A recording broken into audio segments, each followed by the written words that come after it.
development of LLDCs over the next decade. Therefore, we urge all LLDCs, transit countries, and all UN member states and development partners to engage at the highest level in the third conference on LLDCs and to contribute creatively to discussions for the successful implementation of the Program of Action. Mr. President, at the 4th World Conference on Women held in Beijing in 1995, it was proclaimed that women's rights are human rights and human rights are women's rights, setting forth the significant goals of eliminating barriers to gender equality on the global stage. We, Mongols, have a long-lasting culture and tradition of honoring and respecting women with a history of Mongol queens and women who played crucial roles in governance and social affairs throughout our nation's history. This rich traditional and cultural heritage have continued to evolve, positioning Mongolia as one of the leaders in promoting gender equality in Asia. In its first constitution, Mongolia became the first country in Asia to guarantee equal rights for women, including the rights to vote and to be elected. This year we celebrate the centennial anniversary of the establishment of the National Organization for Women, the Mongolian Women's Federation. As we approach this historic anniversary, in 2023, we have implemented legal policy reform designed to enhance women participation in both social and political decision-making level. As a result, in the recent parliamentary election, 25.4% of elected members were women, exceeding the average rate of 21.2% in Asia. Moreover, in August this year, our country successfully hosted the World Women's Forum under the theme Towards a Green Future in Ulaanbaatar in collaboration with the United Nations. This forum brought together women leaders and from governments, international organizations, and influential representatives from diverse sectors, social, economic, and cultural, across 5 continents. They proposed numerous creative initiatives to enhance women's role and contributions toward achieving sustainable development goals, including economics, environment, climate change, food security, education, sports, culture, and the arts. I'm pleased to highlight that the Ulaanbaatar Declaration Towards a Sustainable Future was adopted as the forum's outcome document. Building on the momentum of the World Women's Forum, Mongolia will continue to actively promote gender equality and the empowerment of women. Mr. President, distinguished delegates, the General Assembly of the United Nations is the most important and honorable podium for amplifying the voice of ideas and aspirations for international peace and security, well-being, and development of humanity. Mongolia has consistently supported the efforts of member states to reform the UN Security Council into a more equitable, accessible, transparent, effective, democratic, and responsible system. We also strongly advocate for further strengthening the United Nations' central role and coordination in global affairs. Our country believes that any international challenges and misunderstandings should be addressed through mutual understanding, trust, respect, and dialogue, and resolved within the framework of international legal norms. Therefore, I call on you, heads of states, governments, and distinguished delegates, to demonstrate exceptional leadership and make meaningful contributions to strengthen trust, mutual respect, and cooperation among the nations of the world in the crucial pursuit of global peace, security, sustainable development, and the well-being of humanity. May the eternal blue sky bless us with peace throughout the world. Thank you very much for your attention. On behalf of the Assembly, I wish to thank the President of Mongolia.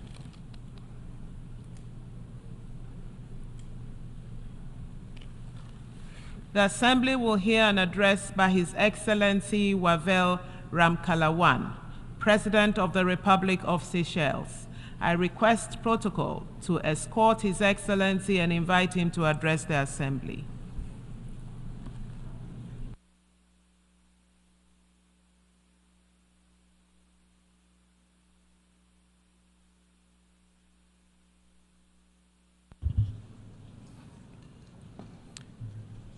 Mr. President, Excellencies, distinguished delegates, I would like first of all to extend my words of congratulations to Ambassador Yang on your election as President of the General Assembly for this 69th session.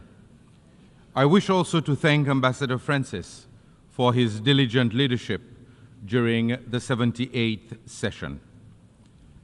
Mr. President, as the highest representatives of the peoples of the world, we meet every year in this institution which promises to deliver peace, progress, and prosperity for all. We must be frank in our assessment of what we are doing for the people that we represent and their interests that we serve. For my people of the Seychelles, we must be critical of our approach to the challenges of today and plan for the challenges of tomorrow. The world is less secure than even just 1 year ago. Where we hoped that existing conflicts could be resolved, we find ourselves in a situation more tense and precarious. Flames stoked by competition and distrust threaten to engulf those who have no part in these conflicts, leaving us gripped by a fearful atmosphere of instability exacerbated by the worry of expanded warfare. We are in danger of losing sight of the values that bring us together, that transcend borders and cultures, that are understood in all languages and present in all ideologies. We must revert to our foundational principles of dialogue and cooperation. Without a stable foundation, we cannot build our vision of a peaceful, prosperous, and sustainable world. Our focus is diverted from the challenges requiring our urgent and undivided attention, challenges affecting the core of people's lives and equally requiring solutions with people at their center. The climate crisis, ending poverty and hunger, ensuring that all have the indisputable right to a decent and dignified life. Our people have entrusted us to work together to find solutions. Mr. President, 79 years ago, the permanent members of the Security Council conferred upon themselves the great responsibility of ensuring international peace and security, to cooperate in good faith to save future generations from transgressions of the past. With this great responsibility comes the expectation that gross violations of the UN Charter be dealt with resolutely and impartially. We place our trust in them to act in the common interest, to prevent conflict and preserve human dignity. The consequences of conflict are felt beyond the direct and intolerable suffering of victims in war zones and those displaced by fighting. In such an interconnected world, we are all subjected to inflationary pressures, elevated commodity and energy prices, and other disruptive effects. Widened and prolonged conflict risks affecting smaller states like Seychelles, trying not to get caught in the crossfire. It is not our intention to lecture the world powers, nor attempt to prescribe solutions to complex issues. We simply wish to remind you of your duty and be reassured that geopolitics will not supersede human rights and international law. Since its formation in 1946, the Security Council has remained largely unchanged. Most of Africa was under colonial rule then. Seychelles joins the call for the UN and the Security Council to deliver the reform being appealed for by so many, with the objective not to hinder its work, but to bring inclusivity and perspective. It is time to correct one of the many injustices to which Africa has been subjected. Permanent membership of the world's primary peacekeeping institution is a necessity. The consideration by the Council of critical issues, such as sea level rise brought by Malta last year, and the broader climate security nexus, has proven that it is capable of reflecting new realities. The proposal of the United States to include a rotating seat for small island developing states is a welcome and progressive one. Mr. President, climate change remains the foremost challenge facing humanity, and failure to address its effects will devastate current and future generations.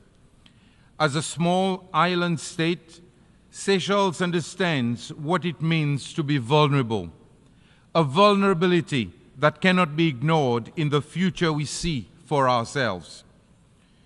We are on the front lines of the climate crisis, which poses irreversible threats to our people, our economy, and our way of life. Rising sea levels, extreme weather events, and the degradation of our oceans are stark reminders of the urgent need for global action on climate change. We have all made commitments, pledges, and promises to achieve large-scale reductions of emissions, to keep the goal of limiting global warming to 1.5 degrees, to boost adaptation, to deal with extreme weather disasters, and build resilience to address future impacts. But words are nothing without deeds, and we have to act urgently, in unity, to make the necessary transition to a more sustainable future. It is a choice, conscious and intentional, to continue down this path and decide that business as usual in pursuit of short-term goals is acceptable. Mr. President, world military expenditure has increased for the 10th consecutive year, reaching $2.5 trillion in 2023. This makes even the highest estimates of the funds, $100 billion needed for loss and damage, seem modest and insignificant. This is a worrying reflection of the world's priorities. It is unfair for SIDS to suffer the consequences of these choices. We simply do not have the means to cope with the disastrous effects of climate change. Here I want to thank those who have contributed to the Loss and Damage Fund. The pledges made following COP28 should not be mere attempts to pacify us who have been calling for remediation. We hope to take it as a token of ongoing commitment and continued action given the expected rise in costs of dealing with climate change. As the Secretary General said yesterday, those who shoulder the blame should foot the bill. The international community cannot hope to advance sustainable development when some race ahead while others are left to struggle. No one should be left behind, lest we forsake future generations to a bleaker world. The obligations outlined in the Paris Agreement are the lifelines that give us a chance if all states did their utmost to adhere to them. Our reliance on fossil fuels is unsustainable and detrimental.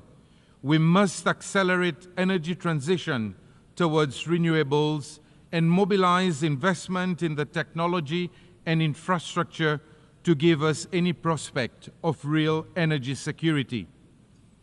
Seychelles' focus remains on nature-based solutions to combat climate change while ensuring economic sustainability and environmental preservation. Our blue bonds demonstrate the potential to harness capital markets for financing the sustainable use of marine resources. Mr. President, ambitious and innovative strategies of securing long-term economic development are futile without finance that is accessible and sustainable. The average debt to GDP ratio in seeds exceeds 70%. It is crippling and impedes our development by diverting critical resources away from where they are most needed in infrastructure, education, and healthcare. Our vulnerabilities have been expounded, yet our borrowing costs remain high. Instead of concessions, we are penalized for our vulnerability. It is time to move beyond discussion and implement real reforms in the international financial system to address the preclusion of some vulnerable countries, regardless of income status, from opportunities to meet development needs. We must also recognize the humanitarian consequences of economic policies. Our work in the multilateral system is undermined by unilateral coercive measures that are intended to leave economies crippled and governments unable to advance dignity for their own people. Mr. President, the multilateral system remains our best hope for addressing the challenges we face. As a small state, Seychelles believes in the United Nations, for we fear of a reality with no alternative. In a world more interconnected than ever, multilateralism is the network that links our shared values to achieve the vision that we have for our world, one that is defined by our common interests and not by our differences. We are here to solve problems, not exacerbate them, to listen and not to dismiss. We put our faith in this institution because we must prove to the world that we can work for it, but it is up to us to make it work. In 2023, we adopted the BBNJ agreement, and this year, Seychelles became the 4th state and the first in Africa to ratify it. We urge other countries to hasten its ratification so as not to delay its entry into force. This year's 4th SIDS conference in Antigua and Barbuda shone a timely light on the challenges that we face in a global economic landscape for which we are ill-equipped to navigate. The Antigua and Barbuda agenda for SIDS provides the blueprint for action over the next decade, and we call on the international community to commit to its implementation. The MVI resolution adopted here last month also represents a triumph of the multilateral system to consider new approaches to complex and evolving issues. Its data and findings deliver the empirical grounding for what we know to be true, that a single-layered approach to development is no longer accurate nor adequate. A better understanding of precisely these multidimensional vulnerabilities will be crucial for the decisions that we take, and more importantly, those taken on our behalf. The Pact for the Future, just adopted, should rightly usher in a new era of engagement based on mutual interest and mutual respect. We must use it to bridge divisions between nations on critical issues of human rights, gender equality, and the rule of law. One that accelerates the implementation of the SDGs and shapes the international financial system more fairly.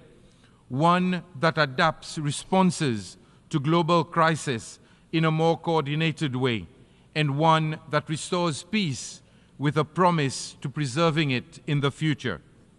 For Seychelles, the Declaration on Future Generations should signal our commitment to safeguarding the rights of all people who will be born by the end of this century, most of whom in developing countries, people who should not be born into hardship. We must envision a world where survival is not a struggle, a world that ensures everyone's rights to prosperity. Basic rights should not be difficult to provide. Mr. President, I firmly believe that these are the foundations on which our cooperation in progress should be built, the things that our people need the most, and what should guide us to building a world that is more secure and sustainable.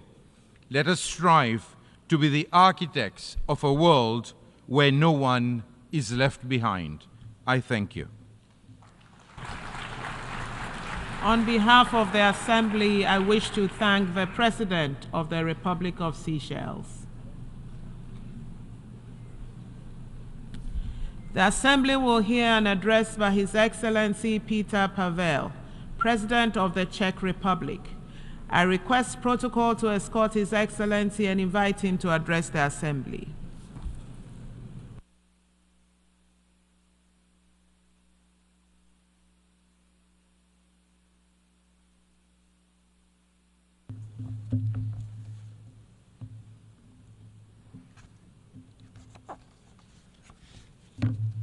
Madam President, Excellencies, ladies and gentlemen, it is a true honor for me to address you today. Much to my regret, since the last time we met here 1 year ago, the world has not become any safer. On the contrary. To start with, let me recall that the United Nations was created to save humanity from the scourge of war and destruction and to promote peace, justice, and better quality of life for all humankind. Together, we have managed to build a global system of rules and cooperation with the ambition to advance security and human rights instead of conflict and suffering. Fostering economic development instead of overlooking mass destruction. Aligned around the UN Charter, we have subscribed not to repeat the mistakes and disasters of the past. Unfortunately, we still do. The world and its citizens need and deserve an effective UN that can respond quickly when needed and deliver better on our shared global commitments. Without a functioning multilateral system, alternative and exclusive structures would lead to more fragmentation and less predictability. It is our duty as national and global leaders to find common solutions to the most pressing problems before they get out of hand. Finding a compromise is never easy. It requires time and patience. Only if we realize that together we can achieve much more than when antagonized, can we make our nations and the United Nations truly united behind common goals. A comprehensive reform of the UN Security Council is long overdue. Making the Council more effective, inclusive, accountable, and better reflecting today's realities by strengthening the voice of underrepresented regions is crucially needed. In the face of unjust and unprovoked Russian war against Ukraine, we must realize that Security Council membership is not a carte blanche. No one has the right to abuse power and bully other members of the international community without sanctions. Together, we must exercise more pressure on Russia to end its unjust and brutal war. The Peace Summit in Switzerland clearly confirmed that peace in Ukraine must be based on international law and principles of sovereignty and territorial integrity. The cynical nature of Russia's policy and its disinterest in genuine peace talks has global consequences. These include impairing nuclear safety, diminishing food and energy security, and damaging rules-based international order. Czechia calls on those who have not yet supported our common effort to evaluate the possibility of signing the joint declaration agreed at the Peace Summit in Switzerland. So far, many with the aspiration to become respected regional or global actors have remained silent.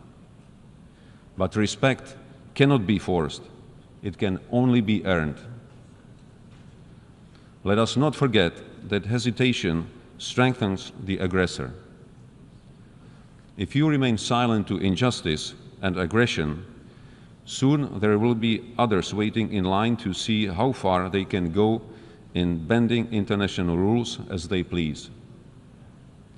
Some of you might think that Russia's actions against Ukraine are just another regional conflict and both sides need to go halfway. But there is no such thing as just a regional conflict. Conflicts in one part of the world cause food insecurity and create refugee waves in other. With globalization, our security and prosperity starts way beyond our own borders.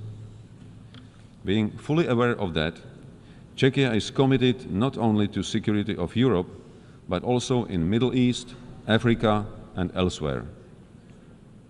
I applaud the fact that many nations, including African, spare no effort to achieve and safeguard peace and security in their own regions and far beyond. Czechia will continue to engage with African countries and closely listen to their views and needs.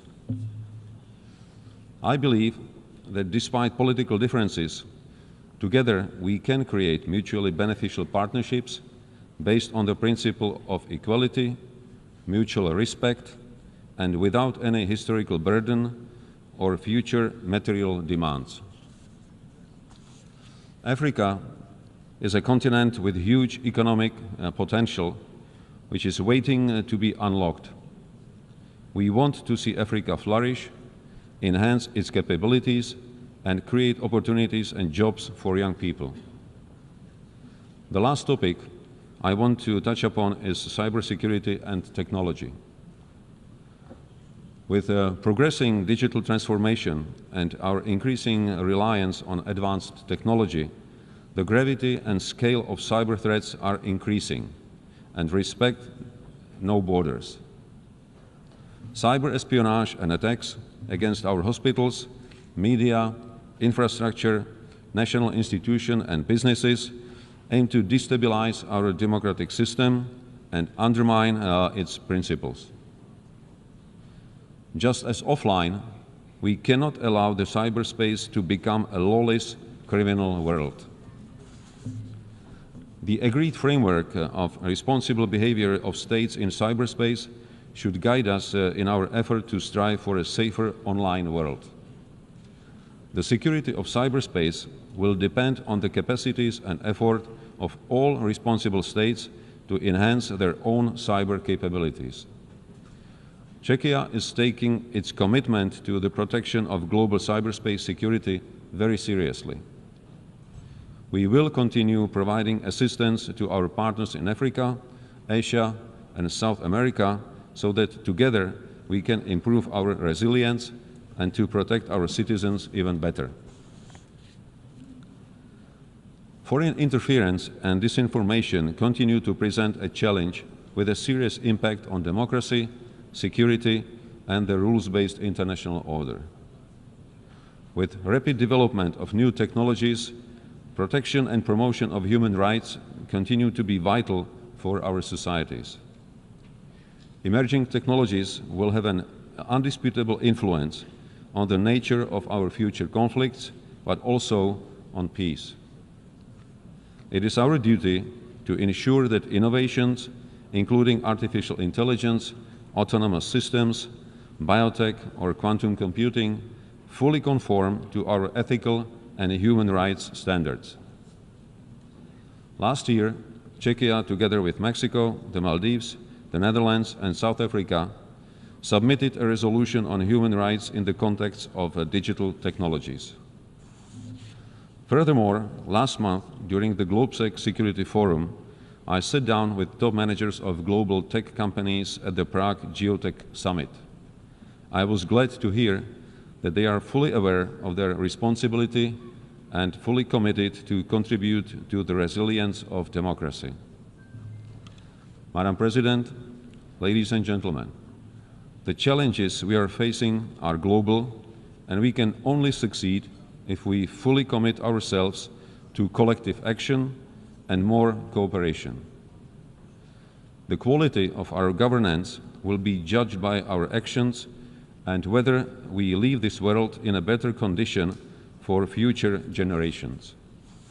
I would like to thank everyone who is tirelessly working to make our planet a safer and more secure place for all. That is what really matters. Thank you for your attention. On behalf of the Assembly, I wish to thank the President of the Czech Republic. The Assembly will hear an address by His Excellency Volodymyr Zelensky, President of Ukraine. I request protocol to escort His Excellency and invite him to address the Assembly.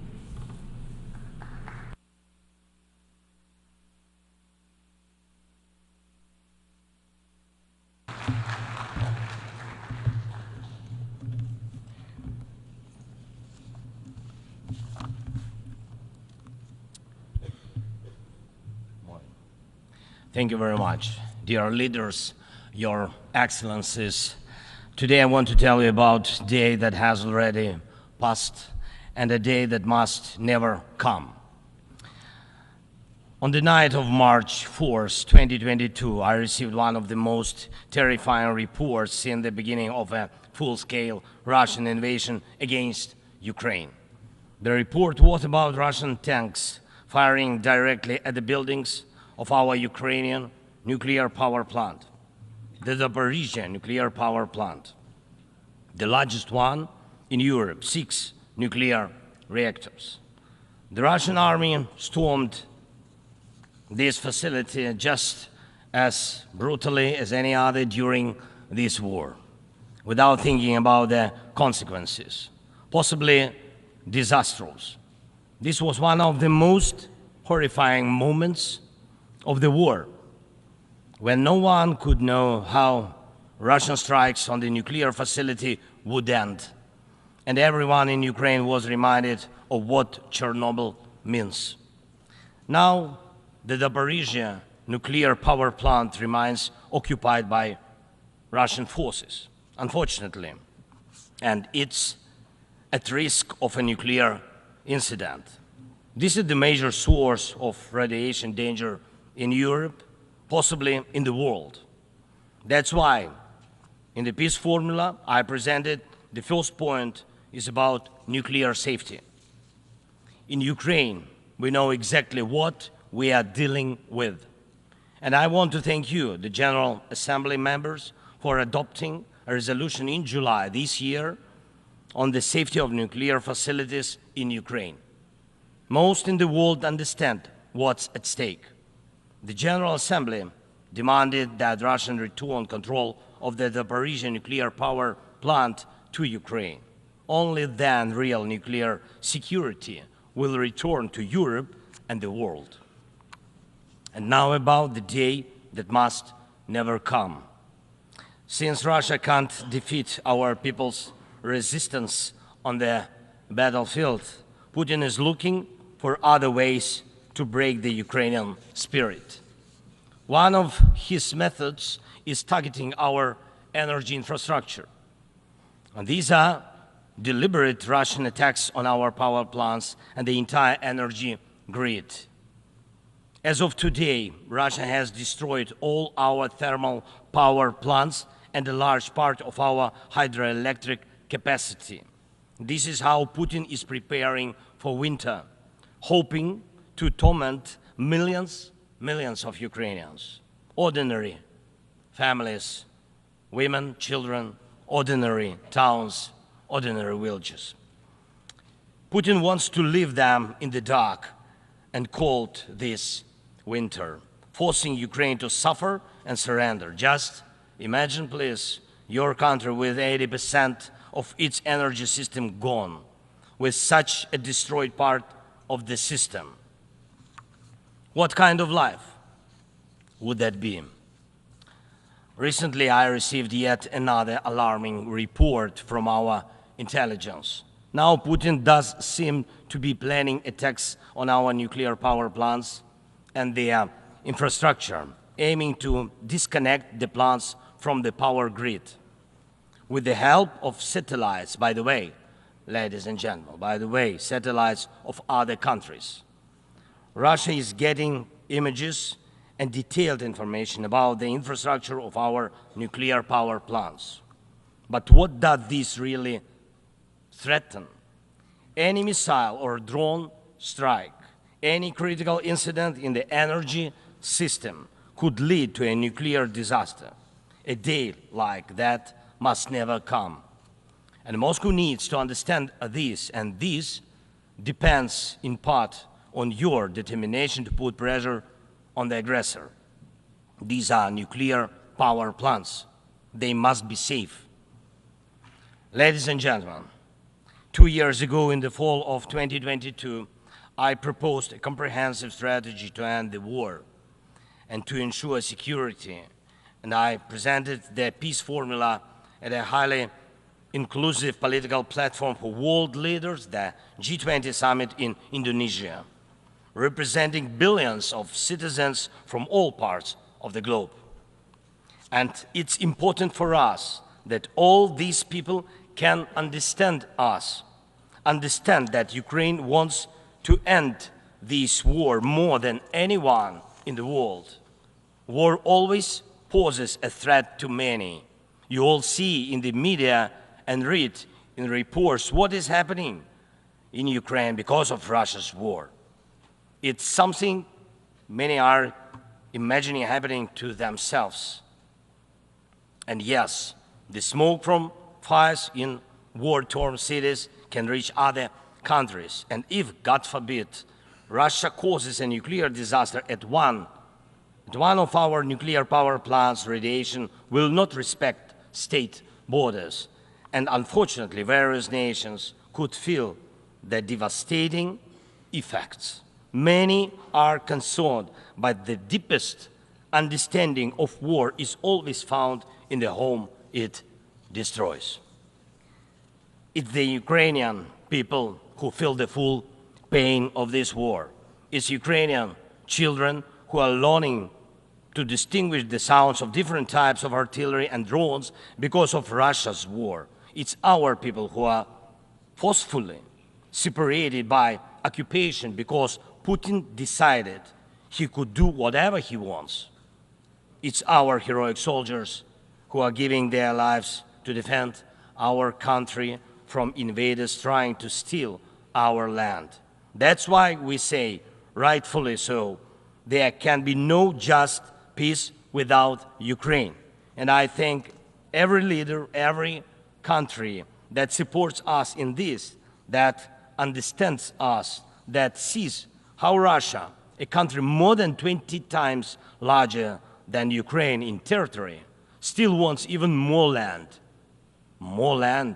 which is insane, and is seizing it day by day while wanting to destroy its neighbor.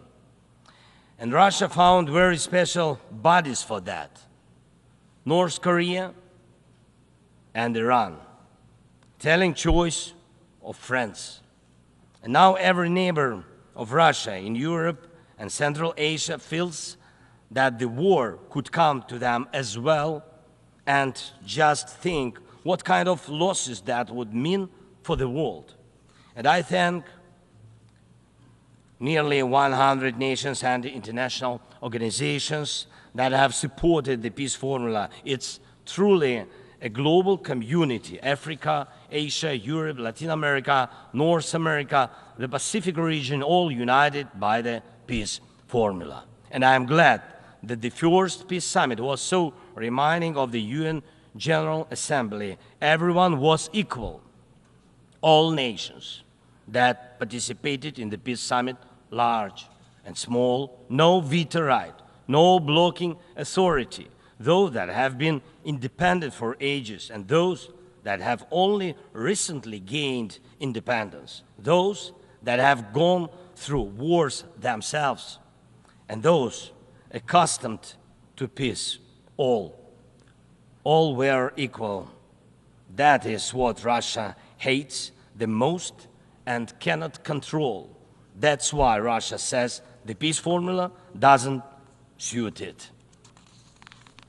Here at the UN, I've already met with leaders from India, Guatemala, Japan and Italy, Turkey and Finland, Canada, Paraguay, Slovenia, Germany and others, and my meetings will continue. These are different, absolutely, parts of the world and various political waves of life, but they share the same understanding.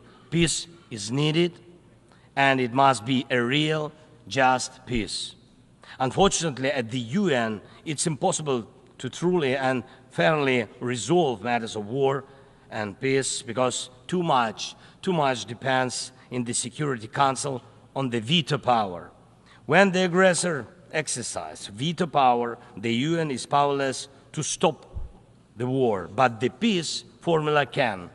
Once again, there is no veto power in it. That's why it's the best opportunity for peace. Everyone is equal, and it's effective and comprehensive. When some propose alternatives, half-hearted settlement plans, so-called sets of principles, it not only ignores the interests and suffering of Ukrainians, who are affected by the war the most, it not only ignores reality, but also gives Putin the political space to continue the war and pressure the world to bring more nations under control.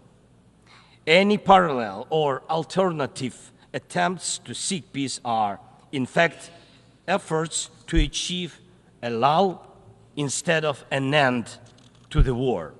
As a global initiative, the peace formula has already existed for 2 years, and maybe somebody wants a Nobel Prize for their political biography for frozen truths instead of real peace, but the only prizes Putin will give you in return are more suffering and disasters. We must restore nuclear safety. Energy must stop being used as a weapon. We must ensure food security. We need to bring home all our captured soldiers and civilians forcibly deported to Russia. We must uphold the UN Charter and guarantee our right, Ukraine's right to territorial integrity and sovereignty, just as we do for any other nation. We need to withdraw the Russian occupiers, which will bring an end to the hostilities in Ukraine, and we must hold those responsible for war crimes accountable. We need to prevent ecocide and stop the destruction of nature caused by the war. And we must not allow a second or third phase of this Russian invasion. And we need to make it clear the war is over. This is the peace formula. What part of this could be unacceptable to anyone who upholds the UN Charter? If someone in the world seeks alternatives to any of these points or tries to ignore any of them, it likely means they themselves want to do a part of what Putin is doing. The point they ignore reveals the desire they're hiding. And when the Chinese-Brazilian duo tries to grow into a choir of voices, with someone in Europe, with someone in Africa saying something alternative to a full and just peace, the question arises, what is the true interest? Everyone must understand you will not boost your power at Ukraine's expense. And the world has already been through colonial wars and conspiracies of great powers at the expense of those who are smaller. Every country, including China, Brazil, European nations, African nations, Middle East, all understand why this must remain in the past. And Ukrainians will never accept why anyone in the world believes that such a brutal colonial past, which suits no one today, can be imposed on Ukraine now instead of a normal, peaceful life. I want peace for my people, real peace and just peace. And I'm asking for your support from all nations of the world. We do not divide the world. I ask the same of you, do not divide the world. Be united nations. And that will bring us peace. Thank you. Slava Ukraini. On behalf of the Assembly, I wish to thank the President of Ukraine.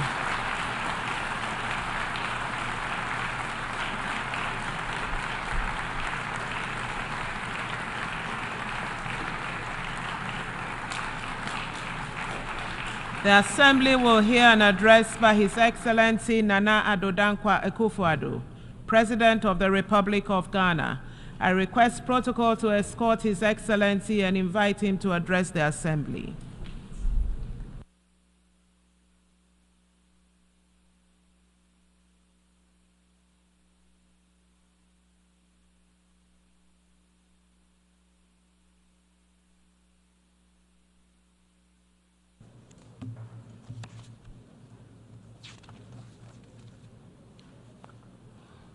Madam President, Excellencies, ladies and gentlemen, I cannot help but reflect on the significance of this moment, as this will be my final opportunity to address the United Nations General Assembly as I enter the closing months of my presidency. Over the past 8 years, I've had the privilege of speaking on several variations of the essential themes that quite properly dominate the deliberations of this global assembly: the condition of humanity and the state of the planet. Serving the people of Ghana, and by extension those of West Africa, Africa, and the world, has truly been the greatest blessing of my life. Indeed, being here this morning fills me with both pride and humility. Pride in the limited progress we have made together as nations, and humility in recognizing the challenges that still remain. My time as president has been deeply fulfilling, and I'm profoundly grateful for the trust placed in me by my fellow Ghanaians. It has been an honor to serve them and to contribute to advancing peace, security, and development on the global stage. Mr. President, Madam President, I'm here with a heart full of hope, yet mindful of the great challenges that still confront us. As President of the Republic of Ghana and as a citizen of the world, I'm acutely aware of the shared responsibility we carry. Our work here is nothing less than shaping the future of humanity, a future that will affect generations long after we are gone. Leaving no one behind, acting together for the advancement of peace, sustainable development, and human dignity for present and future generations, reminds us that the decisions we take here will define whether we rise to meet the hopes of billions or continue to let inequalities and injustice persist. We owe it to those who look to this body for leadership, to act, and not just to talk. The world we live in today is a stark, unfortunate contrast of privilege and hardship. For too long, the voices of those marginalized, those left behind, have been drowned out. They constitute the bulk of humanity. These are the voices of the poor, the displaced, the vulnerable. We cannot, in good conscience, leave them behind. They should be at the center of our discussions and our decisions. Africa, in particular, knows the cost of being left out. Yes, we're a continent rich in potential and resilient in the face of adversity. but we have also been disadvantaged by a global system that has generally treated us as an afterthought. We have been viewed merely as passive recipients of aid rather than as equal partners in global progress. The well-meaning promises of assistance have failed to materialize to bring about the long-term change we so passionately need. Such aid as is offered often comes with strings attached, limiting our ability to shape our own futures. Africa is not a continent of despair. She is full of great possibilities. She is required, however, to chart a new course of development. Our young population is filled with energy, creativity, and ambition. The people of Africa are not asking for handouts. They're demanding opportunities in a new global architecture so they can have access to education, healthcare, and jobs to be able to build better lives for themselves, their families, and their descendants.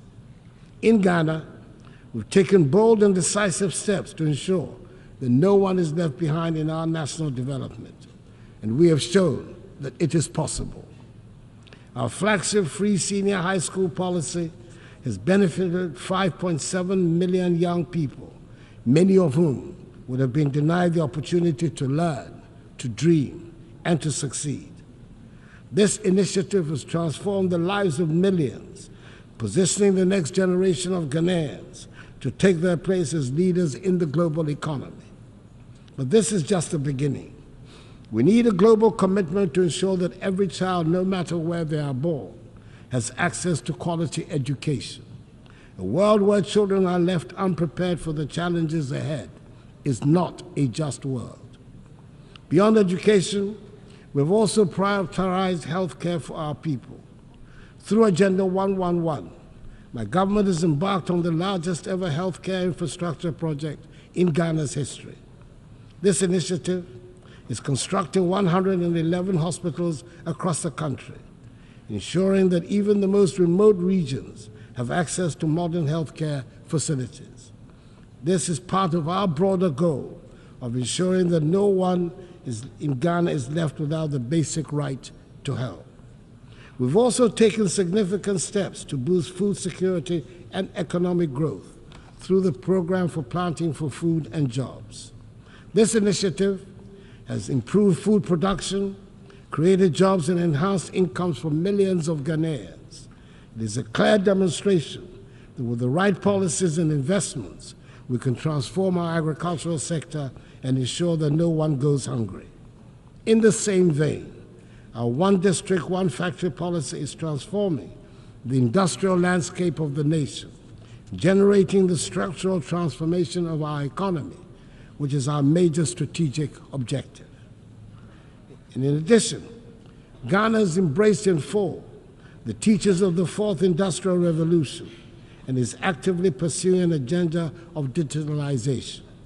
Under my administration, we have revolutionized public service delivery by integrating technology into governance. From the introduction of the Ghana card, which has streamlined identification and access to services, to the digitalization of the country's land registry, these reforms have enhanced transparency, efficiency, and accountability. Digitalization has improved the lives of ordinary Ghanaians and has also laid the groundwork for sustainable economic growth in the digital age. And let us not forget the strides we have made in enhancing the rule of law and governance through reforms in the judicial system, strengthening our democratic institutions, and promoting transparency. Ghana continues to be a beacon of good governance in Africa. We have enacted laws and implemented policies that uphold the principles of accountability and ensure that every Ghanaian, regardless of their background, is protected by the rule of law. Madam President, it is impossible to address the challenges of today without speaking of the contradictions that exist within this global institution. We gather here to discuss peace, but wars continue to ravage nations.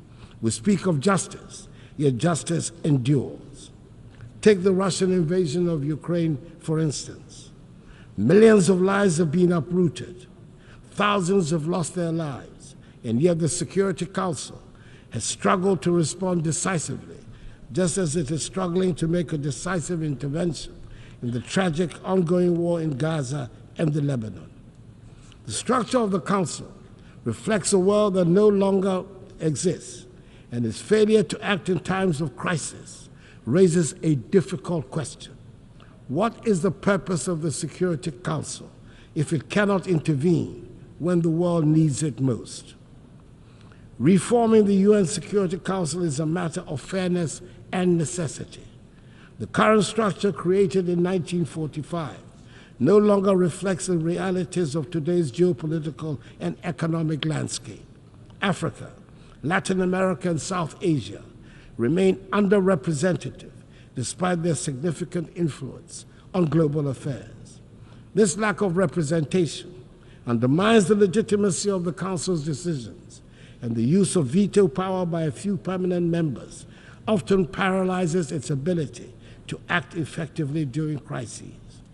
Reform is essential to ensure that the Council is more inclusive, democratic, and responsive to the complex challenges we face today. The world has changed, and the Security Council must change with it to maintain its relevance in promoting global peace and security. For years, I've championed the need to reform the Security Council as per the Eswatini Consensus, the common African position on UN reform, which calls for Africa to have permanent seats on the Council. It is incomprehensible that a continent of 1.4 billion people has no permanent voice in shaping decisions that affect global peace and security. The time for half measures is over. We need a Security Council that is fit for purpose in today's world. It is heartening, however, that finally the demand for reform has found acceptance by leaders of 2 of the 5 permanent members, President Joe Biden of the United States of America and President Emmanuel Macron of France. Hopefully, the others will soon follow suit. We must also recognize that the fight for peace goes beyond government actions. It is a fight for humanity itself. In Africa, we have often borne the brunt of conflicts, sending our troops to peacekeeping missions with limited support from the global community. While I'm pleased to see the UN now taking steps to finance peacekeeping in Africa, an outcome of Ghana's presidency of the UN Security Council, we must go further. Peacekeeping alone is not enough. We must address the potential causes of conflict, poverty, inequality, and lack of opportunity. True peace comes from investing in education, healthcare, and economic development. However, peace cannot be imposed from the outside. It must be built from within.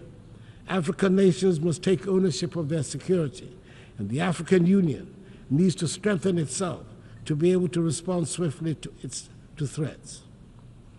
Madam President, as I speak today, ongoing developments in West Africa are deeply troubling. Military coups in Mali, Guinea, Burkina Faso, and Niger threaten the democratic progress we have worked so hard to achieve within the ECOWAS community. These coups are stark reminders that democracy is indeed fragile and must be continually nurtured. In Ghana, however, we will remain resolute in our commitment to democracy. As my presidency draws to a close, I want to assure this Assembly that the upcoming 2024 elections in Ghana will be free, fair, and transparent. Ghanaians have demonstrated time and again in the last 3 decades their strong attachment to democracy, which they will not permit to be undermined. The Electoral Commission, supported by Ghana's security services, is well equipped to ensure that the will of the Ghanaian people is respected. Ghana has long been a beacon of democracy in Africa, and we intend to keep it that way.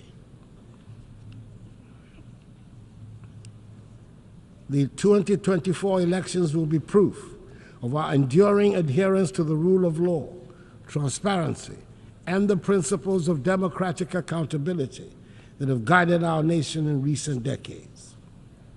Madam President, we find ourselves at a pivotal moment in history. The decisions we make today will shape the future of our world. We can choose to act with courage, compassion, and a commitment to leave no one behind, or we can choose inaction and allow the suffering of millions and the degradation of the planet to continue. Let me end by reminding us all that the future is not something that simply happens. It is something we create. We have the power in this room to change the course of history. Let us not shy away from that responsibility. Let us act now, and let us act together. I wish you God's blessings in all your current and future deliberations, and I thank you for your attention. On behalf of the Assembly, I wish to thank the President of the Republic of Ghana.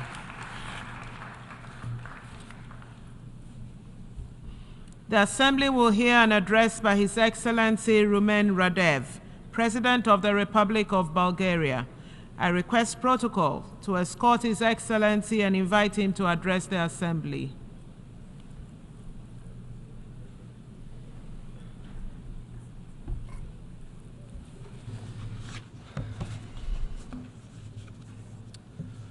Excellencies, ladies and gentlemen, allow me at the outset to congratulate His Excellency Philemon Yang for his elections as the President of the 79th UN General Assembly session. I believe that under his leadership and through his vision, the international community will move forward on the agenda of strengthening the values of the UN Charter, an effort that the humanity now needs the most. Our world faces a range of complex problems, from the unprecedented challenges to the global peace and security, to the escalating climate crisis and the persistent inequalities. We are confronted with a complex array of issues that require our immediate attention and concerted effort. We need to light the spark that ignites change. With this in mind, my country approaches the 79th session of the UN General Assembly with renewed determination to promote multilateral and workable solutions achieved through negotiations and based on the UN Charter. We must follow the path for the sake of the survival of humankind and the future generations. Taking this into consideration, we praise the Pact of the Future as a move towards a vital transformation. It becomes increasingly clear that our success hinges on a firm commitment to upholding multilateralism and the respect for international law, which are the cornerstones of our global order. This order that has been forged in UN by you and your predecessors is now under severe threat. Bulgaria has been always committed to the values of multilateralism and will continue to be, using the accumulated experience from the successful Bulgarian presidency of the UN Economic and Social Council and our current mandate as a constructive member of the Human Rights Council. Excellencies, in 2015, all UN member states adopted with unanimity 17 Sustainable Development Goals, providing a shared blueprint for peace and prosperity for the whole planet. Nowadays, they remain more than ever topical and requiring full mobilization of international efforts. However, we must admit that the sheer deterioration of the international peace and security environment in the last years is threatening the fulfillment of our Sustainable Development Agenda, undermining the rules-based international order. Restoring and preserving the peace must not be seen but as the ultimate goal of the international community and is a basic prerequisite for the SDGs fulfillment. It has been 2.5 years since the Russian Federation unleashed a full-scale invasion of Ukraine. From the very beginning, Bulgaria strongly condemns this war. which led to hundreds of thousands of victims, enormous suffering, and destruction.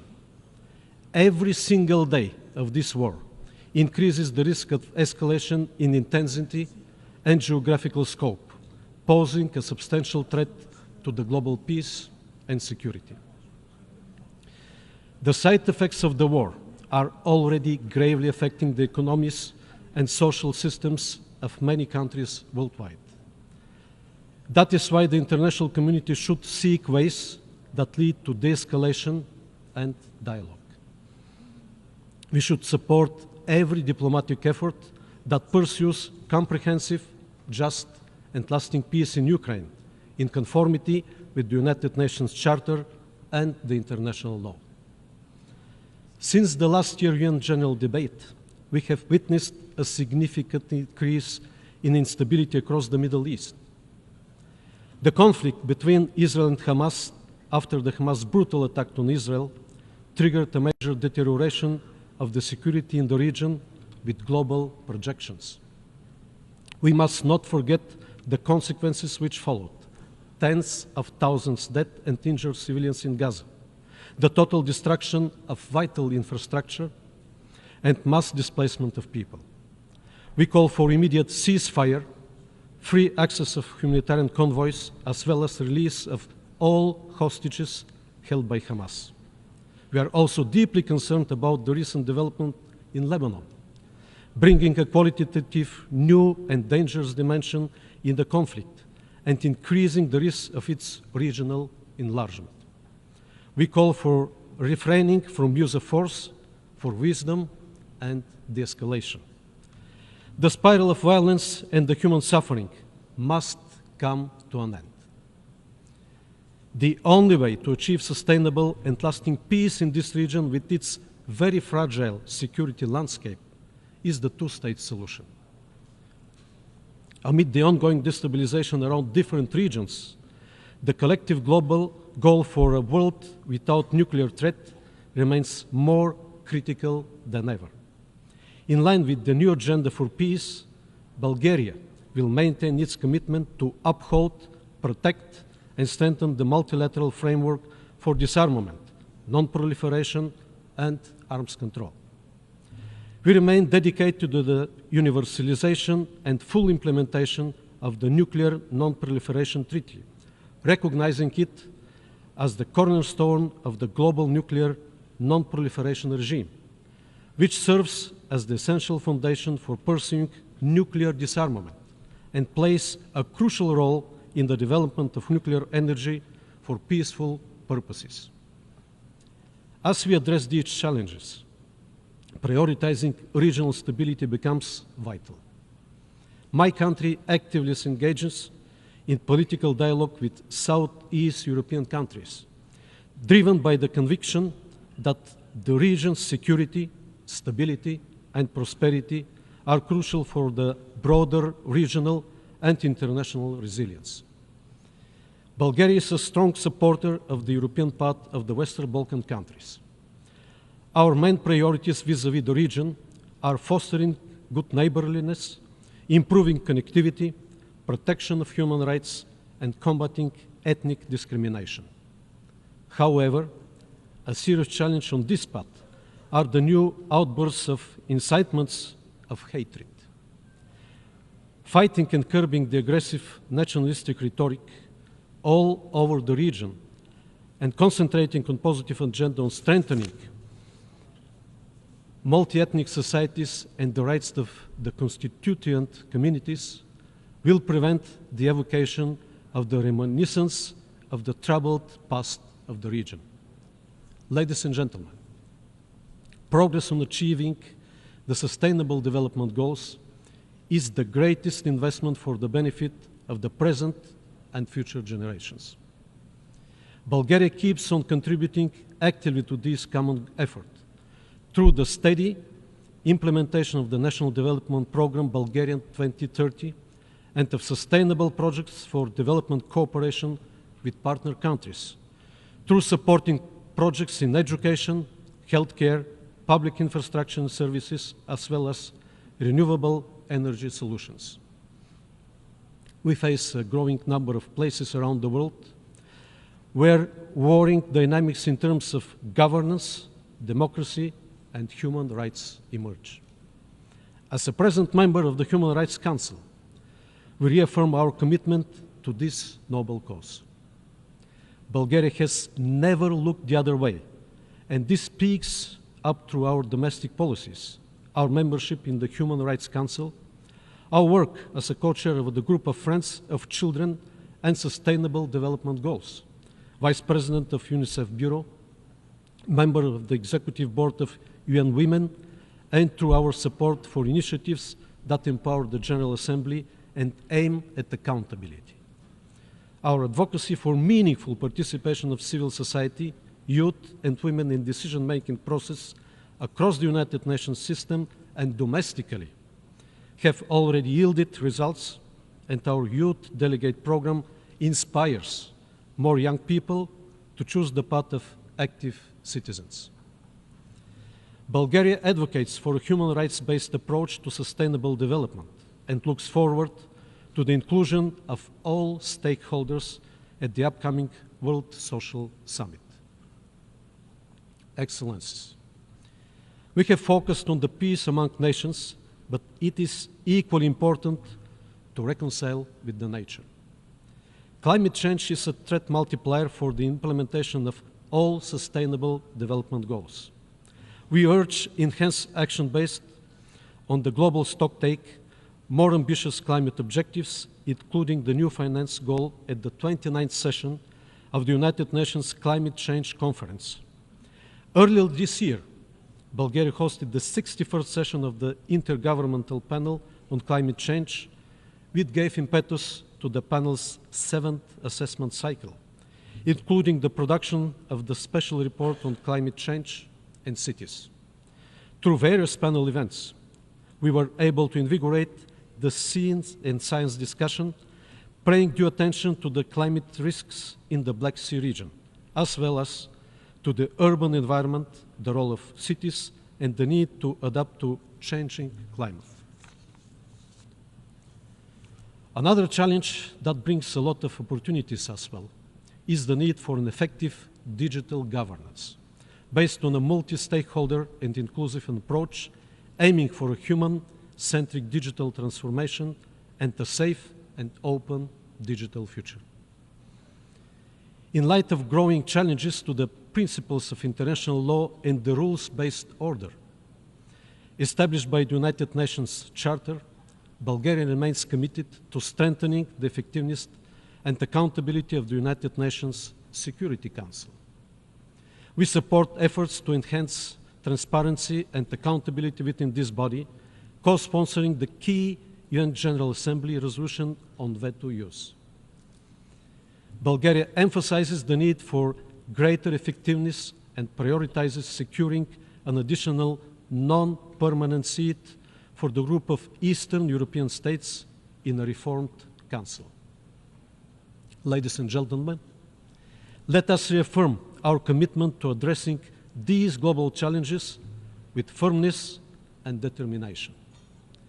The action we take today will define the future, and with courage and unity, we will rise to meet the opportunities that lie ahead.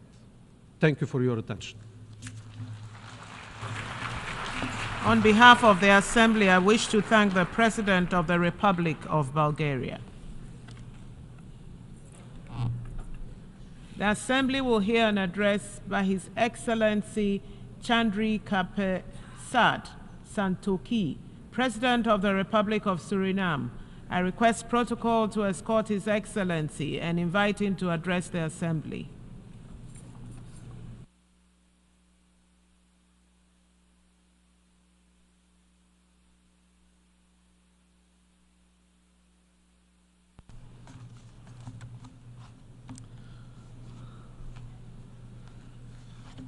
Madam President, Excellencies, Heads of Delegations, ladies and gentlemen, good morning. Madam President, this General Assembly is of historic significance as we embark on a process of recalibrating international relations and establishing a more effective multilateral framework. I therefore extend my heartfelt congratulations to the President on his election to preside over this esteemed body, and allow me to congratulate the outgoing chair of Trinidad and Tobago on a job well done under difficult circumstances. Madam President, this organization was founded after 2 devastating world wars.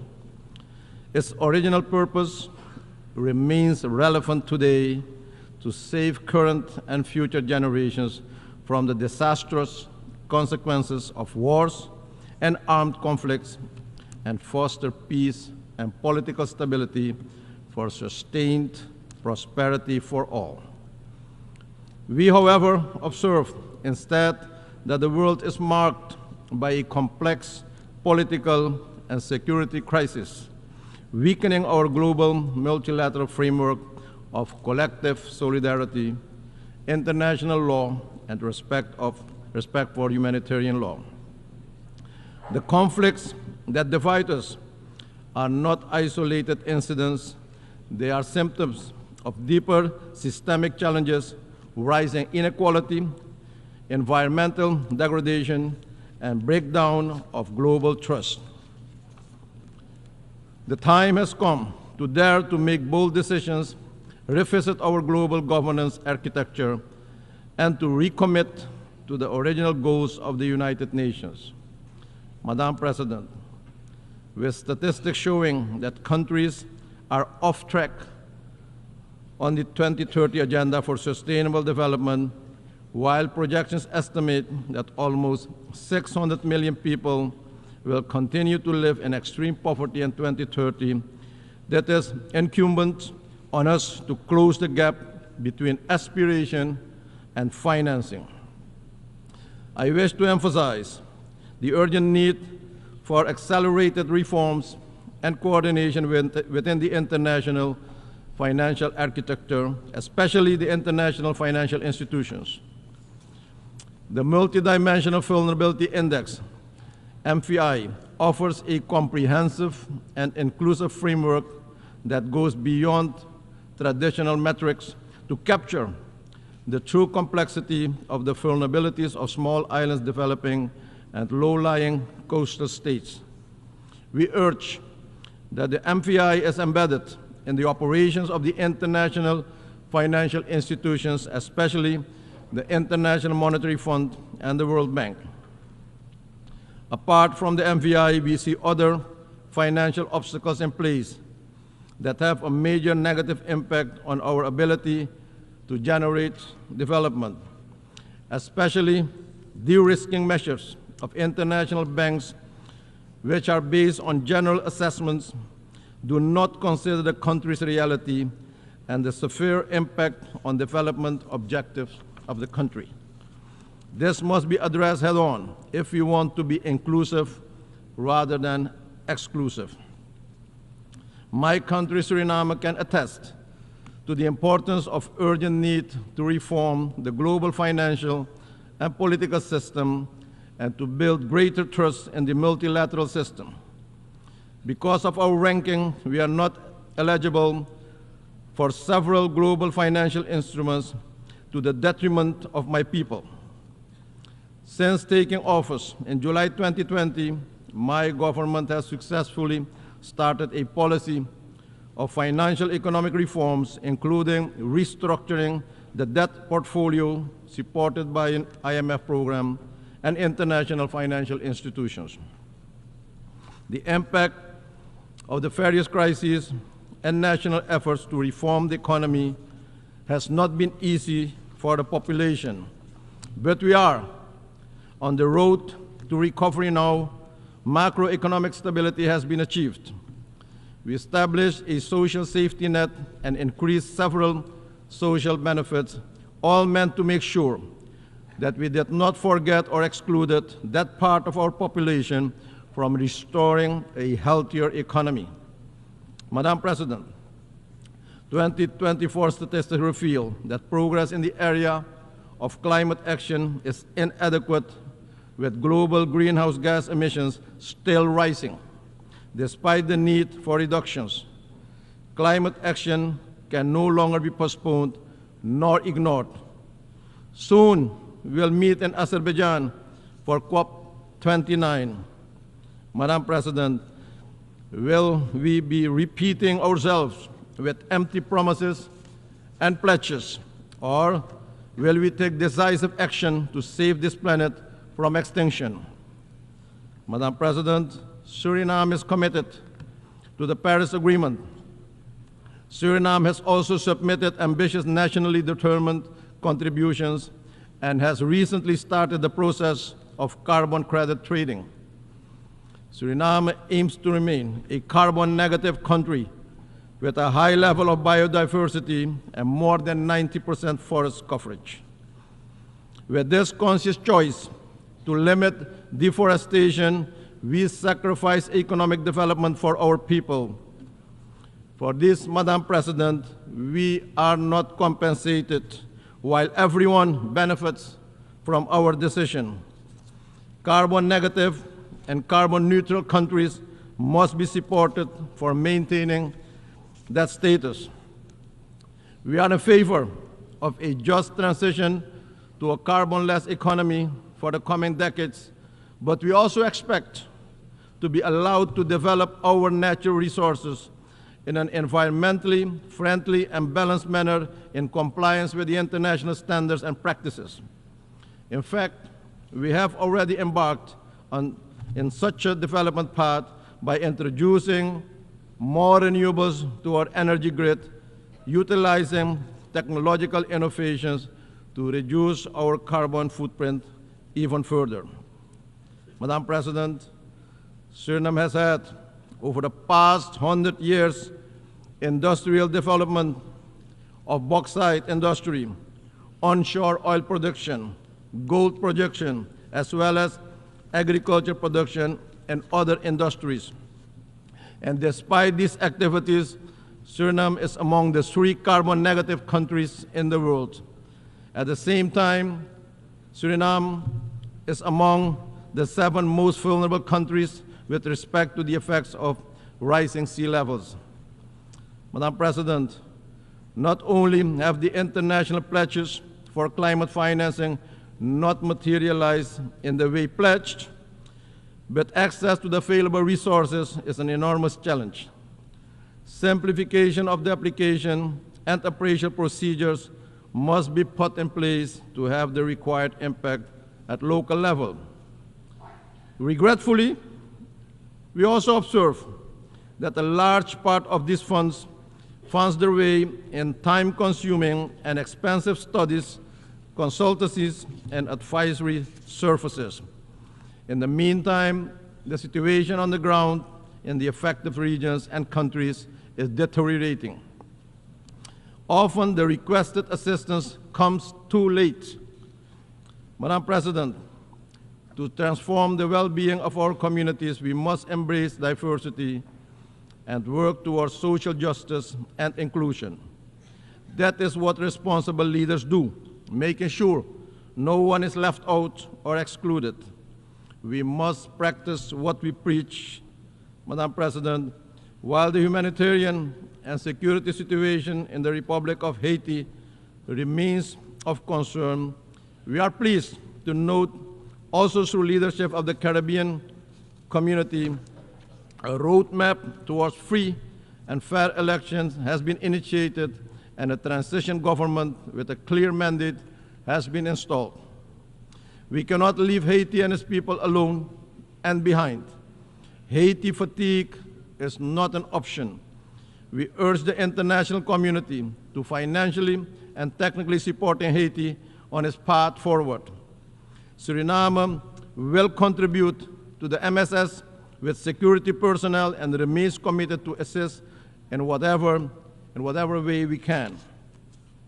We urge and call for a more effective, coordinated, and coherent approach and the transparent sharing of information regarding the different initiatives to serve more effectively the objectives of facilitating peace, security, and prosperity in Haiti and the Haitian people. Madam President, leaving no one behind should also include lifting the long-standing economic embargo against Cuba and its people. Adopting the Pact of the Future represents an opportunity to redirect a new path for humanity to address current challenges while laying the groundwork for sustainable solutions. We need to foster collaboration and strengthen partnership to address the long-term global issues as climate change, social inequality, and access to affordable health care and quality education for all. Small nations need the support for digital transformation, providing the tools and capacity building initiatives needed to fully integrate into the global digital economy. We must, Madam President, utilize technology in a positive and constructive manner to facilitate financial inclusion for all, access to general education and skill training, but also telemedicine and treatment, as well as instant government services. Madam President, 2024 marks the 5th time for me to address the General Assembly. In 2020, I made my maiden address virtually through the optimal use of modern technology. At that time, I remarked that multilateralism came under attack on several occasions. And 4 years onwards, we still have a long way to go. We must work collectively and with a sense of urgency and positive attitudes towards a renewed commitment to a multilateral framework that is more inclusive, more equitable, more accountable, with the ultimate goal to create a better, safer, and more productive planet for our people now and in the future. In conclusion, Madam President, the theme, "Leave No One Behind," is a call to action, but is also a challenge. For smaller countries like Suriname, the global system often continues exclusion, sometimes in new version and new style. As we continue our renewed commitment to building a more just, inclusive, and equitable international system where accountability is important, and together, Madam President, we must ensure that no nation, no community, no individual, no woman, and no children is excluded or left behind from the promise of peace, prosperity, and dignity. Let's live up to the spirit of one for all and all for one. I thank you, and may God bless you all. On behalf of the Assembly, I wish to thank the President of the Republic of Suriname. The Assembly will hear an address by His Excellency Nikos Christodouledis, President of the Republic of Cyprus. I request protocol to escort His Excellency and invite him to address the Assembly.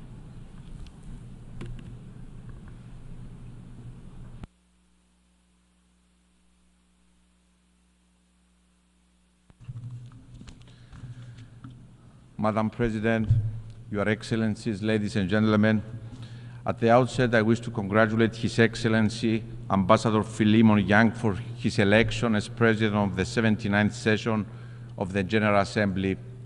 Rest assured, Mr. President, of Cyprus' steadfast support for your mission. Your Excellencies, I humbly stood at this podium for the first time last year. My main premise then was that the UN Charter is not a reality. It is a promise, a sacred pledge that we inherited from our predecessors, from those who had the remarkable courage, the clarity of vision to put pen on paper, vision to action, and to solemnly declare, never again. These great visionaries who had the audacity to build peace upon still burning ashes of war assumes the tremendous responsibility to look beyond the horrors of the past, to learn from history, no matter how painful, and to lay the foundations for a world anchored on peace and stability, respect for international law, the sovereignty and territorial integrity of states. A world that leaves no one behind, that ensures prosperity and human dignity for all. Burning like a torch lit from those ashes, this promise was passed to us. Their voices are echoed in the halls of this building, which stand as a beacon and a symbol of the only path to the fulfillment of the UN Charter, which each and every state, each and every one of us undertook to uphold: multilateralism and respect for international law, diplomacy, peaceful settlement of disputes, cooperation over use of force and aggression, laying down arms. A world order that does not appease the aggressor, the violator of international legality. Ladies and gentlemen, only a few weeks after last year's General Assembly, on October 7, the world was shocked by the unimaginable, horrendous brutality of the terrorist attack against innocent civilians. No one was spared the blindness and cruelty of terror that Saturday morning. Women raped, children killed and abducted, the elderly witnessing the burning flame of their loved ones, their future extinguished before their eyes. Their screams penetrating the hearts, forever changing the landscape of their lives, penetrating the conscience of humanity. There is never, ever any justification for terror. There is never, ever any justification for such blatant disregard for human life and dignity. No matter where it comes from, no matter whom it concerns us all. When rape is used as a weapon of war against women and girls, when children are abducted, our voice needs to be loud, clear, united, and unequivocal. Those are our daughters. Those are our children, and we failed them. Let me be clear. Ours is a mission for the innocent. Innocents know no country, age, race, nor religion. Human pain and human dignity is equal for all, and it must be upheld always in each and every context. Dear friends, in the immediate aftermath of the October 7 attack, and as the humanitarian situation in Gaza deteriorated, my country, the Republic of Cyprus, acted. We acted on our moral responsibility to help the innocent civilians of Gaza, men, women, children, suffering abhorrent conditions no human should ever endure. As a country that is an integral part of the region, Cyprus built on the long-standing bonds of friendship and trust with our neighbors. Fulfilling our duty as an anchor of stability in the turbulent sea, as the European Union's lighthouse in the Eastern Mediterranean, we delivered the Amalthea Maritime Corridor to the international community, a lifeline of hope and humanity. The Cyprus Humanitarian Corridor is a manifestation of the spirit and the letter of the UN Charter, cooperation and multilateralism. It aptly demonstrates the power of diplomacy, one of our most powerful tools. Cyprus worked closely with regional and international partners, with the United Arab Emirates, the United States, with the concrete support of the European Union, the United Nations, united by a shared vision. These guiding principles are the beacon of our engagement in international relations, the power of diplomacy as a force for good. We have consistently manifested this commitment and will continue to do so. Cyprus has acted time and time again as a regional evacuation hub at time of crisis, a safe bridge, a safe haven for civilians. Dear friends, the Palestinian children that have been orphaned, forced to live in tents with no access to the most basic items of existence, food, shelter, education, safety, are also our children. No child should ever endure such nightmare. They didn't cause this war. They do not deserve it. They suffer in silence. Their cries are haunting our conscience. We have also failed them. The situation in Gaza is a desperate cry for us to act decisively. We must do all that is in our power. We must act as leaders, as states, as international and regional organizations. My country has emphatically stressed the need for the respect of international humanitarian law, the protection of civilians, the rapid, safe, and unhindered flow of humanitarian aid into Gaza, for the immediate and unconditional release of all hostages. This war must end now. The suffering must stop now. We have also consistently underlined and acted on the imperative of avoiding further escalation and destabilization in our region, and of the vital importance of preventing regional escalation. We are deeply alarmed by the recent developments in our neighboring Lebanon and stress the need for restraint. A step back must be taken from the brink. Excellencies, the wider region of the Eastern Mediterranean and the greater Middle East, our neighborhood, is no doubt a turbulent region faced with a multitude of complex challenges. And yet, this neighborhood is so much more than the prevailing narrative. I will never accept the linear narrative of a region in turmoil. It is a narrative that ignores the complexities, but also the immense promise of the region and its people, the dynamics of opportunity and change that are unfolding. I have seen this journey closely, witnessing the full cooperation in the region, experience firsthand what countries of the region can achieve when they come together behind a common vision for the future, committed to multilateralism, always in respect of international legality. And I'm convinced that the Eastern Mediterranean and the wider Middle East can move decisively beyond the prevailing narrative of being a region in turmoil and become a hub of stability, peace, and cooperation. For the region to fulfill its promise, there has to be a path for lasting peace. There is an urgent need to reinvigorate the Middle East peace process and reach a political settlement in line with the relevant UN Security Council resolutions. There is no other path to walk. Out of tragedy and suffering of the last year, let us exert every effort to ensure there is lifeline to peace. There are no shortcuts, no alternatives or substitutes to a lasting peace. There are no frozen conflicts. The vacuum created in the absence of a viable peace becomes a breeding ground for crisis and conflict. We can never be complacent. This is a painful lesson recent history teaches us over and over again. The Russian invasion of Ukraine, a sovereign nation, came as yet another stark reminder of what is at stake if we don't defend and uphold the principles enshrined in the UN Charter.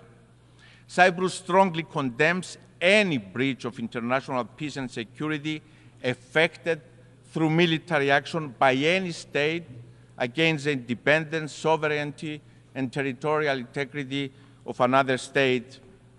My country has stood in unwavering manner since the first day of the Russian invasion on the right side of the history. Cyprus, my country, itself a victim of invasion and continuing occupation, has steadfastly supported the unity, territorial integrity, and sovereignty of Ukraine. Madam President, Your Excellencies, the torch for peace in Cyprus awaits to be lit. This year, on July 20th, we mourned 50 years since the Turkish invasion of Cyprus. Through use of force, Turkey occupies a sovereign European state. It violates the sovereignty and territorial integrity of an EU member state. 50 years, half a century of continuing Turkish occupation of approximately 37% of the territory of the Republic of Cyprus, of continuous violation of the UN Charter, international law, including international humanitarian and human rights law. 50 years that the displaced stoically await to return to their ancestral homes. 50 years that the mothers of the missing stoically await the remains of their loved ones, to lay them to rest in peace. Half a century of blatant disregard of UN Security Council resolutions, resolutions that have also called for the return of the fenced town of Varosha to its lawful inhabitants and its transfer to the administration of the UN. And yet, 50 years of resilience and hope by Cypriots, hope for peace, a burning desire and a deep belief by my people, by all Cypriots, that this cannot be the future of Cyprus. It cannot be the future of our children and of the generations to come. They deserve to live, to thrive in coexistence and co-creation in a reunified country in conditions of viable peace. I'm often asked, dear friends, if I'm optimistic about peace in Cyprus after 50 years. Let me recall the words of Jean Monnet, one of the inspired founders of the European Union, when he proclaimed that this is not the time for blind optimism or paralyzing pessimism. Now is the time to be determined. And so the answer is that I'm determined to work tirelessly and bravely for peace in Cyprus, to reunify my country and its people in a modern, viable European state with no troops of occupation, no foreign guarantees. I'm determined to provide for all Cypriots all rights and fundamental freedoms that other Europeans enjoy. They deserve nothing less. I'm determined not to fail them. To my Turkish Cypriot and Greek Cypriot compatriots, I hear your call for peace. It has not faded over time. It has grown louder, more determined. We look to the UN Secretary General, who understands the imperative of reunification, to fulfill the promise of peace, to deliver on the pledge of the UN Charter. I'm determined to continue exerting all efforts to resume negotiations for a viable solution to the Cyprus issue with the only framework, the relevant UN Security Council resolutions that call for a bizonal, bicommunal federation with political equality as defined by the relevant UN Security Council resolutions and fully in line with EU law, values and principles. Your Excellencies, since the last time I stood before you in this hall, we have exerted every effort to resume the peace process. There is no alternative to the path of peace. I'm committed and I'm ready to sit at the negotiating table today, not tomorrow, today. I have clarity of vision for the future of my country, for the future of our children in a unified, prosperous, viable European state. To Mr. Erdogan, history will judge us, and history is unforgiving in the light it casts on leaders who have an opportunity to deliver peace and instead choose the path of revisionism and disregard for international law. Those who want to lead must lead by example.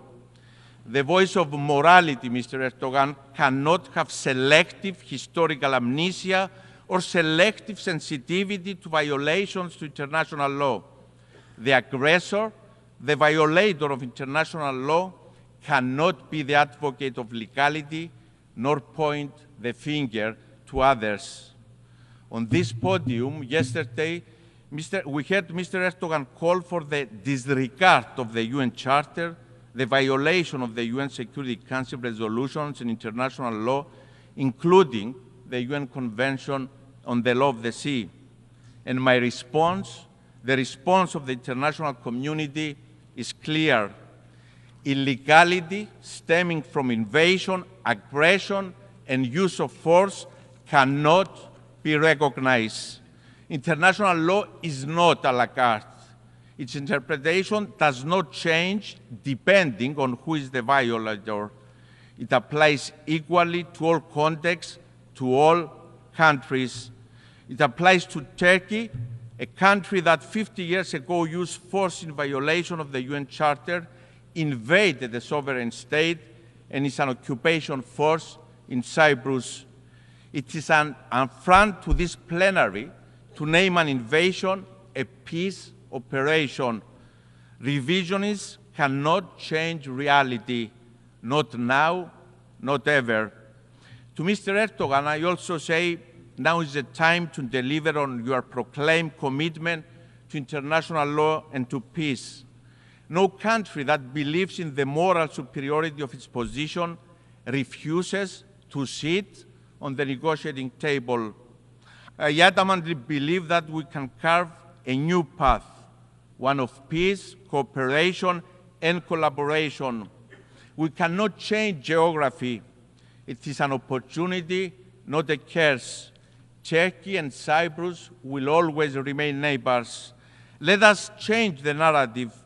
Let us transform our proximity into a promise. Let us build together a legacy of peace that can be transformative for the whole region.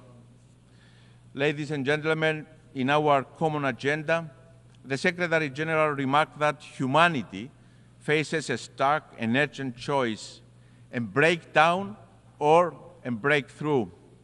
I welcome the Secretary General's new agenda for peace and support multilateral efforts towards peace and security. Collective action is urgently needed to address the changing nature of conflicts, including challenges posed by new technologies, the climate emergency, rising inequalities, and backtracking on human rights. Halfway to the deadline, it is alarming that our world is off track to achieve the 2030 Agenda for Sustainable Development.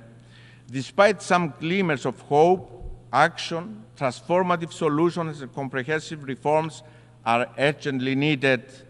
The agendas and resolutions are in place. We don't need more words. We need action.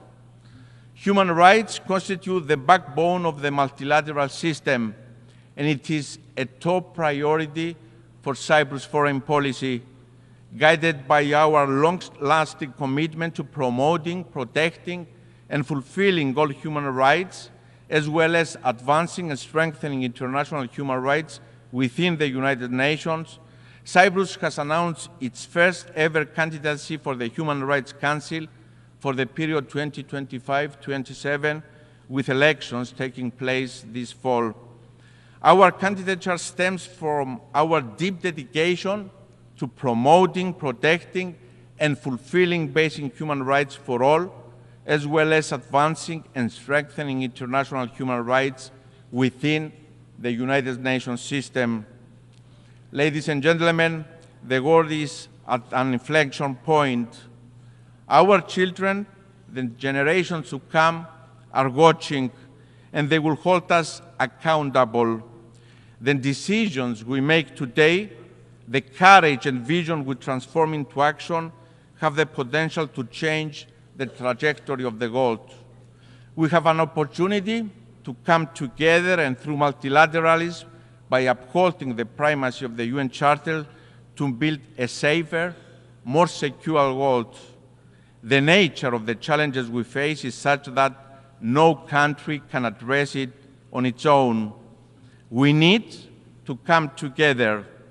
We, the peoples of the United Nations, determine. Thank you very much. On behalf of the Assembly, I wish to thank the President of the Republic of Cyprus. The Assembly will hear an address by His Excellency Peter Pellegrini, President of the Slovak Republic. I request protocol to escort His Excellency and invite him to address the Assembly.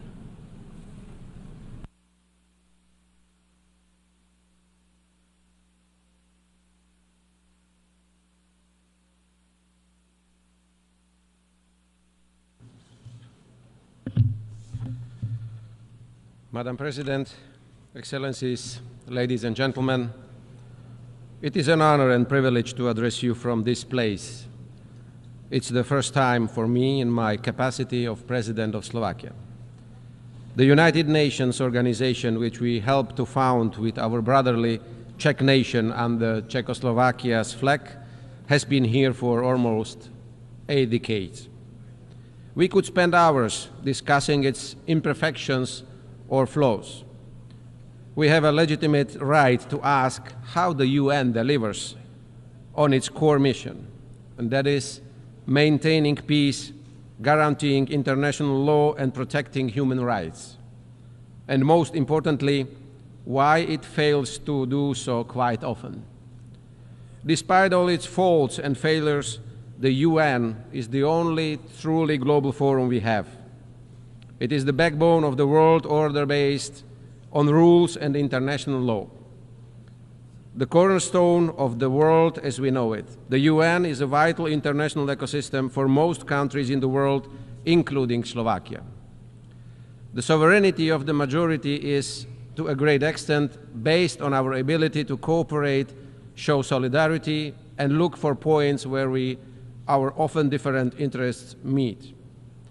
It builds on our readiness to reach a compromise and respect our diversity based on shared universal values, rules, and obligations. Especially in today's uncertain times, it is a powerful pillar of sovereignty, just like its classic features, territorial integrity or independence of action. The way we cooperate tells us a story about us, where we do belong, what do we reach for, and eventually who we are as people, community, humanity. Our joint confidence in the existing system of international relations with the UN as its key element is what separates us from chaos and arbitrariness. In other words, from war and violence. There are countries and entities among us that believe that the absence of rules will be the breeding ground for their future success. They believe that the force is above the law. In reality, however, the collapse of a rules-based system would eventually get back at those who desire it the most today. In Slovakia's immediate vicinity, in Ukraine, a war has been going on for almost 1,000 days already.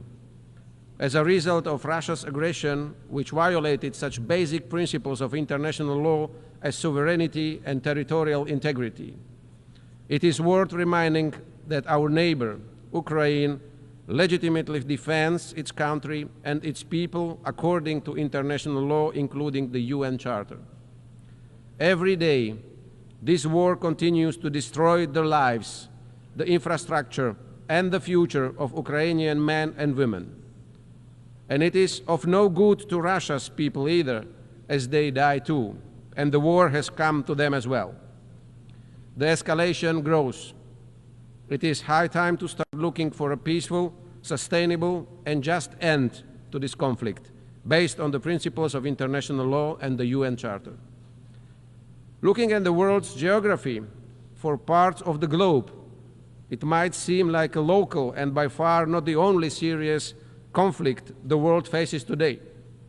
Let us recall the suffering of the people in Gaza after the horrific terrorist attack by Hamas against Israel and the casualties on both sides. Or the state collapses in Haiti or Sudan, both followed by humanitarian disasters. However, from the international community's point of view, what we see here is an existential struggle for the nature and future of international law and adherence to agreed rules. None of us today can think that the UN can fully prevent all wars and conflicts in Ukraine, the Middle East, Africa, or elsewhere. The reason, however, isn't some kind of alleged dysfunction of the organization and its agencies. It is rather the lack of joint political will in its highest body, the Security Council. On the other hand, it's a fact that the UN was born with powerful and exclusive checks without effective balances. For years, there has been a general understanding that the UN needs a deep reform, and Slovakia stands ready to continue assisting this legitimate effort. We see that we must rather look for effective prevention, management, and eventually solutions to conflicts within local or continental alliances. The role of the UN remains central, but the need for partnership with regional organizations is growing. For us in Europe, it is NATO and the EU. This is the only way for the UN, with its foundations laid in the last century, to withstand the threats and challenges of the current one.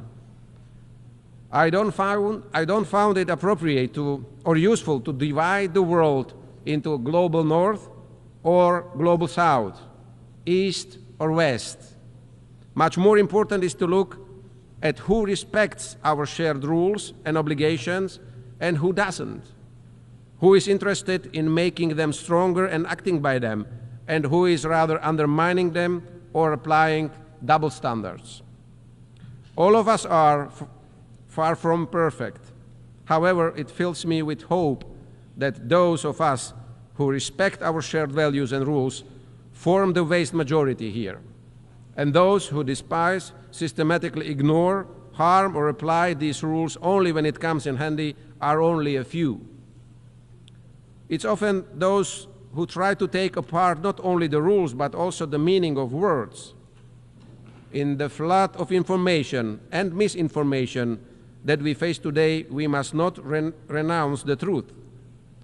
The reverse is still the reverse and not the face.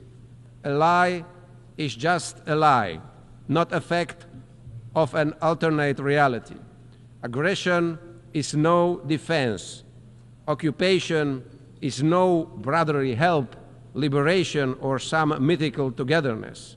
Likewise, war remains war, no matter what euphemism they call it. We must not forget that words and those who speak them, including traditional and social media, remain the most powerful weapons, determiners of good and evil. They can both fortify or disrupt unity and trust in our societies and communities. They can promote tolerance or spread hatred.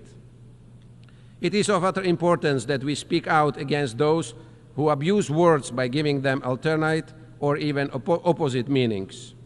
Promoting information integrity should be high on our priority list. The global debate on climate change is a good example proving we can do this. The denying of climate change and its evidence by renewed scientific teams around the world, quite common until recently, is in the face of increasingly destructive climate conditions and disasters, now obscure even in the most marginal opinion groups. Our emissions are already beyond the imaginary line of our Paris commitments, before which we could still significantly slow down what we, humanity, have caused through our activities. Blaming each other won't help either. We'd better do what we can.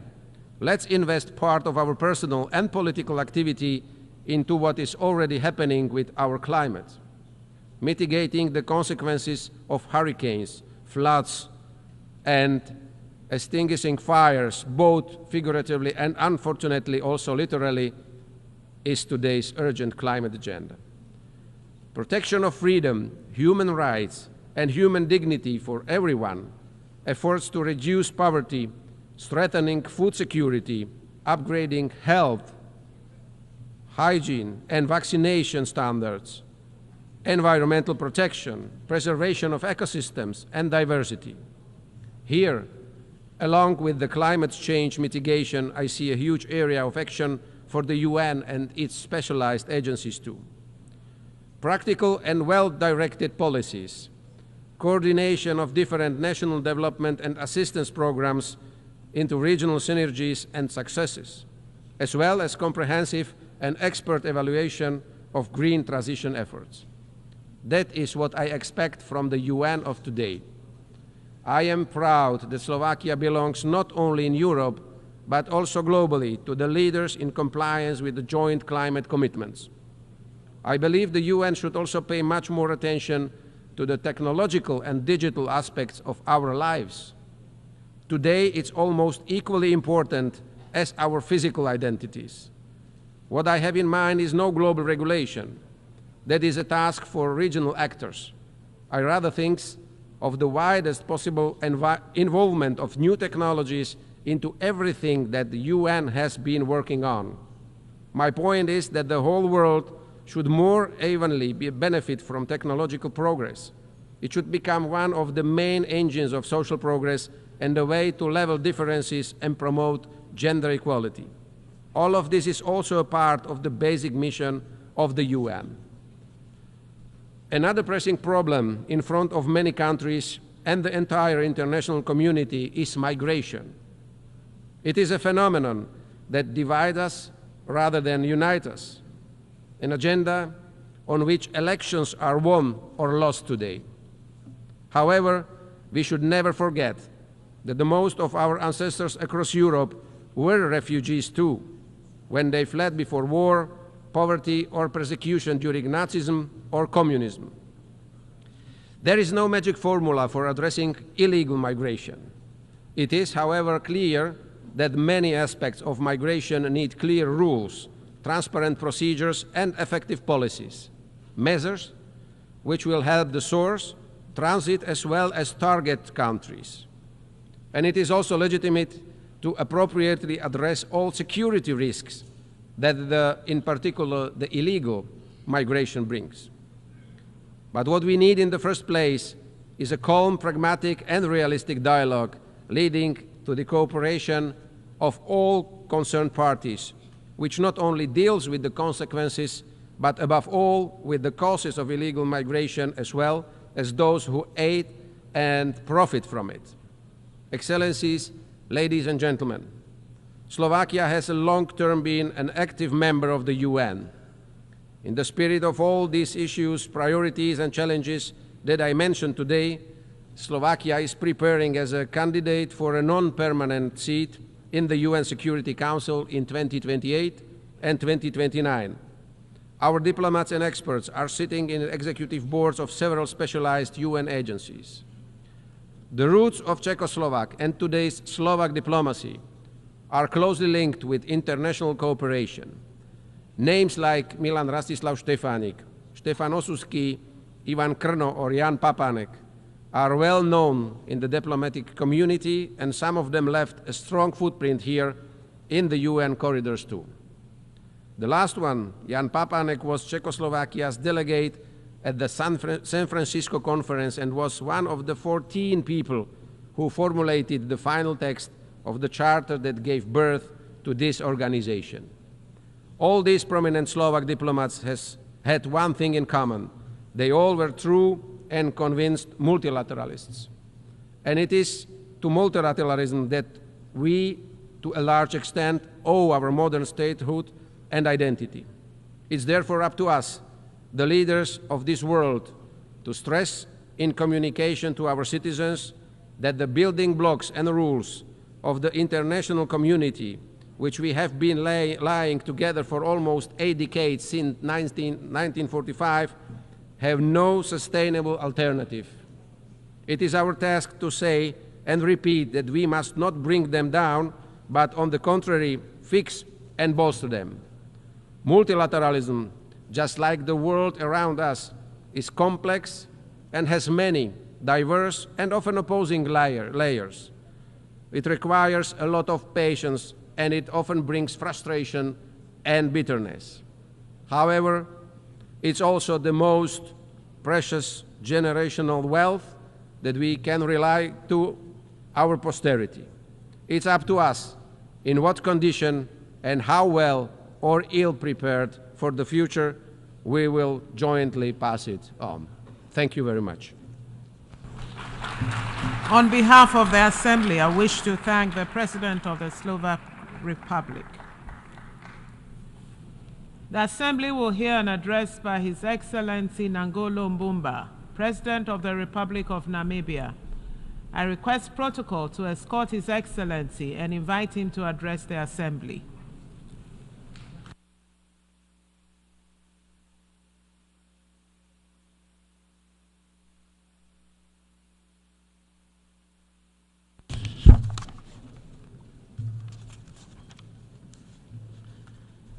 Madam Deputy President, the Secretary General of the United Nations, Your Excellencies, delegates, Namibia congratulates His Excellency Philemon Yang, President of the General Assembly. I also extend my appreciation to his successor, His Excellency Dennis Francis, for successfully steering the Assembly through trying times. It was during the 78th session where the relevance of the Assembly's work repeatedly came to the fore through reaffirmations. The theme for this general debate, leaving no one behind, acting together for the advancement of peace, sustainable development, and human dignity for present and future generations, aligns perfectly well with our shared aspiration for effective international cooperation. In this regard, the adoption of the Pact for the Future and its annexes on the 23rd of this month, 2024, is encouraging. Namibia is proud to have served alongside Germany as a co-facilitator of the Summit of the Future. I congratulate all delegates for their commitment that brought the pact to fruition, all of you. Namibia's interest in the Pact for Future is grounded in the understanding that multilateral institutions, including the Security Council of the United Nations, do not represent African needs and aspirations. The institution created in 1945 must better respond to today's challenges. At the core of the Pact is this recognition and the urgency for profound global transformation. At the heart of our quest to rebuild trust in multilateralism is a legitimate demand to be recognized as equal partners. Partners who can be trusted. Partners in the fight against war, against poverty, against global injustices and inequalities. Mr. President, Namibia is particularly concerned about the impact of climate change. Changes in ocean temperature have affected our fish stocks with potential long-term consequences for our livelihoods, ecosystems, and tourism. Namibia and the rest of SADC region are going through an El Niño phenomena which has adversely impacted our food security. In this regard, Namibia has to declare a state of emergency to address the severe effect of drought. As we approach the 30th anniversary of the Beijing Declaration, we are presented with a renewed opportunity to strengthen gender equality. Namibia remains among the top 9 countries globally that have close to 80% of gender gap. In the past 12 months, we have achieved perfect parity in the National Assembly, where 50% of representatives are women. Namibia is preparing for the 8th Presidential and National Assembly elections on 27 November 2024. Political parties, including the ruling party, which I represent, have nominated female candidates We hope that the United Nations will have a female Secretary General in the near future. Namibia is working to develop a sustainable energy mix to support its ambitious industrialization agenda and to contribute to the world's efforts to combat climate change. We are establishing green industrialization ecosystem for decarbonizing industries that find it difficult to lower their greenhouse emissions. Investment in these key sectors is critical in Namibia. And Namibia is urging developed nations to scale up support for developing countries to facilitate gradual energy transition.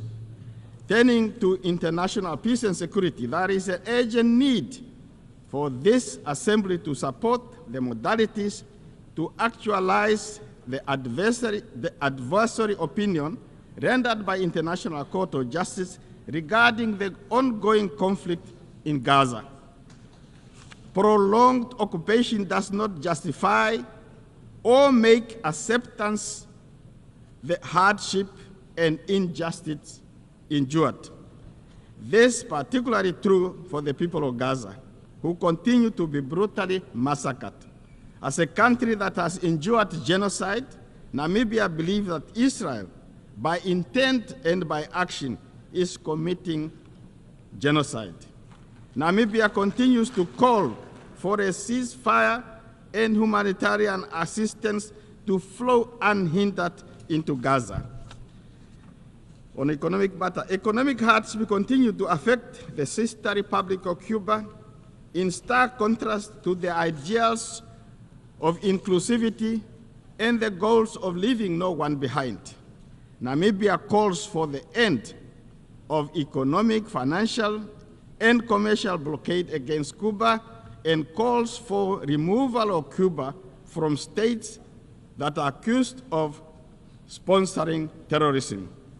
Namibia also reiterates its call for the immediate and unconditional lifting of illegal sanctions against our neighbor Zimbabwe, which hinders the country's capacity to achieve sustainable development goals. Further affronts to United Nations Charter, its purpose and principle is the continued disenfranchisement of the people of Western Sahara, who are denied the right to self-determination.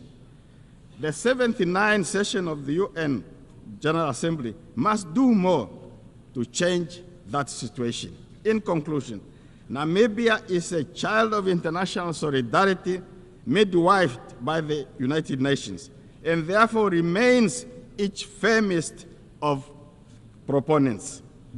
The United Nations system can be strengthened if we hold hands and work together as bridge builders to illustrate, as illustrated by the Summit of the Future, by choosing the way of collaboration over enmity, peaceful dialogue over war and conflict, and de-escalation instead of escalating things, we can achieve our shared goal of more peaceful, just, and prosperous world. And I thank you for your attention. On behalf of the Assembly, I wish to thank the President of the Republic of Namibia.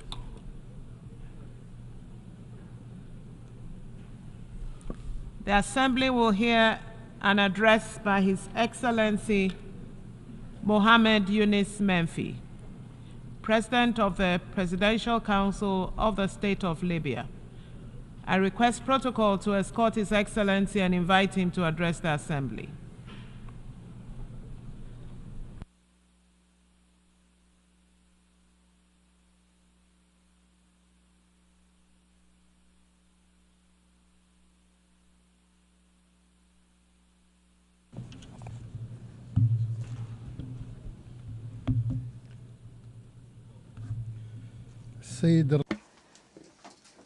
Mr. President,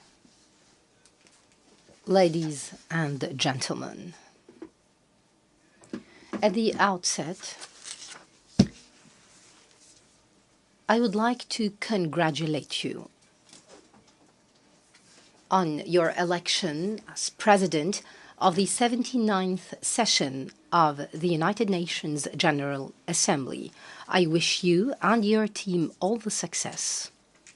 I would also like to express my thanks and appreciation to Mr. Dennis Francis for his excellent stewardship of the previous session. Thanks are also due to His Excellency the Secretary General Antonio Guterres for his continuous effort to promote international peace and security, as well as his good offices to achieve the noble objectives of the United Nations and his role in promoting human rights.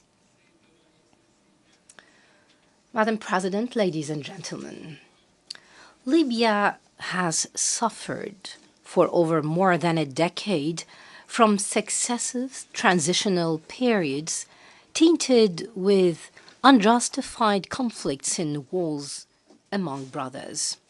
They were fueled by foreign interference aimed at weakening the state, deepening divisions, and controlling its natural resources, as well as its political and social decision.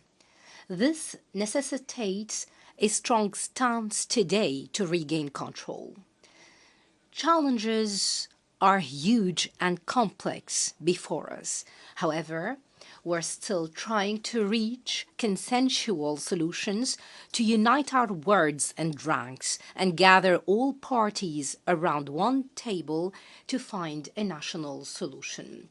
However, this institutional division that is a result of the systematic obstruction by some political parties and the subsequent conflict over privileges and prerogatives led to the escalation of this institutional and political crises.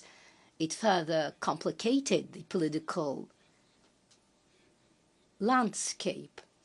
This started with building parallel bodies, leading to the freezing and cancelling of our commitment to certain political agreements and resolutions of the Security Council, and the use of the resources of the state as a tool for political pressure, and the last of which was also attacking the Libyan prosecution and adjudication.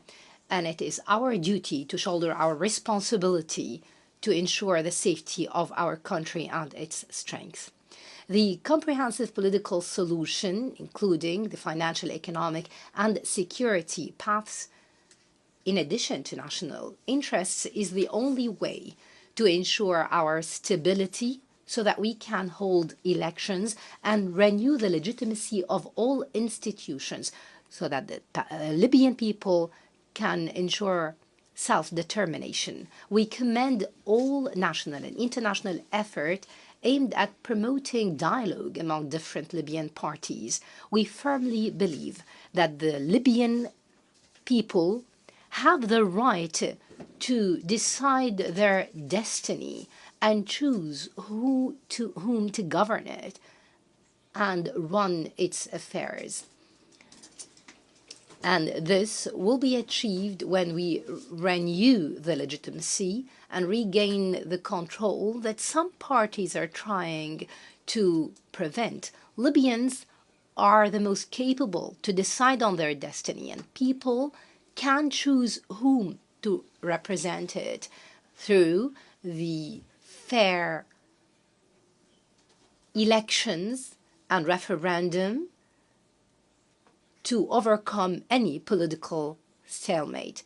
Ladies and gentlemen, the National Reconciliation Project, under the sponsorship of the Presidential Council, is undergoing a slow process due to the recent developments witnessed in the country, especially that some political parties are trying to obstruct it by all means. We reiterate the need to accelerate this path, to build trust In this vein, we commend the efforts of the African Union. We call for a Libyan dialogue to ensure a national pact and a comprehensive reconciliation conference. We stress the need for all stakeholders to participate constructively to reach a peaceful settlement based on a Libyan solution away from any foreign dictations or interferences. We cannot reach sustainable solutions without a serious and honest dialogue among Libyans without any foreign interference. This would ensure the unity of our country, its social cohesion and sovereignty. This month coincides with the first anniversary of the destruction of parts of the city of Darna due to Hurricane Danielle. This was an unforgettable and painful event that left behind a lot of destruction and huge human and material losses. However, we also remember the effort of the Libyans who came together to draw a clear lesson on the ability of the Libyan people to overcome the obstacles and crises they face. That's when they decide to solve their problems domestically without any foreign interferences or dictations. We renew our support to the sincere effort for recovery as we pave the way for the reconstruction all over the country. Ladies and gentlemen, the genocide and ethnic cleansing committed by the Israeli occupation against the Palestinian and Lebanese peoples represent a heinous violation of international law.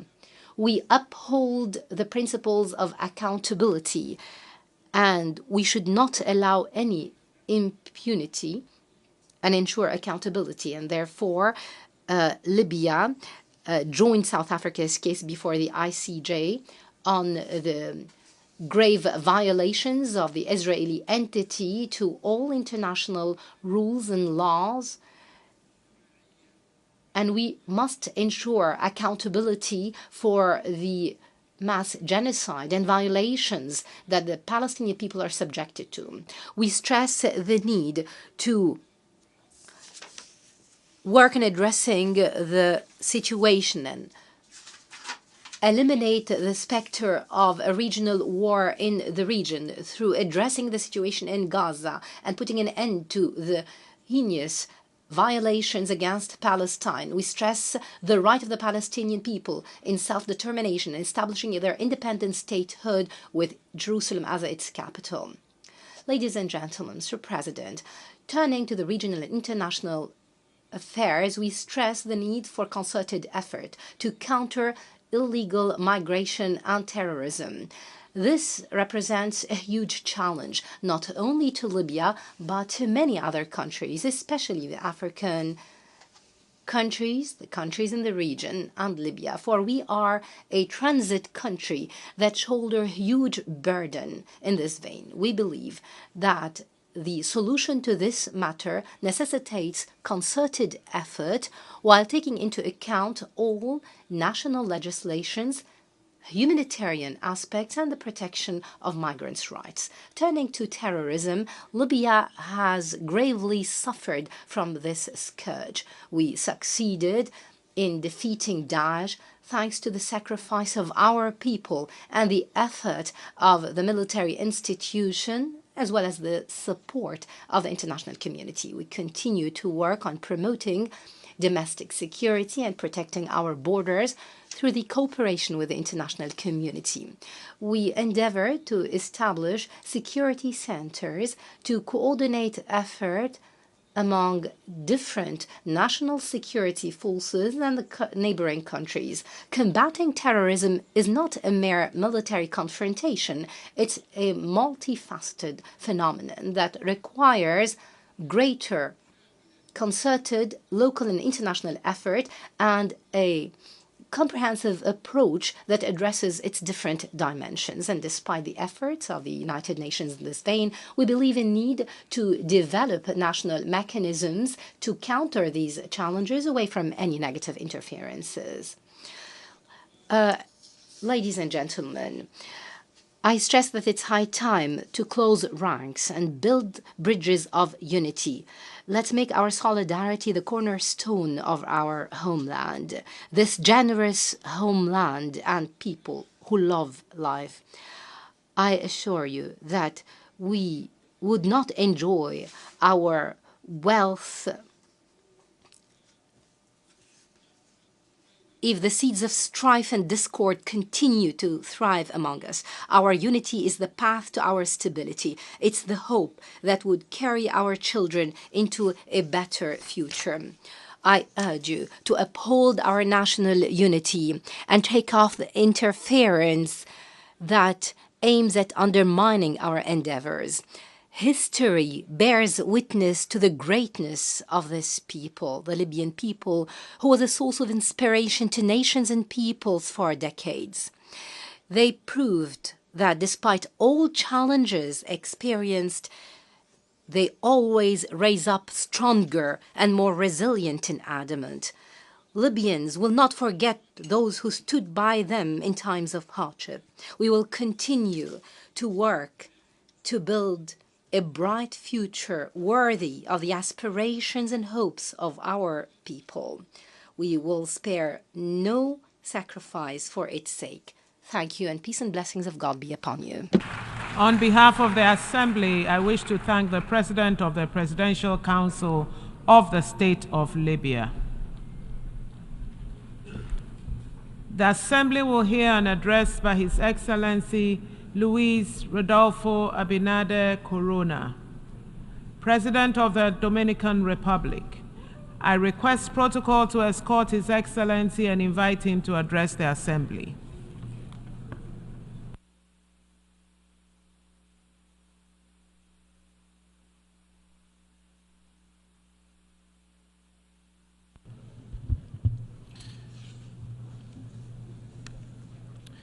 Excelentísimo señor. Your Excellency, Mr. Philemon Yang, President of the 79th session of the UN General Assembly, Your Excellency, Mr. Antonio Guterres, United Nations Secretary General, Heads of State and Government, distinguished heads of delegation, ladies and gentlemen. I wish, on behalf of the Dominican people, to express my congratulations to Mr. Philemon Yang on his election as President of this Assembly. In turn, I would like to thank him for his work and thank the Secretary General for the successful organization of this 79th session and in particular for the recently closed Summit of the Future. This ambitious effort stressed the need to bolster international financing to ensure that we can attain the Sustainable Development Goals, the SDGs. It demonstrates the sincere determination to work for a present and future of peace, civic well-being, respect for human rights, and democratic values. I'd like to emphasize that in the Dominican Republic, we have made considerable headway in the SDGs in poverty reduction, food security, energy sustainability, public safety, and climate action, just to cite a few examples. By way of example, monetary poverty shrank from 25.8% in 2019 to 23% in 2023. This despite the pandemic and the effects of the war. And in the first half of this year, it fell to 18.9%, which is the lowest level in our history. Over the 4 years of our administration, we have more than doubled spending on social protection. Our agricultural policy has been key to guaranteeing food security and maintaining profitability for Dominican farmers. Despite being an island with limited amounts of arable land, we have managed to boost our food self-sufficiency from 88.5% in 2019 to 90.6% in 2023. Indeed, we've established self-sufficiency in this sector to a large extent. Turning to the generation, transmission and distribution of affordable and clean energy, we've made significant strides and important improvements in electric regulations. We are beginning to build 2,000 new megawatts in thermal generation, and we've signed contracts for 1,600 megawatts of renewable energy, with 600 megawatts already in operation and 1,300 in construction. By the end of 2027, for the first time, we will have a surplus generation capacity of over 15%. This will guarantee greater stability, sustainability, and prices for our energy supply.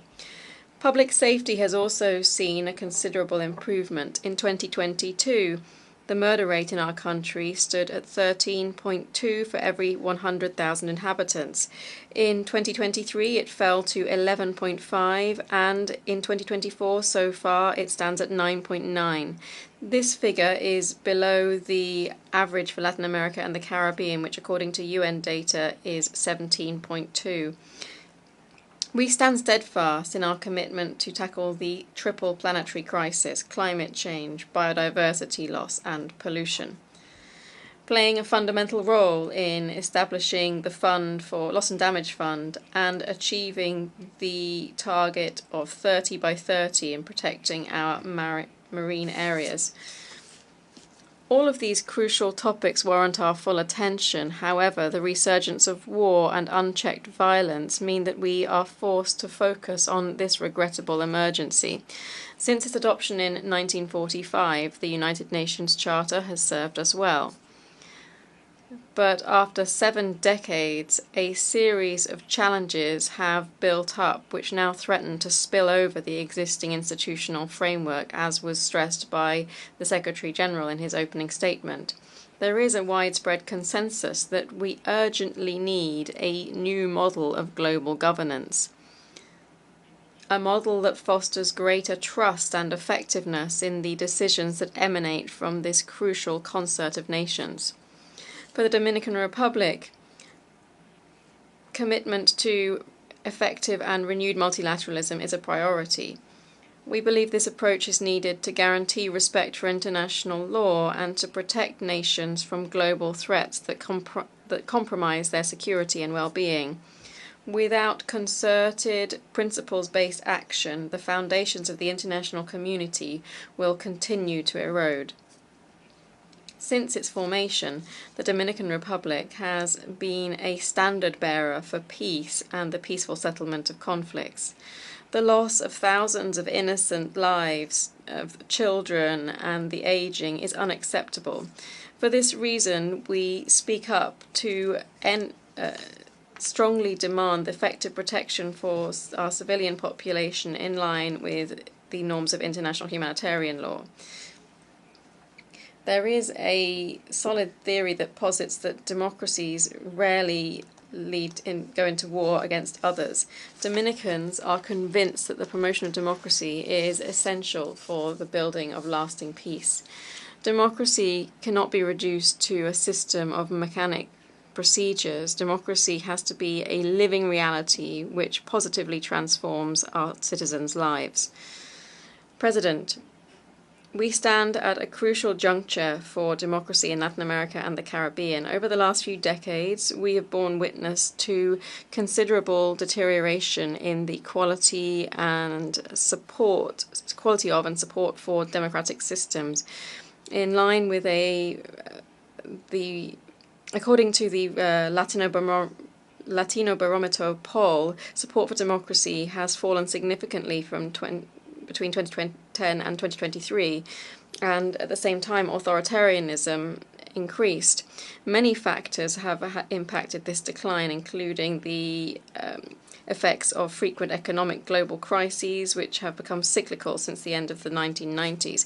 Another factor is also that citizens are not seeing the tangible benefits of democracy and are very concerned by personalism and corruption, which undermine trust in democratic institutions. In light of this, a clear propensity to remain in power stands out, which in the case of Latin America has taken the form of indefinite re-election, which over the last 30 years has eroded democracy. One example of this is the crisis in Venezuela, which combines a concentration of power, persecution of the opposition, and censure of the media. Without due transparency of the electoral process and without necessary documentation, the crisis will further worsen. We continue to insist on the publication of all electoral records and their verification by impartial institutions in respect for the results of the popular will in Venezuela. Without the publication of these documents, a legitimate winner will not be able to be declared. Transfers of power are essential to guaranteeing responsible and genuinely participatory politics. Democracy is based on a founding principle. The loser has to accept their defeat and exercise true, faithful, constructive opposition.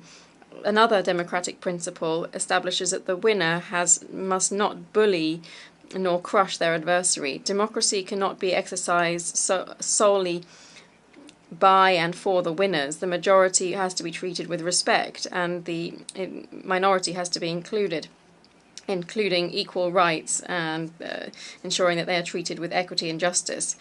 On the 19th of May, the Dominican people re-elected me at the first round for a second and final presidential mandate, which led to a qualified majority in both chambers of the Congress.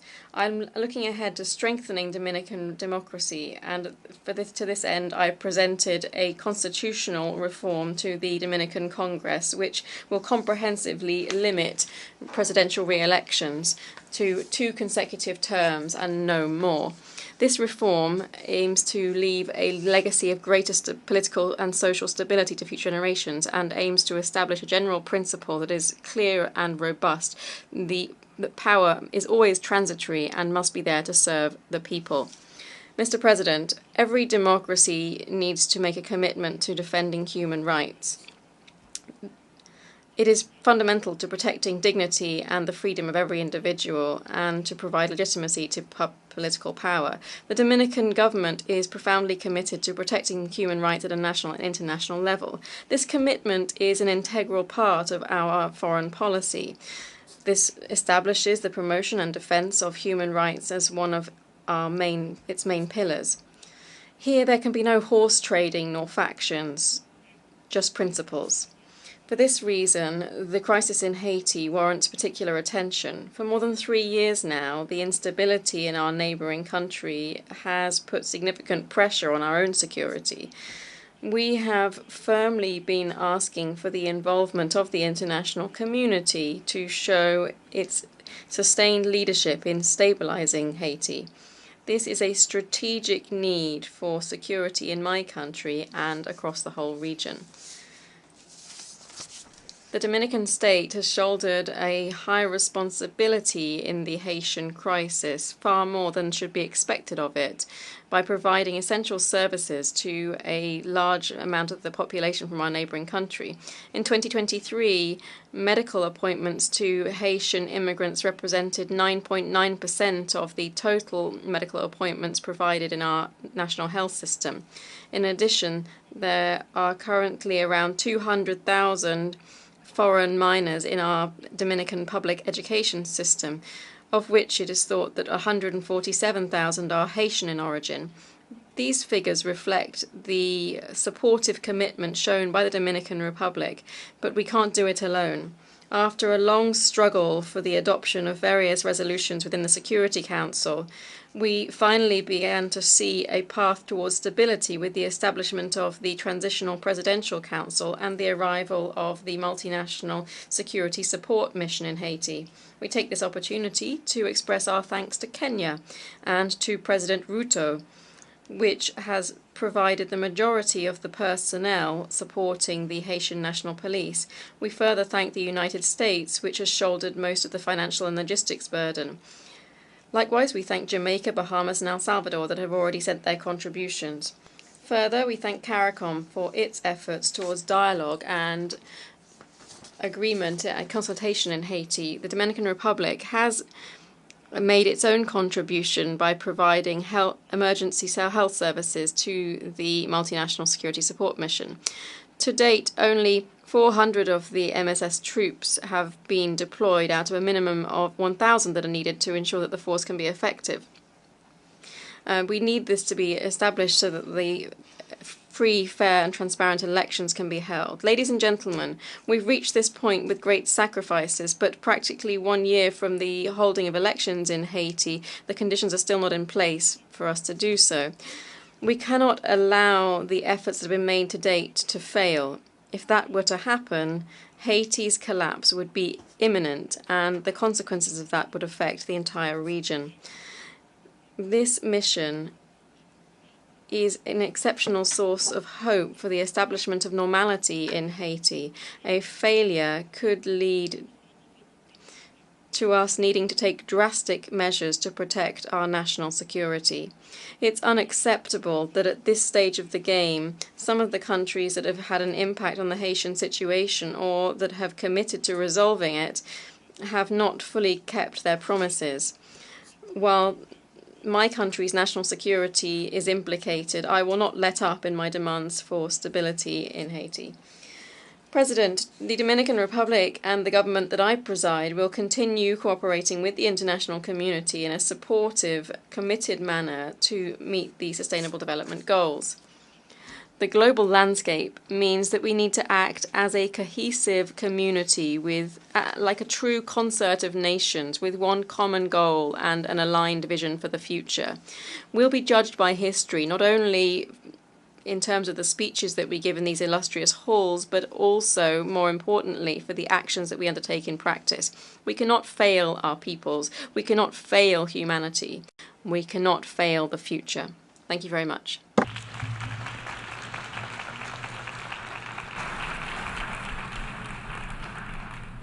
On behalf of the Assembly, I wish to thank the President of the Dominican Republic. The Assembly will hear an address by His Excellency Klaus Werner Ioannis, President of Romania. I request protocol to escort His Excellency and invite him to address the Assembly.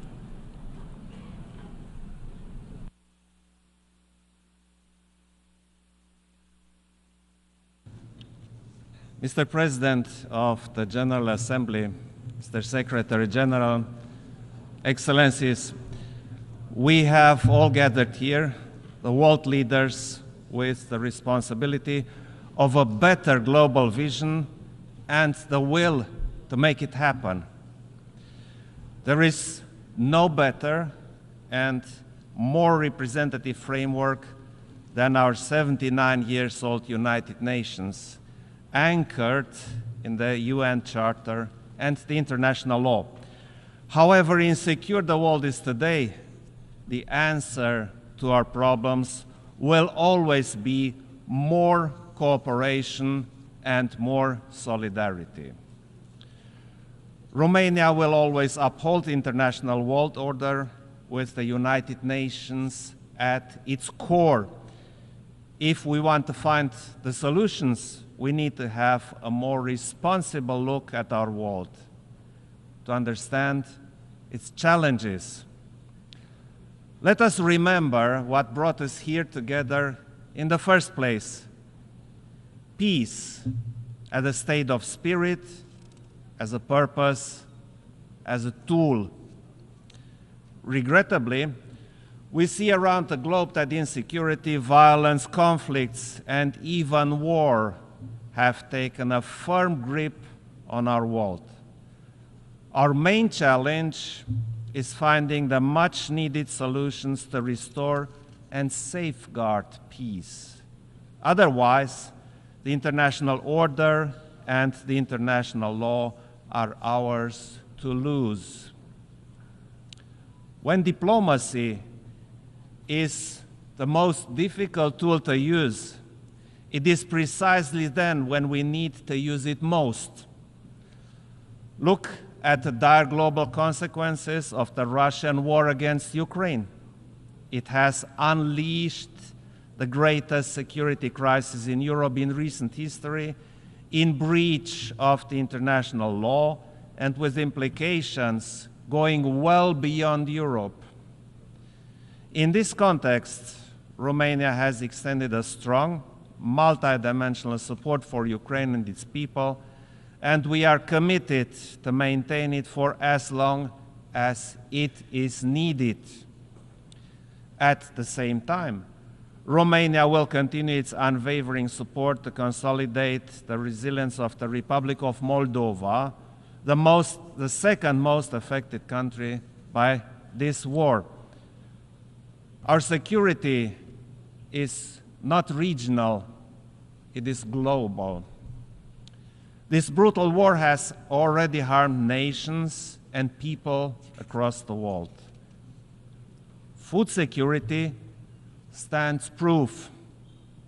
My country has a crucial role in facilitating the grain exports from Ukraine through our ports on the Danube and at the Black Sea. A long-term conflict is unacceptable, and we must stay the course. Ukraine needs the resolute support of all UN member states determined to uphold the international law and the United Nations Charter. Romania fully supports the peace initiative of President Zelensky. It is the only approach to ensure a just and lasting peace in full agreement with the UN Charter and the international law.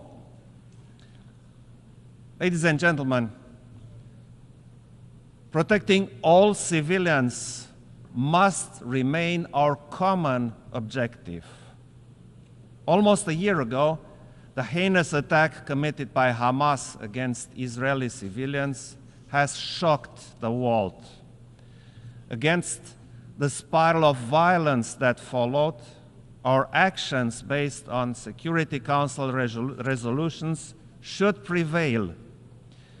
The end of hostilities, a safe release of all hostages, and facilitation of the safe shipment of the humanitarian aid for the civilians in Gaza are imperatives no one can deny. Furthermore, we support all efforts to resume the political process based on the two-state solution, coexisting in peace and security within safe and recognized borders.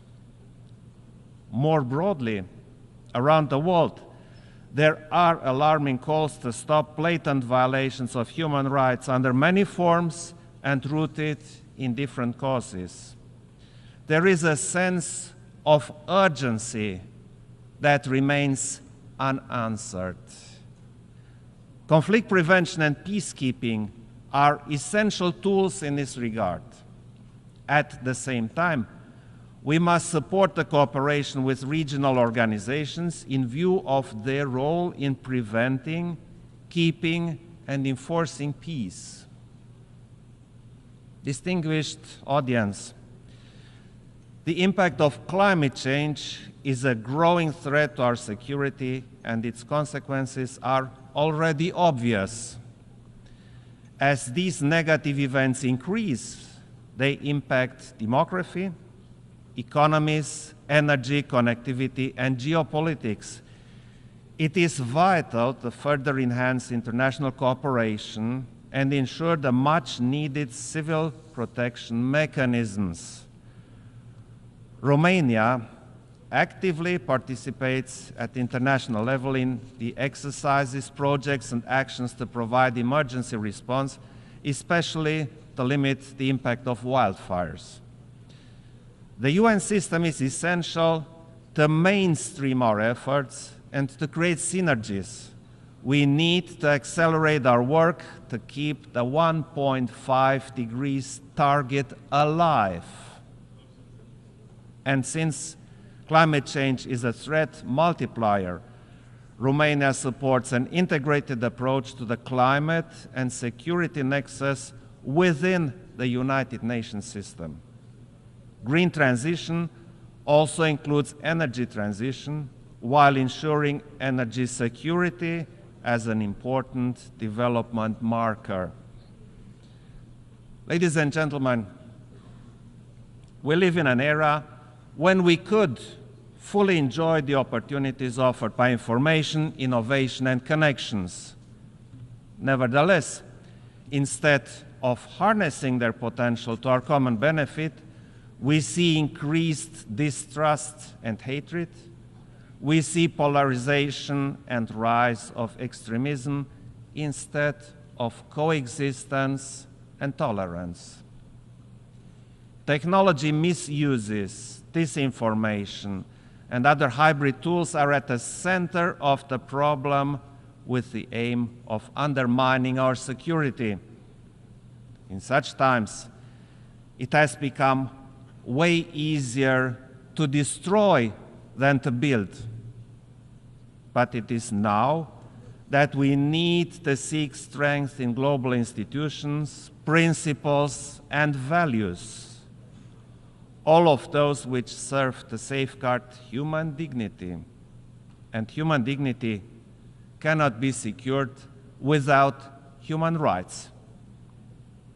They are never optional and continue to stand as one of the fundamental pillars of the United Nations system.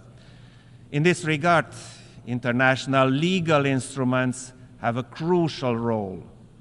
For example, in digital transition, we see that technology is a global amplifier of trends. It is up to us to decide whether it will contribute to a more effective and accessible public services. We also have to recognize the essential role of civil society, the human rights defenders, and the involvement of youth in advancing human rights. We are also following the situation of gender equality and the fight against gender violence. Romania is a firm supporter of gender equality, which we promote as member of the Human Rights Council and most recently of the Commission on the Status of Women. Distinguished audience, there is no viable alternative to the United Nations and the principles upon which the organization was built, which remain more valid than ever. Our focus is to continue the United Nations reform so that it will be fit to address current challenges and the ones looming, a more effective and more efficient United Nations, a more representative United Nations where trust can be fostered.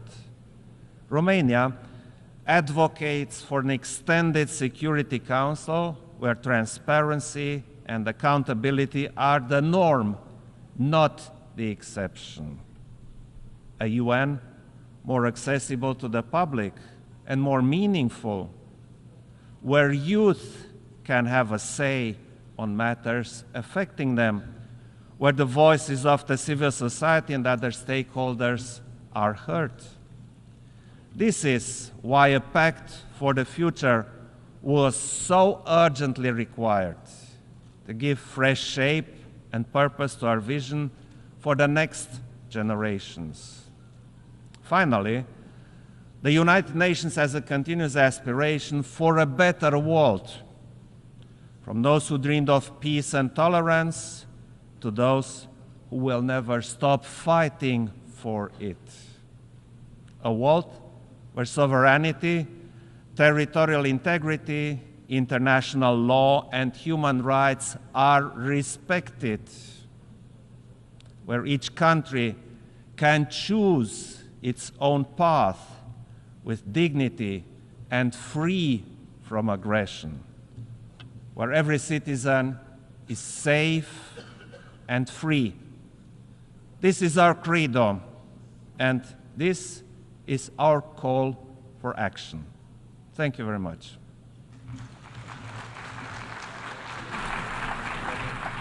On behalf of the Assembly, I wish to thank the President of Romania.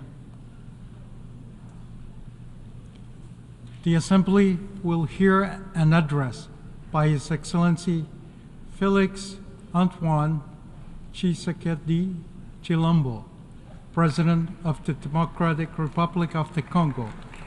I request protocol to escort His Excellency and invite him to address the Assembly.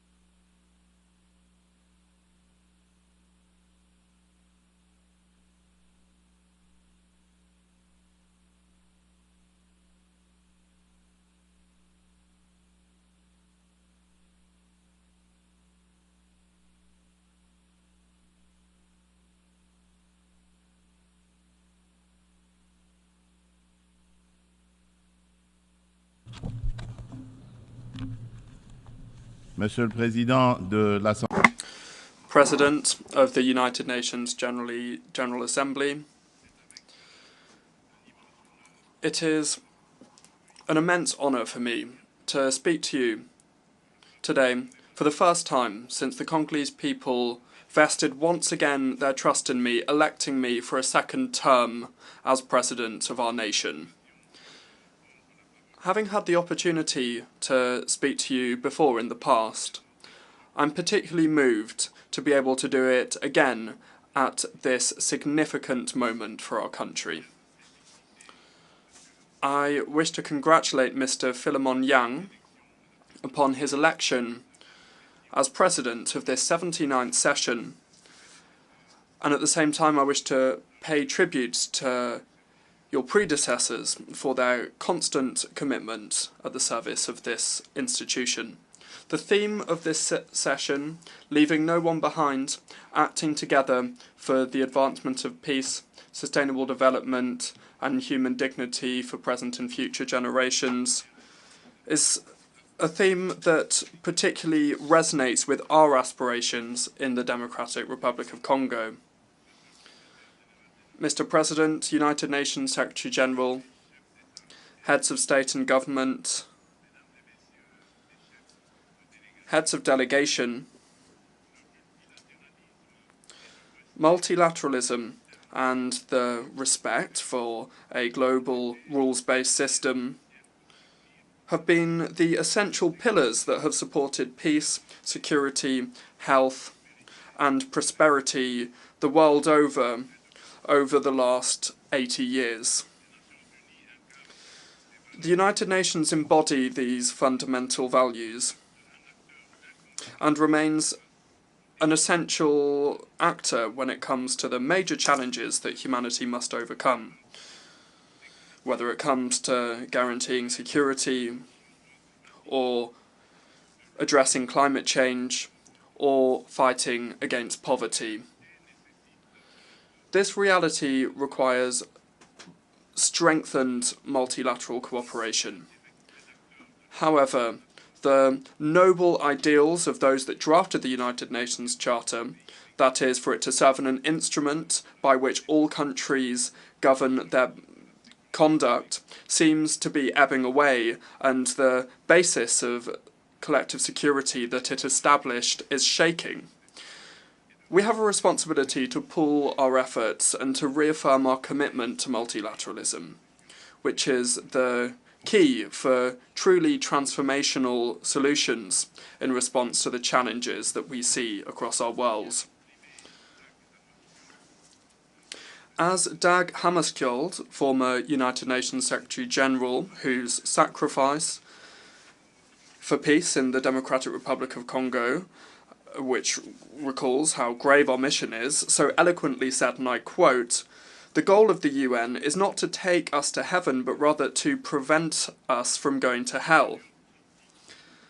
At this critical juncture for multilateralism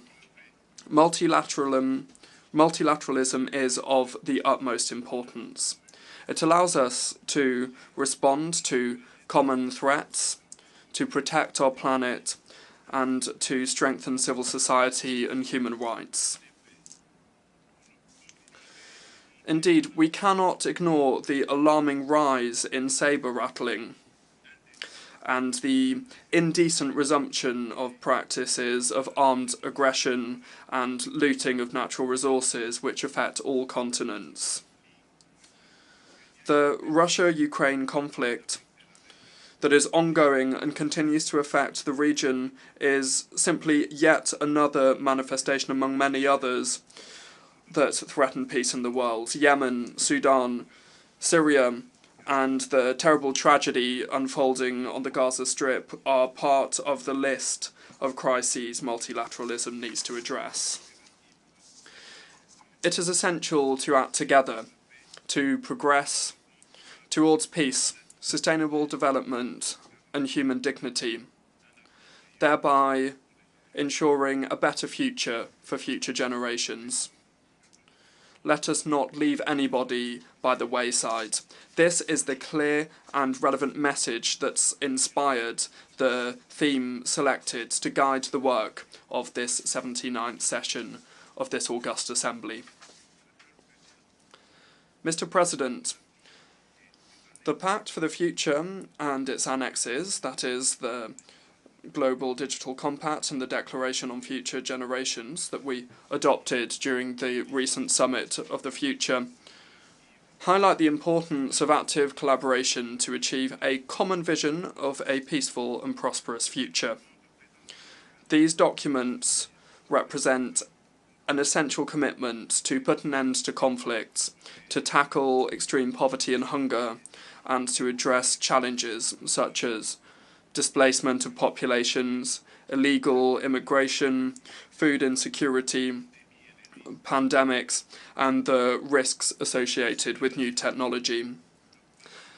At the same time, the Global Digital Compact is an essential pillar, part of our quest for a prosperous future, and is at the heart of the fourth industrial revolution, where digital technologies have become essential. This digital transition is an unprecedented opportunity to achieve the Sustainable Development Goals by 2030, in particular for the least developed countries. It seeks to reduce the digital gap and to onboard unconnected populations with digital services with a high social impact. However, in order to address this major challenge inherent to the digital revolution, global reforms are required, involving a reassessment of the international financial architecture and involving adequate financing.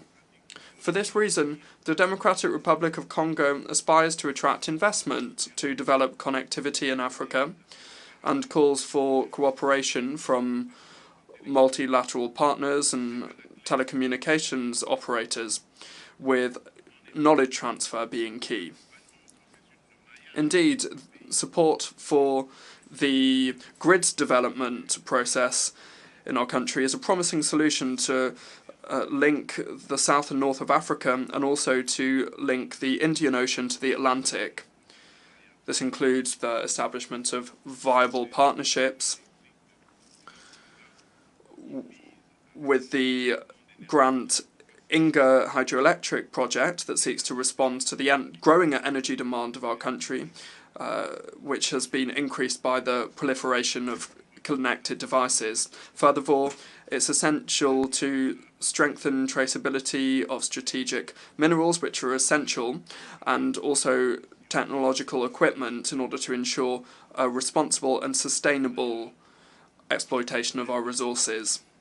Furthermore, full participation and commitment from youth, both boys and girls, are essential to build a sustainable and inclusive society. This principle is the foundation of the Declaration on Future Generations and underscores our responsibility vis-à-vis future generations and how important it is to make decisions that enable them to flourish. For Africa, youth is a major asset for Africa's future prosperity. Investing in education, in particular in STEM subjects, that's science, technology, engineering and mathematics, and creating conducive environments for innovation are crucial. It is essential to deal with the disconnect between a fast-growing young population and the job market by providing the skills that they require to join the job market. Mr. President, the situation in the east of the Democratic Republic of the Congo is particularly concerning. The resurgence of the M23 terrorist group, supported by Rwanda, has caused an unprecedented humanitarian crisis with close to 7 million internally displaced persons. This aggression is a major violation of our national sovereignty. We call upon the international community to firmly condemn these actions and to impose targeted sanctions against Rwanda for its destabilising and damaging role. We demand an immediate and unconditional withdrawal of Rwandan troops from our territory. While recent diplomatic initiatives such as the Luanda talks may be encouraging, they should certainly not overshadow how urgent it is to engage in this essential action. The Democratic Republic of Congo is actively committed to entrenching lasting peace in the east of the country and to promote economic development and the well-being of the so long-suffering communities experiencing this armed conflict. Nevertheless, we are not closing any door to any opportunity that would bring peace while maintaining our sovereignty and our territorial integrity. In this regard, we are resolutely committed to implementing the roadmap adopted as part of the Luanda process, and I fully support that promotes high-level dialogue seeking to re-establish trust between the Democratic Republic of Congo and Rwanda while minimising the risk of the current security crisis descending into a regional conflict. Furthermore, my country remains open to any other initiative by our partners that would contribute to achieving this noble goal of peace. The Democratic Republic of Congo reaffirms our firm will to ensure lasting peace. Under my leadership, we are steadfast in our commitment to pursue the implementation of the Programme for Disarmament, Demobilisation and Community Recovery and Stabilisation, the PDDRCS, which is a key part of our national strategy to disarm, demobilise and reintegrate combatants by providing them viable economic opportunities that are also sustainable, while at the same time stabilising the regions affected by conflict. By ensuring a post-MONUSCO transition, we are also prioritising the repatriation of foreign combatants. The PDDRCS is a crucial tool for peace in the Democratic Republic of Congo, and I invite our partners and our friends to support it.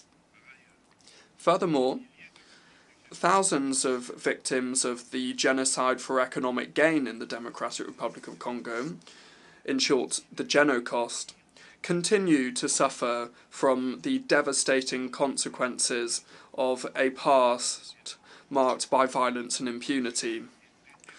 Recognising and addressing the effects of this tragedy is crucial to enable the recovery and reconstruction of the affected communities. Beyond immediate humanitarian aid, a long-term approach focused on justice, reconciliation and sustainable development is essential to allow the victims to recover and to return to a decent life. Therefore, the government of the Democratic Republic of Congo decided to make the 2nd of August National Day, the Genocost Day, which is dedicated to the victims of the odious crimes perpetrated by rebels supported by multinational corporations and states in the region. This is a national day of coming together, and it allows us to confront our painful past so that we can move forwards. It's essential to strengthen the historic conscience of our country and to affirm the determination of our nation to prevent such barbarous acts from repeating. President, terrorism is a serious threat to international peace and security, and it affects all the regions of the world. Having raged in Asia, in Western Europe and in North America, this scourge now seems to be entrenching itself in Africa. As a member of the Global Coalition Against the Islamic State, the DRC urges the United Nations to ramp up its efforts to implement the recommendations of this organisation, in particular when it comes to the Akaba process. Terrorism, which is raging in the east of our country, is closely linked to the looting and illegal exploitation of our natural resources. These criminal activities are nourishing insecurity and financing armed groups, exacerbating conflicts in the Great Lakes region. It is therefore essential for the United Nations to envisage severe sanctions against those responsible for these economic crimes in order to break this vicious circle and to foster peace, sustainable development, and human dignity for future generations. President, according to the most recent voluntary national review report for the SDGs, the Democratic Republic of the Congo has made significant progress towards several of the SDG targets, thanks to major reforms and interventions.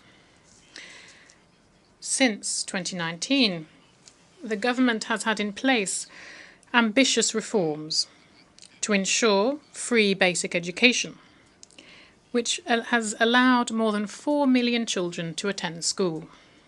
Moreover, several measures have been taken to strengthen social protection, to introduce universal health coverage, and to promote gender equality, as well as fostering and supporting the development of infrastructure and rapid industrialization via, inter alia, the creation of special economic zones. Despite this progress, the Global Report on the Sustainable Development Goals underscores that at the current tempo, the Democratic Republic of the Congo will not be able to achieve the SDGs by 2030 due to persisting inequality and vulnerability, which are exacerbated by armed conflict.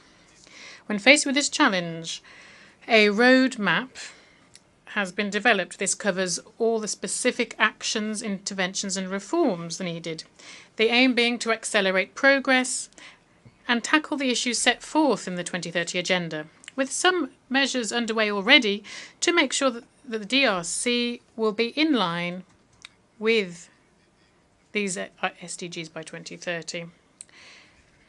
For this to work, the Democratic Republic of the Congo needs an annual investment of around $32 billion. It is therefore indispensable to strengthen partnerships for sustainable investment and to promote peace in order to support stable socio-economic development.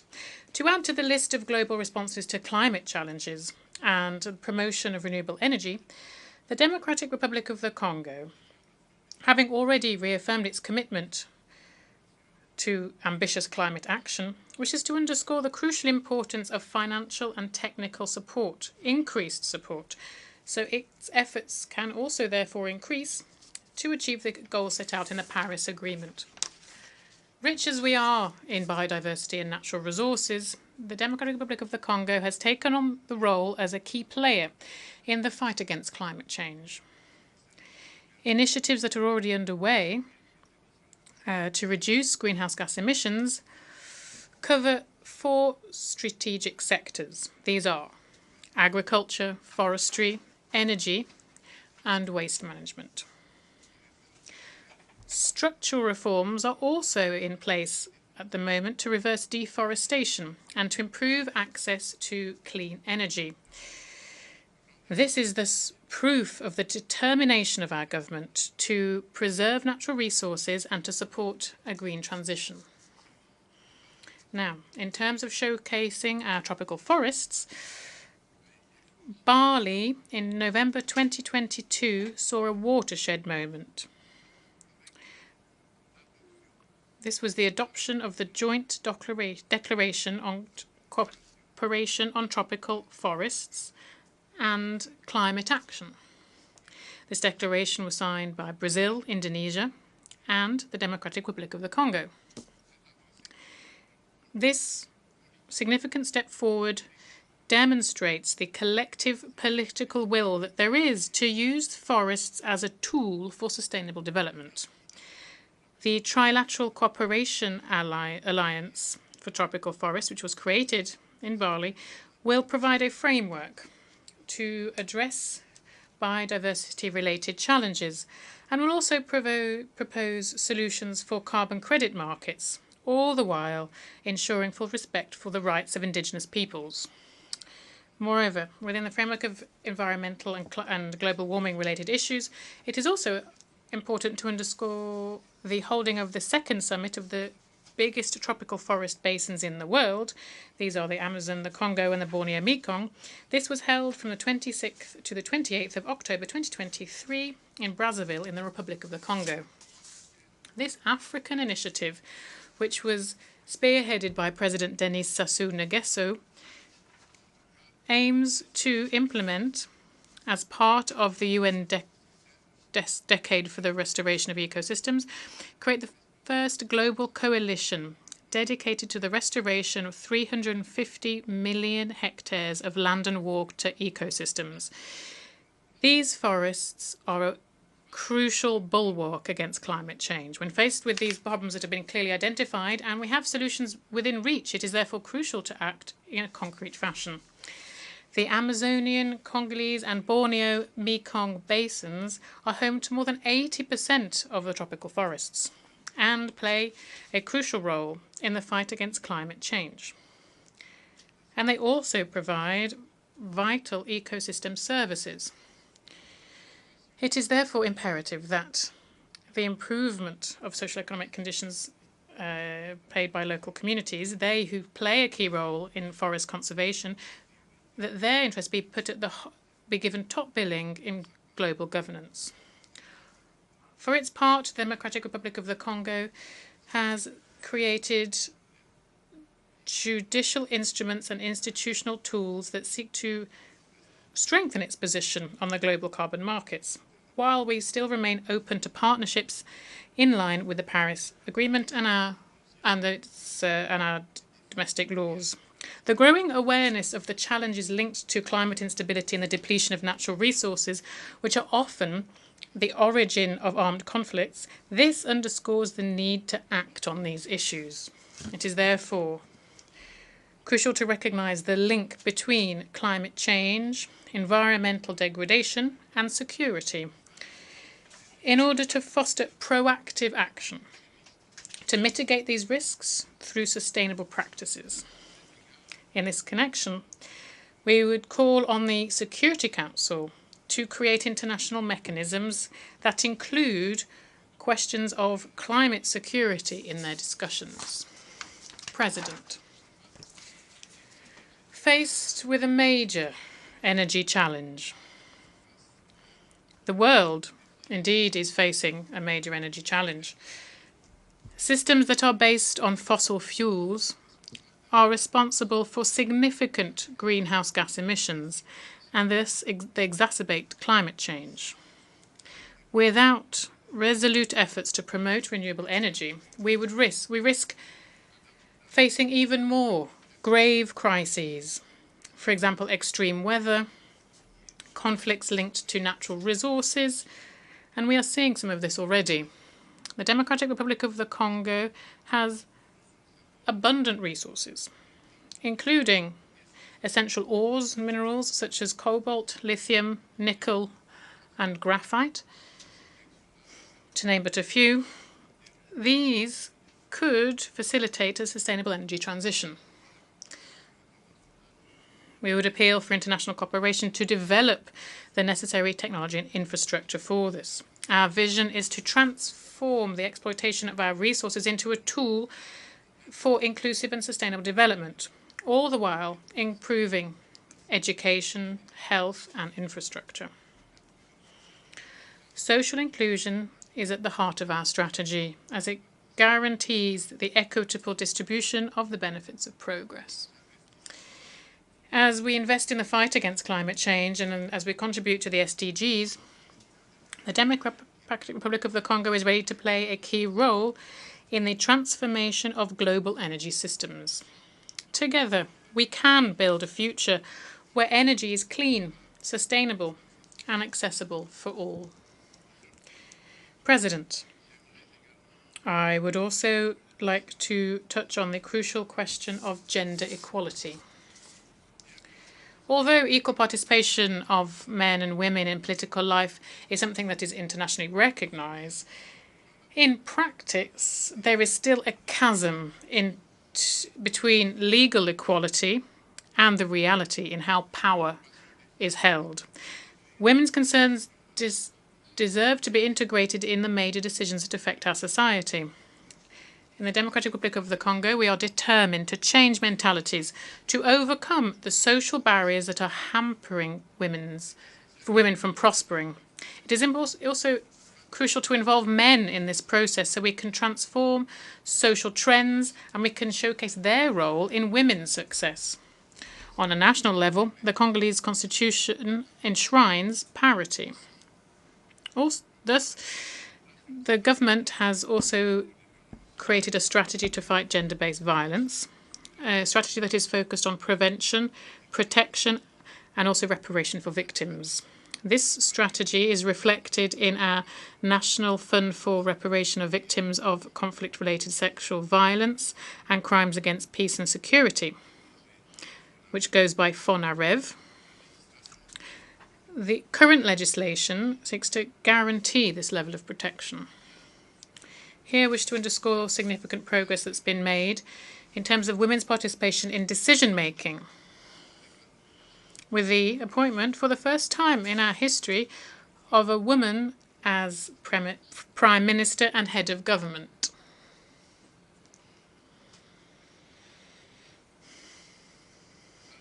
We're also seeing increased presence of women in governmental bodies, as well as in the judicial system and the parliament, as illustrated by the appointment of women as the first President of the Council of State and the head of the Central Bank of the Congo.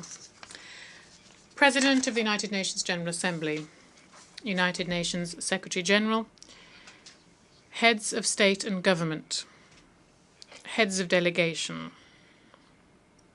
ladies and gentlemen. As we leverage this momentum, it is crucial that the international community, under the aegis of the United Nations, continue to support the processes underway and reinvent themselves when faced with the challenges of the current world. To retain the trust of the international community, the United Nations must prove how it is able to adapt to contemporary changes and overcome these in an effective and responsible way. It is crucial to breathe new life into multilateralism through targeted reforms of the United Nations Charter on key issues such as the Security Council, the veto, Chapter 7, and the use of force. Nevertheless, that won't be enough. Coordination and cooperation between the different institutions and agencies of the United Nations must also be improved. Numerous global issues are often dealt with redundantly in different fora, sometimes taking contradictory angles, while other problems remain completely sidelined. And each international bureaucracy seeks to justify its own existence. In this connection, while we we commend the support of the United States. I would reiterate with strength on behalf of all African countries the request for 2 permanent seats at the Security Council for African countries.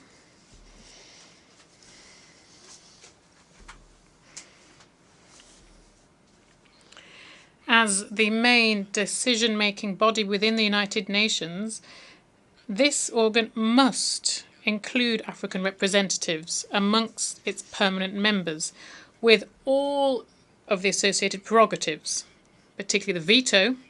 This is to guarantee fair geographic representation.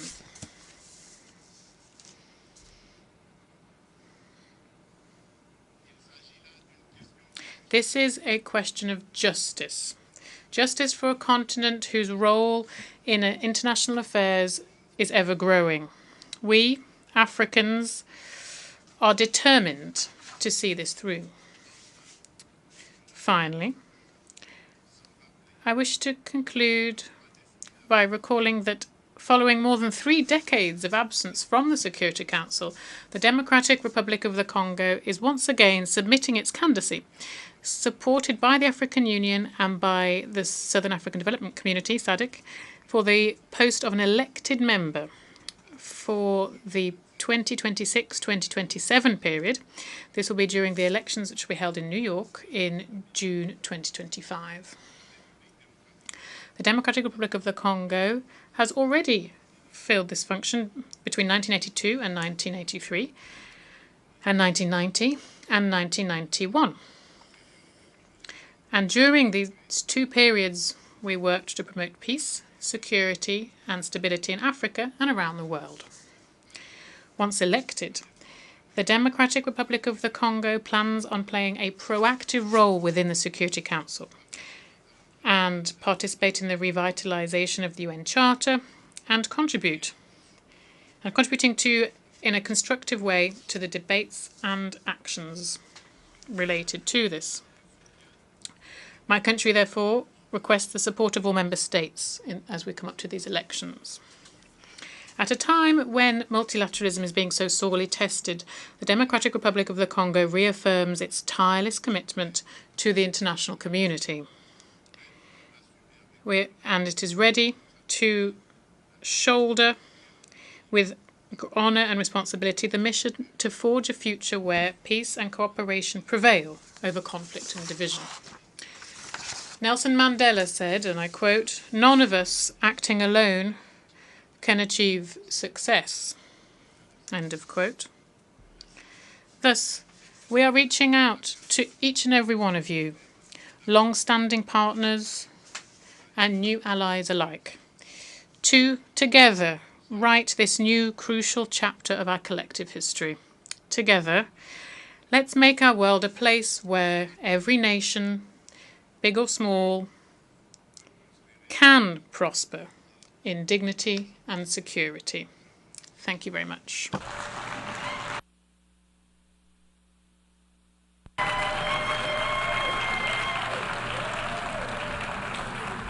On behalf of the Assembly, I wish to thank the President of the Democratic Republic of the Congo.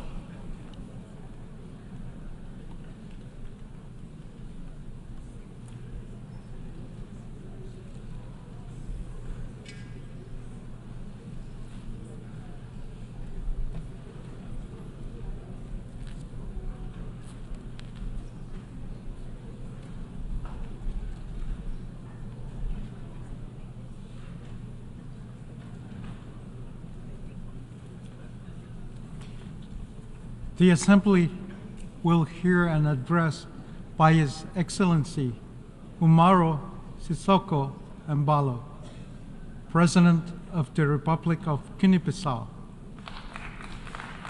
I request protocol to escort His Excellency and invite him to address the Assembly.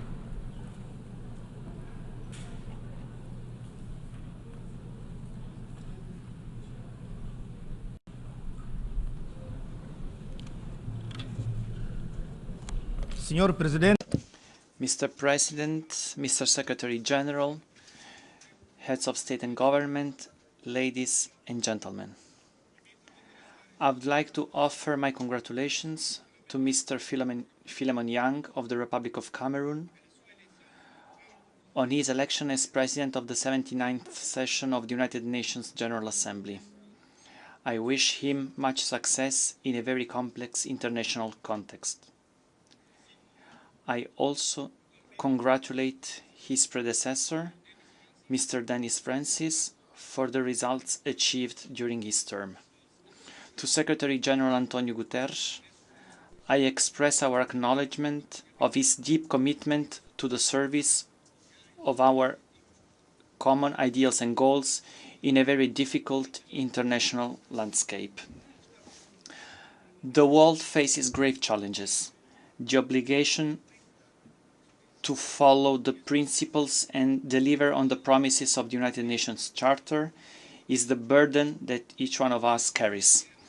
We witness devastating wars, the intensification of regional tensions, and other grave threats to international peace and security. Hundreds of millions of people continue to live in extreme poverty, without the basic means of subsistence, without hope for a better future,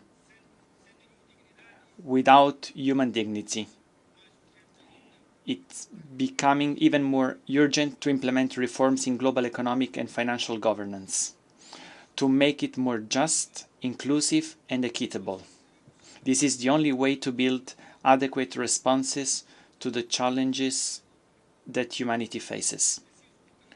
We must fight more efficiently against poverty and social exclusion through concrete actions. Specifically, we must strive to finance development programs, reduce inequalities, protect the environment, and mitigate the effects of climate change. Mr. President, 8 decades after the establishment of the UN in 1945, we live today in a totally different world. We continue to call for reform of the United Nations Security Council, which must consider the interests of Africa under the terms of the Ezulwini Consensus and the Sirte Declarations of Heads of State and Government of the African Union.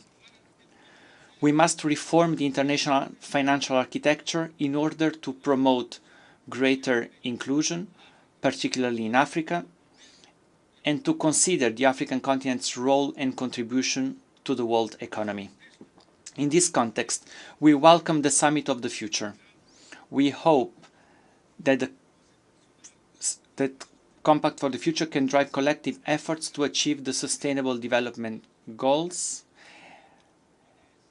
SDGs, and Agenda 2063, the Africa we want, of the African Union. As a member of the Global Working Group on Social Protection for Nutrition, Human Capital and Local Economic Development of the Group of 7+, G7+, we will work together with the other distinguished members on eradicating hunger and progressively achieving all Sustainable Development Goals, SDGs. Mr. President, the President of the Republic of Guinea-Bissau, we are committed to fostering dialogue, national reconciliation, consolidation of democracy and the rule of law, as well as our country's sustainable development.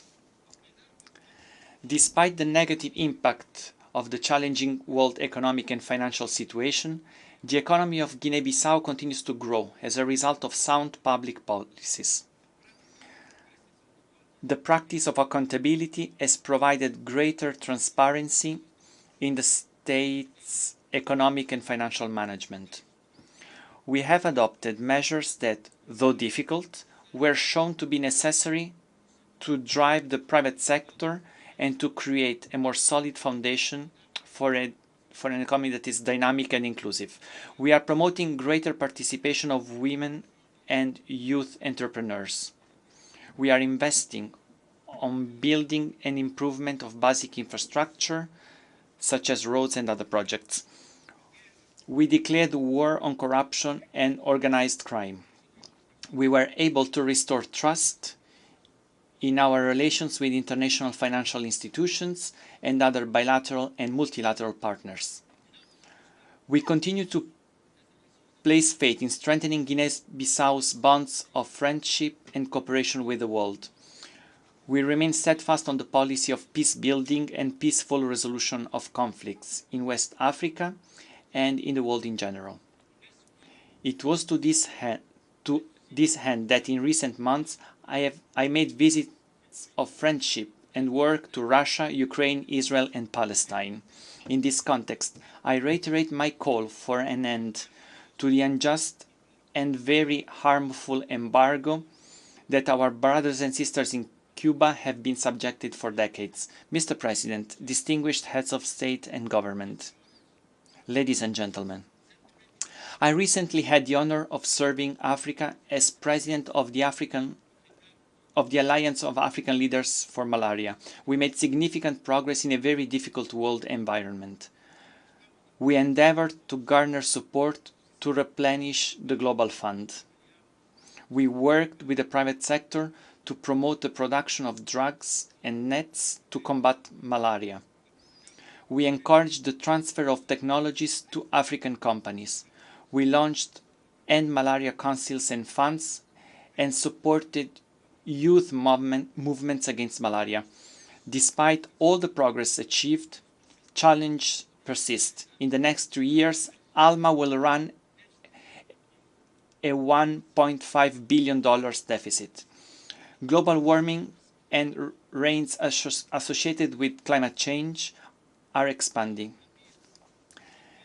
The geographic reach of mosquitoes, thus exposing more than 170 million people to the threat of malaria in the African continent.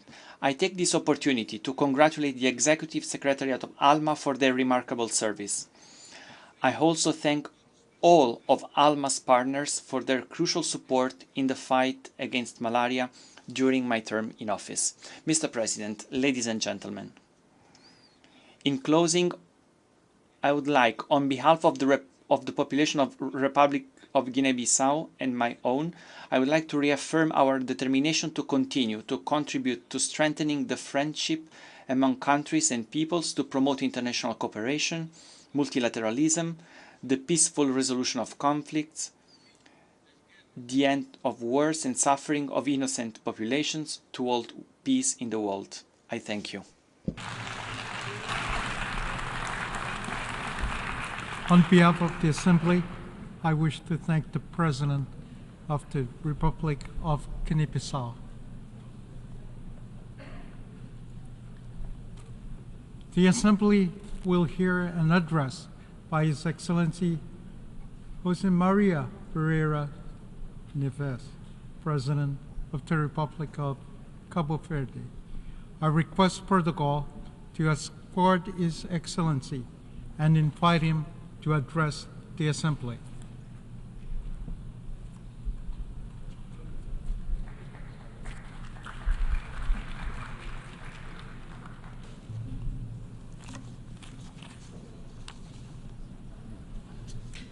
Excelências,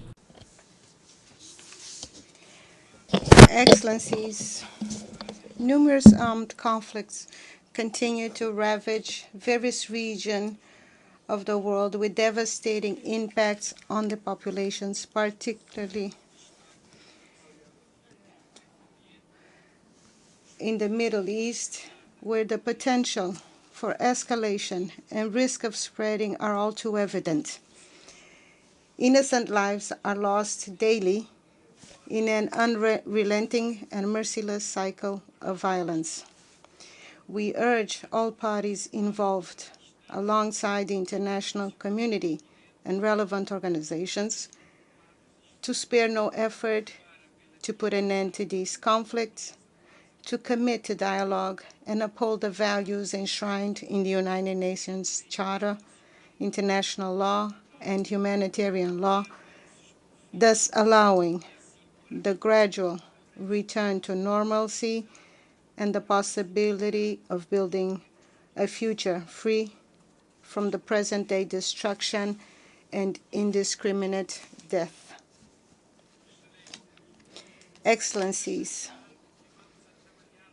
at the national level, we remain committed to achieving the Sustainable Development Goals, the 2030 Agenda, and the African Union Agenda 2063.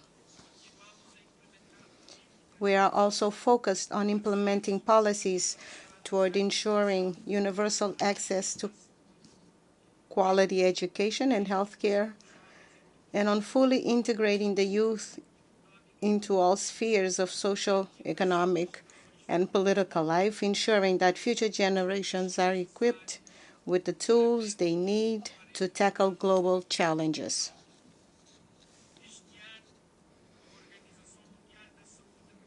This year, we proudly received a certification from the World Health Organization as a malaria-free country, a comforting and encouraging testament to our commitment to health and healthcare as a fundamental right for all. While many nations, especially in Africa, are still grappling with this terrible disease, we have a unique opportunity to eradicate preventable and treatable ailments.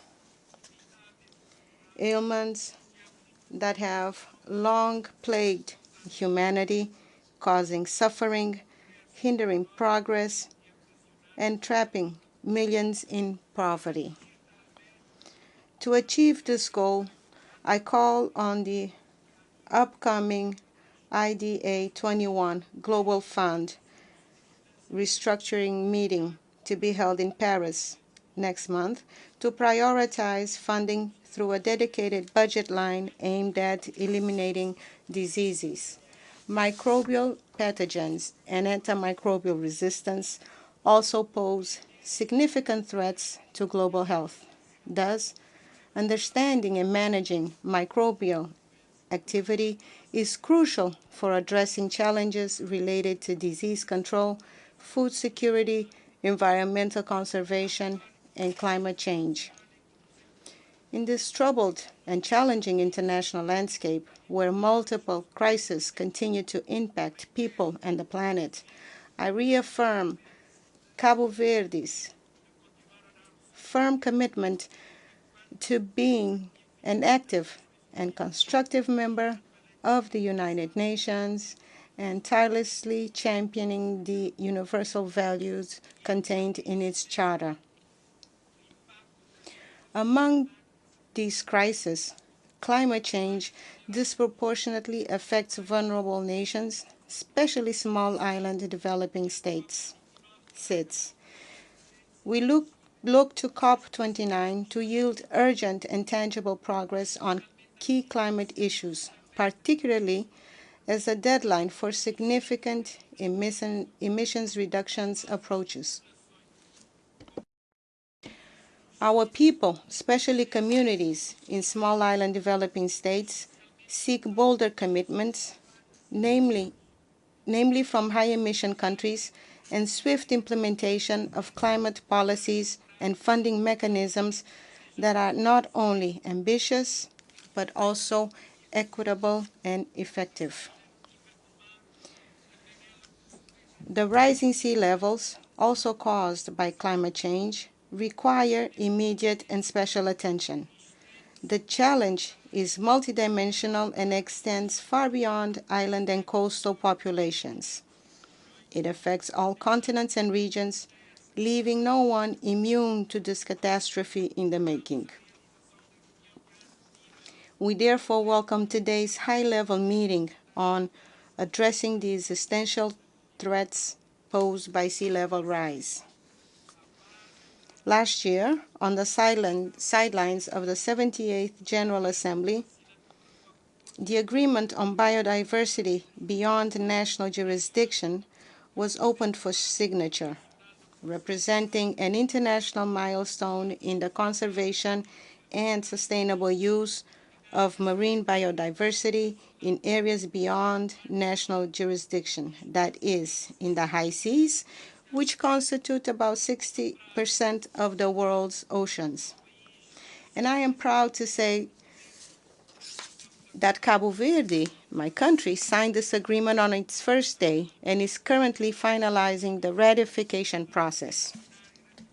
I call on all nations who have not yet done so to also sign and ratify this important instrument for the conservation of life in our oceans. As an ocean nation, Cabo Verde has a tiny land territory in comparison to the immensity of its maritime territory. Therefore, I did not hesitate to accept UNESCO's honorable invitation to become patron of the United Nations Decade of Ocean Science Alliance for Sustainable Development for 2021-2023. As an ocean nation, heavily dependent on marine resources, our role in the Ocean Decade focuses on local and global actions to promote sustainable ocean management. We have been focused on the importance of sustainable ocean management, particularly for small island developing states that are very vulnerable to climate change and the degradation of marine ecosystems.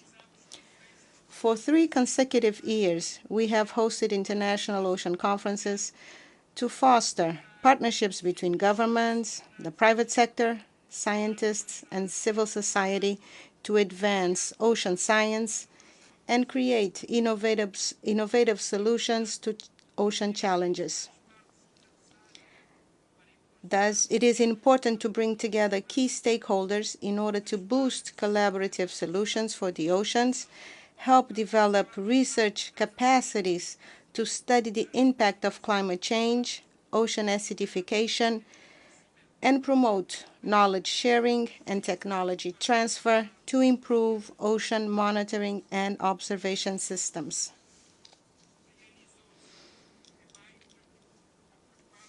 The 4th United Nations Conference on Small Island Developing States, SIDS, was successfully held last month of May.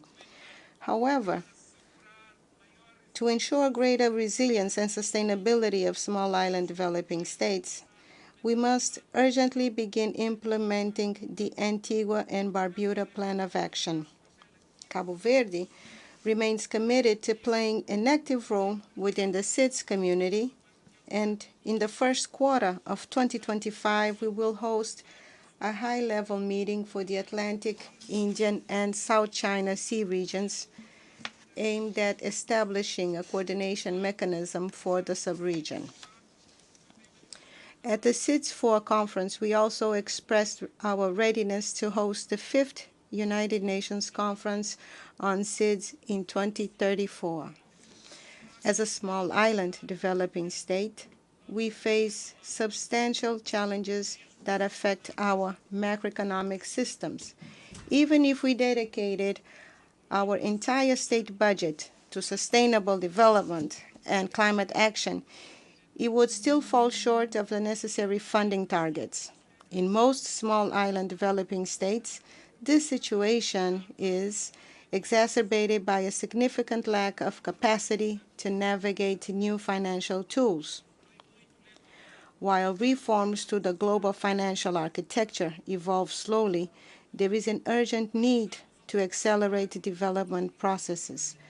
We must swiftly and significantly scale up technical assistance and capacity building efforts in financing sustainable development to ensure that the global South is not left behind. We here welcome the recent approval of the Multidimensional Vulnerability Index, MVI, which is crucial, particularly for SIDS and other vulnerable groups, as it provides a comprehensive and differentiated way of assessing our development needs and challenges, thus enabling a broader and more accurate understanding of how various factors influence the development of countries. In my capacity as the African Union champion for natural and cultural heritage, and in line with the policies of the government of Cabo Verde, I have been tirelessly advocating for the protection, promotion, and sustainable management of Africa's rich natural and cultural heritage, which is highly vulnerable to climate change. It is essential that we continue to raise awareness on the need to safeguard our ecosystems, historical landmarks, traditional knowledge, and intangible cultural practices. It is thus urgent for us to promote African identity through the promotion of African languages, traditional arts, and all the plurality of cultural expressions, reinforcing the continent's diverse cultural history and its contributions to global culture and human heritage is vital. The restitution of cultural assets, such as artifacts, works of art, and sacred objects, which are an integral part of the cultural identity, history, and traditions of the communities from which they originate, is of vital importance not only for Africa, but for many other regions of the world. Their removal has disrupted cultural continuity, and their return would allow preserving their cultural and spiritual integrity as they are returned to their original environments, thus allowing local communities to reconnect with their heritage, fostering cultural pride, and preserving their identities for future generations.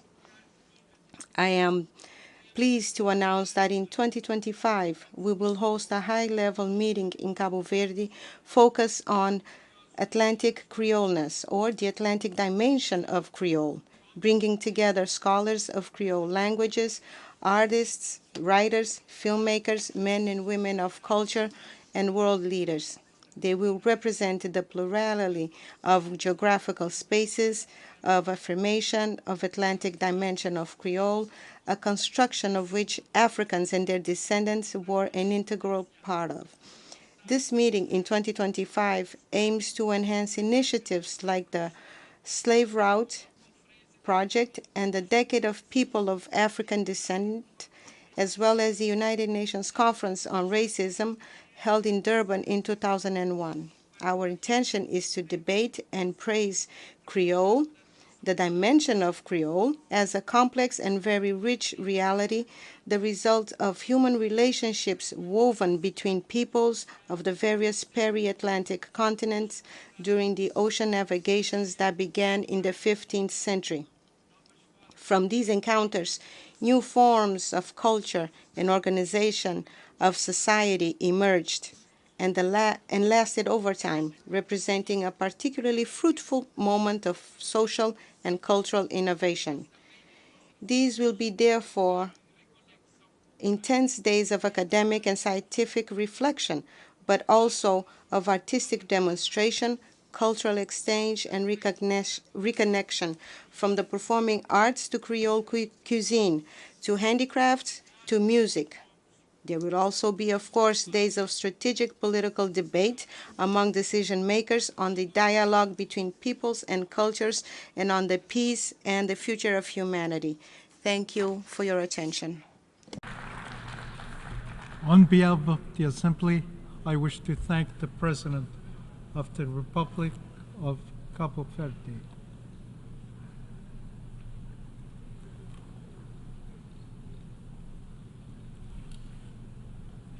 The Assembly will hear an address by Her Excellency Iris Samara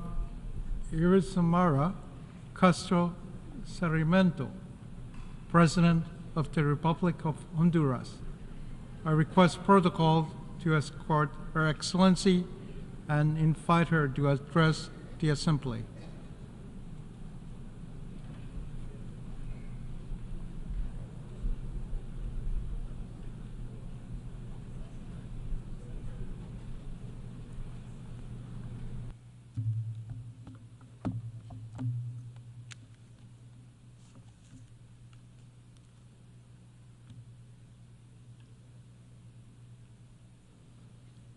Señor Presidente,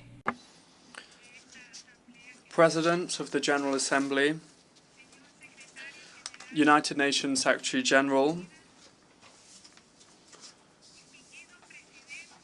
distinguished presidents, prime ministers, and dignitaries representing the countries of this great assembly of the United Nations. I speak to you from this rostrum as President of Honduras, as the representative of a people who have resisted oppression, exploitation, and structural violence imposed against us for centuries. Today, I am threatened by the same forces of capital that 15 years ago perpetrated a coup d'etat against President Manuel Zelaya. I called out this new conspiracy in the streets during the huge gatherings of people that took place on the 14th and 15th of September, our country's Independence Day.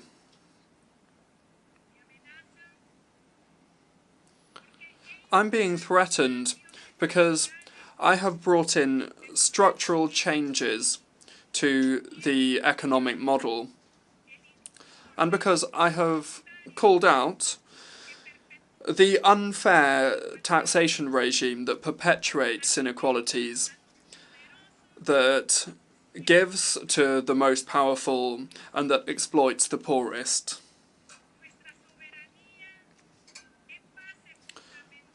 Our sovereignty is the fundamental basis and undeniable principle of international relations. However, in Honduras, they continue to impose colonial practices, interference, economic, media, and political domination against us. Supranational powers and some multinational corporations are the result of corrupt public-private elites that have no other goal than to increase their capital. Globalization has failed in its mission to bring prosperity to people.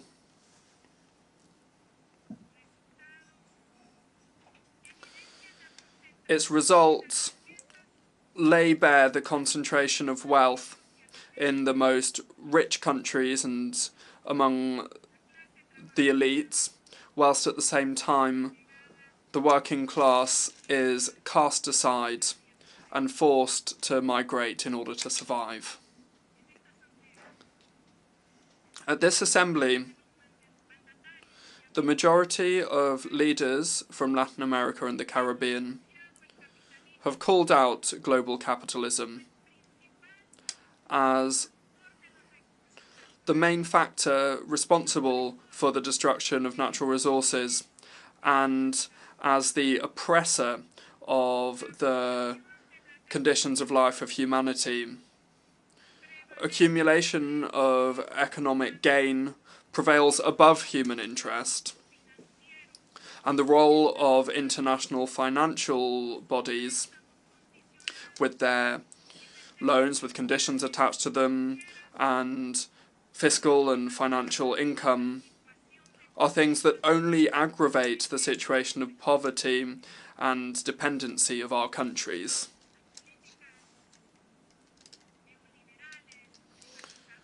Neoliberal privatization policies continue to weaken people's access to services, like services of water and energy, health services, education,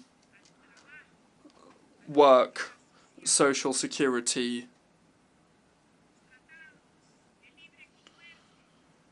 free trade agreements imposed against our peoples undermine our sovereignty and remove the ability of our producers to compete on an equal footing, causing the cost of living to increase on a daily basis. Peace, justice, freedom, and democracy remain foundational values of our country. Therefore, we cannot accept them being held hostage by the 10 most powerful families in Honduras, who are the ones that have grabbed our main economic resources and that are refusing to accept the changes that I'm bringing in. We need to strengthen our democratic system through popular consultations and through the real, direct and effective participation of our people.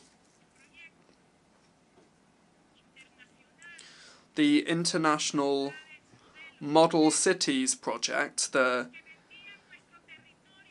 ZEDE project, that was selling off chunks of our country as a loot, really, for multinational capital, and that was something that was supported by stakeholders in the previous narco regime, has been cancelled definitively by my social democratic government.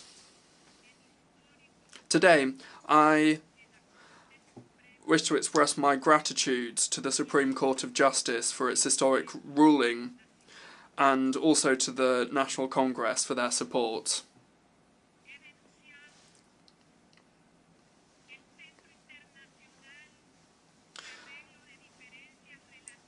I have called out the International Centre for Settlement of Investment Disputes, the ICSID, because it is an unfair system of arbitration where private interests prevail above the interests of nation states.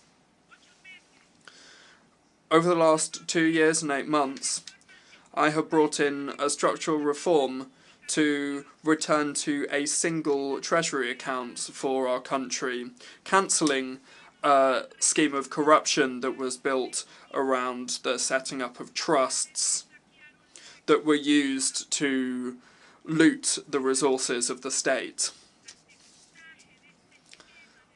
Thanks to us dismantling the scheme of corruption, I am now able to help boys and girls, children, in all of the schools of Honduras.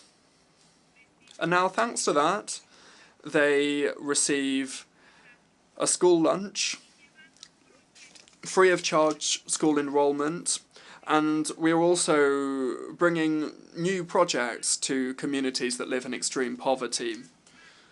We are increasing production of grain in the first and second sowing, with more than 1.5 million technological grants being given to producers who now are receiving seeds and fertilizer free of charge. Furthermore, we are providing mortgages for homes and farming credits at the lowest interest rates we've ever seen in the history of Honduras. And we are also setting up rural community banks. We are rescuing the National Electric Energy Company, the Honduran Agricultural Market Institute, and the National Body for Basic Products, the Banasupro. All of these institutions I just mentioned were privatized and were abandoned for the 12 years of the narco dictatorship. Today, we are benefiting more than 800,000 families who now receive free energy, and we are subsidizing the cost of fuel in order to benefit all of the consumers of Honduras with the lowest prices in Central America.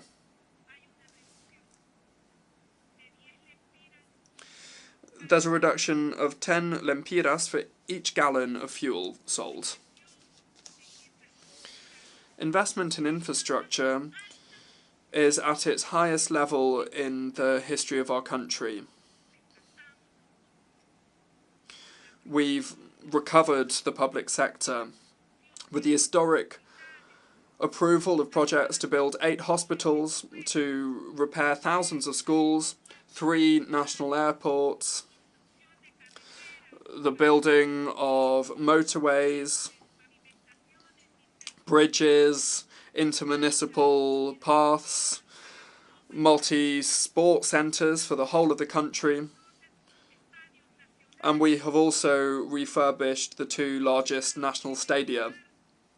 I must also mention the biggest project, and the most ambitious project in the history of Honduras, which is the plan to build a railway between the 2 oceans. It will go from Puerto Castilla on the Atlantic coast to Puerto de Amapala on the Pacific Ocean.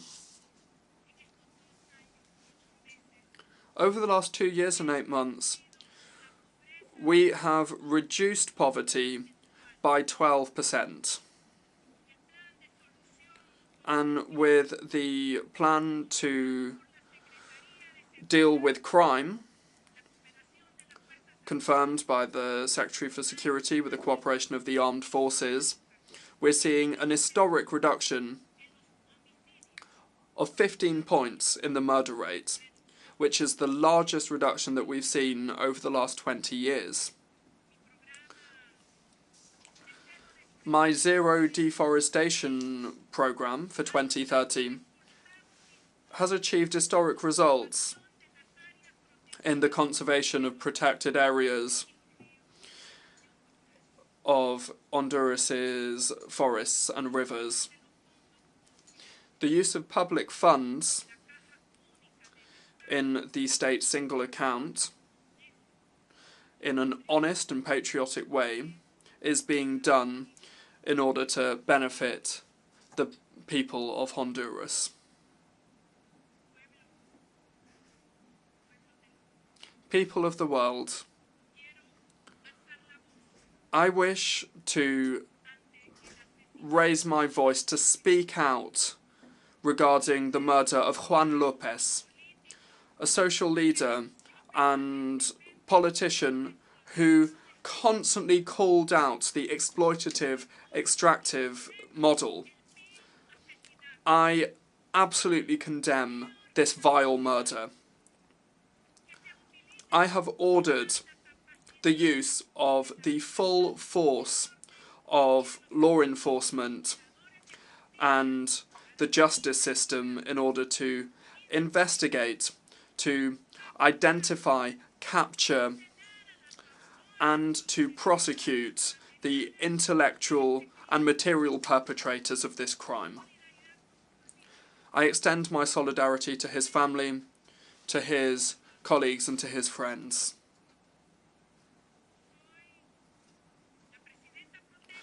I am the pro tempore president of the Community of Latin American and Caribbean States, CELAC. We're 33 different countries there. As president of Honduras, my first action was to call out and condemn the genocide against the Palestinian people. Already, more than 40,000 innocent people have been murdered by bombing, and in response to that, some countries have remained silent. I also must raise my voice and call for an end to this genocide. Lebanon must not become another Gaza Strip. We demand an immediate ceasefire in Lebanon. The Haitian people are calling for our cooperation and solidarity as an organisation of countries in the Latin America and the Caribbean. Haiti is the first motherland to have been freed from colonialism, and it deserves our full attention. And so, in the next few days, I will convene the presidents that make up CELAC to show our commitment to Haiti. This General Assembly, for more than 30 years, with an overwhelming majority, has rejected the inhumane embargo imposed against the people of Cuba.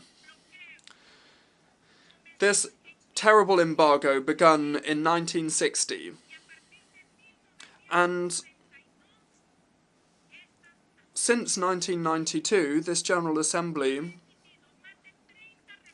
has sent out more than 30 resolutions calling for the United States to put an end to this cruel embargo. I also call for an end to the unfair blockade imposed against the kindred peoples of Nicaragua and Venezuela. We also call for Cuba to be removed from the list of terrorist countries.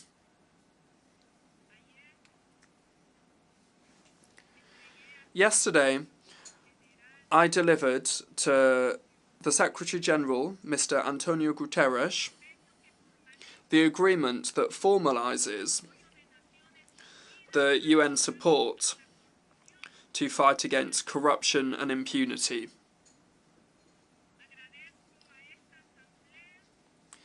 I thank this Assembly who approved our request to create this mechanism in order to combat public and private corruption.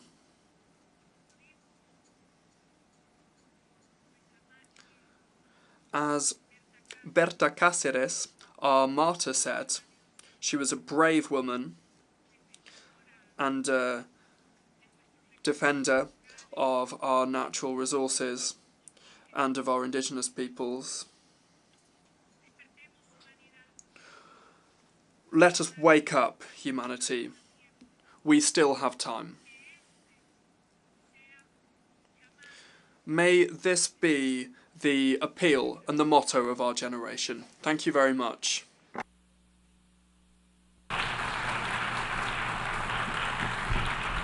On behalf of the Assembly, I wish to thank the President of the Republic of Honduras.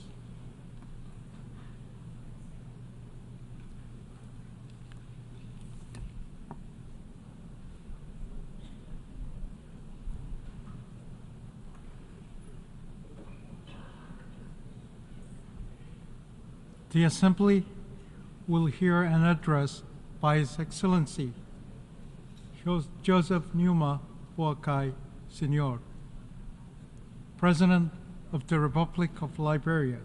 I request protocol to escort His Excellency and invite him to address the Assembly.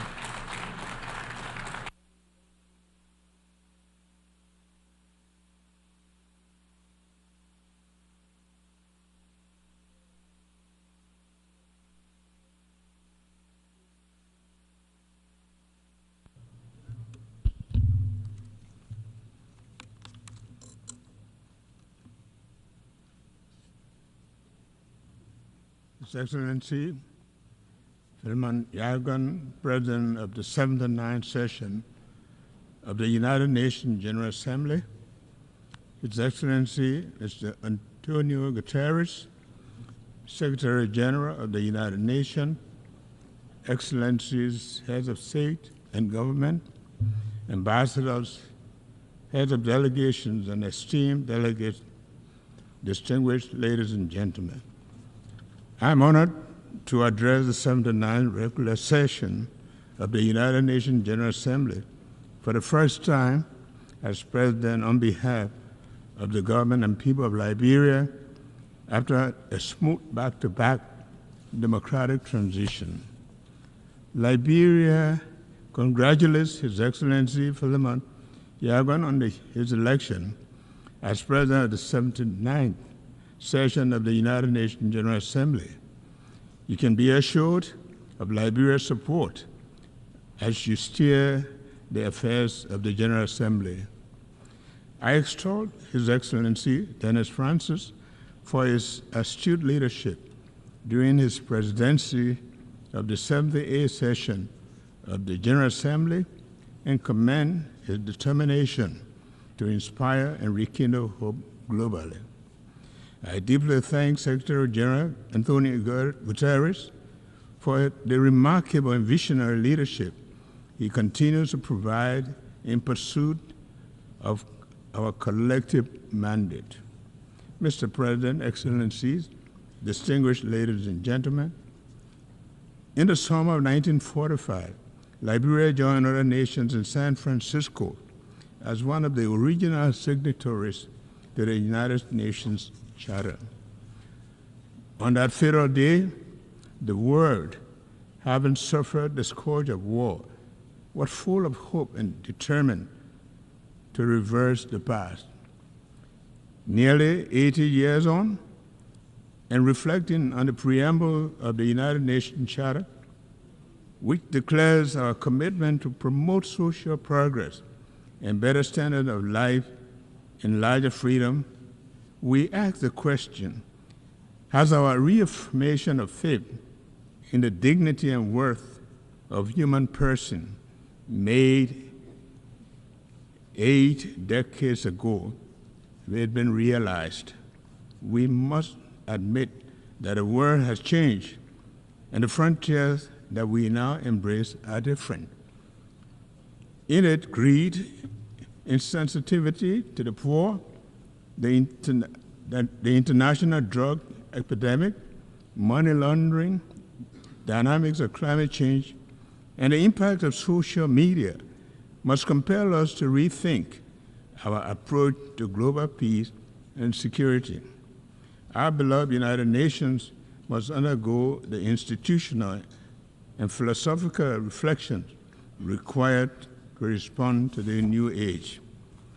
As we assemble under this theme, unity in diversity for advancement of peace, sustainable development, and human dignity for everyone, everywhere, it is important to recognize the shared values and collective efforts that come from our unity with diversity. We must acknowledge these as essential for the advancement of peace, sustainable development, and the inherent dignity of every human being worldwide. By doing so, we can build a better world where no one is left behind. Like many nations gathered at this assembly, Liberia recommits to the Sustainable Development Goals.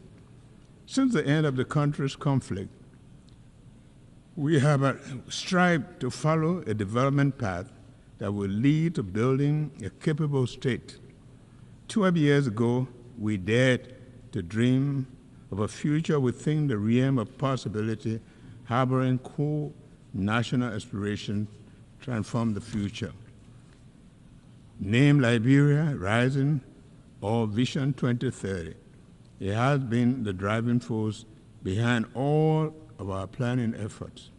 The building of blocks and the tenets of Vision 2030 are significantly aligned with the Sustainable Development Goals. Our government's Arrest agenda is a comprehensive approach developed to address the economic and social needs of millions of Liberians, especially the youth, who account for 60% of our population. With emphasis on agriculture, roads, infrastructure, development, justice, and the rule of law, education, sanitation, health, and tourism, the agenda had mainstreamed the SDGs as is designed to take Liberia to the finish line of the 2030 Sustainable Development Goals. The fight against poverty, the promotion of human dignity, a steadfast commitment. Despite our progress, poverty remains a significant challenge, with over half of our population living below the poverty line. The Sustainable Development Goals aim to eradicate poverty in all forms by 2030, ensure social protection for the poor and vulnerable, improve the access to essential services. Liberia is dedicated to assessing the levels and the causes of poverty and implementing strategies to reduce it and promote shared prosperity. My government also acknowledges pressing need to address maternal and newborn mortality by implementing robust monitoring and evaluation of health services in the country to accelerate the reduction of maternal and newborn mortality. We are particularly blessed and pleased with the United Nations HC Joint Mission to Liberia this year, which concluded a commitment to combat the high burden of increasing newborn deaths. We welcome the United Nations General Assembly's decision to declare July 25th as the International Day of Women and Girls of African Descent this year. This significant milestone acknowledges that women and girls of African descent have unique opportunities, but they also have challenges that the global fight against slavery and racism is necessary to achieve gender equality. Liberia credits its credentials by producing the first woman president of the United Nations General Assembly, Angie Brooks Randall, and first female president of Africa, President Ellen Johnson Sirleaf. Liberia has witnessed and continues to witness the immense contribution of women and girls of African descent in politics, culture, and every area of societal development. Excellencies, distinguished ladies and gentlemen, Liberia has enjoyed uninterrupted peace for almost 2 decades, following the 14 years of civil conflict. During this time, we have held 4 democratic elections, with last year's election marking the 4th since the return to democratic order in 2006.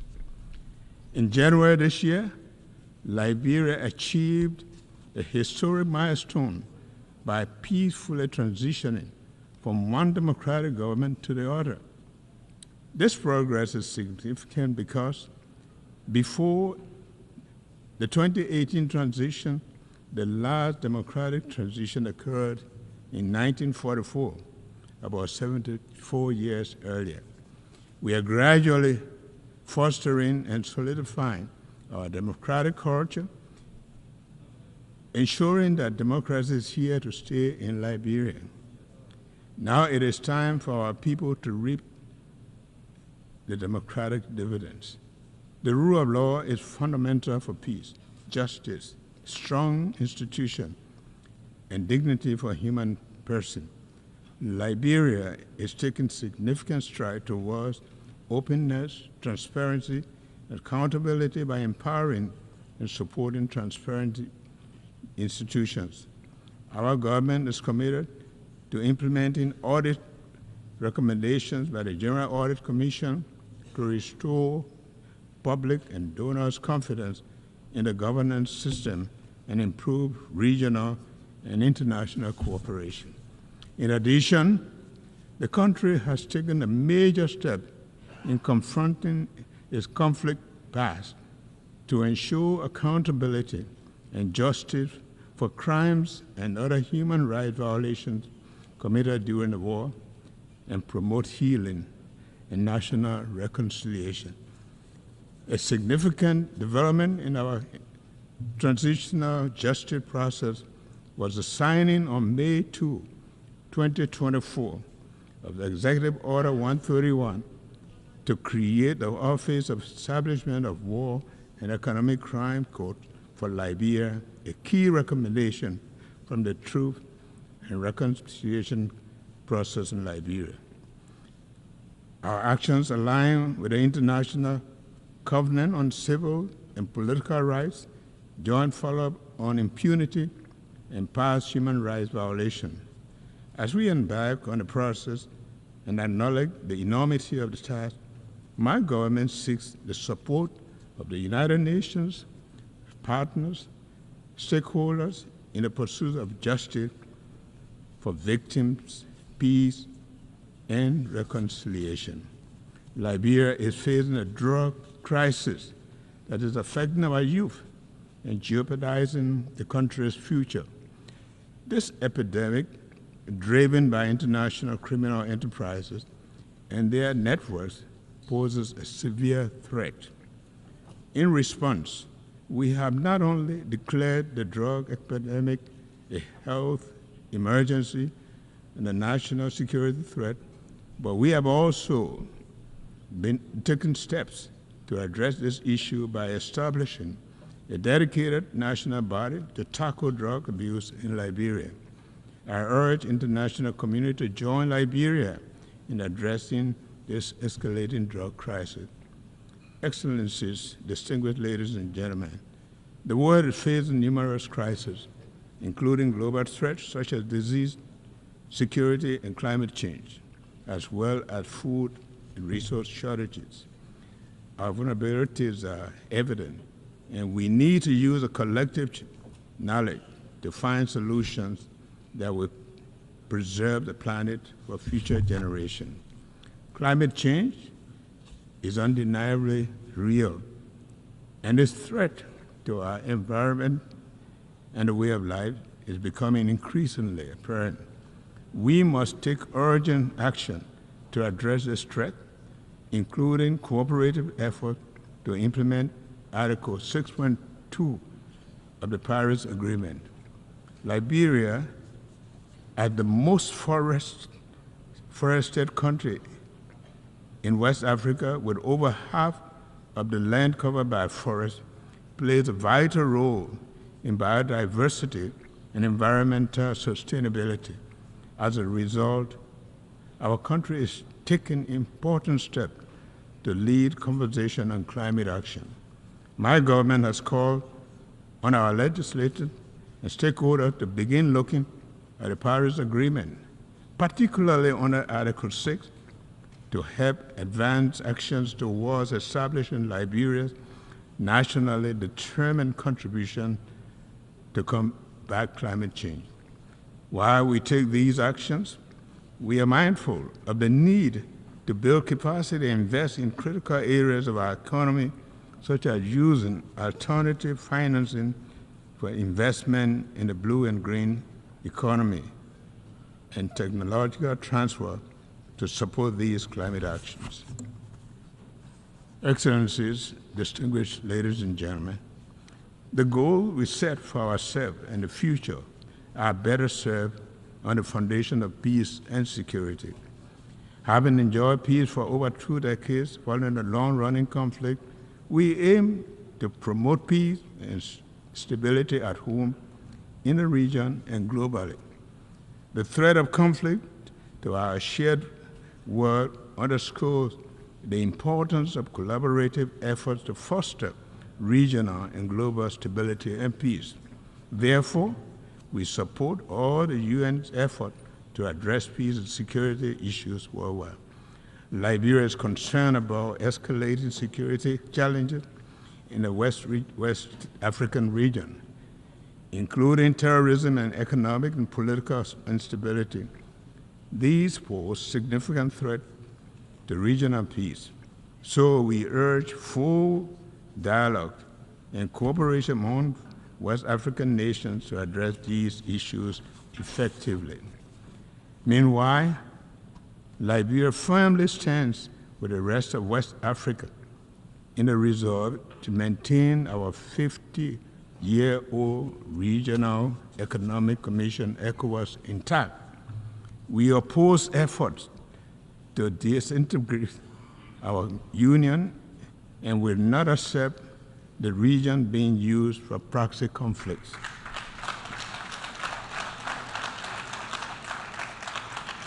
We look at the AU and the UN to support us in keeping the regional body united.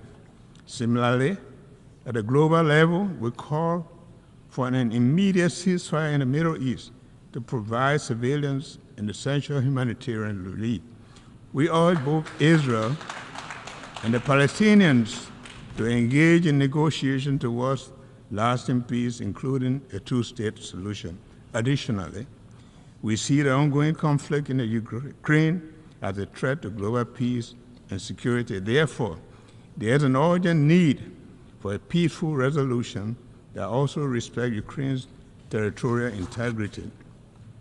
Mr. President, Excellencies, distinguished ladies and gentlemen, this year's Assembly is a pivotal moment for Liberia's bid to ascend to the African non-permanent seat of the United Nations Security Council 2026. We have proudly announced our candidacy.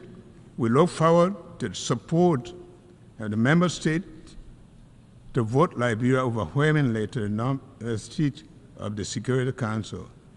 We can work with Council members to promote peace, justice, and security. Liberia is dedicated to promoting sustainable growth and ensuring human dignity for all.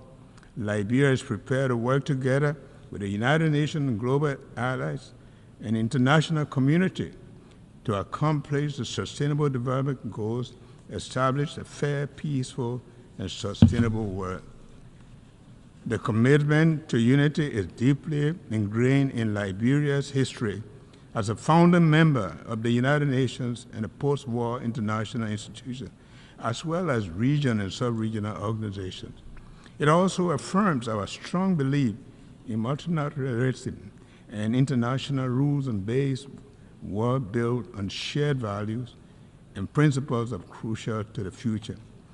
The future of a more peaceful, prosperous, sustainable world must be all-encompassing, fair, and dignified for everyone worldwide. One United Nations, one world. Thank you, and thank you very much.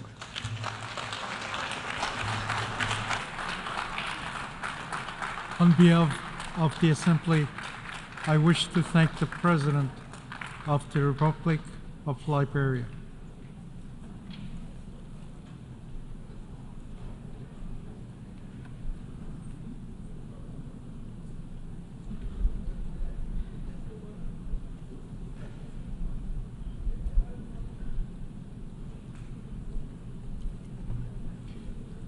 The Assembly will hear an address by His Excellency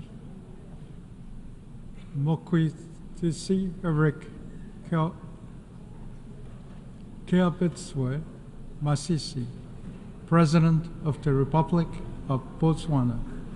I request protocol to escort His Excellency and invite him to address the Assembly.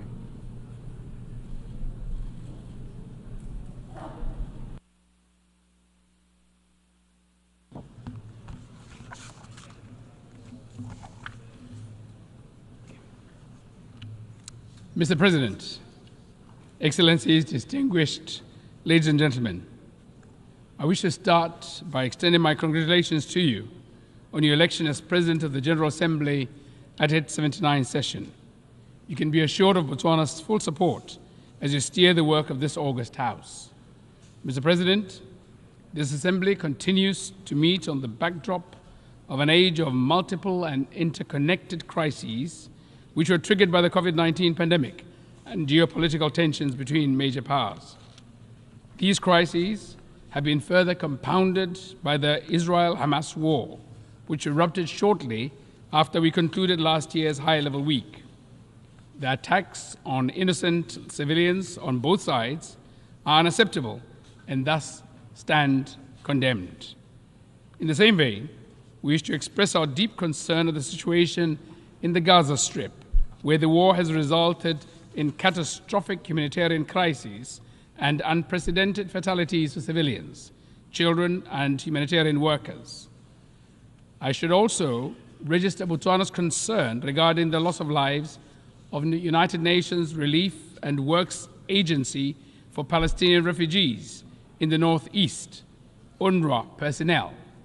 I take this opportunity to pay tribute to UNRWA personnel and all humanitarian workers and their commitment to deliver aid, save lives, and alleviate suffering in Gaza and elsewhere. We owe them a debt of gratitude, and they deserve our full protection. Botswana also abhors attacks on UNRWA installations and condemns disinformation and misinformation campaigns against this life-saving General Assembly mandated agency. Botswana firmly supports the work of UNRWA, which entails providing humanitarian and development assistance and protection to Palestine refugees pending the just resolution of the question of the Palestinian question. In this regard, Botswana is proud to be among the countries that joined the Statement of Shared Commitments on UNRWA, which reaffirms support for the agency, its mandate, its staff, and highlights its indispensable role during this difficult time. Mr. President, we wish to reiterate the centrality of the two-state solution in resolving the Israeli-Palestinian conflict and the attainment of a just, comprehensive, and lasting peace. We therefore urge parties to commit to a political process that will pave the way for the realization of the two-state solution in which Palestine and Israel live side by side in peace and security based on the pre-1967 borders. Mr. President, the war in Ukraine also rages on, with no indication of an end in sight. We continue to underscore the need to respect the sovereignty and territorial integrity of Ukraine in line with the United Nations Charter and international law. We also call on parties to give diplomacy and dialogue a chance and to seek a peaceful resolution. In Africa, the guns still have not gone silent. We continue to grapple with armed conflict, terrorism, and potentially explosive geopolitical tensions. We commend the African Union, sub-regional bodies, as well as the UN for their efforts in addressing these challenges. In this vein, we welcome the adoption of United Nations Security Council Resolution 2719 of 2023 on the provision of support by the United Nations to AU-led peace support operations on a case-by-case basis and look forward to its operationalization. Mr. President, I must add that this time of escalated armed conflicts, violent crime, and humanitarian crisis requires intensified efforts and more vigilance to protect human rights, advance humanitarian action, and promote the accountability in line with the UN Charter, international law, international humanitarian law, as well as relevant principles such as the responsibility to protect, or R2P. Mr. President, it is evident that peace is under strain across the world. It needs to be revitalized. However, that task cannot only be left to multilateral and regional bodies. Governments have a responsibility to create conditions that enable peace to thrive within their countries. Key steps that governments should take include, among others, building effective institutions, committing to good governance, protection of human rights, and upholding democratic values. As many are aware, Botswana has a long track record of commitment to these democratic principles. The implementation of recommendations from our recently concluded constitutional review process, as well as our upcoming general elections on the 30th of October 2024, provide opportunities to deepen our democracy and strengthen our good governance credentials. Mr. President, regrettably, while on the one hand, the scourge of war rages on the other hand, the promises of sustainable development is in great peril. It is deeply concerning that with only 6 years before the 2030 deadline, sustainable development goals are way off track. We learned from the latest Sustainable Development Goals report that only 17% of the goals are on track, while the rest range from moderate progress to stagnation and even regression. There's a lot of work to do. We must take inspiration from and build on the success achieved in the reduction in global child mortality, prevention of HIV infections, attaining girls' parity with boys in education, increased access to energy and the internet, while also scaling up action and investments in areas which are lagging far behind, particularly poverty eradication. The levels of extreme poverty remain disturbingly high, but we cannot attain sustainable development without eradicating poverty in all its forms and manifestations.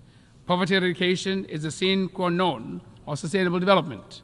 A comprehensive approach will be required to move the needle in the fight against poverty. We therefore endorse the call for comprehensive social protection systems and inclusive economic policies. Pro-poor policies should also be complemented and reinforced by policies which spur inclusive economic growth and create sustainable employment. Policy interventions that aim to leave no one behind ought to be matched by adequate SDG financing. In this vein, my delegation reiterates the call for predictable, sustainable, and sufficient development finance to developing countries from all funding sources. In addition to livelihood issues, progress should also be accelerated in addressing other forms of inequality within countries, especially gender inequality. Meaningful action is needed to empower women and girls in areas where they are left behind and to combat harmful cultural practices and gender-based violence. Mr. President, extreme weather events and related natural disasters continue to remind us of the severity of climate crisis and the urgency of mitigation and adaptation. In our sub-region, Southern Africa, the El Niño phenomena induced drought and floods, which resulted in devastating consequences on livelihoods and a humanitarian situation that affected over 61 million people. I take this opportunity to reiterate the Southern Africa Development Community's SADC regional humanitarian appeal of at least $5.5 billion aimed at augmenting domestic resources of the affected member states, including efforts to resource mobilization from national, regional, and international partners in response to the impacts of El Niño-induced drought and floods. I cannot overemphasize the need for adequate climate finance for effective climate action. We continue to remind developed countries of their annual $100 billion commitment in climate finance for developing countries until 2025 and call for a more ambitious goal thereafter. Mr. President, efforts at attaining sustainable development ought to be redoubled in countries in special situations, in particular small island developing states, SIDS, least developing countries, LDCs, and landlocked developing countries, LLDCs, which are disproportionately affected by development challenges. Botswana, as an LDC and current chair of the group of LLDCs at the UN, is deeply concerned by enormity of challenges faced by LLDCs in their effort to implement the 2030 Agenda and its SDGs. With no direct territorial access to the sea, LLDCs struggle with international trade, connectivity, and economic development. Our countries are cut off from the global marketplace and without the means to develop adequate transport and logistics infrastructure, and inevitably face significant challenges in achieving the Sustainable Development Goals. The forthcoming third United Nations Conference on Landlocked Developing Countries, LLDCs 3, from 10th to 13th December in 2024 in Gaborone, Botswana, under the theme Driving Progress Through Partnerships, will provide an opportunity to effectively address these challenges in an ambitious, action-oriented, and forward-looking program of action. I therefore invite transit countries, development partners, and other stakeholders to join us in the beautiful and vibrant Gaborone as we shape the future for our 32 member countries. Mr. President, as you rightly observe, it is only when we act together that we can effectively deliver meaningful progress for people, planet, prosperity, and peace while leaving no one behind. Without a doubt, the United Nations-led multilateral system remains an indispensable platform for the effective global action that this moment demands. It is therefore of paramount importance that the multilateral framework remains fit for purpose.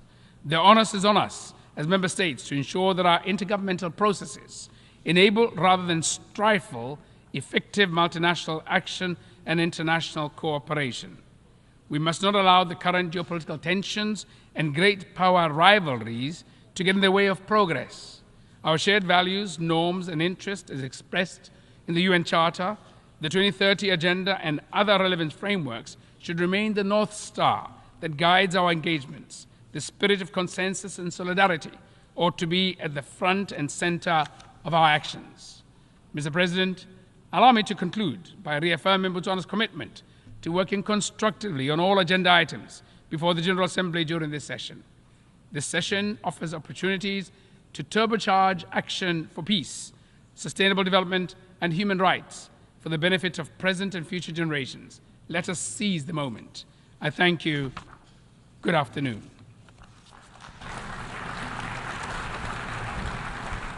On behalf of the Assembly, I wish to thank the President of the Republic of Botswana.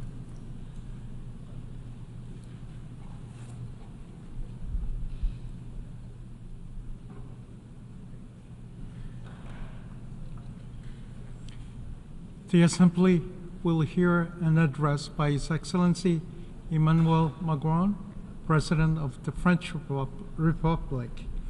I request protocol to escort His Excellency and invite him to address the Assembly.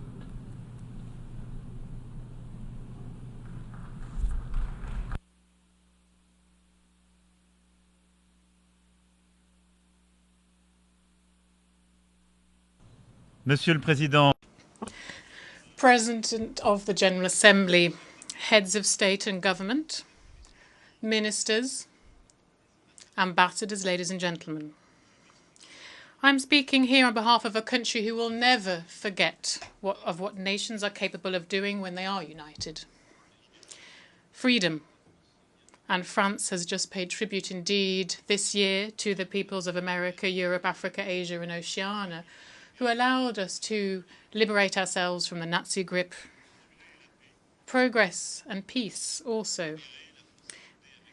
France, with its peoples, have created a community of free states, sovereign states, able to engage with each other and to understand what is essential. Also, hope. Much like we've seen in recent times during the Paralympic and Olympic Games that France hosted this year with beauty, enthusiasm, and the support of the peoples. However, despite this, the Olympic truce that we wanted here did not come to life. However, the danger of words without action and impotent diplomacy are before us every day.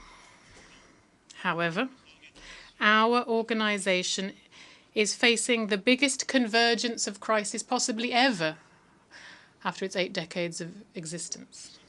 And the feeling of a loss of control is growing when faced with wars, with climate change, increasing inequality, injustice.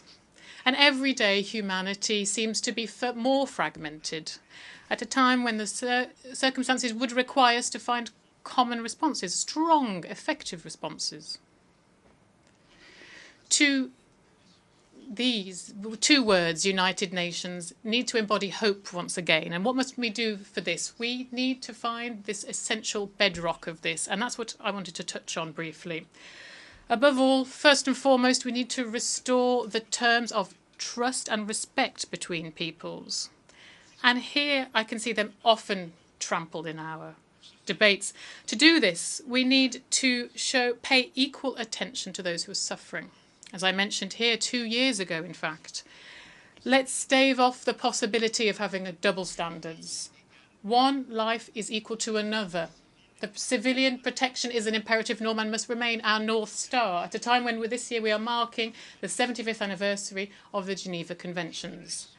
And let's not let the idea take root for a moment that those who died in Ukraine are from the north, that those who have died in Gaza are from the south, and those who die in the conflicts in Sudan in the Great Lakes region or in Myanmar would be those who've consequences, who are alone and ignored. Let's regain control and restore this confidence and trust, which means that we should look for peace everywhere and not accept any differences at a time, or indifference at a time when human lives are at stake.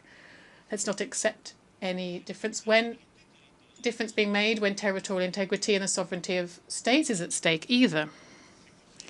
These conflicts today call into question our very capacity to ensure that our UN Charter is respected. And when I see some people want to propose peace by asking for capitulation, it's surprising. We can't even we could support any idea like this. I would like to reiterate here how the protection of civilians, of all humanitarian workers, of all of those who are working to defend our common values is crucial in each and every one of these conflicts. Next, we must provide a common response to the great challenges, the two wars that are affecting Europe and the Middle East.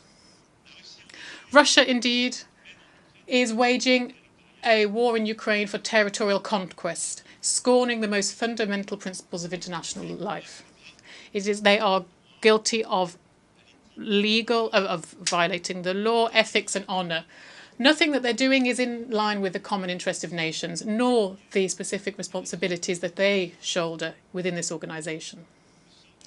The fate of Ukraine is a question of peace and security in Europe and around the world. Because who could still believe that they are protected from their bigger neighbours, the violent neighbours, those avid ones? If we let Russia win this as if nothing happened, no one could do that. It is therefore in our common interest and the common interest of nations that Ukraine be restored in its legitimate rights as soon as possible and that just and lasting peace be built. France will continue to do everything in its power so that Ukraine can hold strong, be out of danger and obtain justice. France will continue to provide it with the equipment that is necessary for its defence, and with its allies and partners that are closest to them, France will support the remarkable resistance of the Ukrainian people and will commit to their lasting security. Let us look for peace. France will join its forces with all of those sincere partners to build solid peace in Ukraine, for Ukraine and for Europe. I know that for many of us, the key issues are elsewhere. There's a long list of forgotten wars, unjust victories, badly negotiated resolutions, or perhaps resolutions that are never implemented. I am not forgetting any of them, even if I can't list them all here. President Tshisekedi, who spoke earlier at this tribune, said that the situation in the Great Lanes, and I will go back to him and President Kagame in a few days, we'll cover that. That is of concern to us as well. And in Armenia, Prime Minister, which France stands strongly shoulder to shoulder with the pressure from Azerbaijan and territorial intentions, the international community must be there so that peace negotiations are successful and so that the internationally recognised borders are preserved. But I know that for a lot of the people here, the essential issue beyond these wars is together, and it's also for us together here in Gaza, where the fate of the Palestinian people is currently present and heavy over all of our debates. On this topic, on such a complex topic, I'd like to say clearly France's position from day one. We condemn strongly the terrorist attack, which was terrible and unprecedented, carried out by Hamas against Israel on the 7th of October. Terrorism is unacceptable, whatever the causes may be, and here we mourn the victims of the Hamas's attack on the 7th of October. They include 48 French citizens. I express my compassion, friendship, to all of those families who have lost children, parents, friends on the 7th of October. We ask also once again and solemnly for the hostages to be released. Amongst them, there are also several French compatriots too. And here I wish to commend the efforts of the United States of America, Egypt and Qatar to achieve this. This remains a priority for us all. Israel, when faced with this terrorist attack, has a legitimate right to protect their own people and to deny Hamas the means of attacking them again. And no one here could have suffered something like the 2nd of October without there being consequences. However, the war that Israel is waging in Gaza has gone on too long. The tens of thousands of civilian victims in Palestine cannot be justified. There is no explanation possible for this. There are too many innocent people who have died, and we mourn them too. And those people who have died are an outrage for humanity and a dangerous source of hatred, resentment, which threatens and will threaten everyone's security, including that of Israel tomorrow. So this war needs to stop, and a ceasefire needs to happen as soon as possible, at the same time as the hostages are released. And humanitarian assistance needs to arrive en masse in Gaza. This is a position that we have held since October 2023, where the resolutions with many of us. Let's hold the first humanitarian. We held a humanitarian conference for Gaza in November 2023 in Gaza. It's now a question of political will, given the destruction of the military capacity of Hamas, and it is imperative that a new page is turned in Gaza for the guns to be silent, for humanitarian workers to return, and for civilians to finally be protected. France will participate in any initiatives that will save lives and would allow for everyone's safety to be protected. The deployment of an international mission must open the way for the implementation of the two-state solution. It is up to the Security Council to take a position on this. And also, without further ado, the necessary provisions need to be taken to preserve the link between Gaza and the West Bank, to restore Palestinian Authority and its functions, and also to ensure the reconstruction of the territory, and to once again make life possible, quite simply. France will ensure everything can be done so that Palestinian people can finally have a state side by side with Israel. The conditions for just and lasting peace are well known. We just need to open the way for this, and the path towards this must be as short as possible. France will therefore is committed to the two-state solution and will renew its action so finally it can benefit the people and meet their legitimate aspirations. A Palestinian state should be created, given all the necessary security guarantees for Israel. So we should build the reciprocal recognition and common security guarantees for all in the region. And we'll be working on this over the next weeks with Israelis and Palestinians, with all our regional and international partners as well. And at this time, at the moment, the main risk is that of an escalation. I extend my brotherly thoughts to Lebanon and the Lebanese people. Hezbollah, for too long, has been running an untenable risk of dragging Lebanon into a war. Israel cannot, without consequence, just expand its operations to Lebanon. France demands that everyone respect their obligations along the blue line. We will therefore act to ensure a diplomatic voice can be heard, a voice that is indispensable for sparing civilians and preventing a regional conflagration.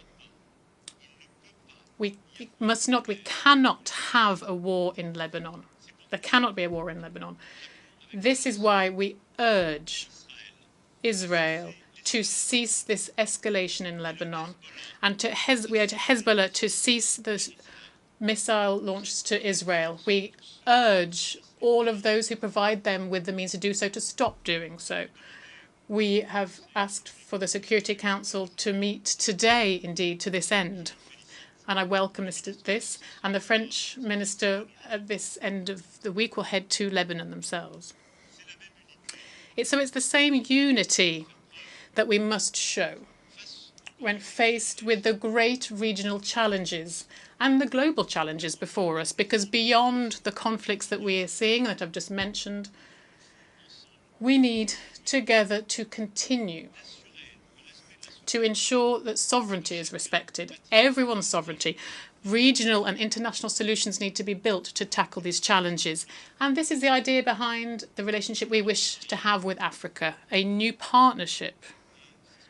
And that is for what for the last 2 years we've been working to do. France has done a lot over recent years for the African continent.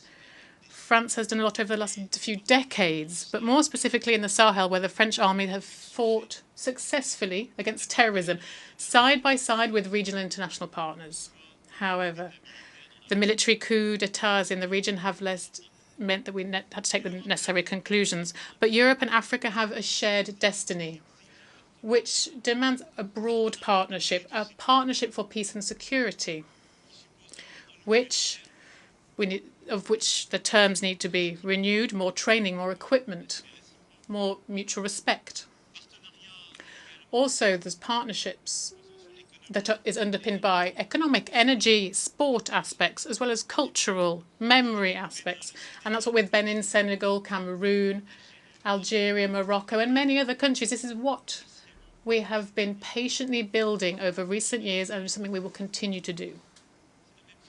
So this is the same philosophy that for the last 6 years we've been embodying in order to build a partnership with the Indo-Pacific region, where France has an ambition to contribute to the respect for international law, without which there will be no prosperity. In this region, which has seen over recent years much development, a lot of people try to trample on rules and impose their wills by force. France is proposing an alternative, not to replace anything, but to give states in the region once again the possibility to choose their partners on a project-by-project basis. French territories in the Indo-Pacific have unique expertise in the fight against climate change, protection of biodiversity, the development of clean energy, or the fight against cross-border threats. And our vocation is this in the region, and it is to cooperate with all on the environment. As you've understood, this partner-based logic is one that seeks to build new balances, to refuse that the world be fragmented, where old rule books are thrown aside. We respect each other. We build the paths towards peace and stability. So beyond that, the challenge that we have is, of course, affected by the conflicts that I mentioned. But we must not lose sight of our multilateral agenda because of all of this, nor should we lose the effectiveness that we've committed to. And having gone through the pandemic, which reminded us so blatantly of the importance of some of these common challenges, we should not forget that we need to bear all of this in mind. And so I believe profoundly that effective multilateralism has never been as necessary as today. It must give results.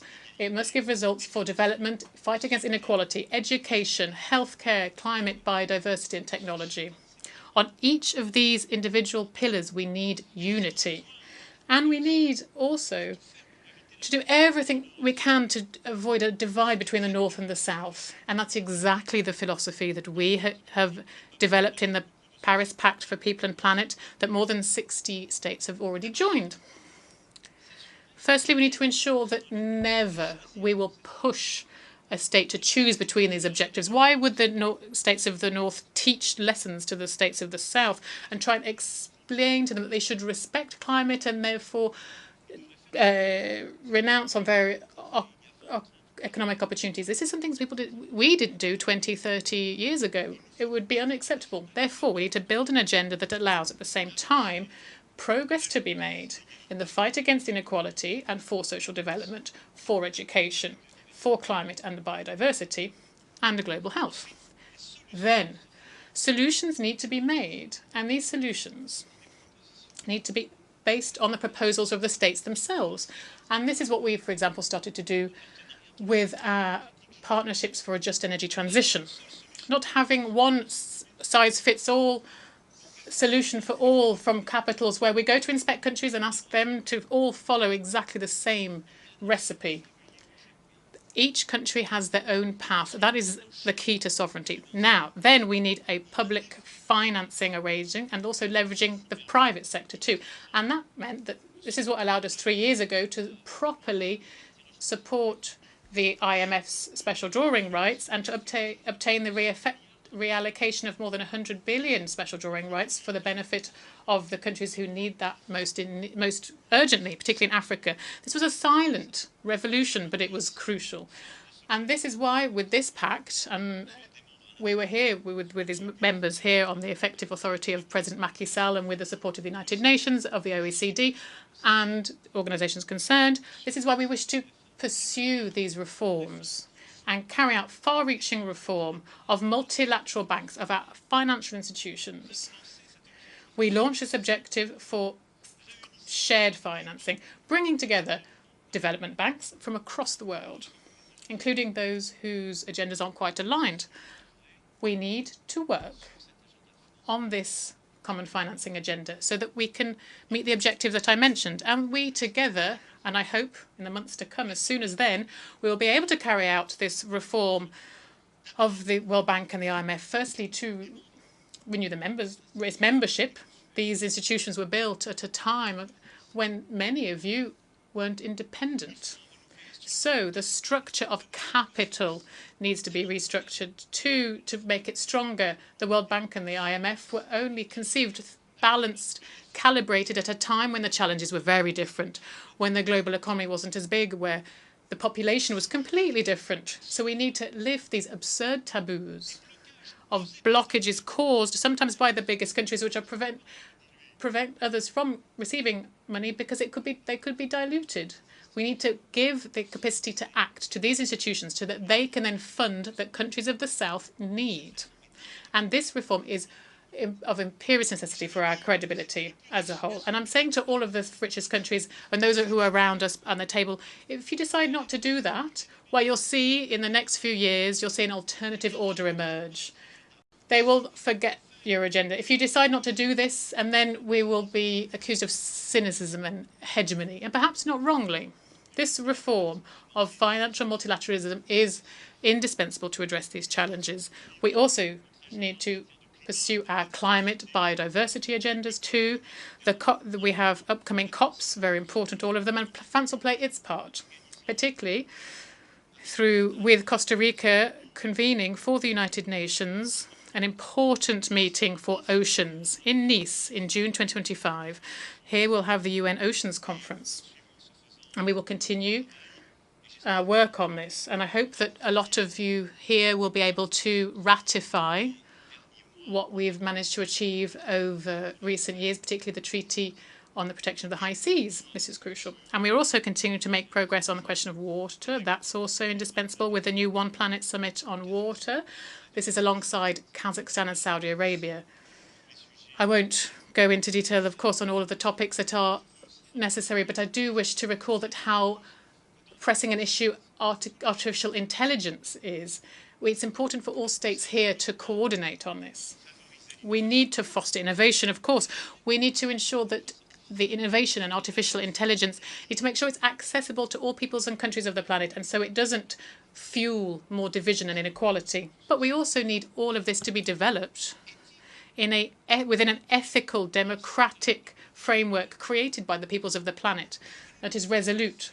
We cannot let some people, a few private actors who are on the cutting edge of this innovation at the moment, think about the future of this for our peoples.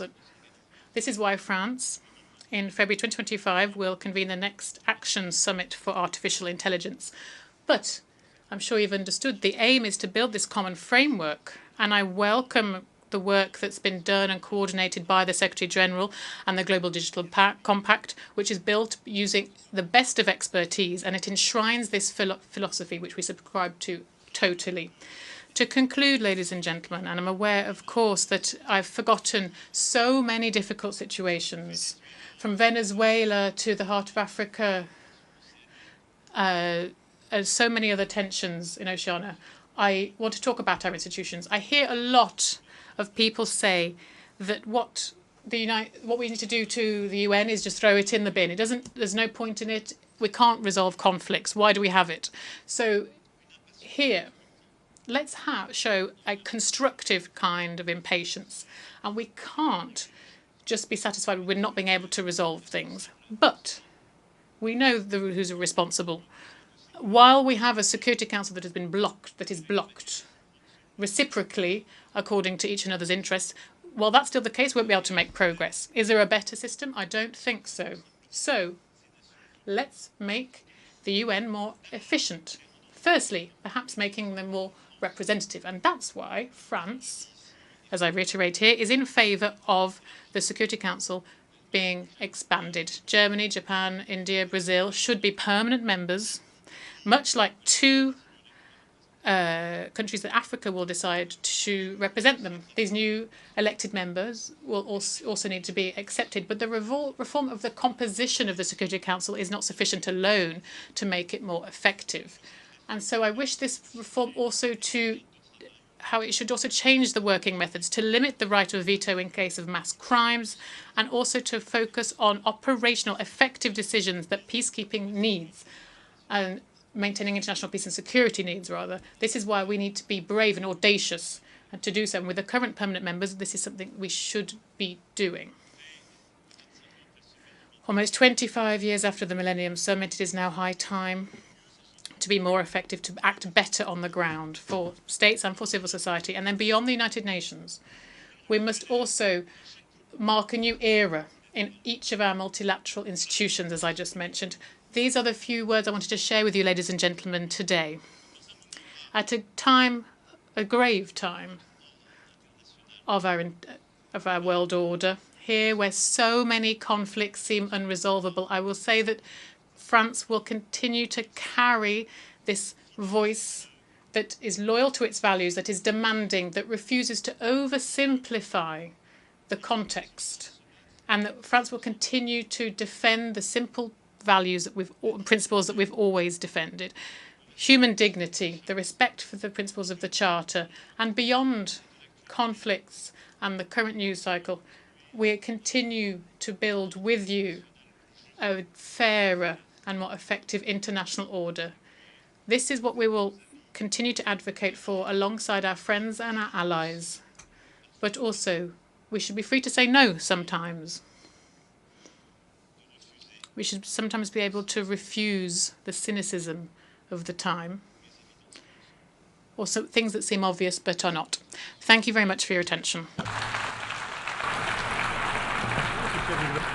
On behalf of the Assembly, I wish to thank the President of the French Republic. We have heard the last speaker in the general debate for this meeting.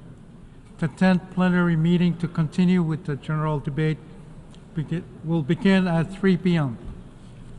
The meeting is adjourned.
The 10th plenary meeting of the General Assembly is called to order.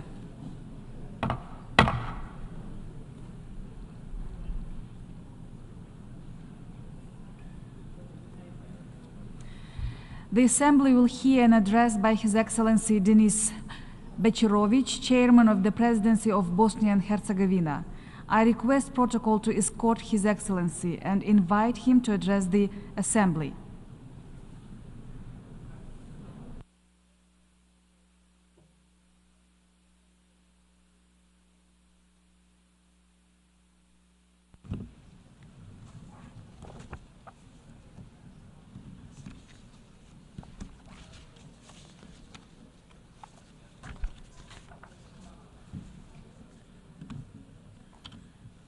Dear President of the United Nations General Assembly, Excellencies, ladies and gentlemen, it is a special honor for me to address the 79th session of the United Nations General Assembly as the Chairman of the Presidency of Bosnia and Herzegovina. Allow me, Mr. President, to wish you every success in the complex and challenging times of today. Also, I congratulate former President Mr. Denis Francis for successfully presiding over the 78th UN General Assembly session. Esteemed President, it is a great honor to serve the invincible state of Bosnia and Herzegovina, one of the oldest countries of Europe.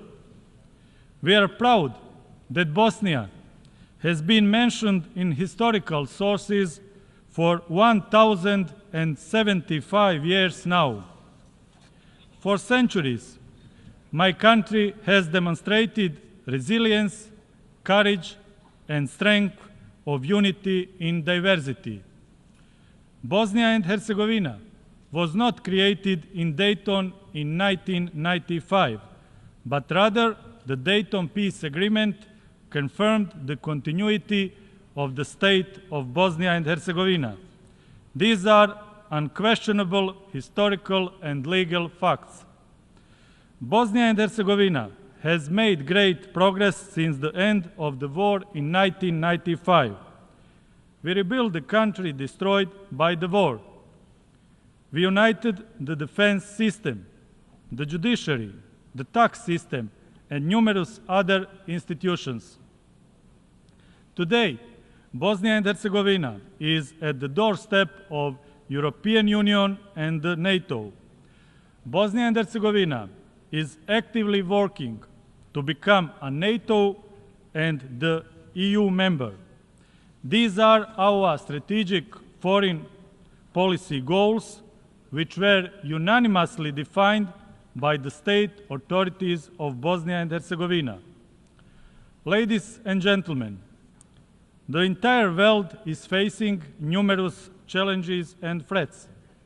Unfortunately, we live in a world of injustice, insecurity, and intolerance.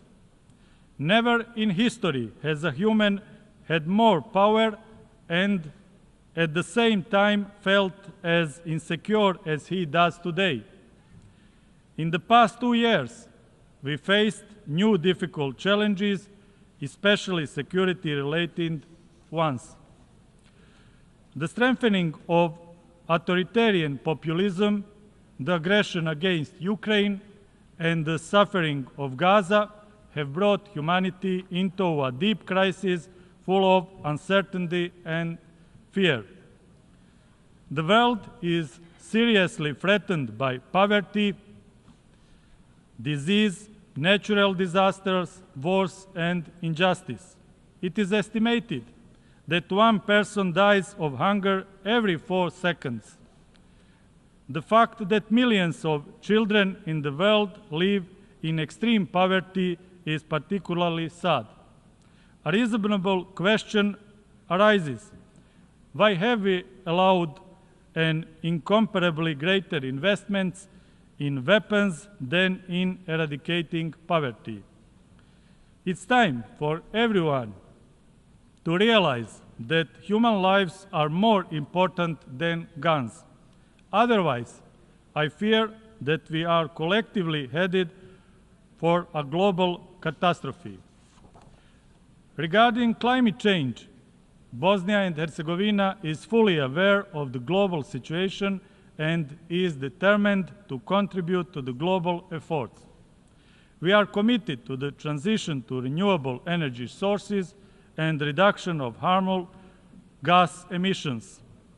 Terrorism is a serious threat. Countering this threat requires joint and dedicated efforts. The world must have a consensus on fight against terrorism. Bosnia and Herzegovina continues to show a determined commitment to the fight against terrorism. Ladies and gentlemen, we cannot solve the problems of modern humanity without addressing the causes. The course of history is not something we can stop. However, we can influence its flow.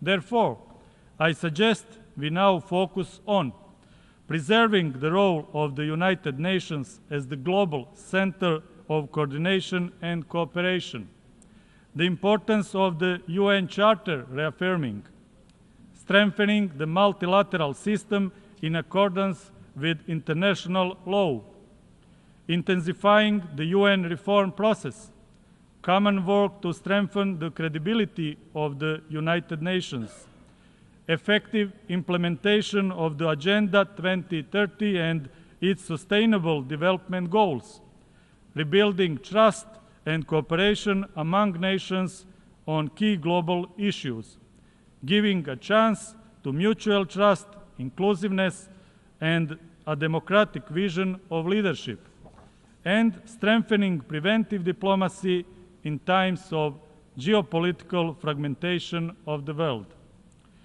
Together, we should open the space for creative global cooperation instead of geopolitics of rivalry and conflict in the 21st century. Conflicts and destruction are not in our civilization's core. We should be building a culture of dialogue, cooperation, and peace. Peace and stability have no alternative. Ladies and gentlemen, humanity is once again facing severe moral and political crisis. UN's response to Ukraine and Gaza was inadequate as it was during the aggression in Bosnia and Herzegovina from 1992 to 1995. The Russian aggression on Ukraine is a flagrant example of violation of the UN Charter and international law. That is why we reiterate our firm condemnation of Russian aggression and the support to the independence, sovereignty, and territorial integrity of Ukraine. The suffering and hardship of Palestinian children and civilians is terrifying. Gaza is a heavy defeat of collective humanity in the 21st century. All human lives are equally valuable. Civilized people must fight for the human rights of all, regardless of their racial, religious, ethnic, or other affiliation. Bosnia and Herzegovina is the only European country where genocide was committed after the Second World War. This was ruled by the highest courts of the United Nations. Judgments on genocide committed against Bosniaks have legal, historical, civilizational, and moral significance. Unfortunately, the ideology, politics, and media that fostered the genocide are once again threatening Bosnia and Herzegovina. I would like to especially thank the UN General Assembly for adopting the resolution on May 23rd for establishing July 11th as the International Day of Reflection and Commemoration of the 1995 genocide in Srebrenica. The adopted resolution is a highly moral and civilized act and is just as important for the UN as it is for Bosnia and Herzegovina.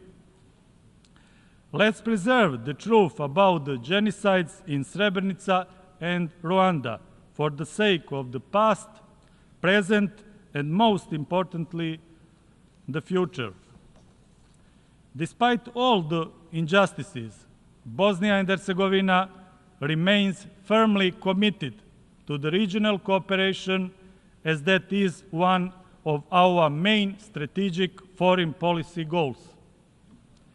Bosnia and Herzegovina is a peaceful country committed to strengthening regional cooperation.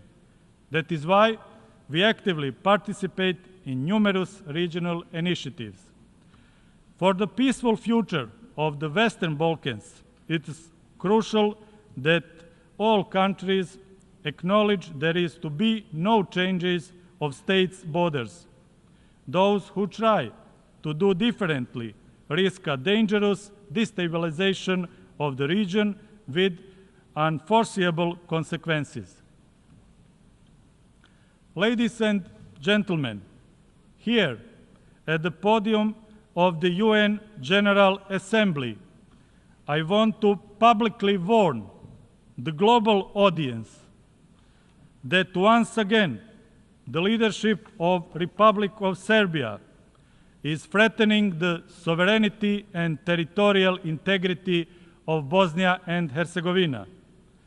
The greater state aspirations of Serbia toward the territories of other countries in the region are the essential reason why Bosnia and Herzegovina and the Western Balkans are exposed to new dangers. One evidence of this is the destructive declaration by the so-called All-Serb Assembly adopted in Belgrade on June 8 this year. It is not just a declarative act, but a dangerous greater state program document that threatens the Dayton Peace Agreement and the state of Bosnia and Herzegovina. The content of this declaration directly contradicts the democratic and civilized well-established procedures, international and national law, the fundamental principles of the European Union, and the principles that are the foundation of relations between the UN members. This declaration is a threat to regional peace and to the independence, sovereignty, and territorial integrity of Bosnia and Herzegovina. Ladies and gentlemen, finally, as the chairman of the presidency of Bosnia and Herzegovina, I want to emphasize that I am proud of my heroic and dignified homeland, Bosnia and Herzegovina. My country achieved a civilizational and moral victory in the previous decades, despite genocide, the crimes against humanity, and activities of joint criminal enterprises. People in my country want peace and cooperation. We stand for humanity and solidarity. Bosnia and Herzegovina is a global story of hope, courage, and unity. We will protect Bosnia and Herzegovina and its unity in diversity. In this way, we also contribute to global unity. Thank you for your attention.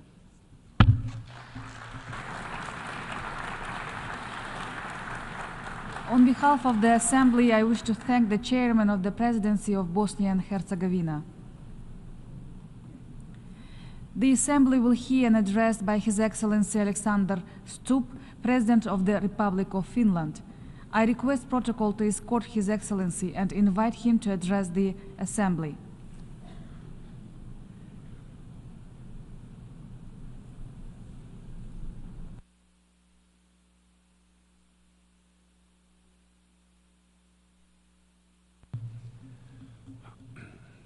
Madam President, Excellencies, ladies and gentlemen, the UN was founded 79 years ago. At the time, we were in many ways standing at a crossroads. The world had been torn apart by 2 world wars. Something had to be done to contain the belligerence of nation states. We needed common institutions and rules. The mission of the United Nations was actually quite simple: to end war and promote peace, to promote justice and a better life for the entire world. And for most of its history, it's been able to do exactly that. I come from Finland. We're a small country in the northeastern corner of Europe. We're a peace-loving nation. Our recovery from World War II and our rise from one of the poorest countries in Europe to one of the wealthiest and safest and, yes, happiest countries in the world is closely linked to the success of the United Nations. Our ability to demonstrate dignity, act with respect, promote compromise has played a critical role in our success story. We are a free and open society. We understand the value of this institution as we've first-hand experience of what it can bestow on a country and its citizens at its best. I think that today, in many ways, we're again standing at a crossroads, and I have to admit that I'm worried. Divisions between countries and blocs are widening. Our shared understanding of the world has dwindled, and it's been replaced by narratives that fuel controversy, conflict, and hatred. The number of ongoing conflicts is the highest since the Cold War, and the number of states involved in them is on the rise, especially in 3 hotspots: Palestine, Ukraine, and Sudan. Human suffering has long since reached a point that should be unacceptable in this room. The paradox, of course, is that many countries are rejecting multilateral cooperation precisely at a time when we need it more than ever. In my speech today, I will focus on 3 points, and I'll try to be as concrete and constructive as possible. First, on what unites rather than divides us. Second, on how to end the current wars. Third, on how to reform the UN and to reflect the world that we live in today. By adopting the Pact on the Future on Monday here, I think we proved that the UN works. And I have to say that my address here today is to all of us collectively, not to anyone individually. I'm not into blame games or whataboutism. We're all responsible. We are all a part of the problem as well as the solution. So, first, let us focus on what unites rather than divides us. When the Cold War ended, many of us, myself included, believed in the thesis of the end of history, namely that most of the world's roughly 200 nation states would revert towards some kind of form of peace, prosperity, and harmonious coexistence. There was a strong belief that freedom, democracy, and globalization would win the day, that technological development, free trade, open information would automatically lead to global development and stability for all. But it did not. The problem was that we forgot the dark sides of mankind, including power, actually need to be contained in international institutions like the UN. We assumed too much and did too little. The things that were supposed to bring us together, like trade, interdependence, and information, are now tearing us apart. We must turn the tide and focus on how we can find common solutions to common global problems. Now, the biggest challenges in the world, climate change, technology, sustainable development, and conflict, are precisely the ones that we must work on together. We need the UN more than ever. We must get back to the trajectory where our common challenges drive cooperation instead of conflict. We must look for win-win solutions for all rather than zero-sum games benefiting the few. To mitigate and adapt climate change and to halt biodiversity, we need to work together. Our future depends on our response to these challenges in very concrete terms. We cannot respond to the very tangible concerns of small islands, developing states, only by planning. We need results. If we do not solve the climate challenge, the crises that follow become unsolvable. The same goes for technology. Some 30 years ago, we thought that digitalization, artificial intelligence, robotization, and biotechnology would automatically deliver a better world for us. That technology would be a force for good only. We forgot that all disruptive technologies work in both directions, good and bad. So in many ways, we're slipping away from the Sustainable Development Goals. Global poverty is on the increase. When basic needs from nutrition to security are not met, it is impossible to focus on the vision for the future. We've made progress on many accounts, but we need to make sure that the fundamental rights that we have all agreed on together apply to everyone at all levels, regions, nations, peoples, and individuals. We need to ensure that the rights of women and girls are respected.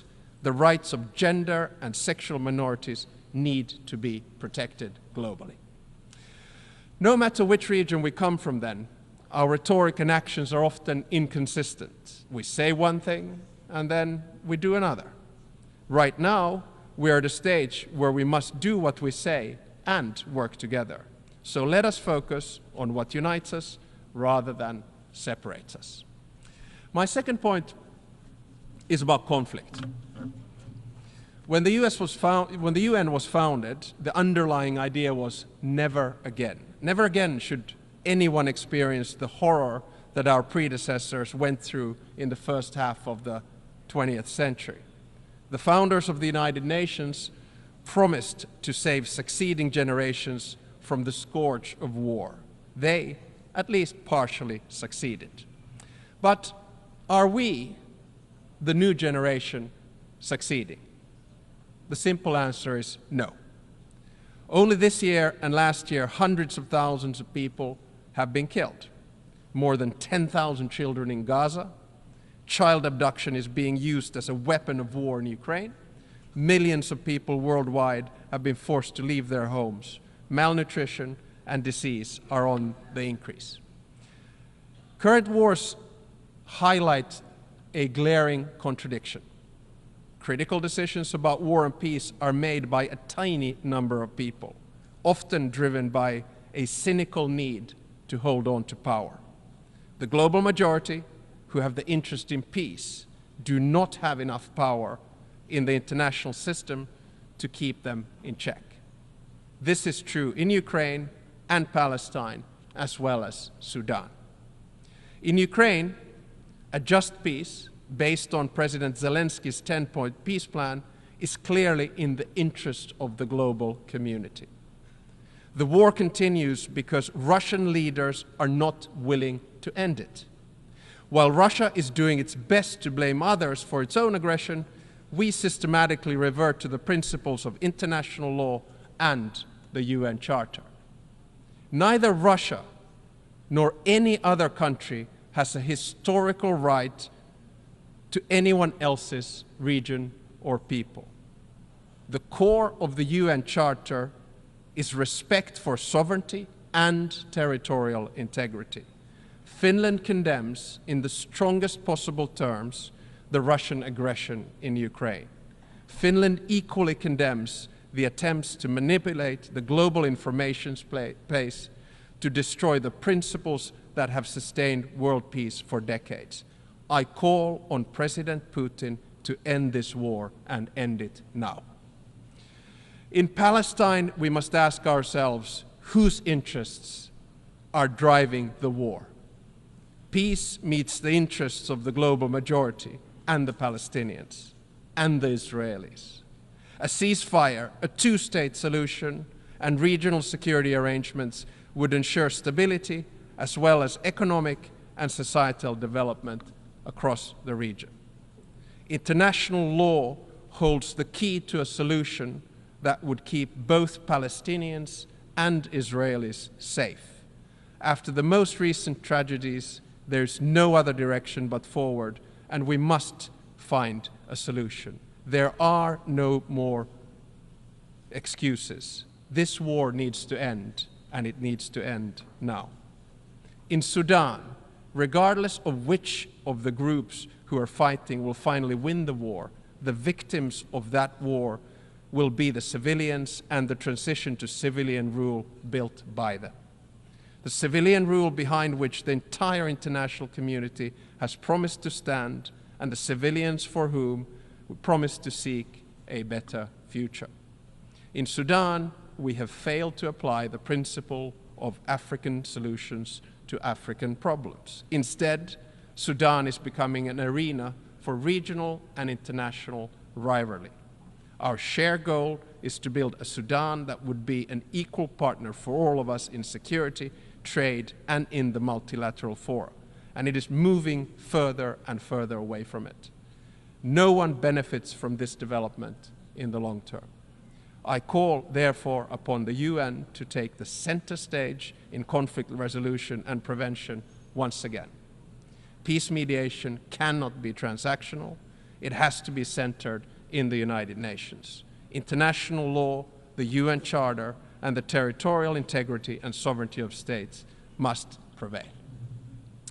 My third and final point is that we need the UN more than ever, and without far-reaching reform, I'm afraid it will be sidelined. It all begins with agency, with a feeling that we all have a say.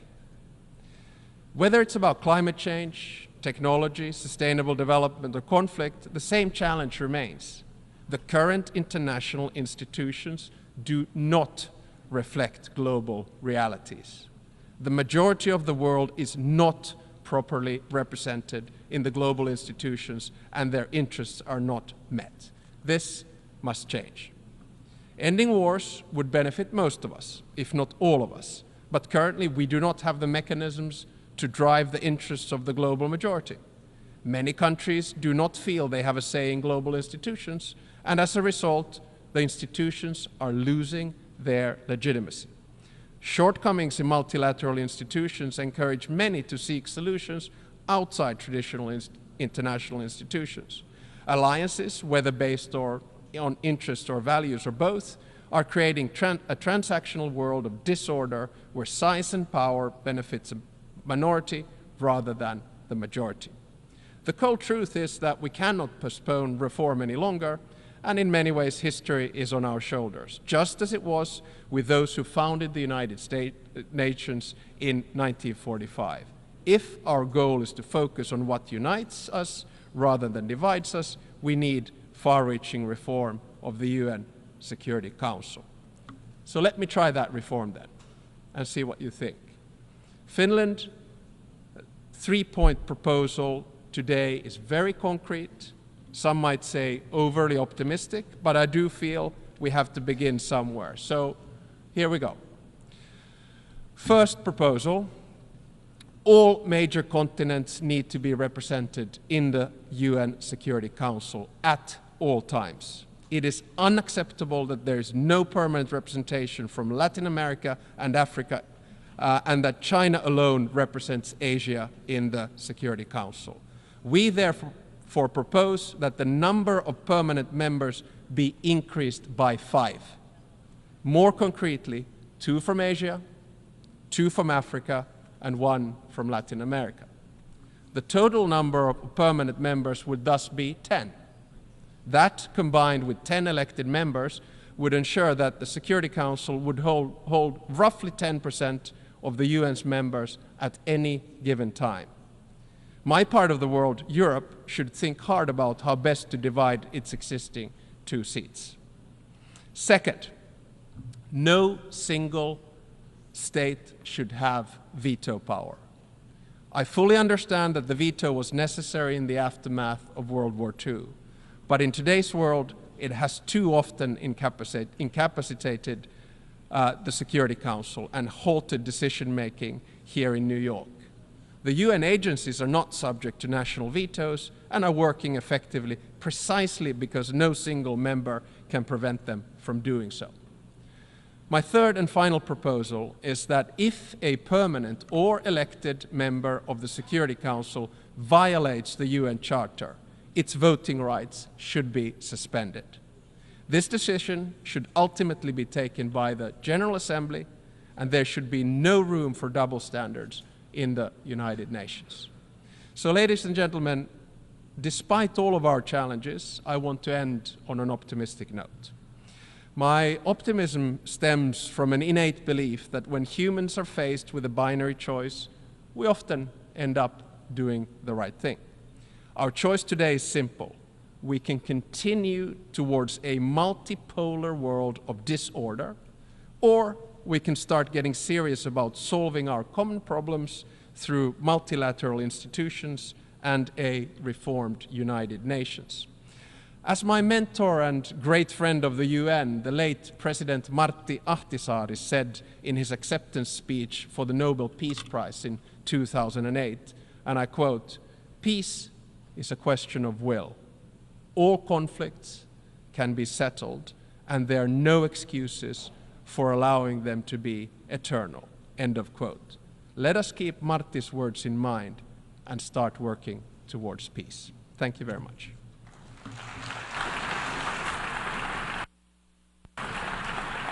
On behalf of the Assembly, I wish to thank the President of the Republic of Finland.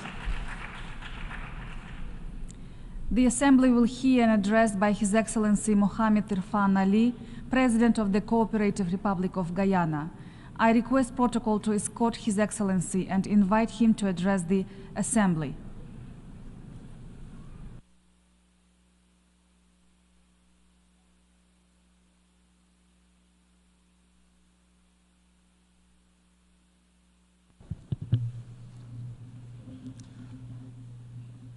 Madam President, Excellencies, if it is, we all agree on ending and preventing wars. If it is, we all agree that the Security Council requires reform. If it is, we all agree that the international financial system is unfair and unjust to the developing world. And if it is, we all believe in climate, food, and energy security, then what is stopping us from acting? We will all be doomed in the court of conscience for knowing what is right while ignoring what is wrong. Madam President, of the myriad of challenges confronting our world, climate change threatens our very existence, adversely affecting development across all countries. Rising sea levels and temperatures, severe natural disasters, and shifting and extreme weather patterns disrupt agriculture and food security, threaten water supply, and displace communities. These impacts are particularly devastating for small island developing states. Each year, we make the annual pilgrimage to COP, filled with hope for tangible outcomes. And each year, we are regaled and renewed unkept promises are the order of the day. This cycle of hope, followed by disappointment, cannot continue if the Sustainable Development Goals are to be met. We must break free from this pattern of empty pledges. We must unequivocally and immediately fulfill all pledges for the sake of our planet and the future of all its inhabitants. Let me tell you about my country, Guyana, a country that is 83,000 square miles, 86% of which is tropical forests. Guyana has the second highest percentage forest cover on Earth and one of the lowest deforestation rate. Our forest stores 19.5 gigatons of carbon and sequesters more than 153 million tons annually. According to WWF, Guyana is one of the world's most important countries for biodiversity density. It straddles two of the richest biodiversity zones, the Guyana Shield and the Amazon. As a country, we are dedicated to the preservation of this vital global asset. I especially salute the indigenous peoples of Guyana, the Amerindians, who are the foremost stewards of this great natural heritage. We recognize their leadership, and 15% of all revenues earned from carbon sales are directly transferred to our indigenous communities. Madam President, even with our newfound natural resource, oil and gas, it would require less than 20% of sequestered carbon to offset our emissions at maximum output. We have preserved our biodiversity and know its value. We believe it is only fair and just that this global asset be monetized in a fair carbon market. Today, I am pleased to announce the launch of a global biodiversity alliance. We will convene the first Global Biodiversity Alliance Summit in 2025, which will focus on creating a market for biodiversity credits, scaling biodiversity conservation debt swaps, accelerating biodiversity bonds, establishing a blueprint for biodiversity taxonomies, and promoting nature-positive action. We do not make this announcement by mere words.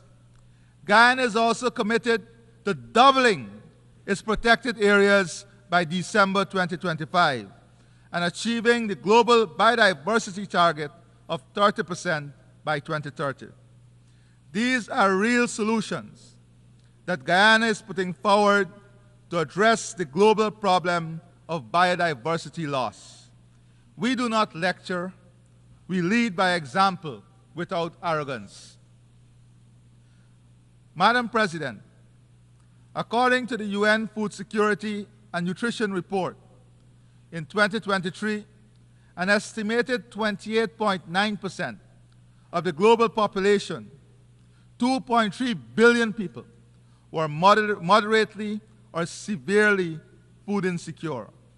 The primary causes were conflict and insecurity, extreme weather events, including those related to El Nino and climate change and economic shocks. To effectively address food insecurity, we must take more concerted action to address its root causes, reducing conflict, mitigating climate change, and enhancing food production and trade in food commodities. By prioritizing peace and climate action, we can create environments where food systems, crops, and livelihoods are not threatened by conflict and weather extremes. In turn, enhancing food production and ensuring fair and efficient trade in food commodities can reduce food insecurity. So too can the full involvement of women and youth. In Guyana's National Agricultural Strategy and Policy, at least 35% of our agro-businesses will be owned by women and 60% by young people. While I've spoken of food insecurity, the global malnutrition rates are also alarming and must be addressed. Nutritious, safe, and sufficient food are crucial to a healthy population. Madam President, The United Nations must continue to be a beacon of hope amidst a turbulent global environment. The theme of this year's assembly, and I quote, "Leaving no one behind, acting together for the advancement of peace, sustainable development, and human dignity for present and future generations," end of quote, resonates with the vision set out in the United Nations Charter.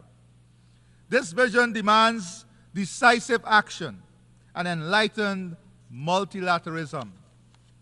Today, we find ourselves in a world where the quest for peace is met with a defiant echo of conflict, where the promise of sustainable development is eclipsed by the dangerous specter of climate change and food insecurity, and where the dignity of millions of people is trampled upon with impunity.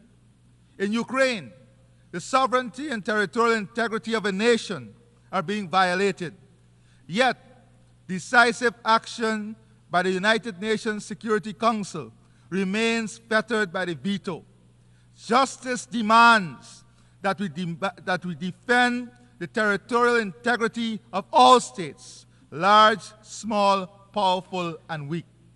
Equally concerning is the conflict in Sudan, which rages on with devastating consequences for the people of that country, including famine and mass displacement.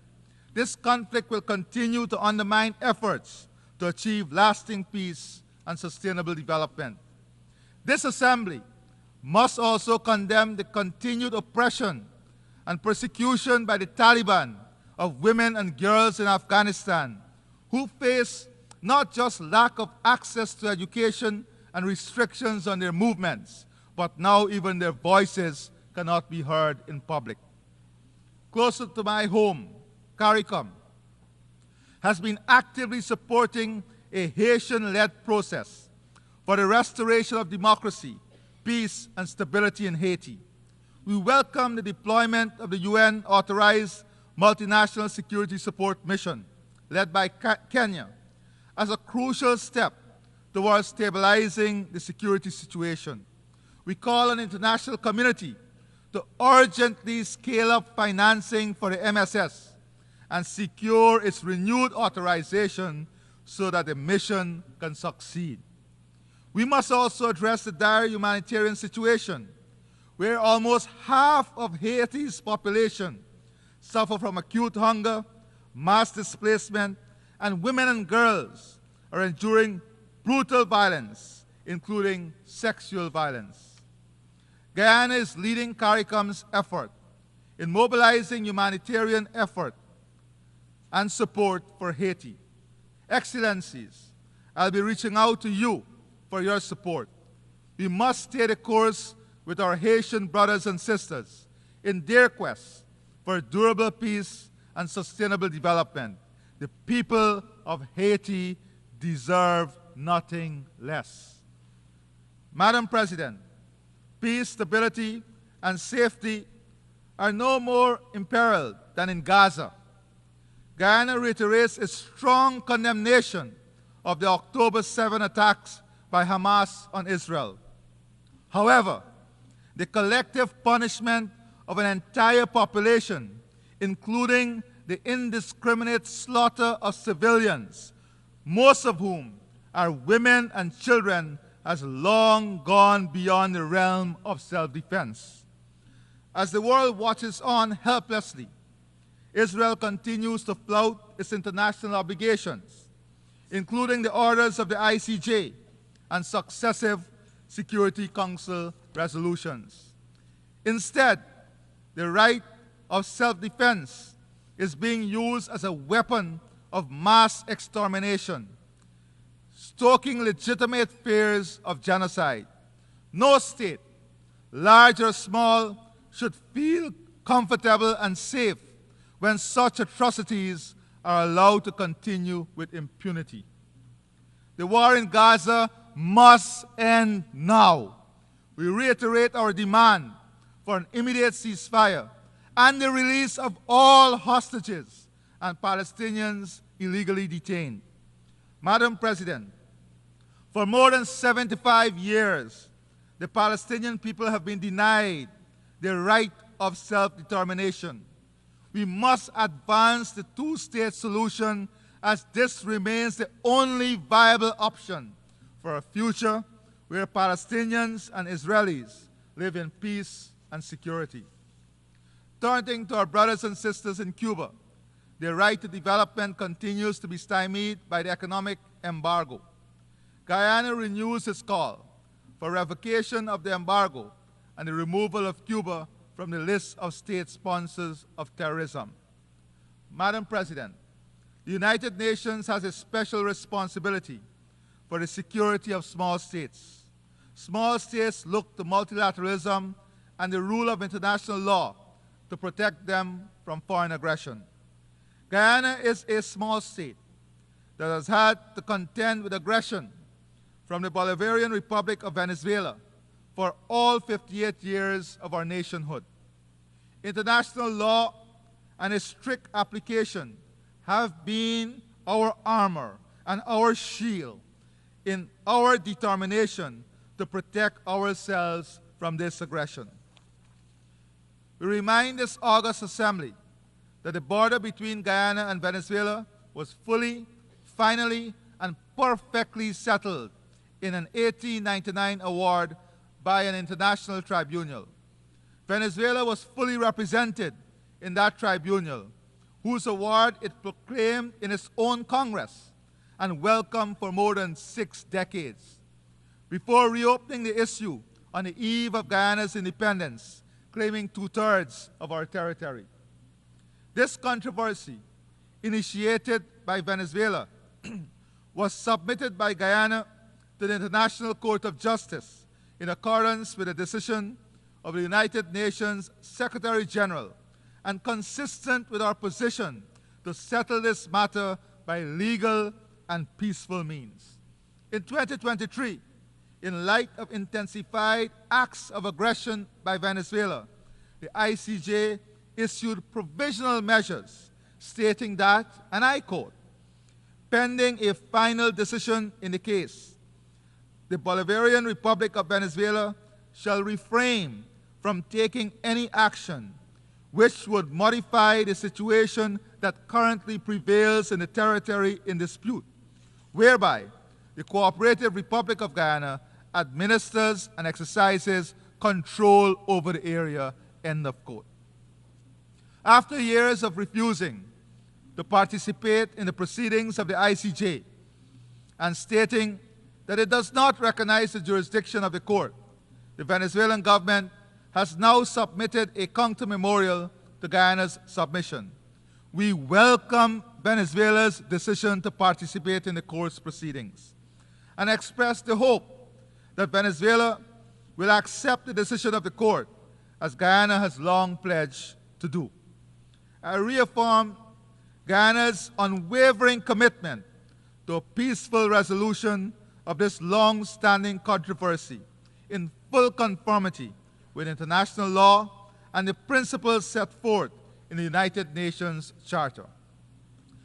Madam President, peace, development, and human rights are pillars of the United Nations. We all aspire for a form of multilateralism that is equitable, inclusive, and ensures that no one is left behind.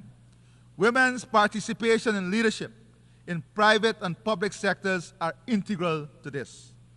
There is a growing movement in the developing world calling for the democratization of global political and economic relations. The disproportionate concentration of power favors a few powerful nations, whilst marginalizing the voices and concern of the broader international community. Developing countries are justly demanding more inclusive and representative decision-making processes in institutions and organs such as the UN Security Council, the World Bank, and the IMF.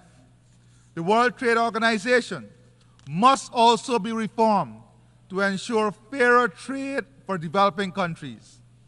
These reforms must go beyond fair representation and ensure that the policies and practices of these institutions align with the developmental needs and aspirations of all countries.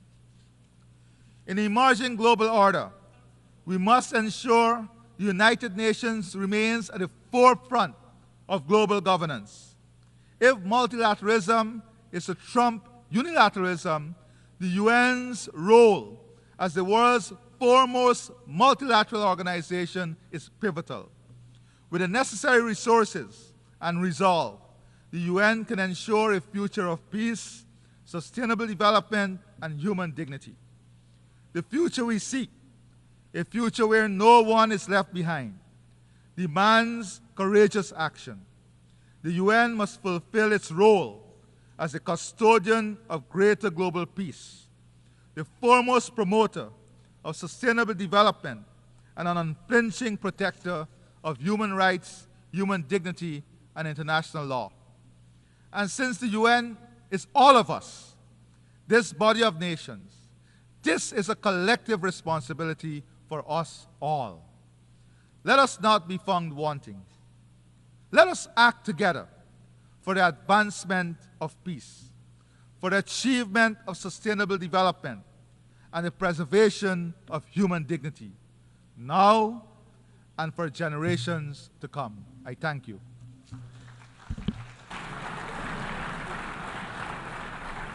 On behalf of the Assembly, I wish to thank the President of the Cooperative Republic of Guyana.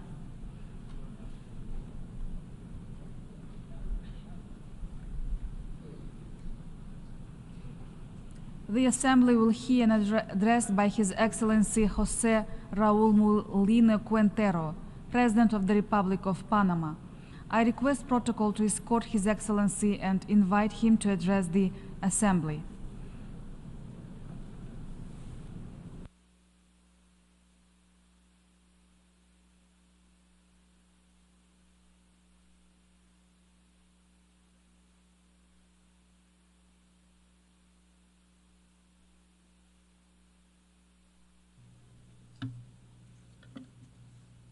Muy buenas tardes. A very good afternoon, Madam President,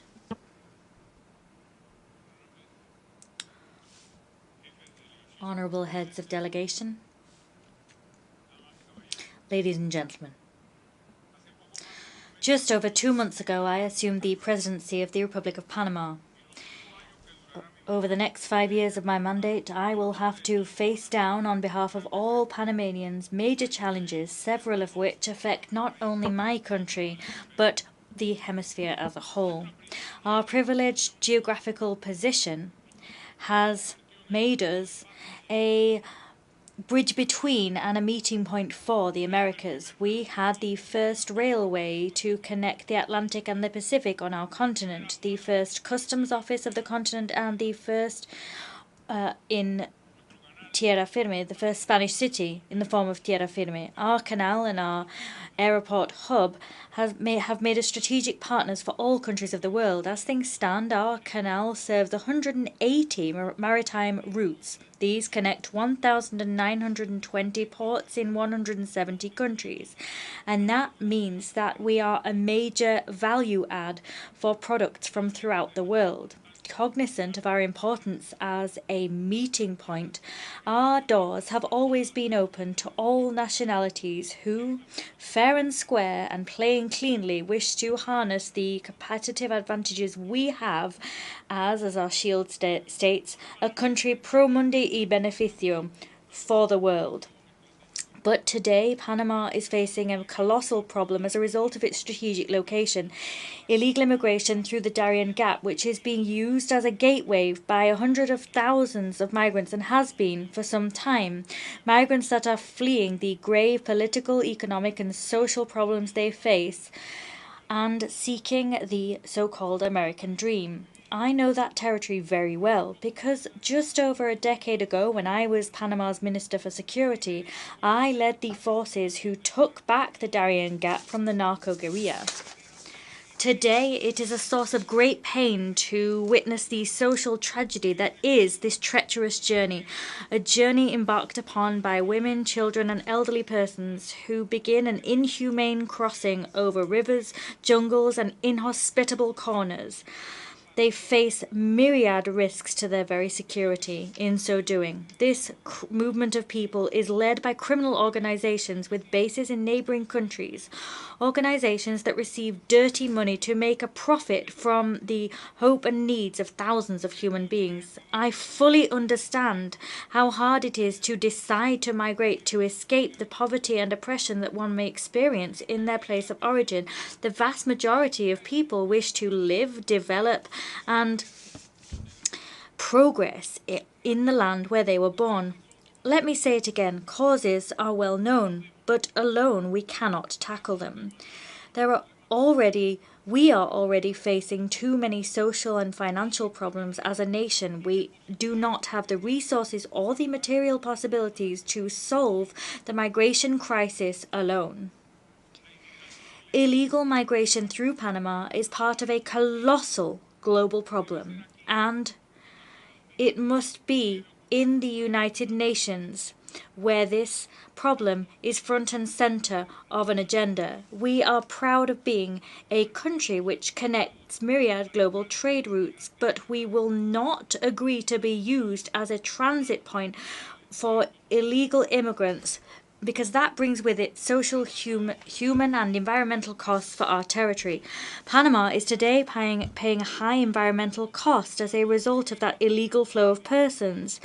They are causing severe damage to our biodiversity. I want to say to you that there is a huge difference between analysing this problem from within forests such as this in the midst of Manhattan. There's a great difference between that and being a first-hand witness of the drama that as I have been.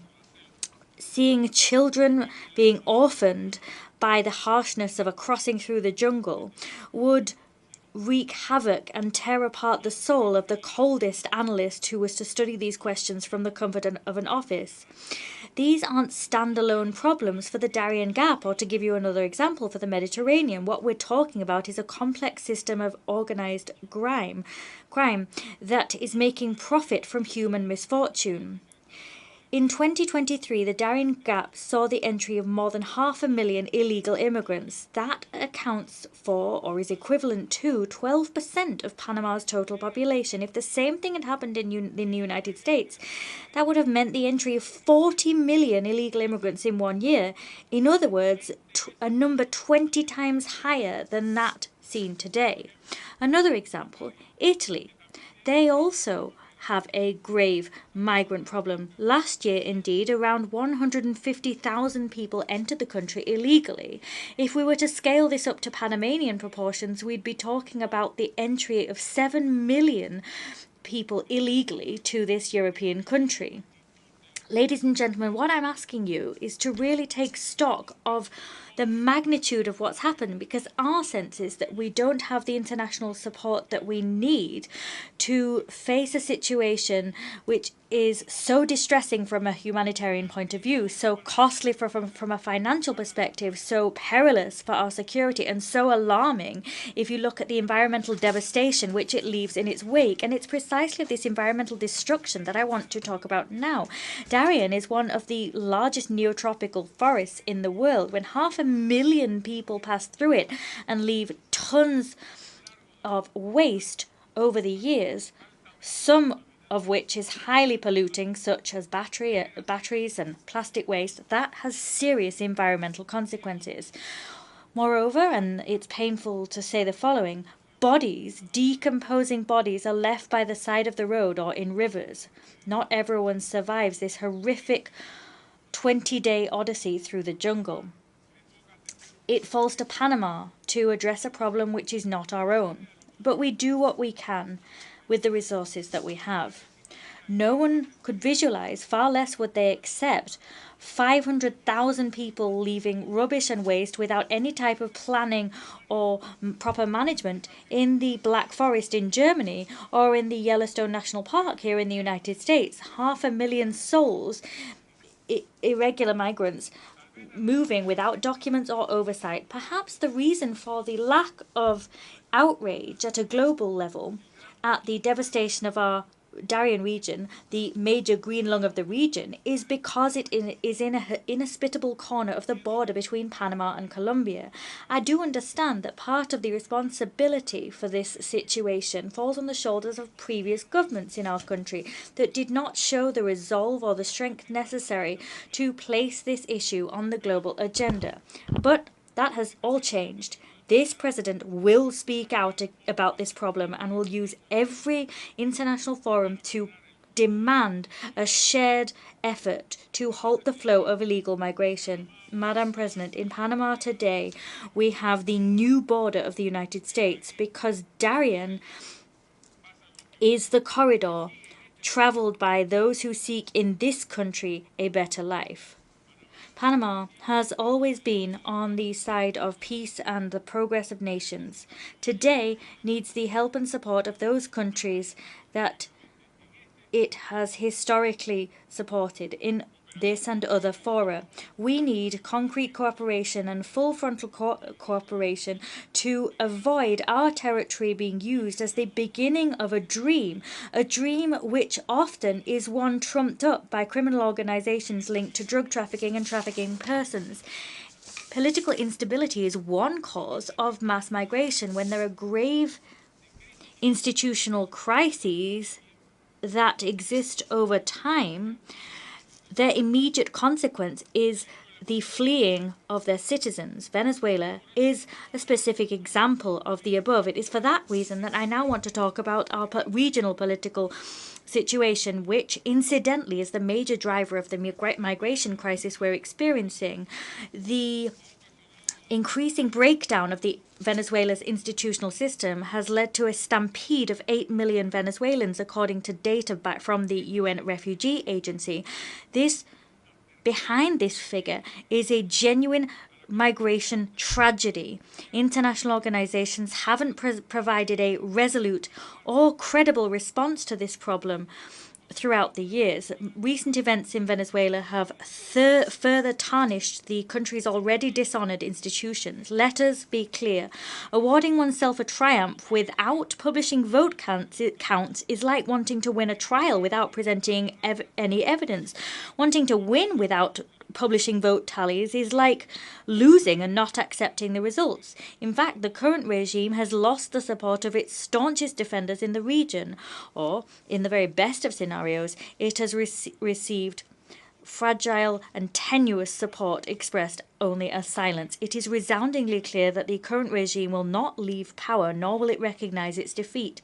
As such, I call upon the appropriate organizations to take resolute actions against the manifestly anti-democratic behaviors and attitudes seen. I want to emphasize here that this is not an ideological issue. We're not talking about a simple difference in schools of thought.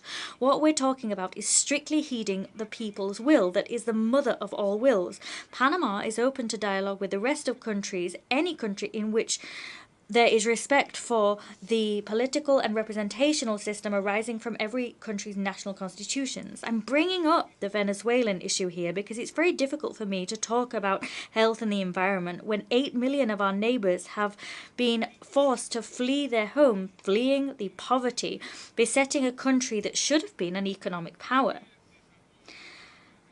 How can we talk about regional sustainable development as we witness this interminable political crisis face the whole continent? I can't look at everything through a rose-tinted lens in my speech when what we have is the spilt crimson blood of immigrants risking their lives in our jungle pursuing a dream of liberty. As they move through the Darien Gap, they contaminate the region, leaving a trail of destruction and desolation in their wake, and it's up to us to pick up, repair, and pay for all of that. If you really care about sustainable development, I ask you as member states to staunchly defend the environment and establish precise mechanisms to redress the damage that has occurred in the Darien Gap. I'm talking not only about the environmental damage, but I'm also asking you to tackle the causes that led to that led to this migration, such as the self-proclaimed triumph of the current Venezuelan regime. As a third point, I want to talk about the unjust discriminatory lists that my country has been placed upon, lists that are cobbled together by tyrannies and which put us together with tyrannies that have committed the worst atrocities. We are put on lists with countries that don't open their doors to the world, that don't respect democracy, that foster terrorism. We don't agree to being part of these lists that are drawn up by the private interests of nations that themselves can't succeed in being competitive or attractive to their fellow citizens. Panama will not allow this affront, far less after all the efforts we've made. We've made significant reforms to our financial and legal systems in recent years to meet the most stringent standards of transparency and prevention of money laundering and other organised crime. But that hasn't been enough. Our nation has demonstrated its readiness to work with international organisations, and we've signed many tax information exchange treaties with myriad countries. That wasn't enough either. As a consequence, the measures that we've been forced to take whilst waved in front of us has been the false promise of being delisted. These measures have been catastrophic for our economies. And yet we still haven't been able to get ourselves removed from these reckless lists. Panama is not a tax haven, nothing like it. The people that are tax havens are those other jurisdictions allied with the countries that promote these lists. Those countries are analysed and measured by different standards to those used for my country. It's quite paradoxical, but the nations that approved Panama's inclusion on these lists use our canal. They participate in public tenders, they make money from consultancy services, and they lobby their businesses to get juicy contracts in our country. This president has taken the firm decision to not allow the businesses of countries that endorse these lists to participate in international tenders. Neither will those very same countries benefit from our vote in international fora. At the same time they point their finger at us, they've enjoyed benefits and have not suffered any restrictive measures. The aim of their bias is to ensure that despicable stigma continues to hover over Panama that is a responsible country when it comes to financial fair play. I want the best for my beloved Panama. I didn't accede to the presidency to make other countries feel good. I did so to meet my country's demands. Talking of lists, I want to tell you that Panama is one of the countries in the world that is carbon negative. In other words, we remove more carbon dioxide from the atmosphere than the CO2 we emit. But this glittering status has brought us no benefit whatsoever. Vast swathes, of our territory is protected, and that brings with it major challenges in terms of achieving genuine development. Today, countries that utterly destroyed their biodiversity for the sake of development force other developing countries to abide by standards of environmental care that they dismissed. This produces an imbalance in terms of opportunities for progress. On the one hand, we're forced to maintain our forests in a primary state, and on the other hand, fingers are pointed to us and we're placed on lists which make it difficult for investment to arrive and which stymie the development of a globally competitive financial system. We do not accept the rules of this game. I want to reiterate the message I delivered when I assumed the presidency. I said there and I'll say now, Panama is an ally of good causes, and we will no longer allow fingers to be pointed at us unjustly in such a way that harms our economic capacity, our prestige, and in a way that besmirches the very image of our country. I'd like to say to you what an honour it is for the Panamanian people to become non-permanent members of the Security Council, as we will do in January this year. That will be the 6th time in history.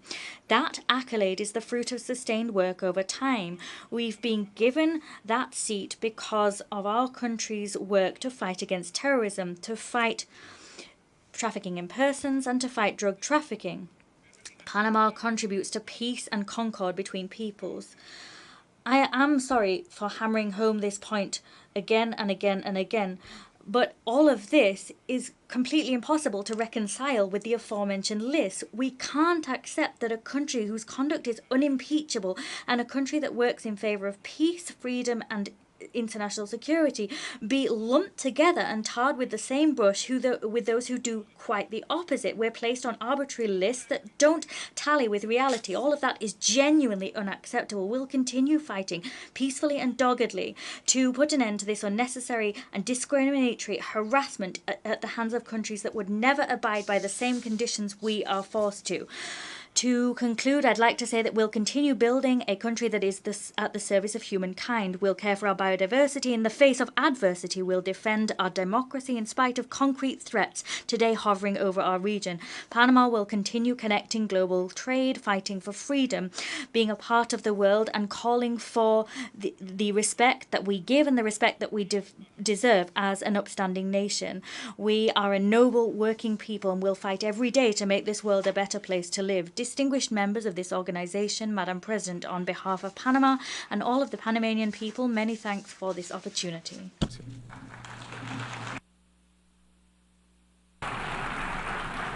On behalf of the Assembly, I wish to thank the President of the Republic of Panama.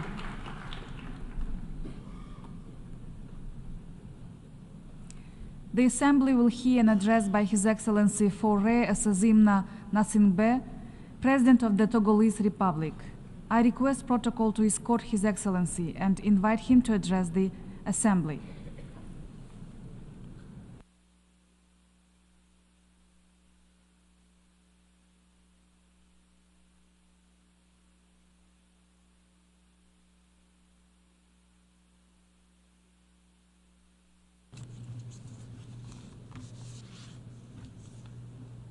Monsieur le Président, President, Excellencies, Heads of State and Government, Secretary General of the United Nations, distinguished guests, ladies and gentlemen, the history of the United Nations is one of trust in collective responses to the most serious crises. But each of us today sees that today we are at a crossroads. On the one hand, our multilateral model and our aging institutions are no longer able to tackle new challenges which are admittedly of an unprecedented complexity. On the other hand, our discussions, just as our multilateral commitments in recent years, often are not accompanied by action. That is why there is real reason to be concerned as we look to the future. Concerned for the future of our planet, which is ravaged by complex crises. Concerned for the future of our youth, given the challenges that young people will inherit. And of course, I refer first and foremost to environmental challenges. And finally, concerned about the future of our institutions, which are not adapted to current realities and which no longer fulfill their promises. We have no choice. We cannot persist with our systems that no longer deliver on their promises and no longer reflect the realities of our world. We must begin a profound transformation. That is why I stand before you today with a clear conviction and vision for the future. My conviction is that another way is possible, a way forward where international cooperation is revitalized, is more inclusive and more respectful.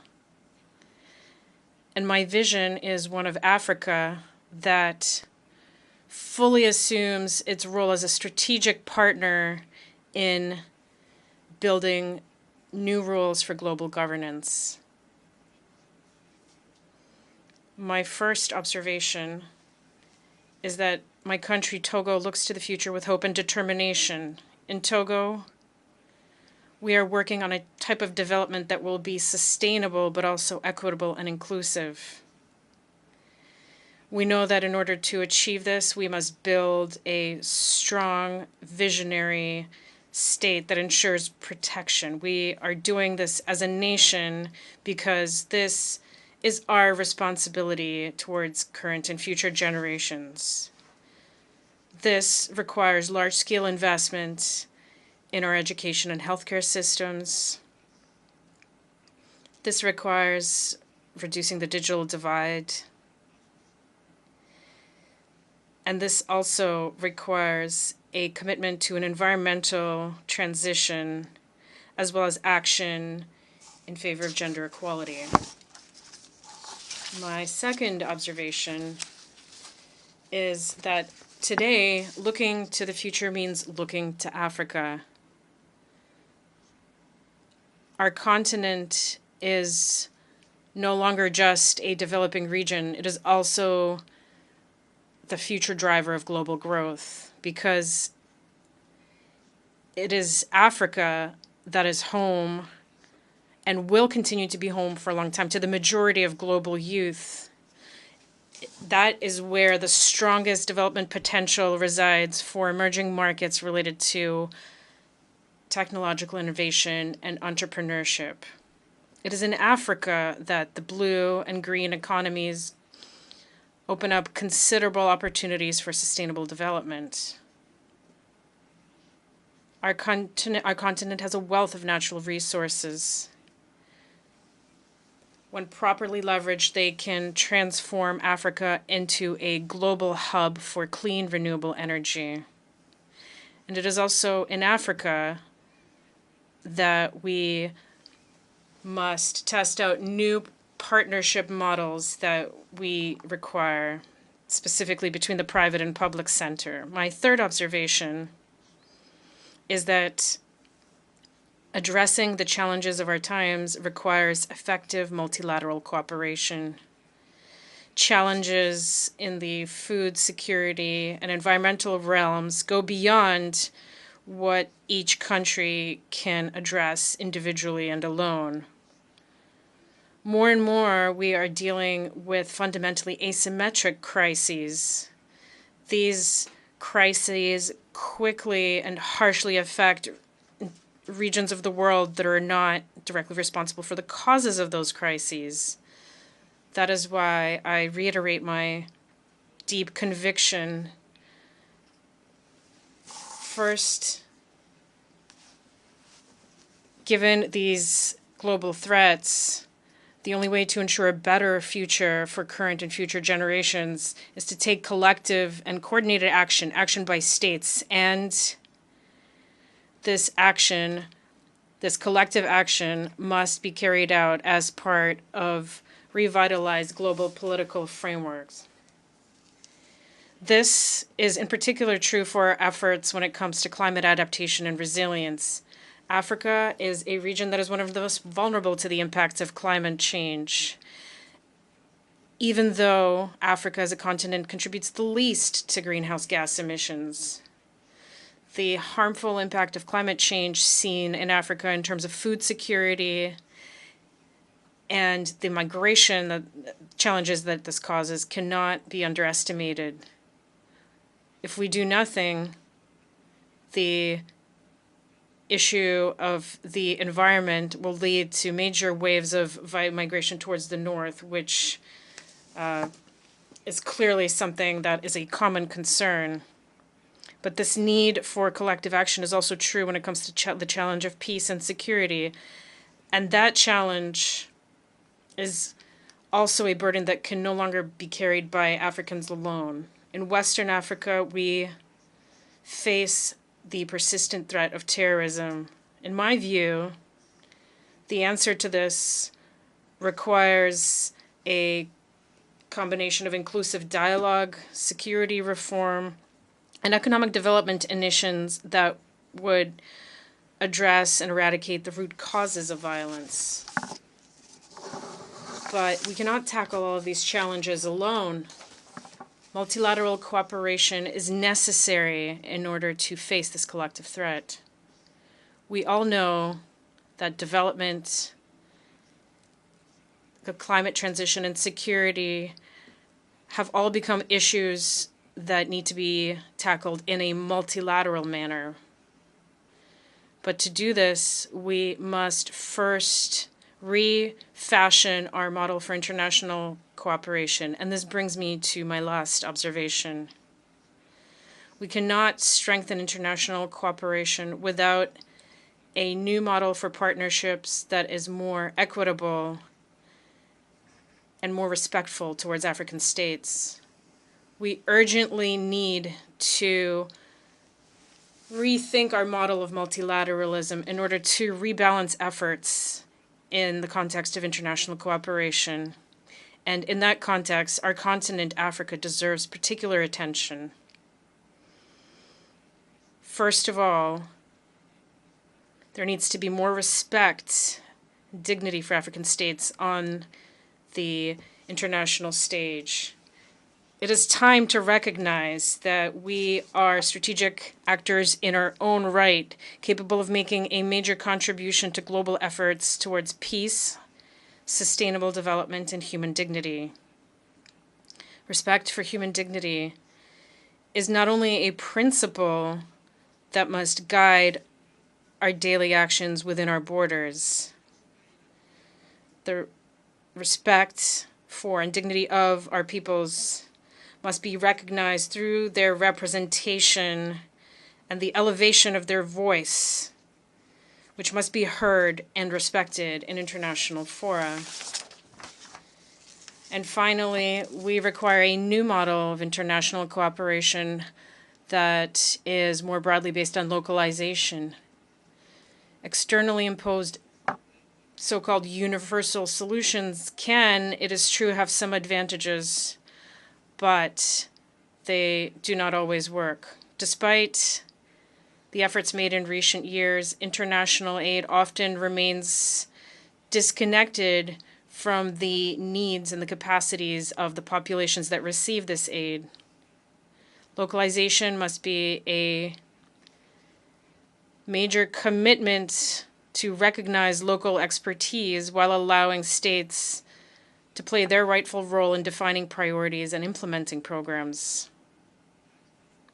Togo is resolved to play a leading role in this transformation, and I call on all international stakeholders to support a more equitable and respectful cooperation. Excellencies, ladies and gentlemen, Africa is ready. It is ready to play its rightful role on the international stage, but it seeks to be respected, listened to, and supported in its efforts in an equitable way. Together, let us work on building a world where each nation and each individual can live in dignity, in harmony with others and with our planet. I thank you. On behalf of the Assembly, I wish to thank the President of the Togolese Republic.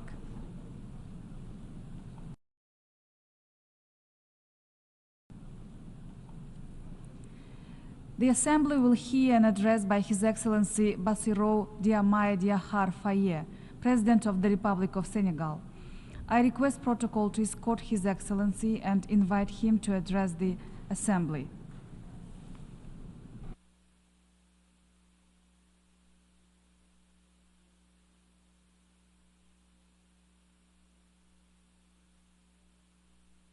President of the General Assembly, heads of state and government, Secretary General, Deputy Secretary General, ladies and gentlemen, distinguished guests. At the outset, I wish to take this opportunity to once again pay tribute to the memory of my fellow countryman, Amadou Dango, who has just left us. Former Director General of UNESCO. Until 1998, he was an eminent statesman and a staunch Pan-African defender of independence. I wish to congratulate Mr. Philemon Yang on his election to the presidency of this United Nations General Assembly. I also congratulate his predecessor for the contribution he made to the implementation of our common agenda. Through you, I convey my wishes for your every success when it comes to discharging your mandate. We see the unwavering commitment of our Secretary General Antonio Guterres, his efforts to promote peace, human dignity, and multilateralism are now more than ever before necessary. Senegal once again expresses its full support for his mandate in these times of global turbulence. As I take the floor before you today, I speak with the conviction, the deep conviction, that we are united in diversity. Indeed, unity in diversity is the key to guaranteeing sustainable development and human dignity for all, everywhere in the world. The theme of this session that will guide our discussion invites us to rethink our collective responsibility and to guarantee that the fundamental principles of the United Nations set more than around 8 decades ago contribute to upholding the promise of a fairer and more equitable world. Ladies and gentlemen, ours is a troubled world, a world in which the principles of the United Nations Charter, which talk about equality, justice, and the respect for human rights, are every day put to the test. Conflicts are spreading, inequalities are widening, and climate crises are rendering millions of people throughout the world even more vulnerable than they were before. Moreover, we are witnessing a worrying trend to call into question multilateralism at a time when humankind needs it more than ever before. The world must stare the truth in the eye. The ideals that we swore to defend are being trampled upon in all 4 corners of the globe, whether we're talking about Gaza, Tel Aviv, Dakar, or elsewhere. All human beings are equal in dignity, dignity which transcends borders, cultures, and religious affiliation. It is incumbent upon us all to ensure that this dignity be protected and respected for all human beings, regardless of who they are. This duty is the very essence of the United Nations. However, every day we see international law as the very foundations of international peace is violated. Resolutions adopted by this General Assembly are treated with flagrant disregard. We have repeated violence. The principles of the UN Charter are kicked to the corner, and we see the undermining of this very house of peace. Never before the foundations of the United Nations have been as shaky as they are now. We're seeing violence, fear, and uncertainty being sown. If we wish to vanquish the spectre of war and usher in a better world, well, it's high time to change our paradigms. It's high time to put human beings at the heart of our international agenda, as we're invited to do by the theme of this session. President, ladies and gentlemen, we no longer wish to stand idly by and watch the tragedy in the Sahel play out. Terrorist groups there are sowing terrorism. They're pillaging, they're killing innocent civilians. This region was once stable, and now it is in the grips of daily violence. At the same time, the United Nations, specifically the Security Council, it remains inactive all too often. Moreover, we can't allow the Sahel to become the theatre of foreign rivalries, clashes between which do nothing other than destabilize the region. Here, I must remind you that the peace and security of Africa are inextricably linked with global peace. It is vital that the Security Council better play its role as a guarantor of international peace and security. Once again, let me say that Senegal is deeply concerned by the tragic situation playing out in Palestine. Entire generations have grown up in Palestine in the shadow of oppression. They are deprived of their fundamental right to a viable state. Senegal, as the chair of the Committee on the Inalienable Rights of the Palestinian People calls for an immediate, lasting ceasefire. We reiterate our support for the two-state solution, with East Jerusalem as the capital of Palestine, in accordance with the relevant resolutions of the United Nations. This war spares no woman, no child. It does not spare vital infrastructure and is an open wound on the international conscience. It's vital that international humanitarian law be restored in all conflict zones. It's vital that the United Nations fully play its role as mediator and guarantor of peace. Ladies and gentlemen, peace is not simply the absence of war. Peace is also every human being having the possibility of living in dignity, the possibility to feed themselves, have accommodation, get an education, and to receive healthcare. And yet, today, more than 750 million people are going hungry, and 1 million every day live in abject poverty. These figures are drawing the world ever further away from achieving the SDGs set for 2030. We can no longer allow mechanisms for global governance continue to reproduce these inequalities. It's high time to do away with a dog-eat-dog world and to build a new global contract based on solidarity and cooperation. This social contract must include major reforms to address political, economic, and the environmental challenges of our age. Firstly, it's vital that we safeguard and strengthen multilateralism as the unique framework within which we can achieve and protect international peace and security. Doing that involves an urgent reform of global institutions, namely the Security Council, the IMF, the World Bank, so that these institutions become more inclusive and reflect the economic and geopolitical realities of our time. The African continent in particular must have a more meaningful place in these decision-making bodies. Secondly, it's high time to repair the economic injustices which hinder the development of many countries in the global south: illegal trade, tax evasion, illicit financial flows, and abusive tax systems harm developing countries, namely in Africa. These injustices must be corrected in order to allow all countries to fully participate in global trade and to benefit from economic growth.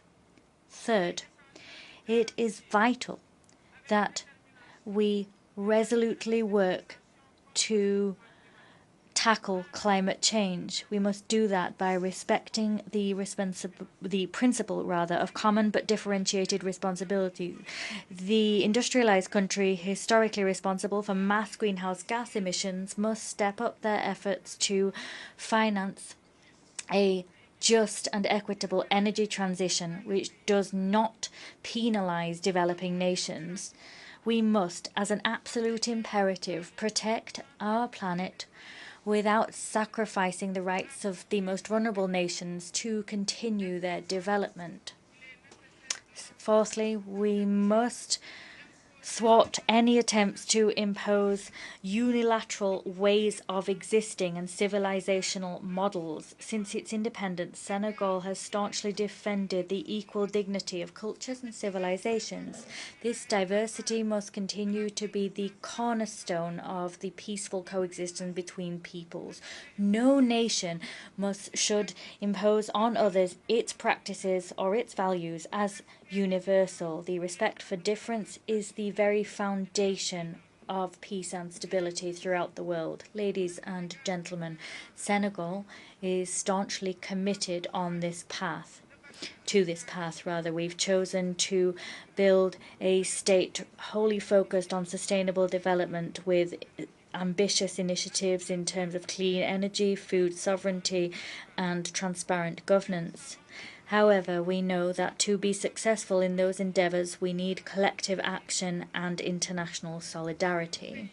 No country, however powerful it may be, can alone address the challenges threatening humankind.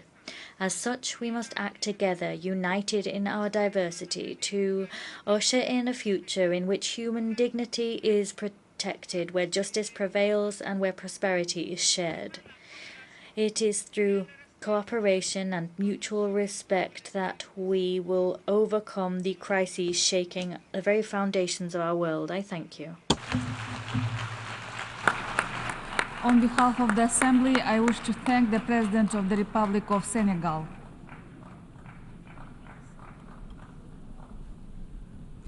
The Assembly will hear an address by Her Excellency Sylvanie Burton, President of the Commonwealth of Dominica. I request protocol to escort Her Excellency and invite her to address the Assembly.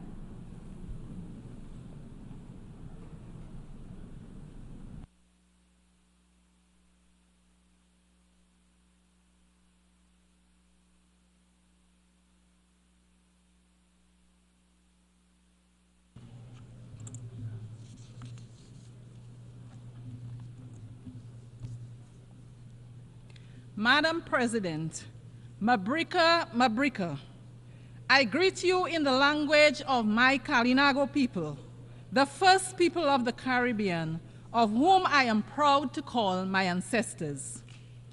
I proudly bring you warmest greetings from the citizens of the nature island of the Caribbean and the homeland of Olympian gold medalist Thea Lafont Gadson, the Commonwealth of Dominica. It is an extraordinary honor to address this august body in my capacity as the first female president of the Commonwealth of Dominica and as the first president of indigenous descent. Madam President, our organization was born out of the need to enable dialogue and facilitate cooperation among its members to avoid international conflict. Over time, however, our understanding of human development's contribution to peace building and civilization has improved to the point where cooperation to enhance the human condition now lies at the core of our organization's work.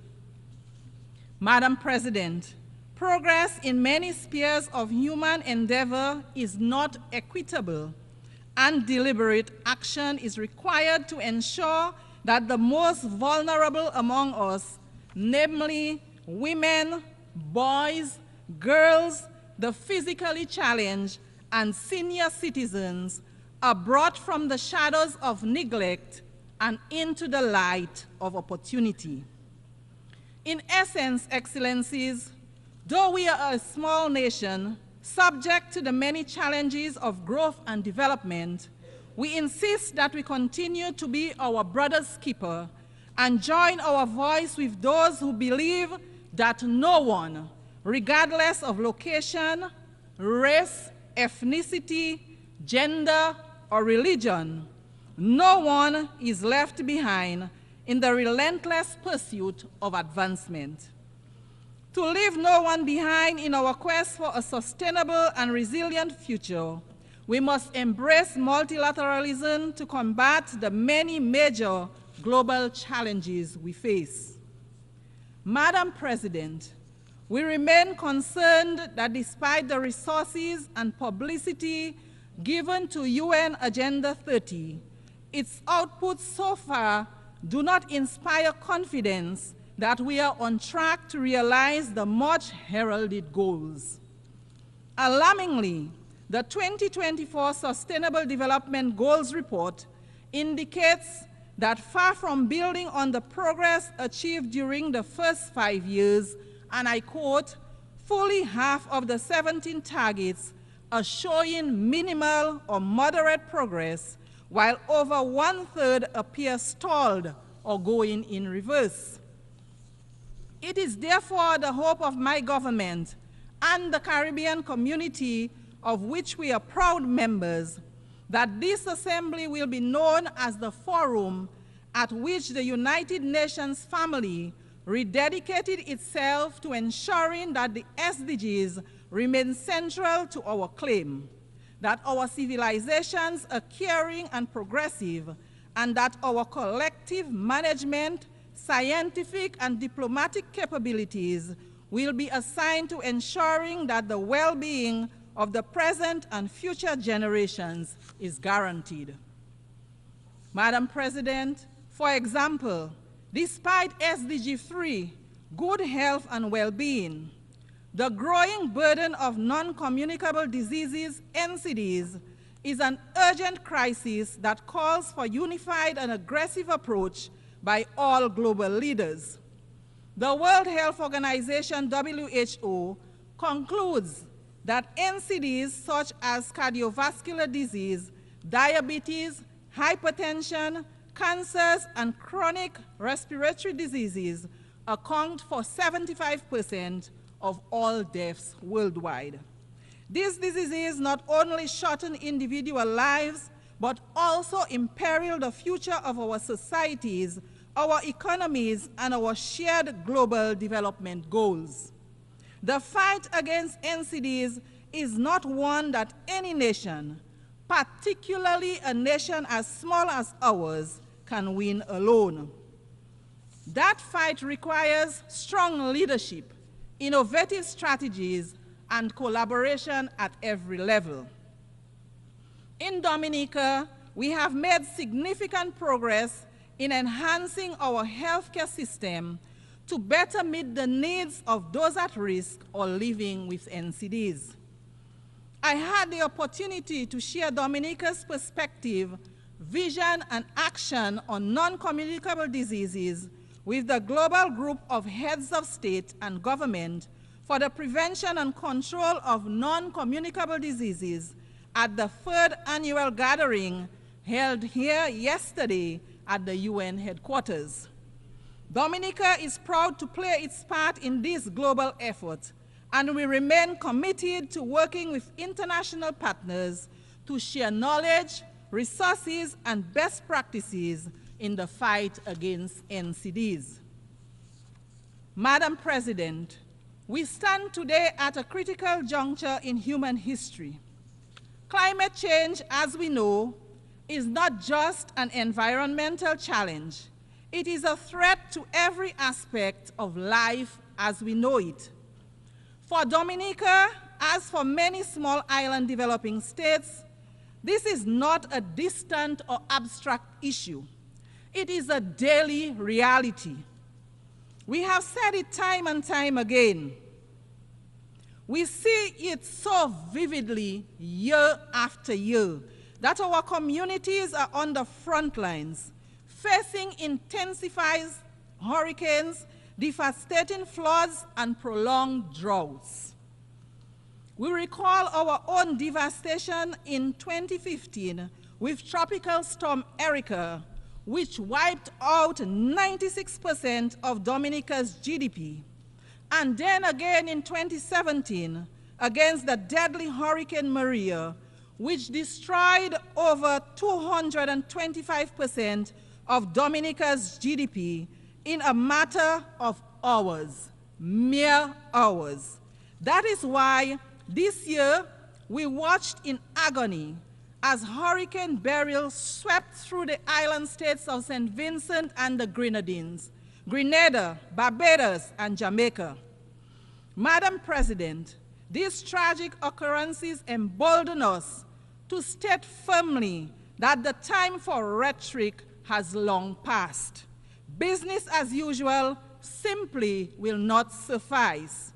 We need urgent, bold, and decisive action to limit global warming to 1.5 degrees Celsius as science clearly dictates.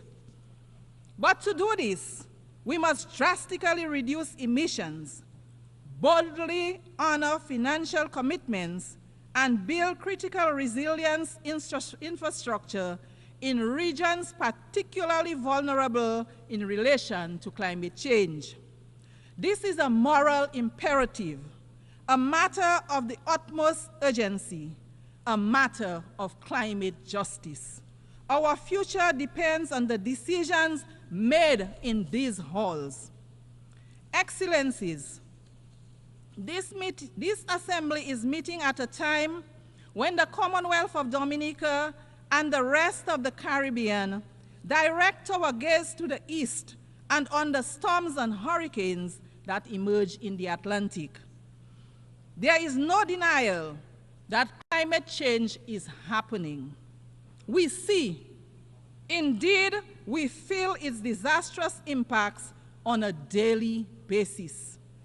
Already, the warnings of weather scientists regarding global warming and the consequent increase in frequency and severity of storms have proved to be accurate. The government and people of Dominica stand in solidarity with our sister CARICOM nations and others adversely affected by this year's storms. Dominica, along with other Caribbean states, have already prioritized the development of national climate adaptation strategies, invested in resilient infrastructure and agriculture, invested in community education and in renewable energy. Still, the reality is that, as important as our interventions in this crucial space are, they will remain ineffective if our friends and partners in the industrialized world do not honor their commitments to reduce global warming and provide the funding that is required to enable our low-emitting states to become resilient. We therefore seize this opportunity to urge that the ethical pledges made via the Kyoto Protocol, the Paris Agreement, the Climate Action Summit, and within the framework of the Green Climate Fund be honored in the interest of the global community. Prime Minister Honorable Dr. Roosevelt Skerrit has been sounding that call at every opportunity he gets. We are sounding that call again at this assembly. The high-emitting countries need to recognize and accept responsibility for their destructive practices and do the noble thing. We will not relent until they do. Madam President, our world is at the crossroads. Now more than ever, leadership at every level matters. My delegation is of the firm view that the fundamental principles of the UN Charter must be respected, no matter which member state may be under scrutiny. Madam President, this is no source of joy to my delegation, but these critical times demand that important truths be spoken frankly. Madam President, a glaring hypocrisy clouds this august body. When right seems to pass as wrong, wrong seems to pass as right, depending on which member state is being impacted. This practice of might makes right must be discontinued. Madam President, my delegation remains deeply concerned about the ongoing conflicts, particularly in Ukraine, the Middle East, and Sudan, among others. We recognize the crucial role of peace in human development. We are convinced that war is futile.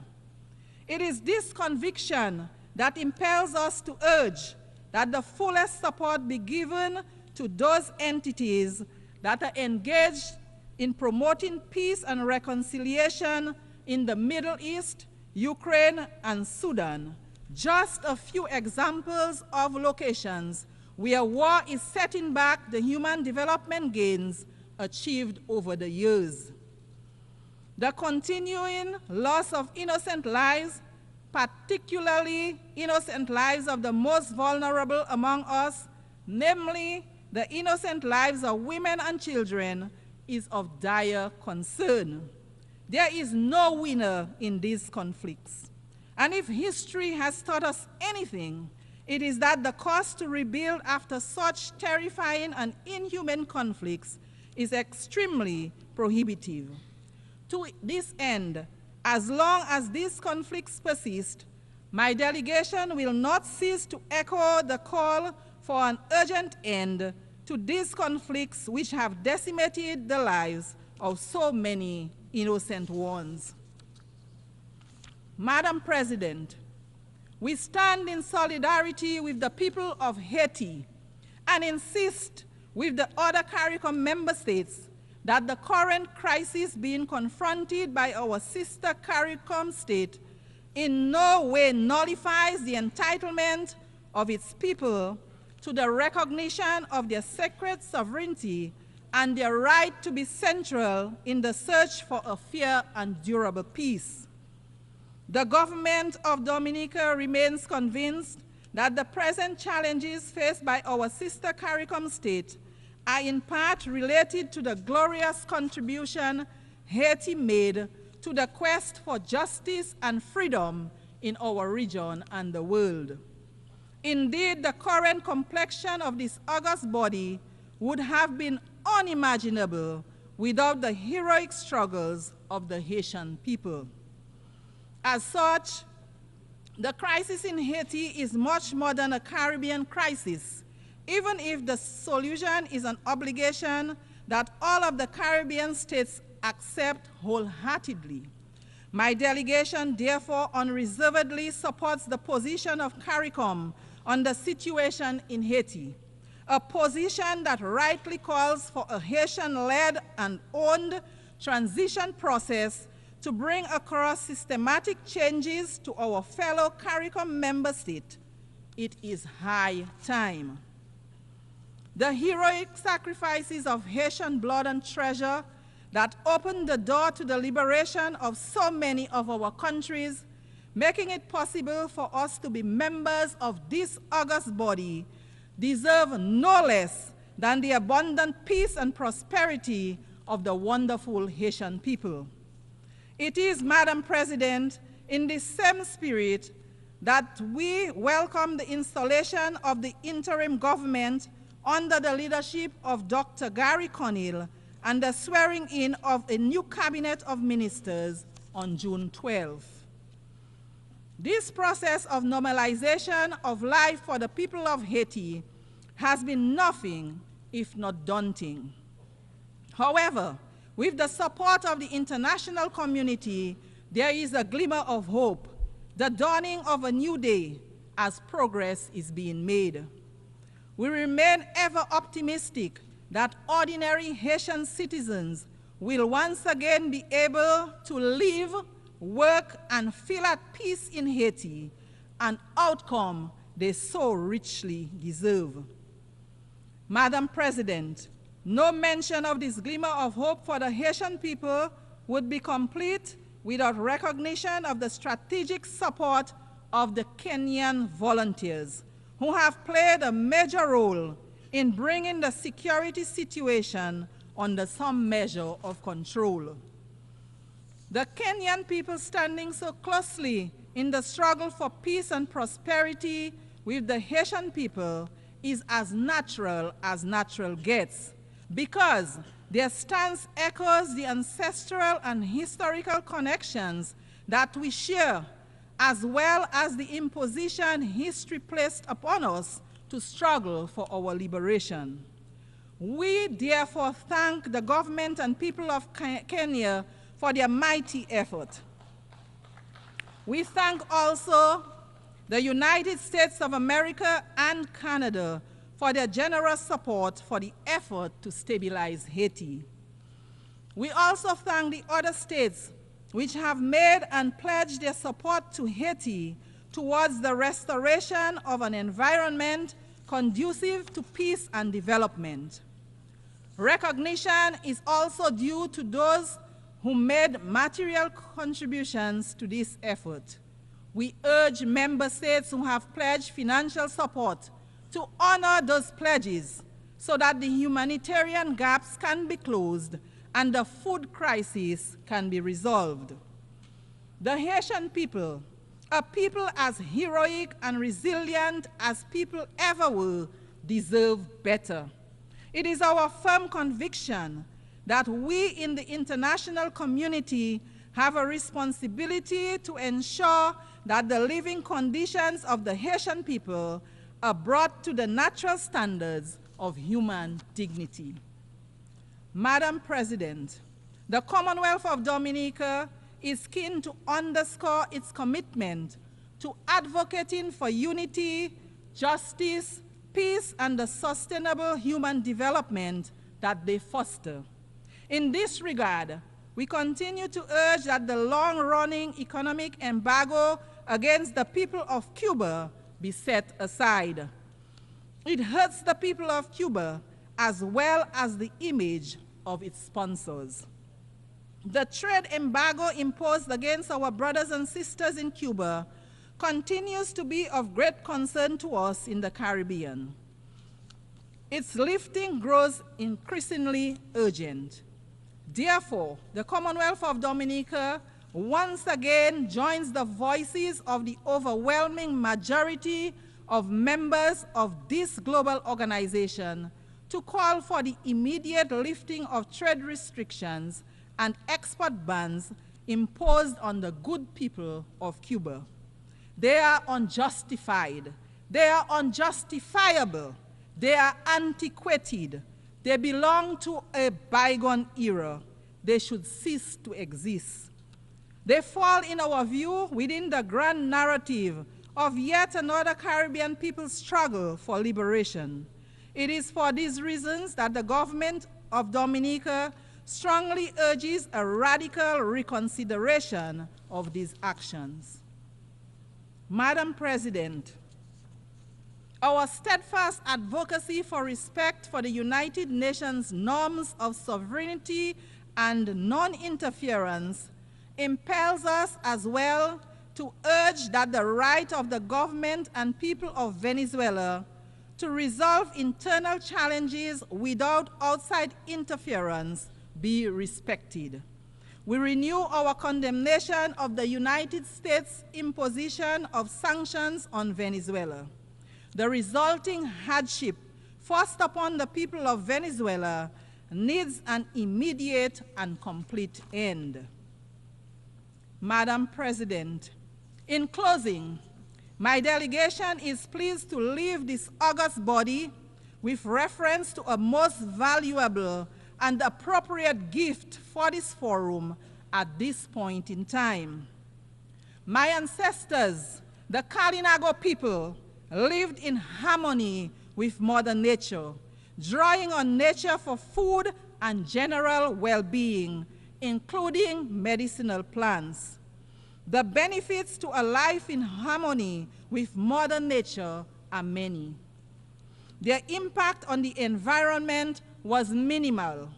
The benefits to human health were long, active lives with minimal burden of chronic diseases.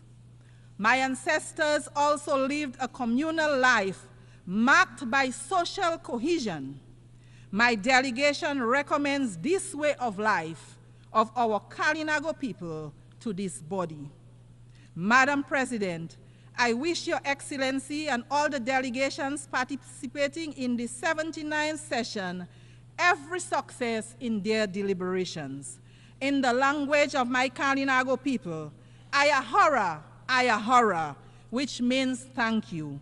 I thank you for the courtesy of your attention.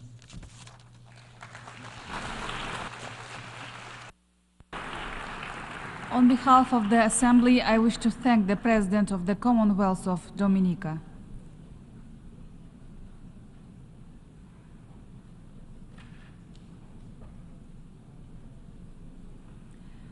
The Assembly will hear an address by Her Excellency Hilda Heine, President of the Republic of the Marshall Islands. I request protocol to escort Her Excellency and invite her to address the Assembly.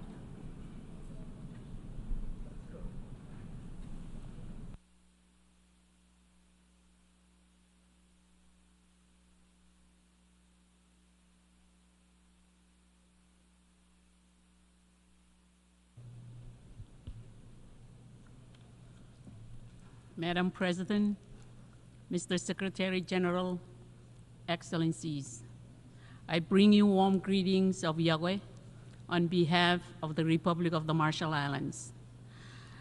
Madam President, I congratulate you upon your election and look forward to your leadership. Madam President, we cannot ignore that our common multilateral progress is failing us in the hours of greatest need.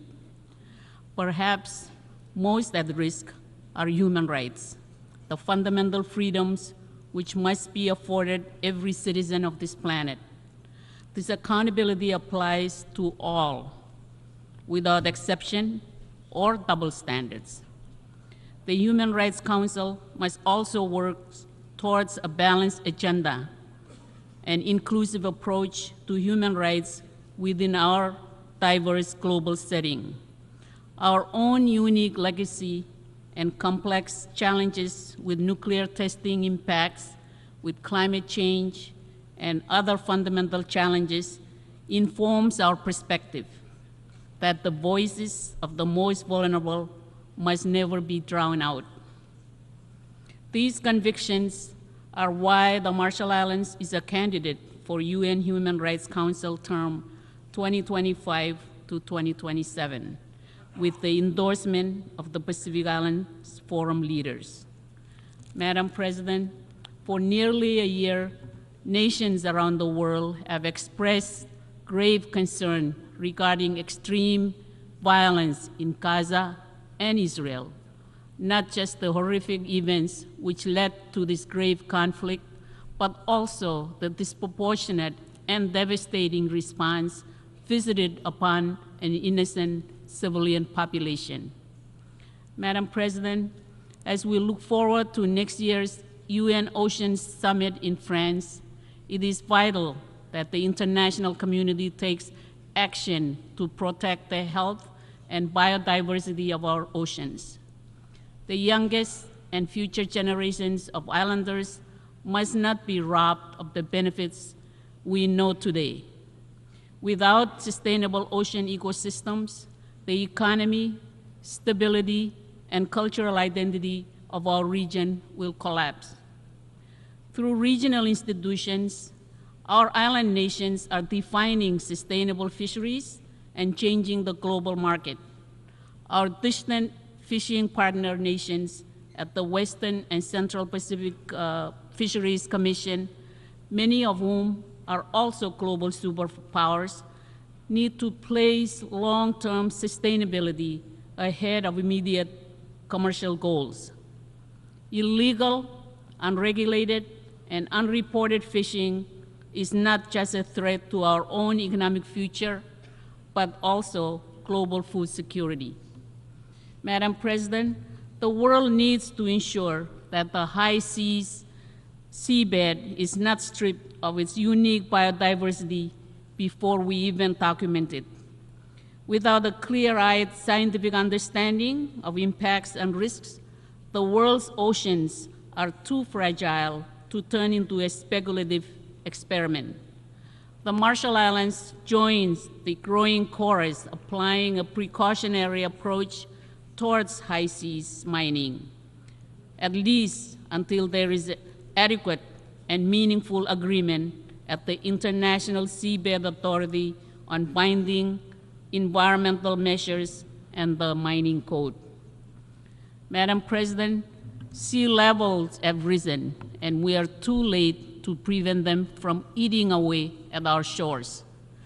But we must also be clear.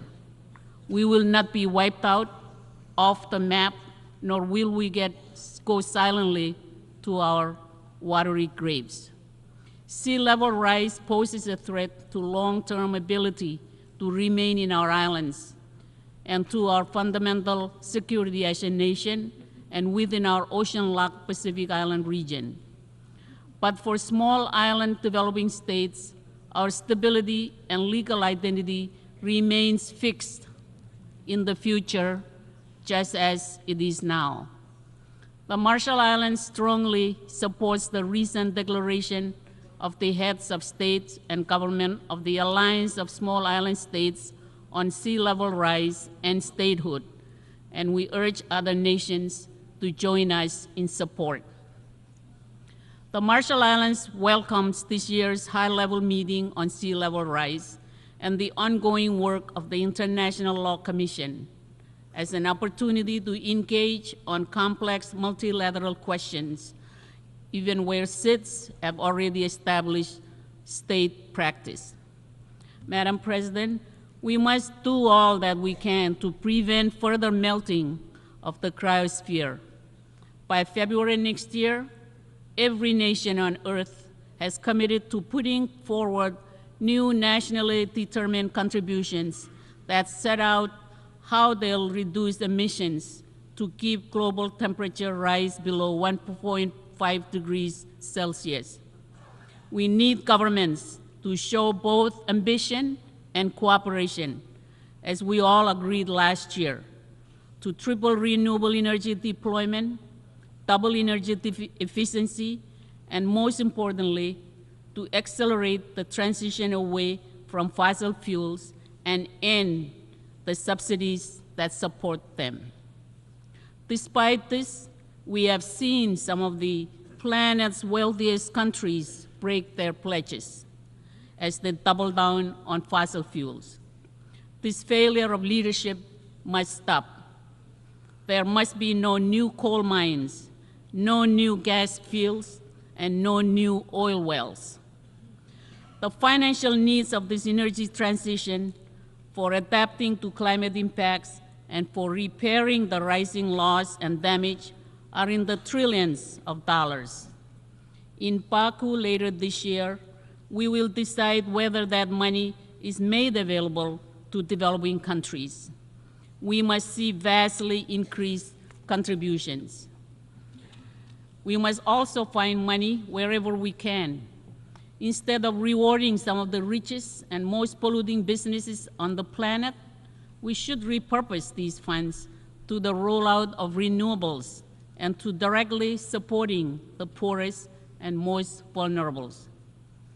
Right now in the IMO, Pacific Island negotiators are leading efforts to agree on a universal greenhouse gas levy, which gives the right incentive to drive decarbonization of the shipping industry and raises revenue in the billions, a portion of which should be used to address the climate impacts from shipping pollution and help build resilience in vulnerable countries. I urge every country to join us. The Marshall Islands emphasizes the importance of the advisory opinion from the International Tribunal for the Law of the Sea regarding the marine environment from climate-driven pollution. We look forward to the advisory opinion from the International Court of Justice regarding the climate obligation of states. Madam President, the Marshall Islands experienced 67 known atmospheric nuclear tests between 1946 and 1958, resulting in an ongoing legacy of death, illness, and contamination. The impacts are handed down generation to generation. These impacts continue to challenge our human rights. In our culture, our identity is our land. Testing impacts left behind deep scars, with communities remaining in exile from their home islands, billions of dollars in unmet adjudicated claims, and a social and environmental burden upon our youngest and future generations. To help ensure nuclear risk is eliminated, the Marshall Islands is working towards accession to the 1963 Partial Test Ban Treaty, as well as the Treaty of Rarotonga and its nuclear-free zone. Madam President, we did not choose this nuclear fate. It was chosen for us. UN Trusteeship Resolution 1082 and 1493 were adopted in 1954 and 1956 respectively, despite petitions to the contrary by our Marshallese leaders. These tests were undertaken by the United States, acting as the United Nations administering authority. These resolutions remain the only time in which any UN organ has ever explicitly authorized the detonation of nuclear weapons. We cannot unto the past. But as a United Nations, we owe it to ourselves to make amends through the adoption of a resolution which formally apologizes for the failure to heed the petition of the Marshallese people. By doing so, all of us will begin the process of healing and to reestablish faith and trust in this institution. Madam President, our strong work on human rights and nuclear testing impacts is a fundamental and foundational effort to address transitional human rights, and we call attention to document HRC/57/77, the report of the UN High Commissioner for Human Rights on the nuclear legacy in the Marshall Islands and its human rights impacts. In particular, I emphasize my nation's unequivocal support for the High Commissioner's important conclusions and recommendations on further action for my own government, for the United States, and for the United Nations. Madam President, as a nuclear-affected state, we seek to work with other affected nations and peoples, including Kiribati, French Polynesia, Australia, Algeria, Kazakhstan, North Korea, and the Xinjiang province of mainland China, and within the United States. All should realize that the responsibility to fully address the harms resulting from the use, detonation, or testing of nuclear weapons lies, respectively, with the member states that have done so. This is the basis of UN General Assembly Resolution 78/240 on victim assistance and environmental remediation. And all must know that the scars upon our collective lands and peoples are firm lessons for nuclear weapons elimination. Madam President, the Marshall Islands welcomes this year's adoption of the Antigua and Barbuda Agenda for SIDS as a companion to the 2050 strategy for the Blue Pacific continent.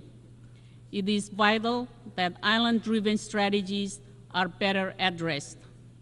We are particularly pleased to welcome the strong efforts of the new UN Multi-Country Office for the North Pacific in the Federated States of Micronesia, and we look forward to a groundbreaking ceremony for the new UN complex. Madam President, this year's Triennial Conference of Pacific Women hosted in the Marshall Islands demonstrated the region's continued commitment to advancing gender equality with a focus on the health of women and girls, gender-responsive climate justice, and gender-based violence to strengthen and uplift women and girls across the Pacific. It is important in our work going forward that we progress national implementation at scale and build intersections with UN Women and international system assistance, including as a full region and with the UN North Pacific Multi-Country Office. Madam President, we have long understood island-led security in our region, but for many, we are only starting to build formal security foundations at a time when full policy strength is needed to turn the Pacific Islands Forum Boyd Declaration on Regional Security into action. Recent UN action under the Secretary General's Peace Building Fund is a key step up to strengthen treatment of the link between climate and security. We now need to address with our own direct Pacific voices geopolitical tension to ensure that our democratic island priorities drive our future, free of external influence and coercion. Climate impacts pose a grave security challenge alone, but tackling them with core institutions under external stress, coupled with our underlying fragility, risks epic disaster. Madam President, Russia's continued aggression against Ukraine is a threat to basic democratic norms, human rights, and international accountability. As island democracies and as vulnerable nations in the shadow of changing geopolitics, the war in Ukraine is of great concern to the Pacific Islands, as though Eastern Europe was next door. Madam President, the Marshall Islands look forward to the upcoming high-level visit of the Pacific Islands Forum Troika Plus grouping to New Caledonia. In addition, we support ongoing forum engagement with Indonesia and West Papua to better understand stakeholders and to ensure human rights. Madam President, if we are truly serious that no one is left behind, the UN would not be blinded to Taiwan's efforts and partnership towards achievement of the SDGs.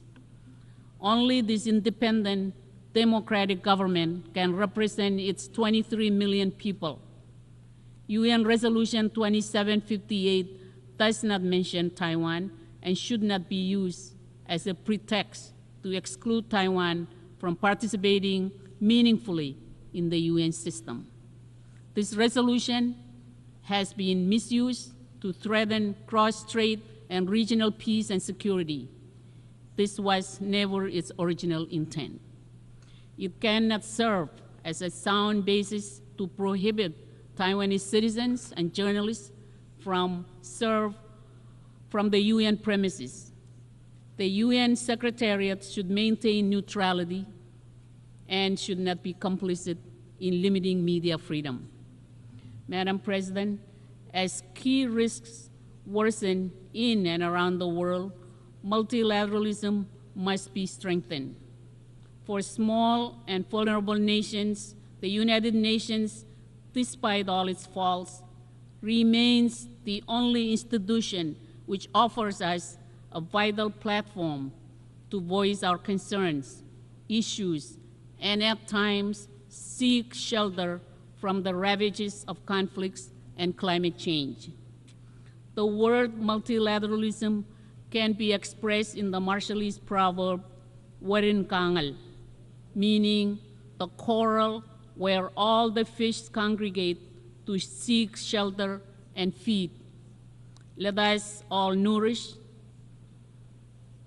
and maintain it for ourselves and future generations. Mr. President, the United Nations is that very coral, Warin Kangal. Let us leave no country behind. Thank you, and komoltada.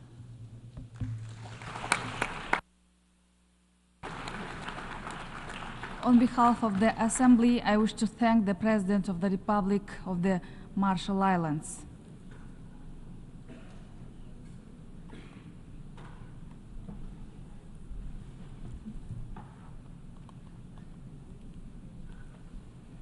We shall now continue the general debate.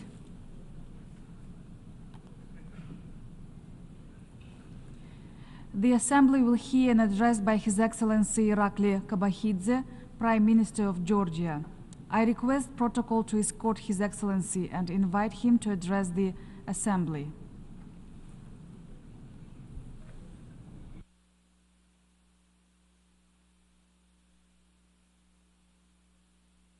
Madam President, Mr. Secretary General, esteemed colleagues, ladies and gentlemen, dear friends of my country, it's a great honor to be with you today to address so many different nations of the world.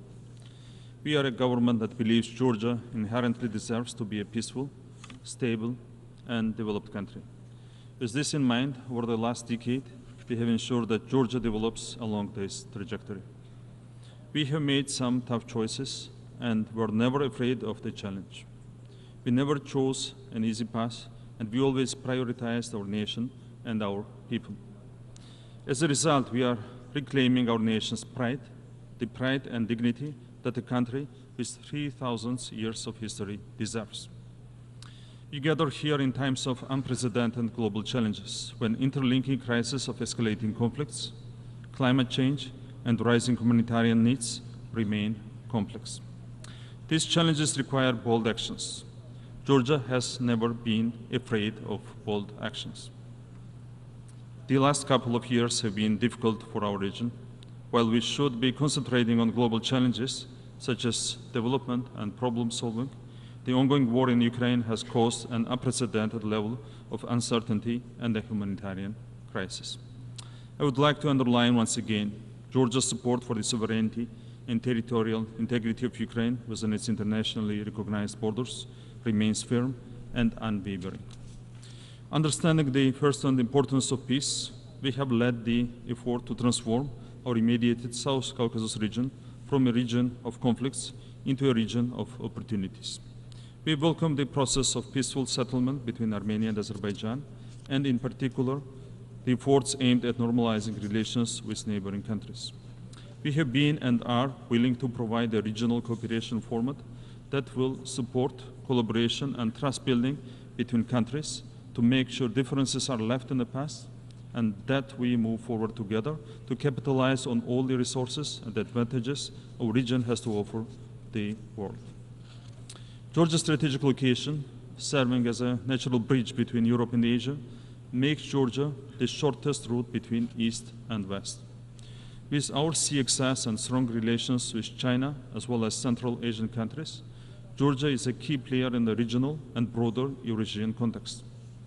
We are a hub not only for the exchange of goods, but also for energy transit and much more. Georgia ensures that 7 landlocked countries of the South Caucasus and Central Asia are connected with the rest of the world via our port infrastructure, which we are committed to further developing with the soon to commence Anaklia deep sea port construction. If you look at the political map, Georgia is the single safest and most reliable transit route to ensure the timely and efficient movement of goods and services. Our commitment to maintaining and enhancing our role as a reliable transit corridor ensures we are able to support our strategic partners in Europe with their energy security needs. By diversifying supply routes and investing in robust infrastructure, Georgia can offer additional predictability in east-west connectivity, especially within the framework of the Middle Corridor initiative. As we all know, the last couple of years have brought significant challenges. Despite these multiple tests, Georgia has demonstrated a remarkable resilience to such external shocks.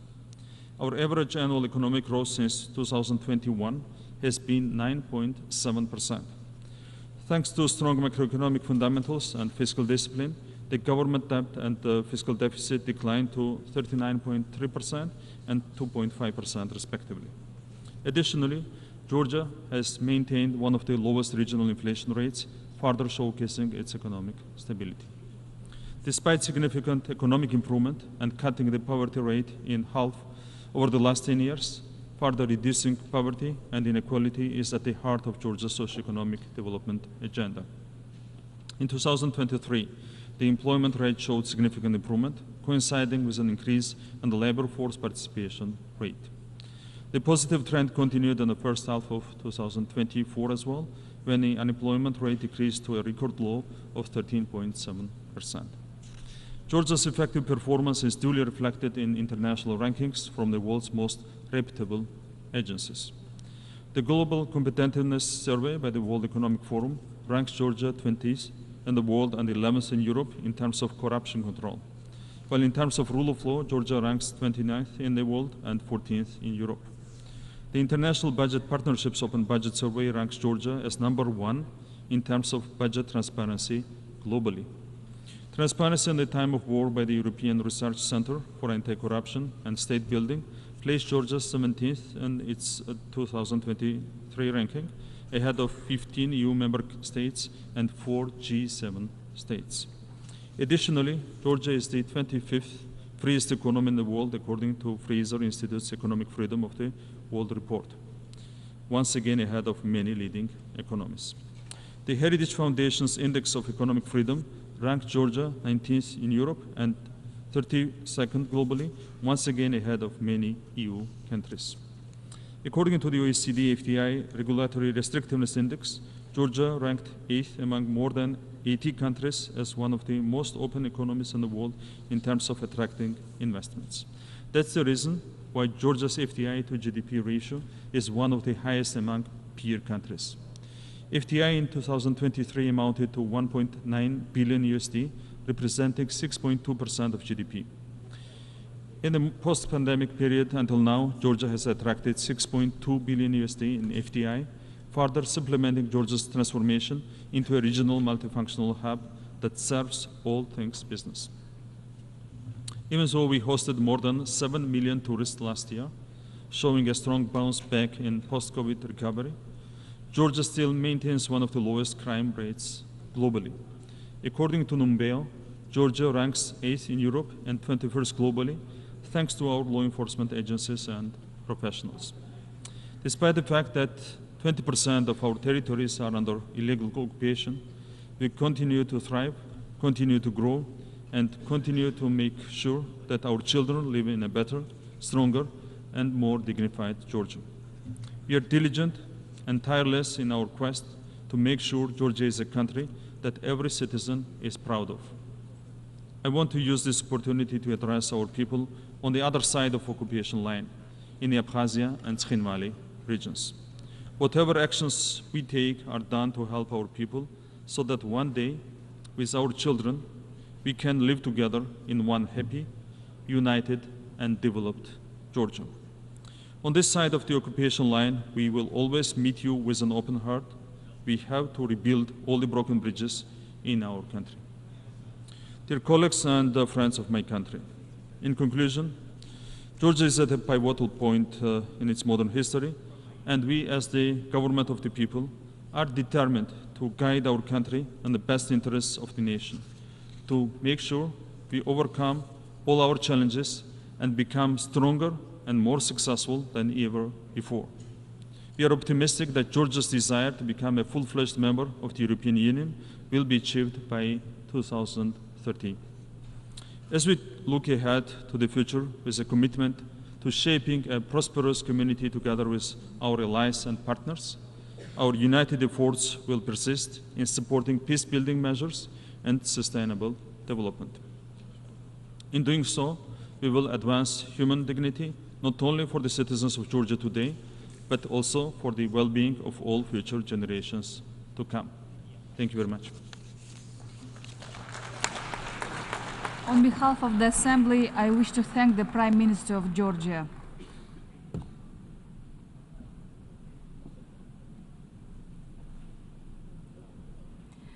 The Assembly will hear an address by His Excellency Pedro Sanchez Perez Castellón, President of the Government of Spain. I request protocol to escort His Excellency and invite him to address the Assembly.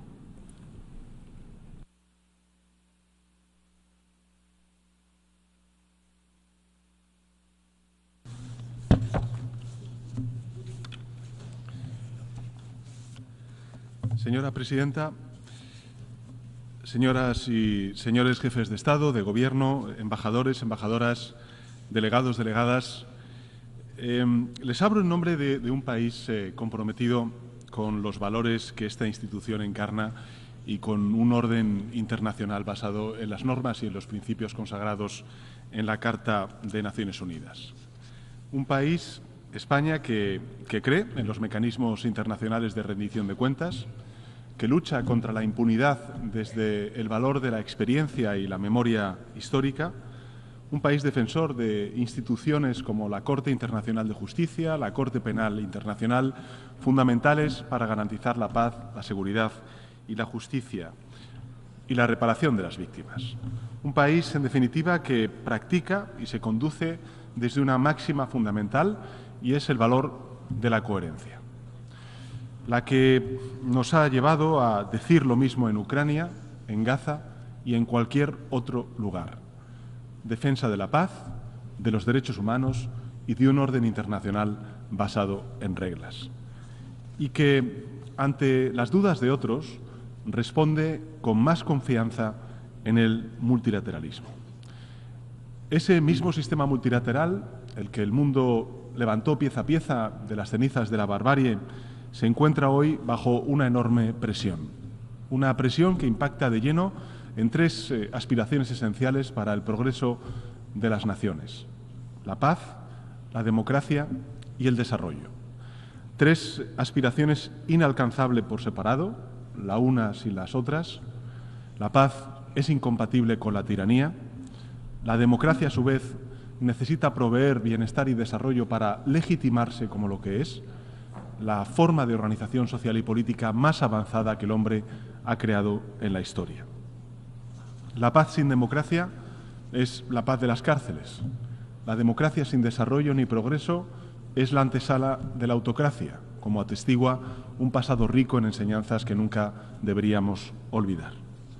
Por tanto, trabajar activamente por la paz, la primera de esas tres aspiraciones, es hoy mucho más que una exigencia moral, es una necesidad existencial. Por primera vez, señoras y señores, en 2 décadas, crece el número de conflictos en el mundo. Crece el número de países involucrados en guerras fuera de sus fronteras, a niveles sin precedentes desde 1945. Aumenta el número de víctimas, de heridos, de heridas, de mutilados, de personas desplazadas. Y lo hace también el impacto económico de la violencia, hasta el 13% de todo el producto mundial, según algunos estudios. Es decir, el equivalente a toda la riqueza creada en un año por 180 países juntos.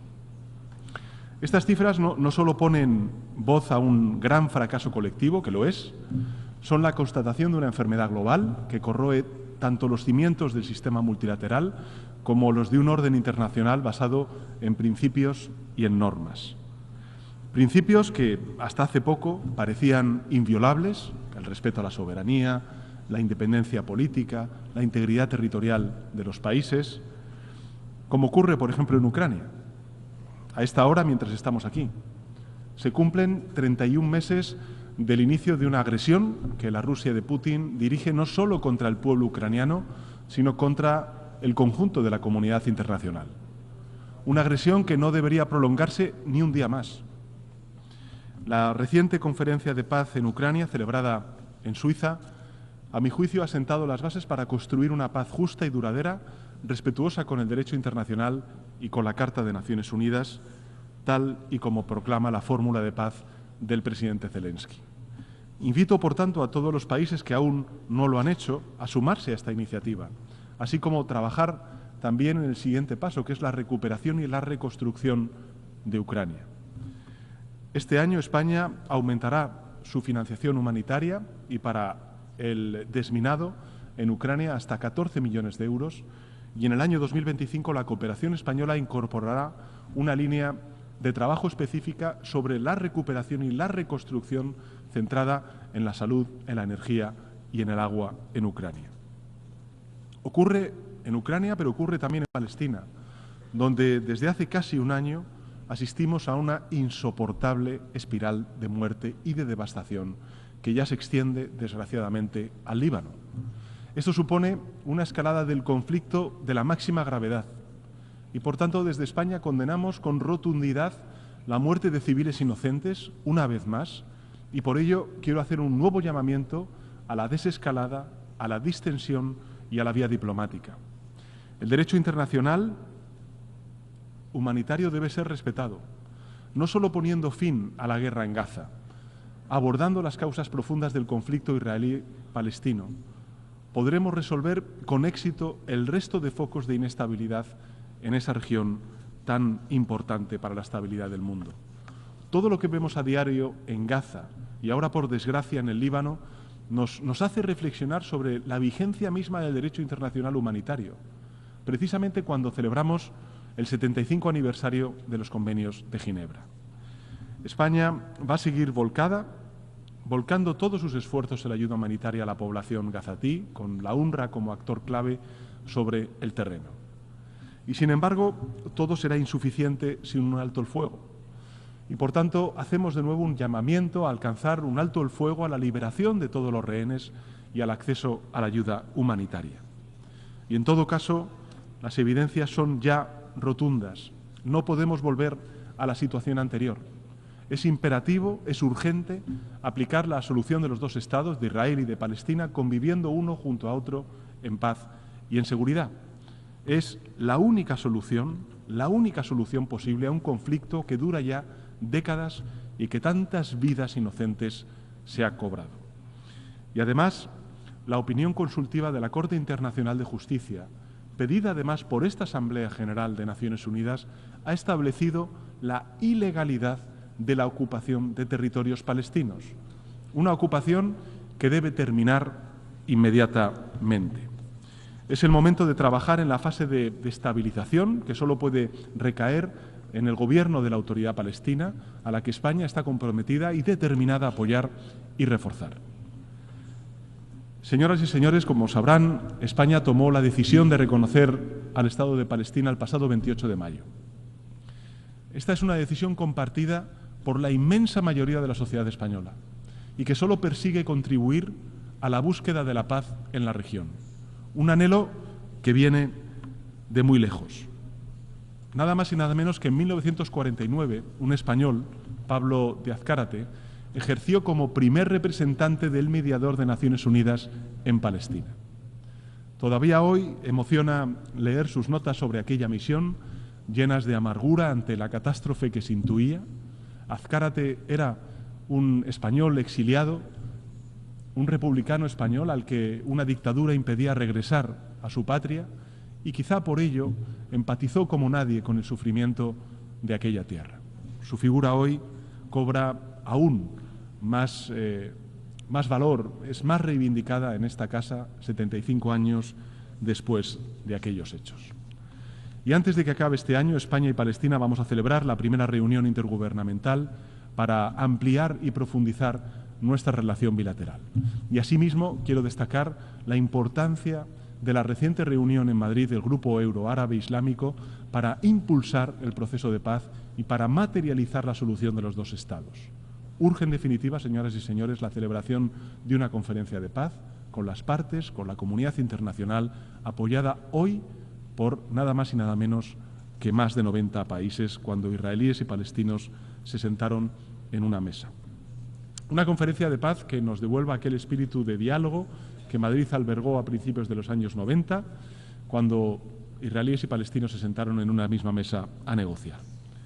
En un contexto tan complejo como este, quiero también reafirmar el compromiso y la contribución incondicional de España, como lo demuestran los casi 670 efectivos españoles desplegados en la Fuerza Interina de Naciones Unidas en el Líbano, al mando de un general español. La labor de las misiones de paz es instrumental en estos momentos y también en otros muchos escenarios, como el Sáhara Occidental, donde mi país, España, seguirá apoyando al enviado personal del Secretario General de Naciones Unidas para alcanzar una solución mutuamente aceptable en las normas y en el marco de Naciones Unidas. Pero está claro que, más allá de las misiones de paz, debemos abordar causas subyacentes de los conflictos, como señala la nueva Agenda para la Paz impulsada por el Secretario General, que España apoya decididamente. Y en este sentido, el Indo-Pacífico se ha convertido en un centro de gravedad y todos debemos contribuir al mantenimiento de la paz en la zona y de exigir el respeto de principios básicos del derecho internacional, como la libertad de navegación en el mar. España está dispuesta a colaborar para mantener allí la estabilidad y también la seguridad.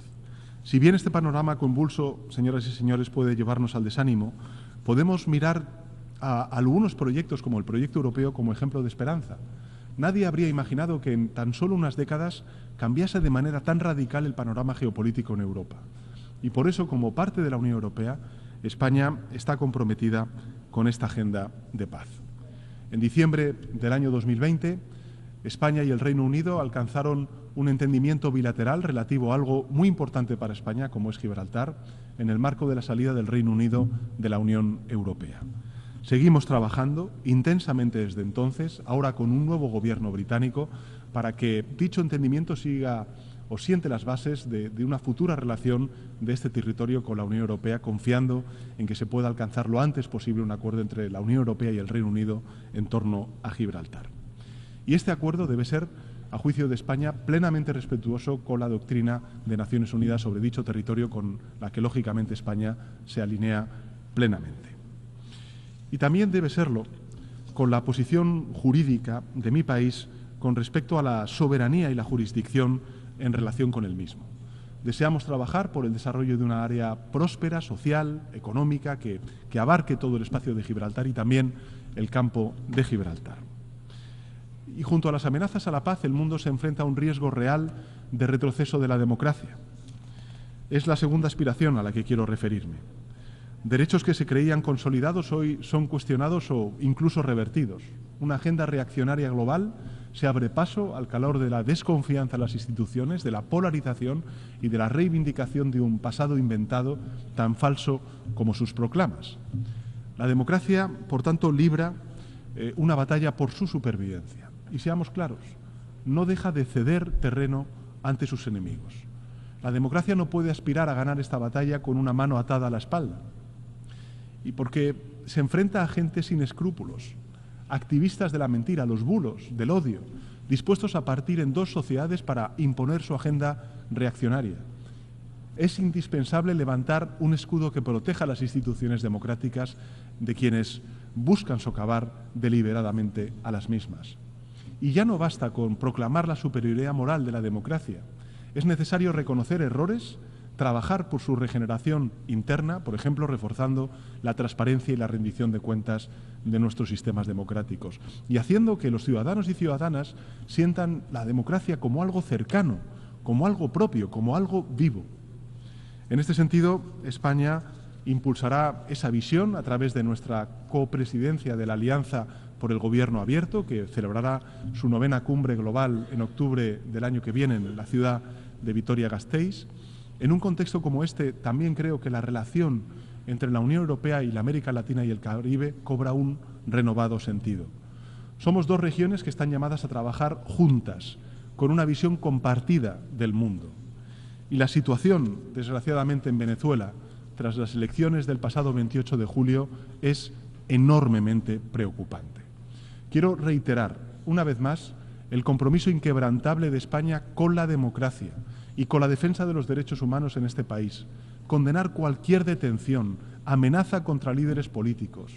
Es imperativo el respeto de la voluntad del pueblo venezolano, con un recuento de los resultados electorales en condiciones de total transparencia y verificación. Estoy convencido de que necesitamos más espacios comunes de diálogo. Y por eso España apoya la celebración de la próxima Cumbre Iberoamericana en noviembre en Cuenca, en Ecuador, y acogeremos la 30ª Cumbre Iberoamericana en el año 2026.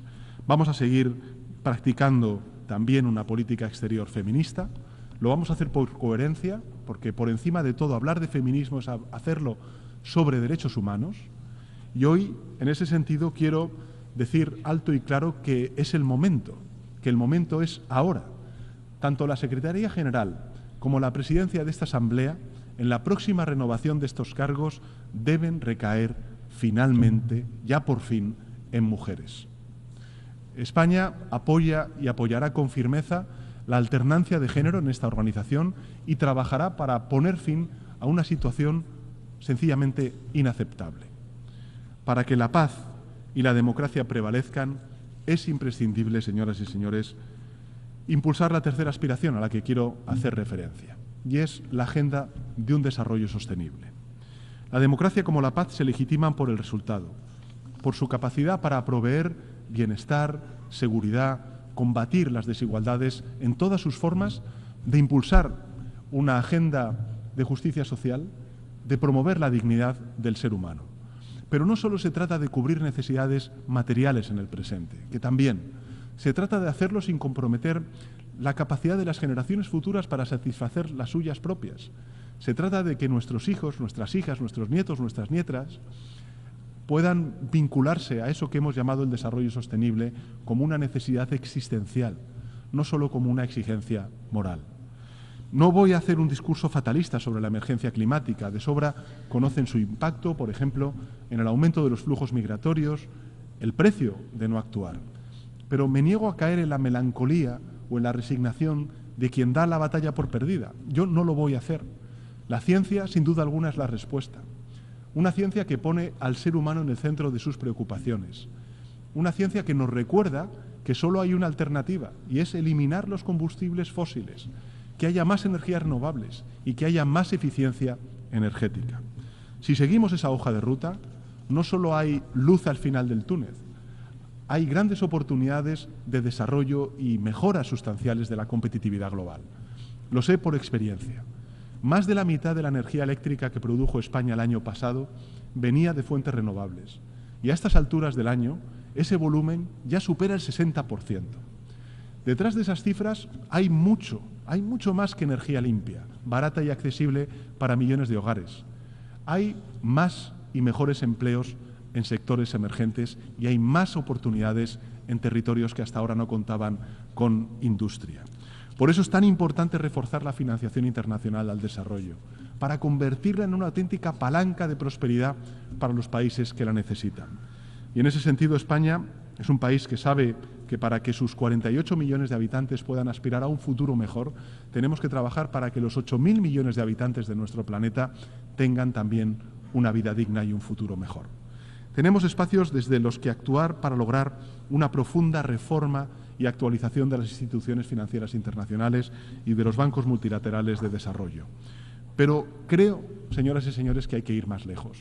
Es imperativo avanzar hacia mecanismos más justos e inclusivos, abordar el problema de la deuda, movilizar más fuentes de financiación y, en definitiva, garantizar más ayuda a quien más lo necesite.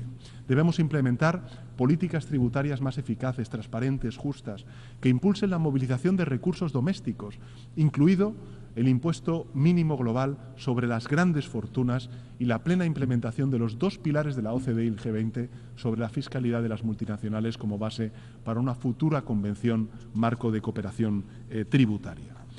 Tendremos ocasión de avanzar en la cuarta conferencia internacional sobre financiación al desarrollo, que va a albergar, tenemos el inmenso honor y el orgullo de albergarla el próximo año, el mes de junio del año 2025, en la ciudad de Sevilla. Están todos ustedes invitados. Una cita clave para demostrar que somos capaces de actualizar nuestro sistema multilateral a las exigencias y los desafíos de hoy. Creo que es una oportunidad única para acelerar la consecución de los objetivos de desarrollo sostenible con los cuales España está comprometido, combatir la pobreza, acabar con el hambre, erradicar el SIDA, terminar con la discriminación contra mujeres y niñas, entre otros muchos objetivos. Señoras y señores, cuesta creerlo, pero aún hoy escuchamos delirantes discursos que critican fines tan nobles y ven imposiciones ideológicas allí donde lo que hay es sentido común y humanidad.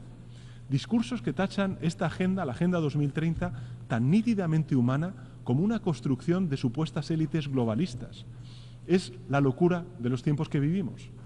Y España, lógicamente, será una voz de sentido común y trabajará para que el proceso de negociación sea transparente, inclusivo, favoreciendo el consenso para alcanzar resultados tangibles. Pondremos sobre la mesa el valor de nuestra experiencia reciente en la reforma del sistema de cooperación al desarrollo en España y con el objetivo que hoy quiero hacer público de incrementar nuestra contribución al sistema de Naciones Unidas en al menos un 25% de cara al año 2025 y del año 2025 al año 2027. Y en esta visión, pues lógicamente, África ocupa un lugar preferente para España. Y además tengo la convicción de que debería ocuparlo también para el conjunto de la comunidad internacional. No solo por su condición de socio imprescindible para hacer frente a los grandes desafíos, sino porque ya no caben más excusas. Ya ha llegado la hora de que el continente africano ocupe el lugar que merece. Y ese es el espíritu que impulsa nuestra agenda estratégica para África. Se trata no solo de fortalecer vínculos con los países de la zona, sino de asumir que nuestra prosperidad, que nuestra seguridad, que nuestro progreso están intensamente unidos a la prosperidad, a la seguridad y al progreso inclusivo de todo el continente africano. Señoras y señores, termino con dos reflexiones. La primera es que la humanidad se enfrenta a viejos desafíos como los que he mencionado someramente, pero también emergen algunos nuevos, como el que representa la expansión de la inteligencia artificial. Como tantas veces en el pasado, el surgimiento de un avance disruptivo genera miedo y desconfianza. Y si miramos al pasado, no es la primera vez. El descubrimiento, por ejemplo, de la escritura, dijeron algunos, liquidaría conocimiento a través de la memoria. La imprenta, dijeron otros, limitaría la profundidad en los pensamientos. Hasta la electricidad fue vista como un asesino silencioso en la paz del hogar por muchos otros. Toda disrupción abruma. Lo que marca la diferencia es nuestra capacidad para embridar las riendas del progreso, para conjugar el progreso con una ética imprescindible en este gran salto que, sin duda alguna, va a cambiar el mundo. Hace pocos días conocimos las 7 recomendaciones clave del órgano consultivo del Secretario General para la gobernanza global de la inteligencia artificial. Debemos apoyar estas recomendaciones, seguir adelante con ese esfuerzo común para asegurarnos de que las decisiones sobre inteligencia artificial no queden en manos de unos pocos y que su desarrollo se realice de manera ética y responsable en beneficio del conjunto de la humanidad. Y frente a los apóstoles del desastre, que siempre los hay, los datos nos dicen que sabemos cómo hacerlo. Y esta es la última reflexión que querría hacer ante esta Asamblea, señora Presidenta. En poco más de medio siglo, la mortalidad infantil se ha reducido del 50% al 4% en el planeta. El número de estudiantes universitarios se ha duplicado en tan solo 2 décadas. La presencia de las mujeres con escaño en parlamentos alcanza el 27%, es decir, el doble que en el año 1990. Y el mundo ha doblado la potencia solar instalada en tan solo 4 años, mientras la energía producida por los combustibles fósiles se reduce drásticamente año a año. Por tanto, no aceptemos como inevitable el inicio de una nueva era de violencia y de guerras. El futuro es una conquista relativamente reciente para la humanidad. Tener la capacidad de mirar hacia adelante, de ordenar prioridades, de pensar en el porvenir, es un privilegio que nos ha dado la modernidad. Honremos, por tanto, esa tarea mirando al horizonte sin miedo y con esperanza. Apostemos por la refundación del multilateralismo que nos permita dejar un futuro mucho mejor que el actual presente a nuestros hijos y a nuestras hijas. Hagámoslo con creatividad, con audacia, con ilusión y con la ambición que nuestro tiempo demanda. Nada más y muchas gracias, señora Presidenta. On behalf of the Assembly, I wish to thank the President of the Government of Spain. The Assembly will hear an address by His Excellency Allah Maye Khalina, Prime Minister, Head of Government of the Republic of Chad. I request protocol to escort His Excellency and invite him to address the Assembly.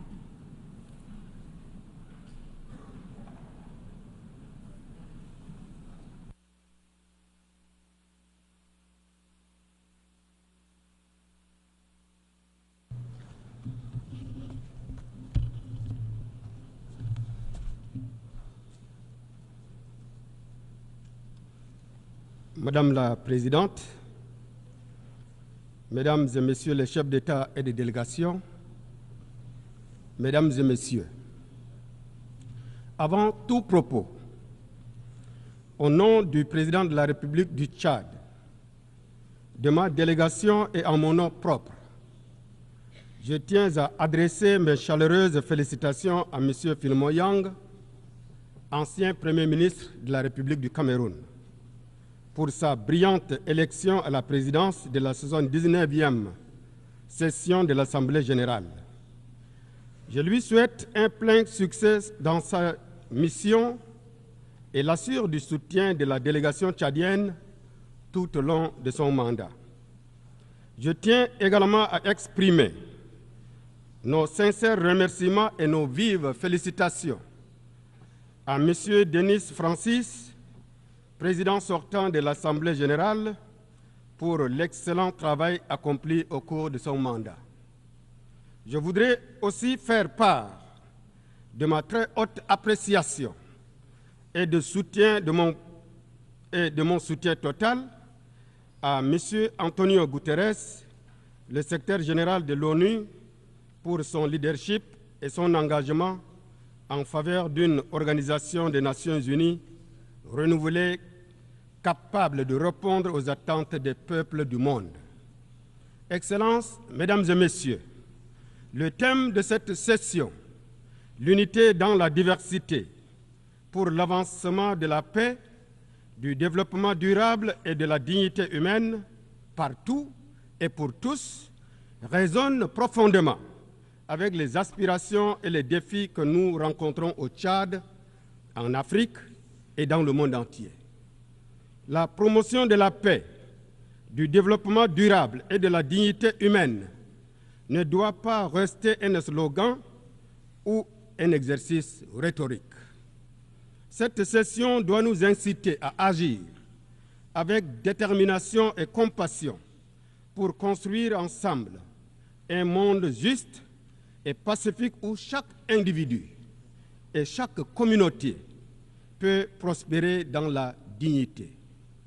Pour ce qui concerne le Tchad, mon pays, comme de nombreux pays du Sahel, la paix demeure un enjeu crucial.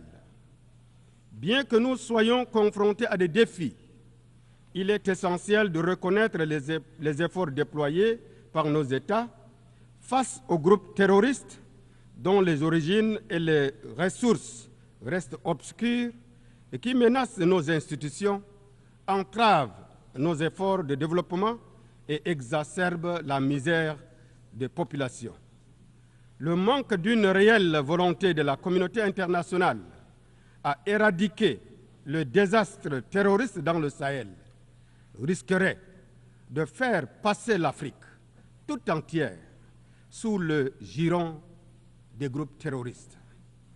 Nous sommes convaincus qu'un engagement ferme de la communauté internationale est nécessaire pour faire face à ce défi. Ensemble, nous devons gagner cette lutte contre le terrorisme en renforçant notre coopération pour promouvoir la stabilité de notre continent et partant celle du destin commun de l'humanité. Excellences, Mesdames et Messieurs, à l'échéance 2030, nous évaluerons ensemble l'agenda des Nations Unies sur le développement durable. Le Tchad, comme de nombreux pays africains, se trouve à un carrefour où convergent des défis multiples, notamment les changements climatiques qui menacent notre sécurité alimentaire, les sécheresses prolongées, la désertification et les inondations imprévisibles mettent à mal nos économies et les populations vulnérables. Nous appelons donc la communauté internationale à honorer ses engagements en matière de financement et de justice climatique, ainsi qu'au transfert des technologies vertes. Le Tchad, sous la conduite du président Mahamat Idriss Déby Itno, élu démocratiquement sur la base d'un programme politique structuré, ambitieux et que j'ai l'insigne honneur de représenter à cette 79e session, travaille sans relâche pour améliorer l'accès à l'éducation, à l'eau potable, à l'énergie, aux soins de santé et aux opportunités économiques. Nous devons combattre la pauvreté et les inégalités, surtout celles basées sur le genre, en construisant un partenariat mondial renouvelé qui reconnaît les besoins spécifiques des pays les moins avancés et qui engage une inclusion totale. Nous demandons un accès équitable aux vaccins ainsi qu'aux technologies médicales de pointe, car la santé et l'éducation sont les fondements de la dignité humaine. Nous sommes également déterminés à promouvoir l'inclusion sociale, l'autonomisation des femmes et des jeunes et la protection des droits humains. À cet égard, le soutien de la communauté internationale est crucial. Excellences, Mesdames et Messieurs, l'avenir que nous façonnons aujourd'hui déterminera le monde que nous voulons léguer aux générations futures.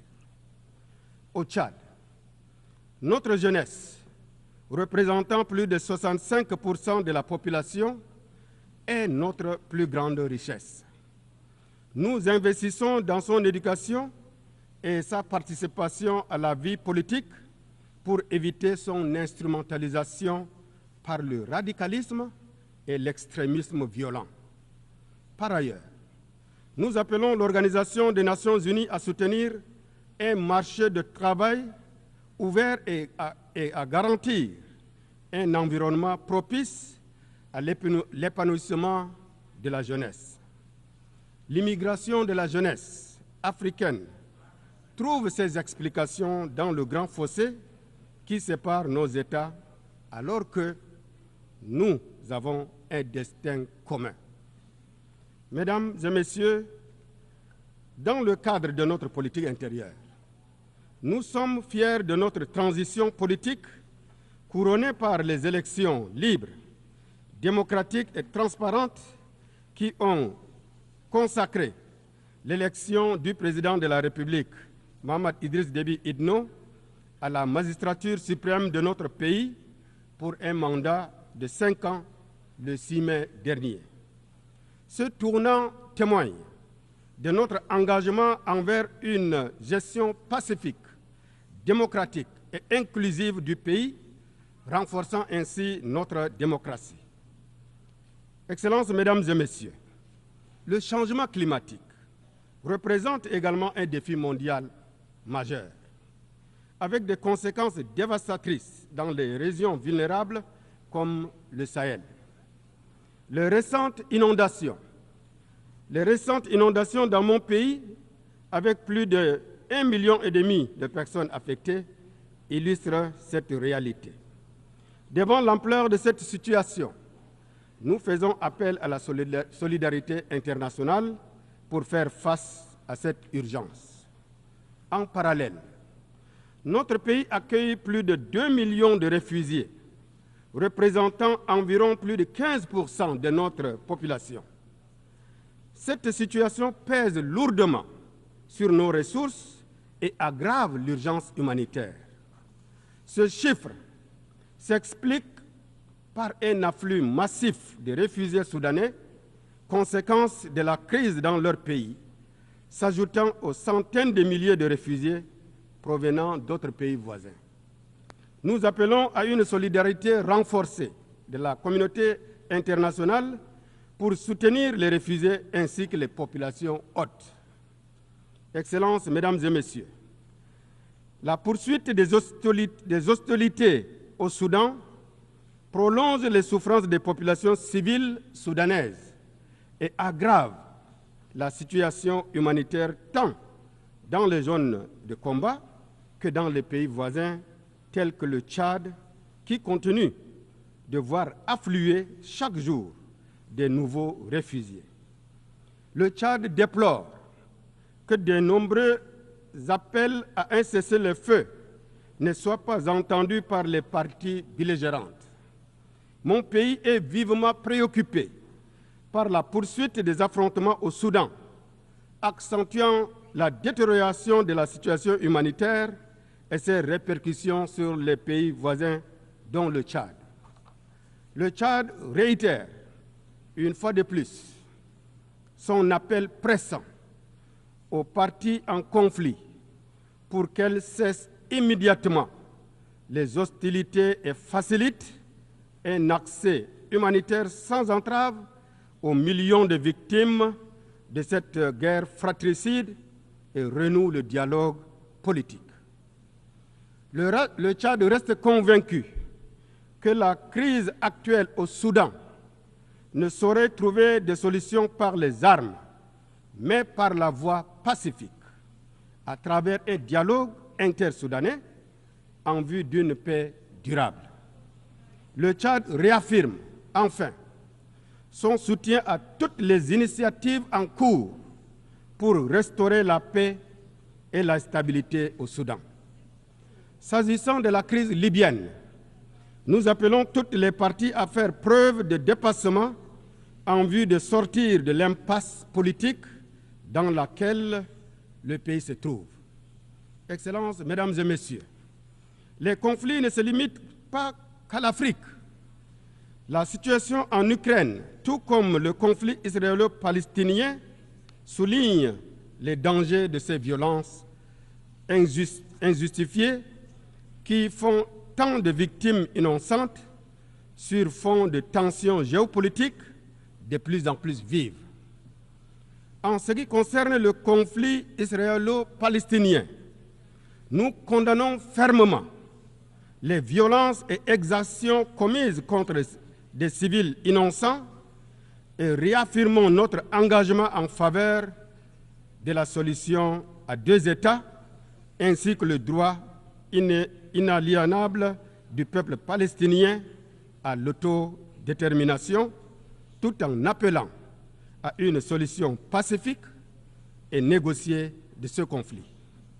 Le monde ne peut rester insensible et avoir la conscience tranquille face aux images insoutenables qui nous proviennent de la bande de Gaza et d'autres localités palestiniennes. Ce conflit s'étend désormais au Liban, ce qui aggrave la situation régionale. Cette escalade menace sérieusement la paix et la stabilité non seulement pour les pays directement impliqués, mais aussi pour l'ensemble de la région. Le Tchad plaide pour la levée de l'embargo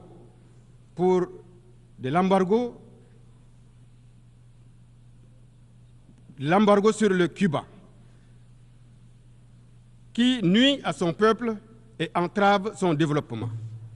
Excellences, Mesdames et Messieurs, je réaffirme l'attachement du Tchad à la position commune africaine sur la réforme du Conseil de sécurité tel qu'exprimé dans le consensus des Ulvini et la déclaration de Sirte, et en appel au sens de justice et de solidarité de toutes les nations pour accélérer cette réforme tant souhaitée et attendue. L'Afrique ne demande pas autre chose que la réparation d'une flagrante injustice causée à tout un continent qui compte plus de 1 milliard d'âmes, privées injustement de sa place légitime dans la gouvernance mondiale. Madame la Présidente, Excellences, Mesdames et Messieurs, le chemin vers un avenir de paix, de développement et de dignité humaine est semé d'embûches. Mais il est de notre responsabilité collective de le tracer. Pour conclure, le Tchad réitère son attachement aux idéaux et aux principes fondateurs de la Charte des Nations Unies et exhorte la communauté internationale à renforcer le multilatéralisme afin de bâtir un monde pacifique, plus juste, plus équitable et plus solidaire. Je vous remercie pour votre bien aimable attention.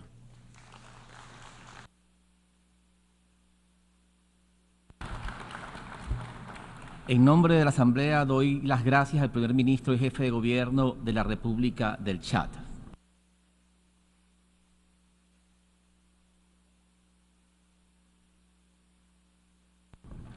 Doy ahora la palabra al excelentísimo señor Péter Szijjártó, ministro de Relaciones Exteriores y Comercio de Hungría.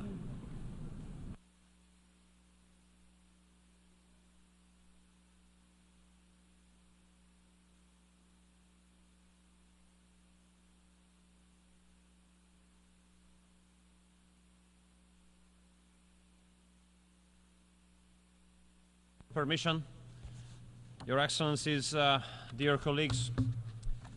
Unfortunately, I have to start by saying that we are living in the age of dangers. And 34 years ago, when we got rid of our communist oppressors and we shifted from a one-party dictatorship to parliamentary democracy, and we shifted from a planned communist economy to market economy, or 25 years ago when we joined NATO, or 21 years ago when we joined the European Union, we would not have thought that we will be faced once again with the phantom of Cold War. And similarly, a couple of years ago, we would not have thought that war would return to Europe. And dear colleagues, Your Excellencies, nowadays this is the reality. We are faced with the phantom of the Cold War, and war returned to Europe. I'm representing Hungary, a country which is a neighboring country to Ukraine. That means that for the last 2.5 years, we have been living in the shadow of a war. 2.5 years, almost 1,000 days. And we have been confronted with the consequences. 1.3 million refugees. Even nowadays, there are several hundreds of schools and kindergartens in Hungary which enroll the children of the refugee families. And we have been paying a price of a war which is not our war, and for the outbreak of which we do not bear any kind of responsibility. So I do believe that almost after 1,000 days, the real question is not what we do think about the war, but the real question is how peace could be made. Or even more precisely, Mr. President, the question is, which is the fastest way to peace? Because we have to pick that one, the fastest one.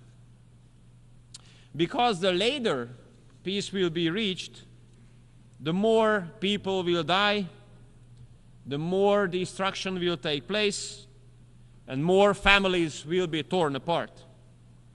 And we Hungarians don't want more destruction. We don't want more families to be torn apart. We don't want to see more videos about violent conscription. We don't want more people to die, especially putting into consideration the 150,000 Hungarians living in Ukraine, a community members of which have been mobilized to the Ukrainian army. Many of them have been deployed to the front line, and unfortunately, many of them have died already. And I think that after almost 1,000 days, this is high time to make an honest stock-taking and to analyze what has worked out and what has not worked out, what the international community or Europe has made as a reaction to the war. And if we are honest to ourselves, we have to say that practically nothing has worked out what international community and Europe has done as a reaction to this war. Nothing has worked out what was based on an assumption that there might be a solution at the battlefield. We have to raise the question honestly whether weapon deliveries have made any sense. And obviously they have made no sense. No sense because weapon deliveries have not changed the situation at the battlefield, and they have not brought us closer to peace either. Weapon deliveries have only increased the volume of weapons on both sides of the front line, causing more casualties and causing the prolongation of the war. And I do hope that those who are still thinking about delivering more weapons to Ukraine will consider this impact and this consequence as well. And similarly, I hope that those who are supposed to make decisions whether the weapons delivered from the West would be allowed to be used against strategic depth in Russia will make a responsible decision. Because if Western weapons will be allowed to be targeted at strategic depth for Russia, that would cause a serious risk of escalation for sure. And I do believe that in case of such a crisis situation, we really have to put into consideration the weight, the significance of words. Because in such situation, words do have a much more serious significance than in peace times. And we are seriously concerned in Hungary about the open and shameless reference of possible use of nuclear weapons. So, dear colleagues, basically nothing has worked out of those measures which have been based on the assumption that there might be a battlefield solution. That means that solution must be looked after somewhere else.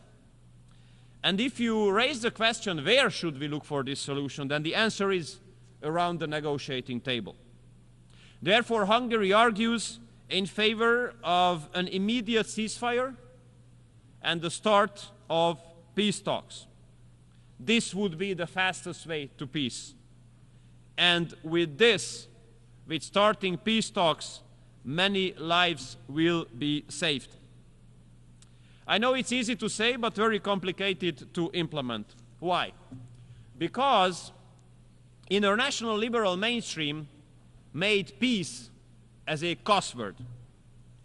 And whoever argues in favor of peace will be immediately attacked and stigmatized. And that's a huge mistake as well, that diplomacy is now being given a diverted definition. Many would like us to believe that diplomacy is only about talking to those with whom you agree 100%. This is not diplomacy, this is something else. This is not an achievement. Diplomacy is a capacity to talk to those with whom you might not agree, to talk to those with whom you might disagree in everything. And here I do believe, Mr. President, that the United Nations should have a great role, because United Nations was not established as a group of like-minded countries. It was established to give platform for everyone to talk to everyone about everything. And UN gives a legitimate possibility even for those countries who are at war with each other to talk to each other. Therefore, we reject any kind of federalistic efforts which would limit or restrict us in whom we would like to talk in the framework of United Nations and what would be the topic. I'm representing a small or mid-sized, depends on the level of self-confidence, country coming from Central Europe, a landlocked one. And I have to tell you that we do consider it as nonsense and unacceptable that the representatives of the big powers are not ready to talk to each other. Because the fact that they don't talk to each other, that poses a serious security risk on us. And there's another risk that they don't talk to each other. If they don't talk to each other, then the world can easily be divided into blocks again. And that's a nightmare for us. Why? Because we have already experienced it once. We have lost 40 years of our lives, 4 decades, when the world was divided into blocks. Therefore, we have to speak very clearly. We don't want such kind of period to come back. We don't want the world to be divided into blocks again. And I would like to disillusion everybody.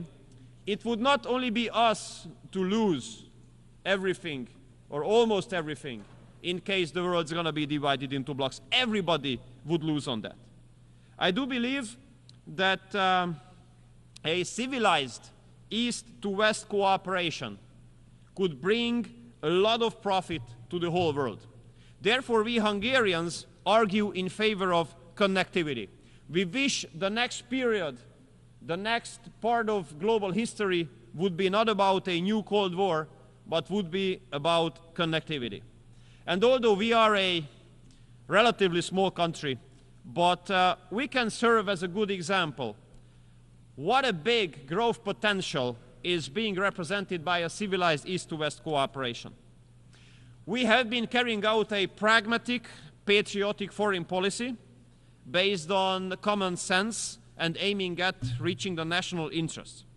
And as an outcome of that, Hungary became a meeting point of East and West. The biggest corporates of the Eastern and Western economies are meeting in Hungary.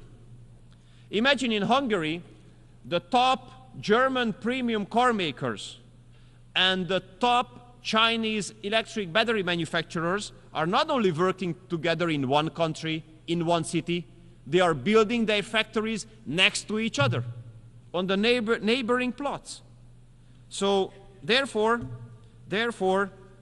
I have to underline that the strategies of those corporates which have a determining impact on continental economies cannot be successful without free global economic cooperation. Dear colleagues, it has not been a long time ago that that time Federal Chancellor of Germany was speaking about a economic and trade cooperation zone starting from Lisbon, ending at Vladivostok.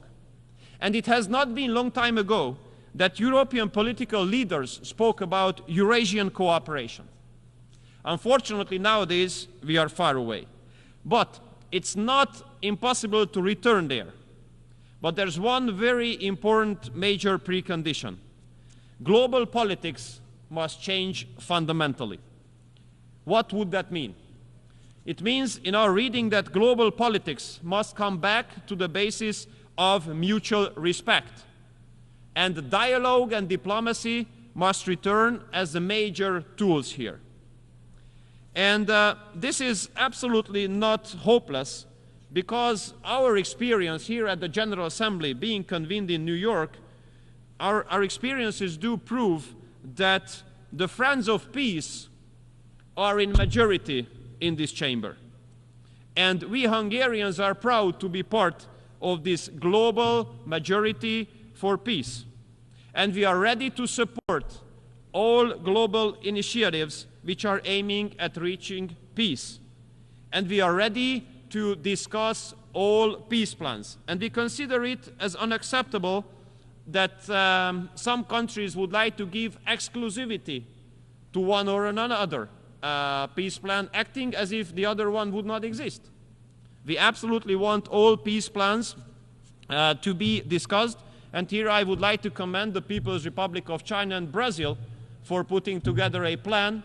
And we do hope that that plan will be on the agenda as well.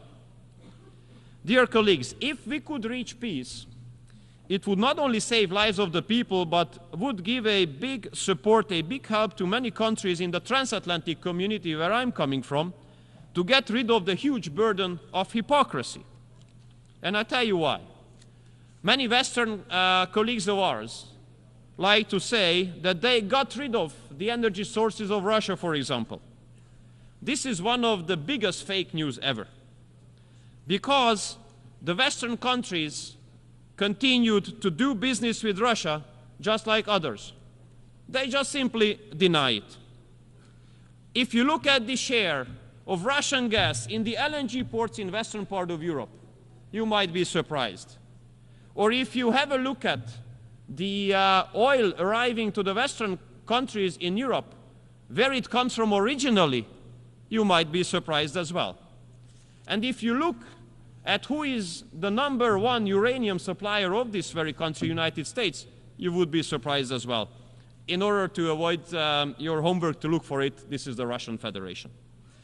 Dear colleagues, all these prove that economic sanctions are totally useless in this regard. They absolutely don't work out. They put much more harm on some European economies than on the Russian economy. Many Western countries and Western economies do evade the sanctions. So I think it's no wonder that we cannot recall any successful sanction mechanism in history. These sanctions do not make any sense as well. Dear colleagues, the war in Ukraine puts a serious security risk on Europe. But this is not the only security risk there. We in Europe have been faced with massive waves of illegal migration. And unfortunately, Brussels made a huge mistake there, because they wanted to manage migration instead of stopping it. And this approach has encouraged a massive number of people to hit the road, to pay thousands of euros to smugglers, and take the life hazard to come to Europe. But we Hungarians, we do stick to our own right to make a decision on our own, whom we allow to enter the territory of our country and whom we are ready to live together. And I think, Mr. President, that UN is the best place to recall international law. International law speaks very clearly. Everyone who has to escape from his or her home has the right to stay temporarily on the territory of the first safe country, but not on the second, on the third, or the fourth one. Therefore, Hungary will continue to stop the flow of illegal migration on its border. through which basically we save Europe from further huge security-related challenges. And in the meantime, this is insane that while Hungary is protecting its border, has to pay a fine of multiple tens of hundreds of millions of euros because of complying with international law. So my summary goes as follows, Mr. President. In the last 10 years, Hungary has carried out a pragmatic, patriotic foreign policy strategy aiming at national interest and guaranteeing the security of our own citizens. And we will continue to do so, as we will continue to be always honest and open. And we will do always what we say, and we will always say what we think. It might be unusual nowadays. How it is possible? It is possible because there's an unusual political stability in Hungary, which is very unique in Europe. We have won all elections in the last 18 years, the one-party right-wing government. That means that people like what we are doing, they support what we are doing, and they give the approval to continue. And the government will continue. We will not have the intention to satisfy NGOs or external actors, but we will always have the intention to satisfy our own electorate, our own citizens, because we do believe that democracy is all about that, the people. Thank you so much for your kind attention.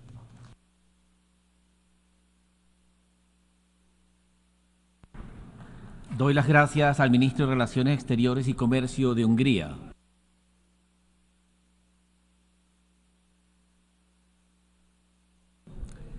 Doy ahora la palabra al excelentísimo señor Bakhtiyor Saidov, Ministro de Relaciones Exteriores de Uzbekistán.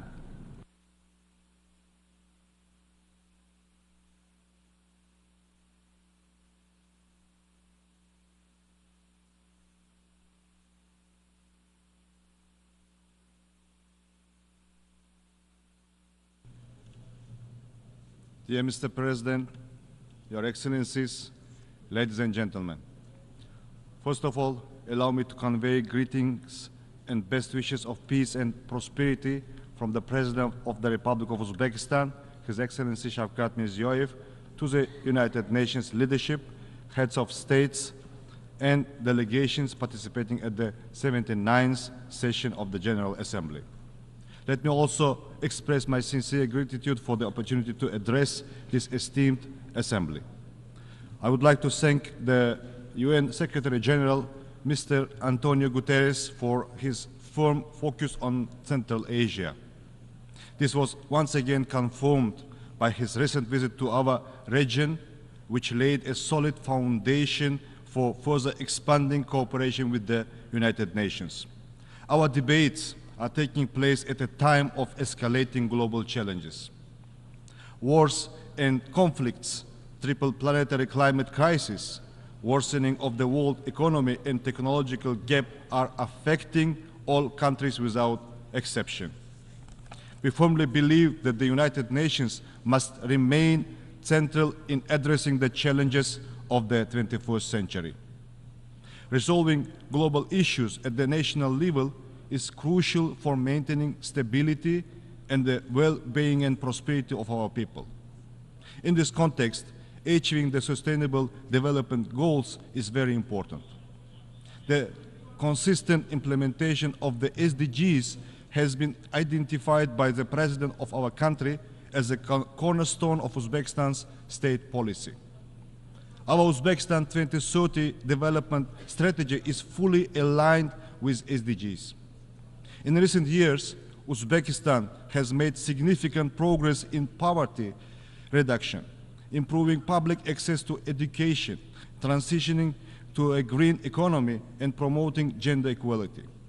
Our GDP has more than doubled, and the poverty rate has fallen almost 4 times in less than 10 years. We are taking solid steps to create jobs and improve the quality of human capital with the aim to reduce the unemployment rate from 11 to 7%. Full-scale implementation of the SDGs is impossible without attracting investments and advanced technologies. Uzbekistan is actively pursuing these goals, leveraging our state resources and private sector. However, many developing countries face challenges in accessing global financial resources. We share the view to reform the international financial system to establish a modern financial architecture. Humanity's future is closely linked to the development and application of modern technologies. New scientific advancements should bring people and nations closer together, not separate them. We proceed from the principle that access to technology is not a privilege, but a right for every person and every nation. Digital technologies are especially crucial. We have adopted the Digital Uzbekistan 2030 strategy. We are rapidly advancing our IT sector. Yet, there is another side of the coin. Rise of the digital technologies presents new challenges, particularly concerning the uncontrolled use of artificial intelligence. Based on this idea, at the previous session, Uzbekistan supported and co-sponsored UN General Assembly resolutions on utilizing safe artificial intelligence for sustainable development and strengthening international cooperation. We will continue to advocate for broad international collaboration to address these issues. Last year was one of the hottest in the history of meteorological observations. We have witnessed record-breaking heat and extreme cold conditions worldwide. This once again proves the growing urgency of the climate change problem. Central Asia is among the most exposed and vulnerable regions of the world climate change. The air temperature in Central Asia is rising faster than the global average. This creates a wide range of problems which pose serious risk to food and energy security. Thus, the level of the water availability per capita in Central Asia has halved over the past few decades. The Aral Sea disaster continues to have an extremely negative impact on the ecosystems of all states in the region. We call on the international donor community to expand projects in the Aral Sea region aimed at mitigating the devastating consequences of this disaster. The Aral Sea became the first region in the world to be granted by the UN the status of a zone of environmental innovation and technology. Our best experience could benefit other countries facing similar problems. Central Asian countries are unified on climate action. Last December, at the initiative of the President of Uzbekistan, the General Assembly by consensus adopted a resolution that Central Asia in the face of environmental problems, strengthening the regional solidarity for sustainable development and prosperity. We also developed a regional climate change adaptation strategy and established a climate council to create a national climate change program. At the same time, we are aware of the need for broad international cooperation to effectively overcome these challenges. In this regard, we propose to adopt the UN Resolution International Year of Land Restoration and Increasing Drought Resistance. Ladies and gentlemen, our updated constitution sets ambitious goals for building a welfare state. Uzbekistan is committed to enhancing social protection, improving service quality, and implementing international standards. For this purpose, we have established the Social Protection Agency. We plan to hold the World Conference on Social Protection in 2025, and we invite all UN member states to this important event. Empowering women and girls is a key component of our state policy.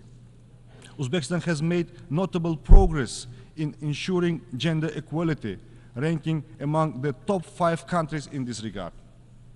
The Asian Women's Forum, held in Samarkand in partnership with the UN Women, has become a crucial platform for dialogue on gender policy issues. We propose expanding this forum to a global women's forum and adopting the UN resolution on enhancing the social, economic, and political activities of Asian women. Youth represents our common future. In Uzbekistan, where over half of the population is under 30, effective youth policy is vital to build a new Uzbekistan. We are a global leader in implementing the UN Youth Strategy 2030.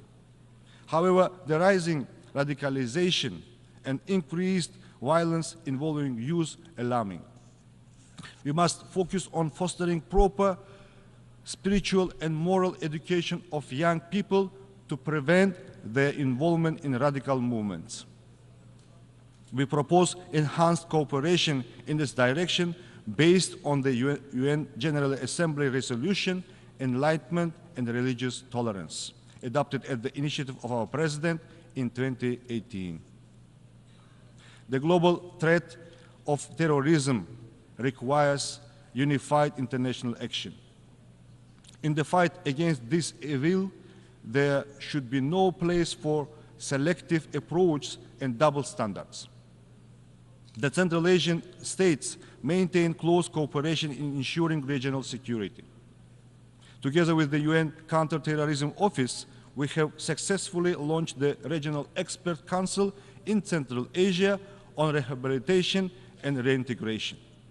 We appreciate the UN's assistance in developing the national strategy of Uzbekistan to combat drug trafficking and drug abuse for 2024-28. As a state party to the United Nations Convention Against Corruption, Uzbekistan welcomes anti-corruption efforts. We support enhancing the role of the UN in fostering international cooperation against corruption. In December last year, together with the state of Qatar and support of the UN ODC, we have hosted the high-level International Anti-Corruption Award ceremony in Tashkent.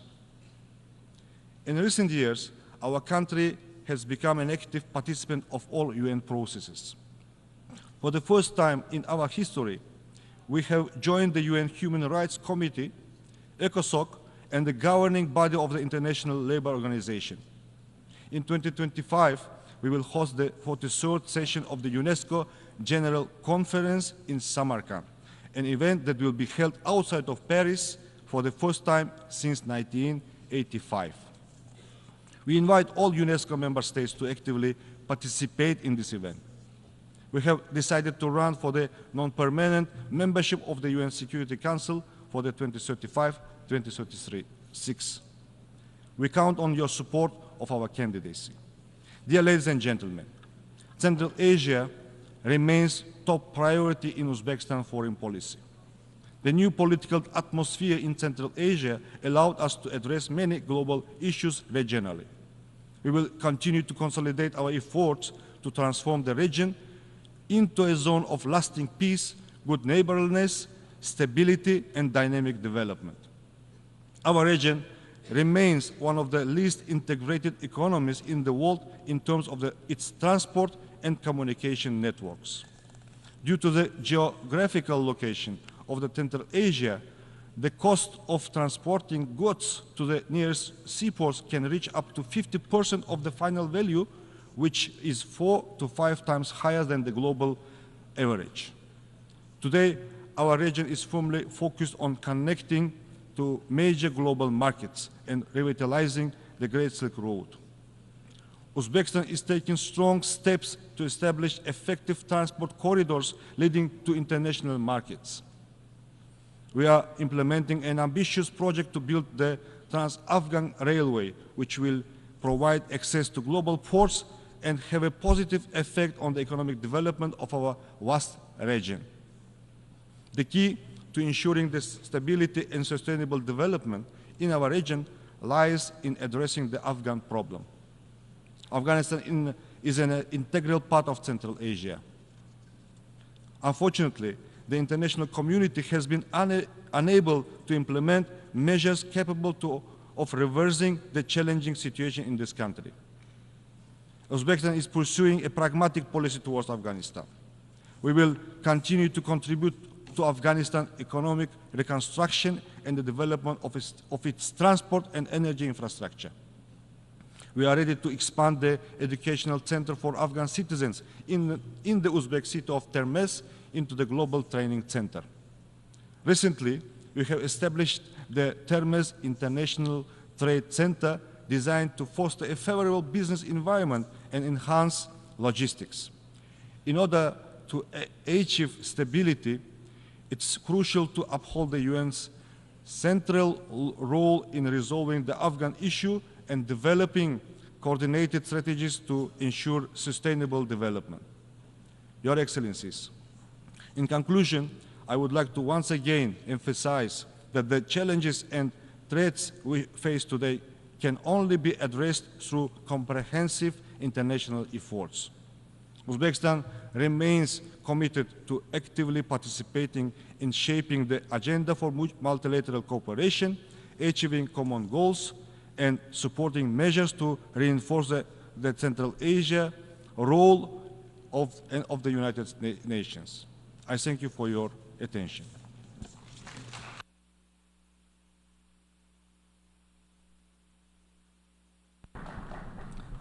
Muchas gracias al ministro de Relaciones Exteriores de Uzbekistán. Doy ahora la palabra al excelentísimo señor Iván Gil Pinto, ministro del Poder Popular para Relaciones Exteriores de la República Bolivariana de Venezuela.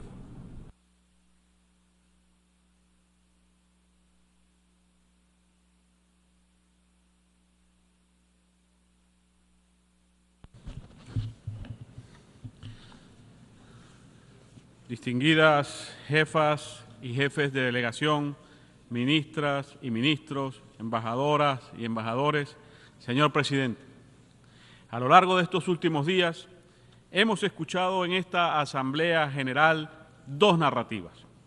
Una, el discurso de los oligarcas y sus satélites que pretenden gobernar el mundo, y otra, la de los pueblos dignos que luchan por su soberanía e independencia. Los oligarcas, dirigidos por el gobierno de los Estados Unidos de América, arremeten contra la Carta de las Naciones Unidas con el objeto de destruir esta organización, desde afuera y desde adentro, lo cual casi han logrado. Para ello, promueven la participación de corporaciones privadas, organizaciones no gubernamentales y otro tipo de estrategias para desconocer la soberanía de los Estados.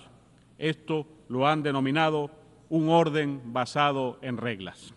No conforme con ello, las oligarquías recurren a expresiones políticas que creíamos ya superadas, como el fascismo y el nazismo.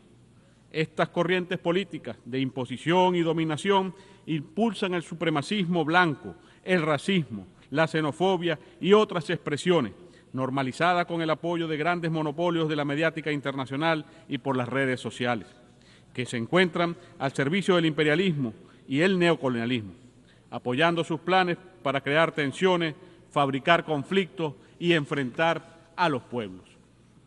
Mientras hablamos en esta asamblea, caen bombas en Gaza, donde Israel ha asesinado decenas de miles de niñas, niños, mujeres y hombres inocentes, con la complicidad de los gobiernos de los Estados Unidos de América y la Unión Europea. Se comete el mayor crimen de exterminio y genocidio que desde aquel perpetrado por Hitler en la Segunda Guerra Mundial. Hoy pretenden exportar su odio y destrucción a toda una región, bombardeando y asesinando inocentes en el Líbano, en Siria y tratando de desestabilizar la República Islámica de Irán. Esto es una verdadera amenaza para la humanidad y la paz mundial. Una nueva forma de terrorismo se ha aplicado sobre el Líbano, con la complicidad de las empresas privadas que manejan las cadenas de suministro de las tecnologías de consumo masivo. Esto sienta un grave precedente que pone en riesgo la seguridad mundial. También bombardean infraestructuras civiles en este país, asesinando inocentes, tal cual hacen en Gaza. Israel se ha convertido en una maquinaria de muerte que debe ser detenida de inmediato. Pero, en lugar de parar la masacre y juzgar a los responsables, los poderosos insisten en expandir la guerra a Europa y a otras partes del mundo a través de bloques militares como la OTAN. Después de la derrota de Ucrania en su aventura nazi, pretenden ahora llevar la guerra y el terrorismo a la gran Rusia, la cual, como nos ha enseñado la historia, siempre saldrá victoriosa. La expansión de la OTAN También amenaza la paz de América del Sur, con la instalación de bases militares, contando para ello con la complicidad de los gobiernos lacayos de la Argentina y del Ecuador. Los discursos de odio estimulan y promueven el terrorismo en sus distintas manifestaciones. Desde el territorio de los Estados Unidos de América, por ejemplo, se planifican atentados, intentos de magnicidio, desestabilizaciones y agresiones contra los pueblos soberanos, como el de Venezuela. Para ello, han recurrido al uso de tecnologías de la información y las comunicaciones, especialmente las redes sociales, controladas por los testaferros del imperio, quienes fabrican guerras psicológicas dirigidas a explotar los sentimientos de odio y destrucción sin ningún tipo de control. A esto se suman ataques cibernéticos a la infraestructura crítica vital, incluyendo servicios públicos, sistemas bancarios, petroleros y electorales, como ocurrió en mi país el pasado 28 de julio. Señor presidente, ¿cómo avanzar en los temas de paz y seguridad mientras el órgano encargado de velar por su mantenimiento se encuentra secuestrado por los Estados Unidos de América, cuyo gobierno insiste en brindar un marco de impunidad a los violadores del derecho internacional? Desde esta tribuna reiteramos nuestra inquebrantable solidaridad al hermano pueblo palestino, a quien respaldamos con determinación en su justa causa y en todo su esfuerzo encaminado a preservar un horizonte político claro, que preserve la viabilidad de la solución de los dos estados sobre la base de las fronteras previas a 1967. Saludamos que, por primera vez en la historia de esta Asamblea, la delegación de Palestina se sienta junto a nosotros como un Estado más. Hoy más que nunca es urgente que garanticemos su inmediata incorporación como miembro pleno derecho en esta organización. Nos preguntamos también cómo concluir la agenda de descolonización si se insiste en preservar un status quo que solo favorece a las potencias ocupantes y administradoras. Vaya desde aquí toda nuestra solidaridad y nuestro firme apoyo para con todos los pueblos que luchan por su derecho inalienable a la libre determinación, para alcanzar su independencia plena y ser verdaderos dueños de su destino, de sus tierras y sus recursos.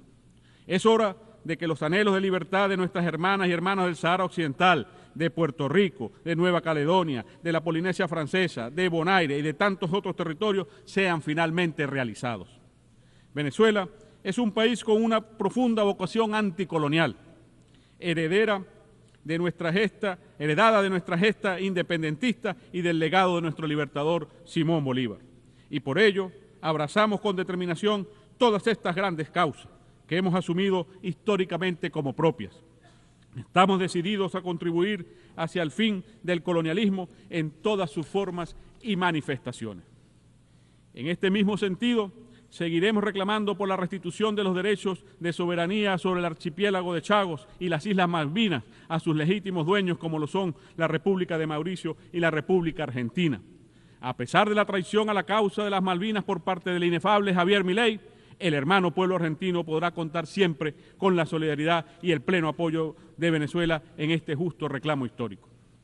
Señor presidente, todavía hoy los pueblos del mundo siguen pagando el precio de las desgracias que dejó el colonialismo de imperios como el del Reino Unido, que cometió crímenes en todos los continentes y ahora intenta borrar de nuestras memorias de manera impune. Uno de ellos, cuyo efecto nocivo aún persiste, es el despojo de los derechos soberanos de Venezuela sobre nuestra Guayana Esequiba.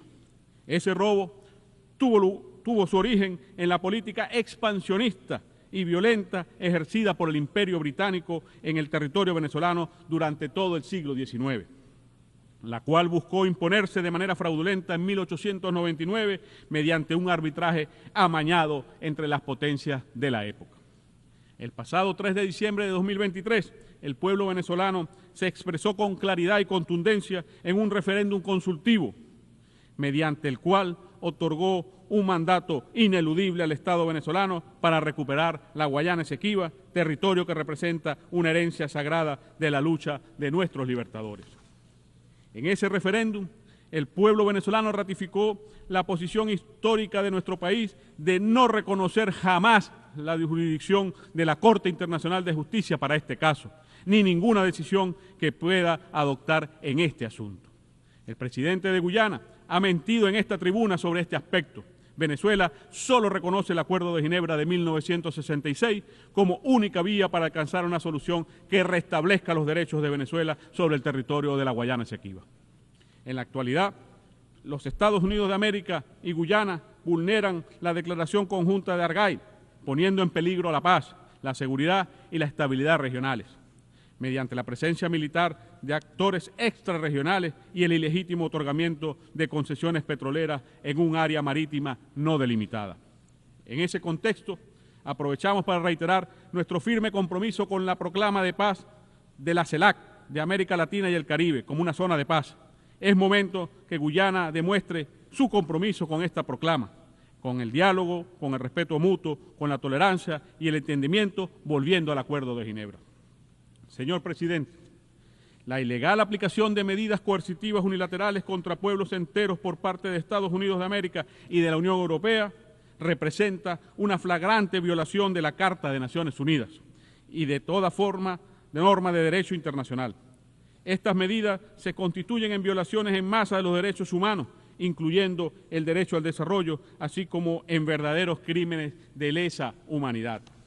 Reiteramos nuestro llamado al levantamiento completo, inmediato e incondicional de todos los regímenes de mal llamadas sanciones y bloqueos que hoy son aplicados contra más de un tercio de la humanidad, incluyendo 30 millones de venezolanas y venezolanos.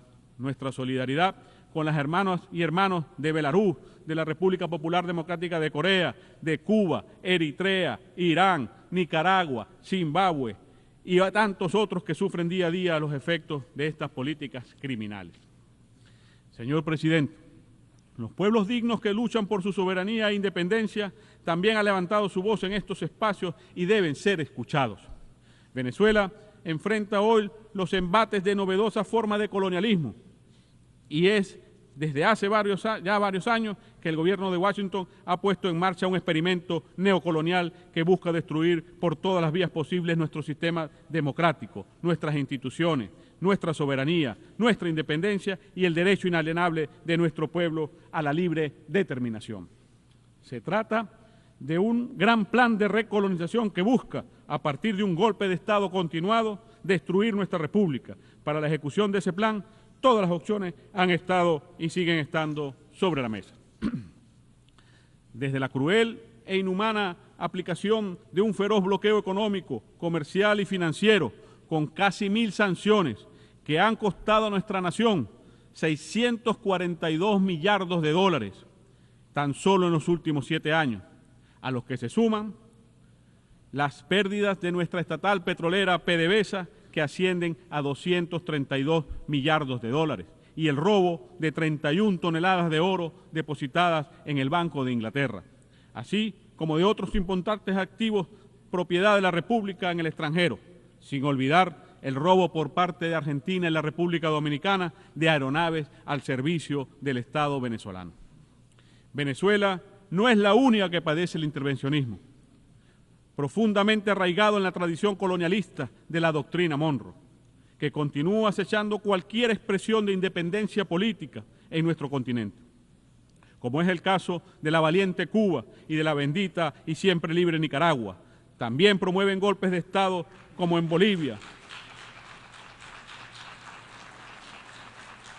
También promueven golpes de Estado como en Bolivia en el año 2019 y en el año 2024. Y atacan sin clemencia, con el apoyo de las oligarquías locales, al gobierno del presidente Gustavo Petro en Colombia y de la presidenta Xiomara Castro en Honduras. Todo nuestro apoyo y solidaridad. Señor presidente, el pasado 28 de julio, tal como es costumbre en nuestra democracia revolucionaria, el pueblo venezolano se expresó de forma consciente, pacífica y masiva para elegir con plenas garantías, transparencias y libertades al jefe de Estado del gobierno venezolano para el periodo 2025-2031. El presidente Nicolás Maduro resultó reelecto con un apoyo claro y contundente. Luego de esa gran victoria popular, la oligarquía de mi país apeló una vez más al desconocimiento de las leyes y de las instituciones, generando una violencia criminal que dejó como consecuencia 27 muertos, cientos de heridos y la destrucción de propiedades públicas y privadas. Con el uso de bandas criminales instalaron barricadas, quemaron escuelas, hospitales y sedes de instituciones públicas y asesinaron a ciudadanos comunes solo por sus afiliaciones políticas. Nada de esto lo verán en los grandes medios. Peor aún, tampoco habla de ello el alto comisionado de los derechos humanos de las Naciones Unidas, quien, a pesar de haber recibido toda la información sobre estos hechos criminales y sobre la responsable actuación del Estado venezolano, ha preferido convertir las víctimas en victimarios y a los victimarios en víctimas. A lo largo de estos últimos días se han alimentado desde esta tribuna esa campaña fascista y de desinformación contra nuestro país. El gobierno de los Estados Unidos de América y sus gobiernos satélites y serviles se han dedicado a mentir, a atacar y a amenazar nuestro pueblo, desde este recinto que es símbolo de paz y entendimiento, intentando imponer una falsa narrativa. Pero aquí venimos una vez más a presentar la verdad de Venezuela y de nuestro pueblo. Hoy venimos a desenmascarar a todos esos farsantes. Señor presidente, al frente de esta gigantesca operación se encuentra, como ya de costumbre, el gobierno de los Estados Unidos de América y sus agencias, como parte de su fracasada política de golpe de Estado continuado contra la revolución bolivariana, iniciada ya hace más de 25 años. Desde su territorio, específicamente desde el estado de la Florida, se planifican ataques terroristas contra funcionarios e instalaciones públicas. También utilizan las redes sociales con impunidad y pleno apoyo de la Casa Blanca para promover incursiones mercenarias, como ya sucedió en mayo del año 2020. Aunque Washington niega estar involucrado, en esta oportunidad fueron capturados infraganti. Las investigaciones sobre los últimos planes de agresión han arrojado que detrás de la violencia postelectoral se encontraban varios mercenarios norteamericanos y europeos, incluyendo un militar activo de los Estados Unidos de América especializado en operaciones terroristas y de desestabilización. Estos criminales han confesado que pretendían asesinar al presidente Nicolás Maduro, a la vicepresidenta ejecutiva y a varios altos funcionarios del Estado venezolano, además de atentar contra la infraestructura fundamental de servicios como el agua y la electricidad. Informamos que todos han sido capturados, incluyendo 2 personas vinculadas al Centro Nacional de Inteligencia de España. También han sido incautados más de 400 fusiles de distinto tipo, algunos de ellos de uso exclusivo de las Fuerzas Armadas de los Estados Unidos de América. En las próximas semanas, nuestro gobierno presentará más pruebas de lo ocurrido, mucho más contundentes, las cuales sorprenderán al mundo. Señor presidente, una fase adicional de este plan criminal de agresión se ha desarrollado en los últimos días a través de otro grupo de mercenarios que abrieron una página web en este país para abiertamente recaudar fondos para atacar Venezuela y ejecutar magnicidios. Esta iniciativa cuenta con el respaldo público de agencias gubernamentales y parlamentarios de los senadores estadounidenses. La hipócrita narrativa oligarca no condena tal aberración. En este orden, es pertinente subrayar la obligación que tienen los estados de garantizar que su territorio no sea utilizado para financiar, planificar, facilitar o cometer actos de desestabilización a través del recurso a mercenarios y terroristas. Y, en este sentido, exigimos al gobierno estadounidense que cumpla sus obligaciones internacionales en esta materia. Asimismo, tenemos que enfatizar que estos planes terroristas, planificados durante meses, ocurrieron en simultáneo a las negociaciones y la firma de acuerdos entre Venezuela y los Estados Unidos de América, en Doha, en septiembre del año pasado, a través de los cuales se buscaba avanzar hacia la normalización de las relaciones entre ambas naciones. Una prueba más de que no se puede confiar en la palabra y la supuesta voluntad del imperio. El pueblo venezolano exige el inmediato cumplimiento de todos los acuerdos, todos los compromisos acordados en Doha, de levantar todas las sanciones, todas las medidas coercitivas unilaterales que ilegalmente pesan hoy sobre nuestro país, y agradecemos al gobierno del Estado de Qatar por sus buenos oficios como facilitador en estas negociaciones.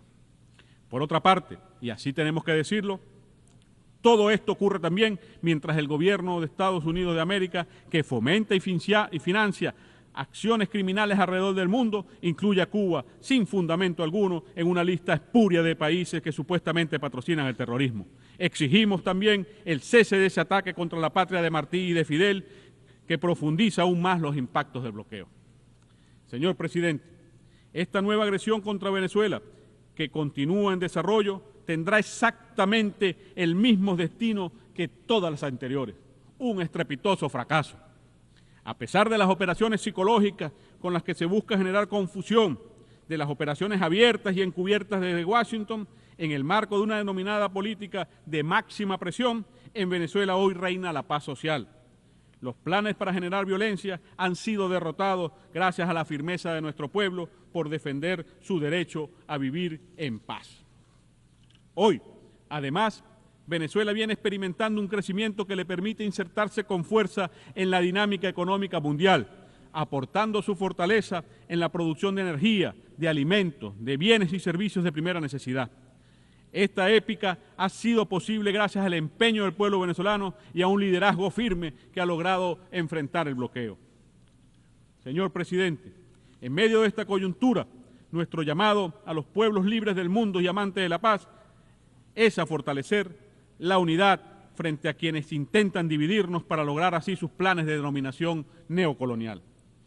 Es la hora del sur global, es la hora de ese anhelado nuevo orden mundial. Es la hora de consolidar este nuevo mundo pluripolar y multicéntrico de paz y prosperidad económica, libre de hegemonías. Es la hora de rescatar los principios fundacionales expresados en la Carta de las Naciones Unidas y hacer honor a que esta organización esté al servicio de nosotros los pueblos, como reza su preámbulo. Venezuela pone al servicio de la humanidad su diplomacia bolivariana de paz para avanzar en esa dirección, tal como lo demuestra su liderazgo frente al grupo de amigos en defensa de la Carta de la Organización de Naciones Unidas. Estos son los principios que constituyen la narrativa de los pueblos libres, que expresan en las nuevas formas de asociación basadas en los principios de solidaridad y complementariedad, como la alternativa bolivariana para los pueblos de nuestra América, ALBA-TCP, los BRICS y otros horizontes esperanzadores del nuevo orden mundial emergente, en el que nuestro país se viene insertando a paso acelerado. Señor presidente, permítame concluir enfatizando que en Venezuela seguimos de pie, dando la batalla de la mano de nuestro pueblo, en permanente organización y movilización popular, en la lucha por seguir consolidando nuestra independencia. No importa quién sea el jefe del imperialismo estadounidense que hable en esta tribuna dentro de un año, tengan por seguro que la voz clara y rebelde del pueblo de la República Bolivariana de Venezuela seguirá presente en este foro bajo la firme conducción del presidente Nicolás Maduro Moro. Con Bolívar decimos, Dios concede la victoria a la constancia. Muchas gracias, señor presidente.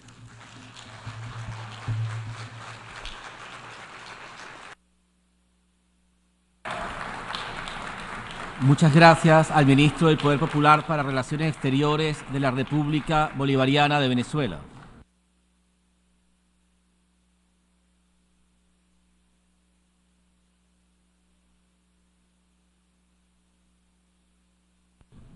Doy ahora la palabra al excelentísimo señor Frederick Makamur Shaba, ministro de Relaciones Exteriores y Comercio Internacional de Zimbabue.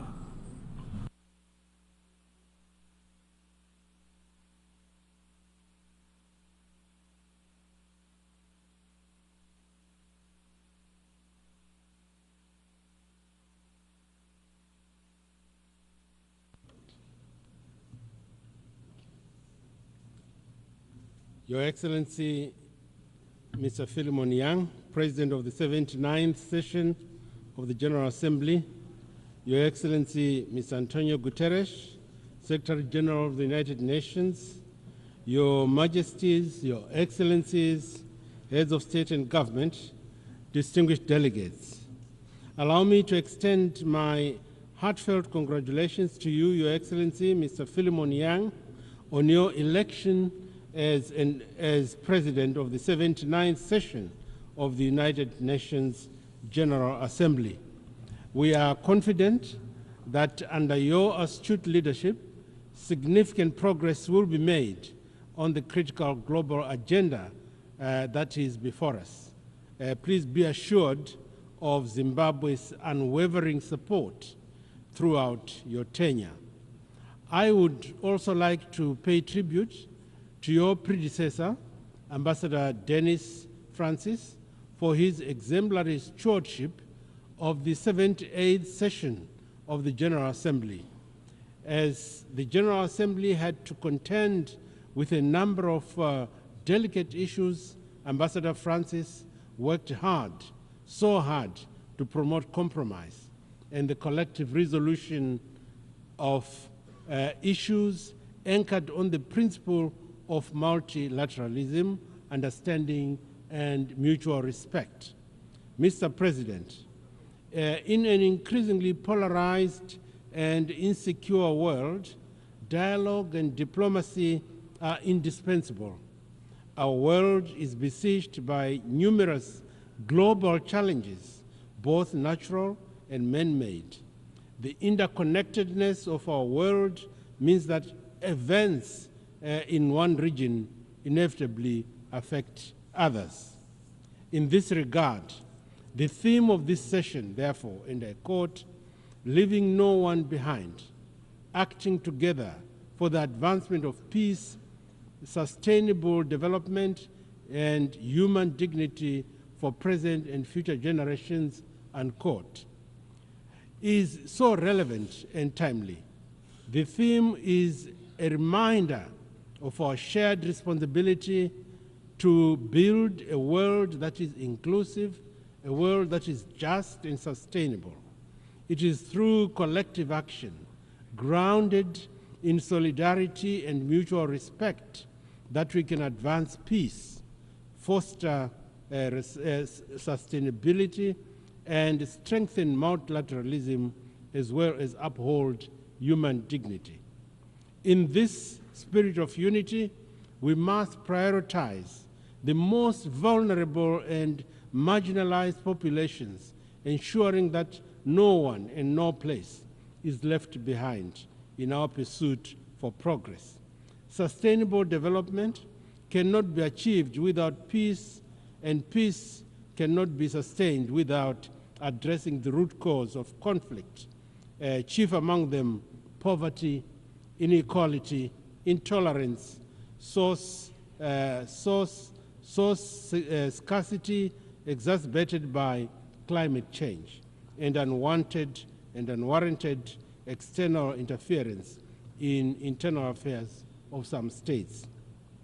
By investing in education, healthcare, and sustainable economic opportunities, we can create resilient societies that empower individuals and communities to thrive. To attain this, we should commit to a renewed sense of global partnership, where every nation, large and small, continues to and benefits from our collective efforts. Mr. President, as the 2030 deadline for the Sustainable Development Agenda goals, SDGs, approaches, the global community is at a crossroads and needs to make a critical choice on how to advance these ambitions and ambitious targets. Climate change, geopolitical conflicts, and economic disparities continue to pose substantial barriers to the achievement of the 2030 agenda. It is therefore essential to accelerate action, enhance funding, and foster innovative solutions. The next 6 years are pivotal if achieving the SDGs is to remain within reach. Zimbabwe fully supports the proposed SDG stimulus so as to reinvigorate the implementation of these crucial goals that we set for ourselves.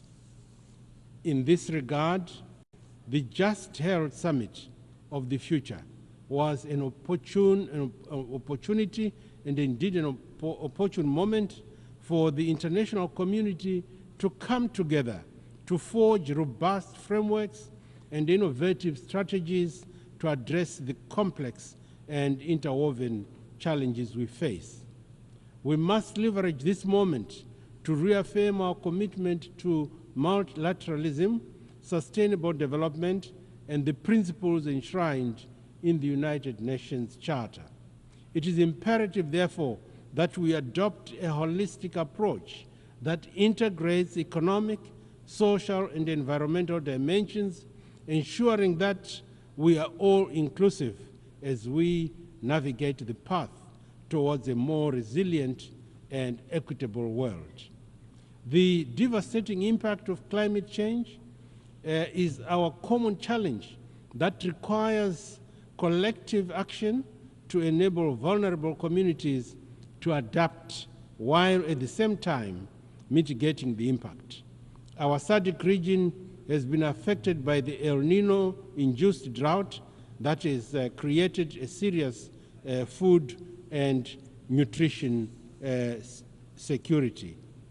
In that context, the SADC heads of states and government launched an international humanitarian appeal amounting to US $5.8 billion at the end of May 2024.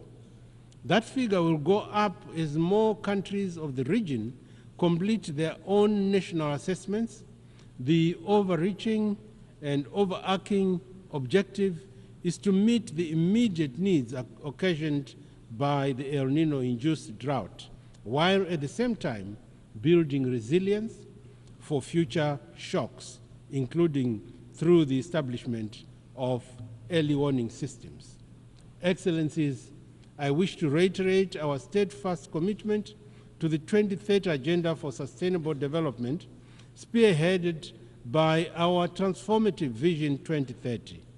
This national blueprint sets forth our aspirations to propel Zimbabwe to upper middle income status by the year 2030, focusing on robust economic growth, sustainable development, and holistic societal transformation.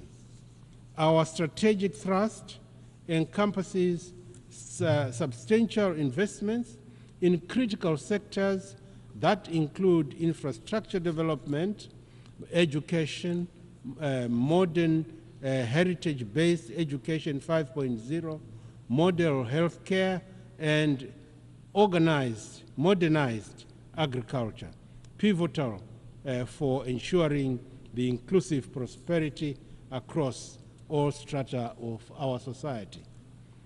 In earnest pursuit of the SDGs, Zimbabwe has recorded commendable strides across various domains. We have implemented rigorous policies such as our Agricultural 6.0 model aimed at bolstering food security, enhancing access to potable water and sanitation facilities, and investment in renewable energy. Our comprehensive and social protection frameworks and healthcare systems have yielded tangible reductions in poverty levels and disease burdens. Furthermore, we remain unwavering in our commitment to empowering women and youths, recognizing their pivotal as architects of sustainable transformation and development. The government of Zimbabwe is advancing a devolution policy driven by our mantra, which I quote, leaving no one and no place behind. The focus is on promoting grassroots development through empowering provincial and district authorities to lead the way in fulfilling their development aspirations. Our goal is to ensure that no community, no village, no town center or province is left behind in our development efforts. As a result of this policy thrust, we have witnessed a life-changing and transformative impact driven by this bottom-up approach. Our valiant developmental efforts notwithstanding, Zimbabwe is confronted by formidable challenges in its quest to attain the SDGs. The adverse impact of the punitive, illegal, unilateral sanctions, compounded by the exigencies of climate change, present real threats and barriers to our development strategy. In this regard, we call upon all those that have maintained illegal and unjustified sanctions on Zimbabwe to remove these unwarranted measures immediately and unconditionally to allow us to continue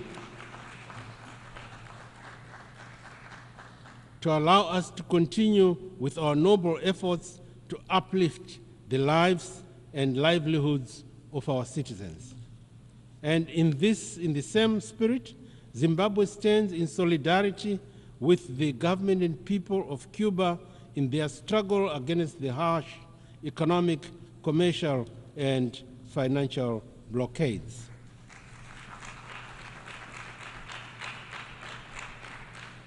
We call for the immediate lifting of this stifling embargo to enable the people of Cuba to pursue their aspirations without hindrance and interference.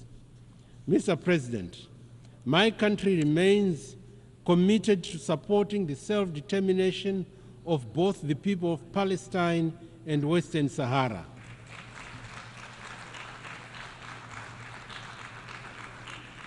The time for mere rhetoric has long passed. The international community cannot continue to turn a blind eye or be numb to the systematic injustices and suffering of the Palestinian people. We call upon the Security Council to fulfill its mandate by implementing robust measures that ensure the protection of civilians, the upholding of international law, and the facilitation of a just and lasting peace. Most importantly, we need to continue supporting efforts towards a two-state solution which will help resolve the question of Palestine and the resultant peace and security challenges in the Middle East. In the SADC region, we are working tirelessly towards the achievement of peace and security in Eastern Democratic Republic of the Congo, DRC, and in the Cabo Delgado province of Mozambique. Excellencies, the international financial architecture as it stands today is an anachronistic construct that no longer meets the needs of the global community, particularly those of developing nations. Our economies, which are the livelihood of the global market, are disproportionately affected by the rigid and often inequitable policies imposed by dominant financial institutions. The current system, steeped in historical power imbalances, has failed to provide the necessary flexibility and support required for sustainable development. It is therefore imperative that we reform these structures to ensure that they are more inclusive, more equitable, and more reflective of the diverse realities that are faced by all member states, particularly in the global south. In a world facing all manners of insecurities, the current paralysis of the Security Council on crucial topics is unconscionable, as it negates its very important existence. Reform of the Security Council is not just an aspiration, but a present-day necessity. This reform is not just a matter of fairness. It is essential for ensuring that the Council's decisions are all-inclusive, are credible, and truly reflect the global community's diversity. In this regard, Zimbabwe stands by the African Union's Ezulini Consensus and the SETI Declaration, which advocates for at least 2 permanent seats with the veto power for African countries on the Security Council. Excellencies, information communication technologies have transformed our lives for the better and can be harnessed for fast-paced development. Yet, the same technology has also been employed to commit crimes and destabilize societies. It is therefore prudent for us to come up with a global digital governance framework in order to guard against the harmful consequences of this otherwise transformative technology. Zimbabwe is fully committed and will contribute positively in all negotiations aimed at global cooperation in both harnessing the good from the digital world and also combating the negative aspects and abuse of the same. Mr. President, as I conclude, I wish to reaffirm Zimbabwe's commitment to the purposes and principles of the United Nations Charter. The challenges we face are immense, but not insurmountable. By acting together, we can advance peace, we can promote sustainable development, and uphold human dignity for the present and future generations. Zimbabwe stands ready to collaborate with all member states to ensure that our shared aspirations for a better world are realized. Let us work in unison, guided by the spirit of multilateralism, solidarity, and mutual respect in order to address the pressing issues of our time and to build a more inclusive and just and sustainable future. I thank you for your attention.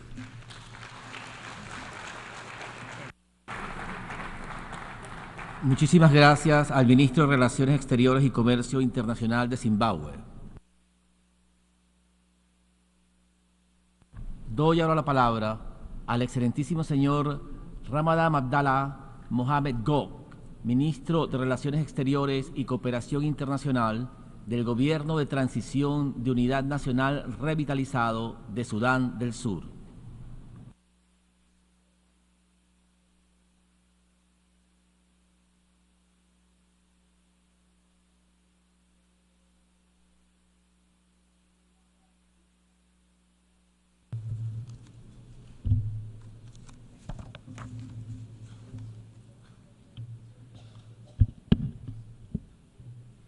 Mr. President, Mr. Secretary General, Excellencies, distinguished delegate, ladies and gentlemen, at the onset, allow me to extend warm greetings and congratulations on behalf of His Excellency Salva Kiir Mayardit, President of the Republic of South Sudan, to Your Excellency Philemon Yang on your election as the President of 79th Session of United Nations General Assembly.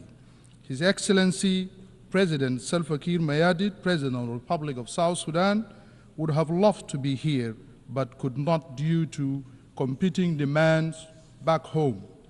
Republic of South Sudan stand ready to support you during your tenure as at the helm of the General Assembly. Allow me also to warmly bid farewell to His Excellency Ambassador Dennis, who was the President of the 78th Session of the General Assembly of United Nations, for his stellar work in service of the ideals of the UN Charter.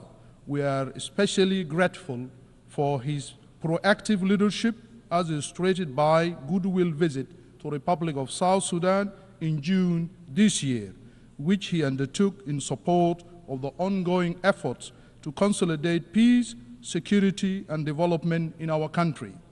Mr. President, the theme of the 79th session, leaving no one behind, acting together for the advancements of peace, sustainable development, and human dignity for present and future generations, speak directly to the present state of global affairs.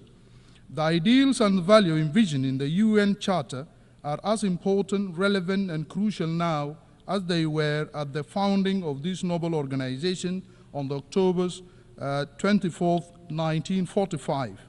They remain essential to addressing serious global challenges from conflict, nationalism, geopolitical competition, food insecurity, climate shock, natural disasters, pandemic, and threat to the international peace and security. Mr. President, distinguished delegate, the revitalized government of national unity in the Republic of South Sudan, as repeatedly stated by the President of the Republic of South Sudan, His Excellency President Salva Kiir Mayardit, is fully committed to consolidating peace in our country. The implementation of the revitalized peace agreement on the resolution of the conflict in the Republic of South Sudan is primary vehicle for ensuring peace and stability in our country. Thus far, we have made tangible progress in our quest for durable peace and political stability in the country, but we have been constrained by resource challenges to fully meet key benchmarks of the agreement. Nonetheless, all the signatories to the peace accord remain steadfast in consolidating the gains made so far in the form of relative stability and joining hands to complete the rest of the outstanding elements. This unity of purpose was illustrated in the recent endorsement by the Cabinet, the Revitalized Joint Monitoring and Evaluation Commission, the RJMEC, and the Revitalized National Legislature of 24 month of extension of the transitional period, paving the way for the organization of free and fair general election that will be conducted in the Republic of South Sudan by the end of December 2026. The decision to postpone the elections, as previously scheduled for, was justified by the fact that essential security sector mechanisms and election-related institutions require more time to fulfill their mandate. Mobilization of funds to complete these important tasks that are critical to the conduct of free, fair, and credible election in the Republic of South Sudan also demands more time. Most importantly, the process of constitution making covers a series of activities and require an adequate time frame for effective consultation with all stakeholders to ensure that a broadly accepted constitution is adopted in South Sudan. We therefore call on the United Nations and the broader international community to join us in ensuring that this new roadmap for peaceful transition in South Sudan is met by availing the required financial and technical support for the process. Furthermore, I am pleased to report that the revitalized government is currently engaged in robust and promising negotiation with the All-Out Group through the Tumaini Initiative under the auspices of the government of the Republic of Kenya to address all grievances and guarantee the return of those opposition leaders to the Republic of South Sudan. Mr. President, distinguished delegates, over the last year, the conflict in Sudan is the country neighboring to South Sudan, has created one of the worst humanitarian crises in the world.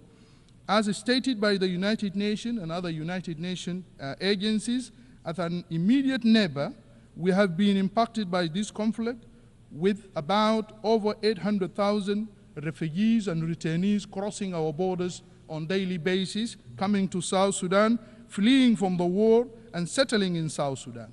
While we profoundly appreciate the efforts of the United Nations and humanitarian agencies working to elevate the suffering of the victims of this conflict, we strongly encourage support for the IGAD Peace Initiative to bring about peace to Sudan. Furthermore, we also believe that the international community's support for the victim of the war remain inadequate and unresponsive to the impact on the host communities that are also grappling with serious humanitarian challenges.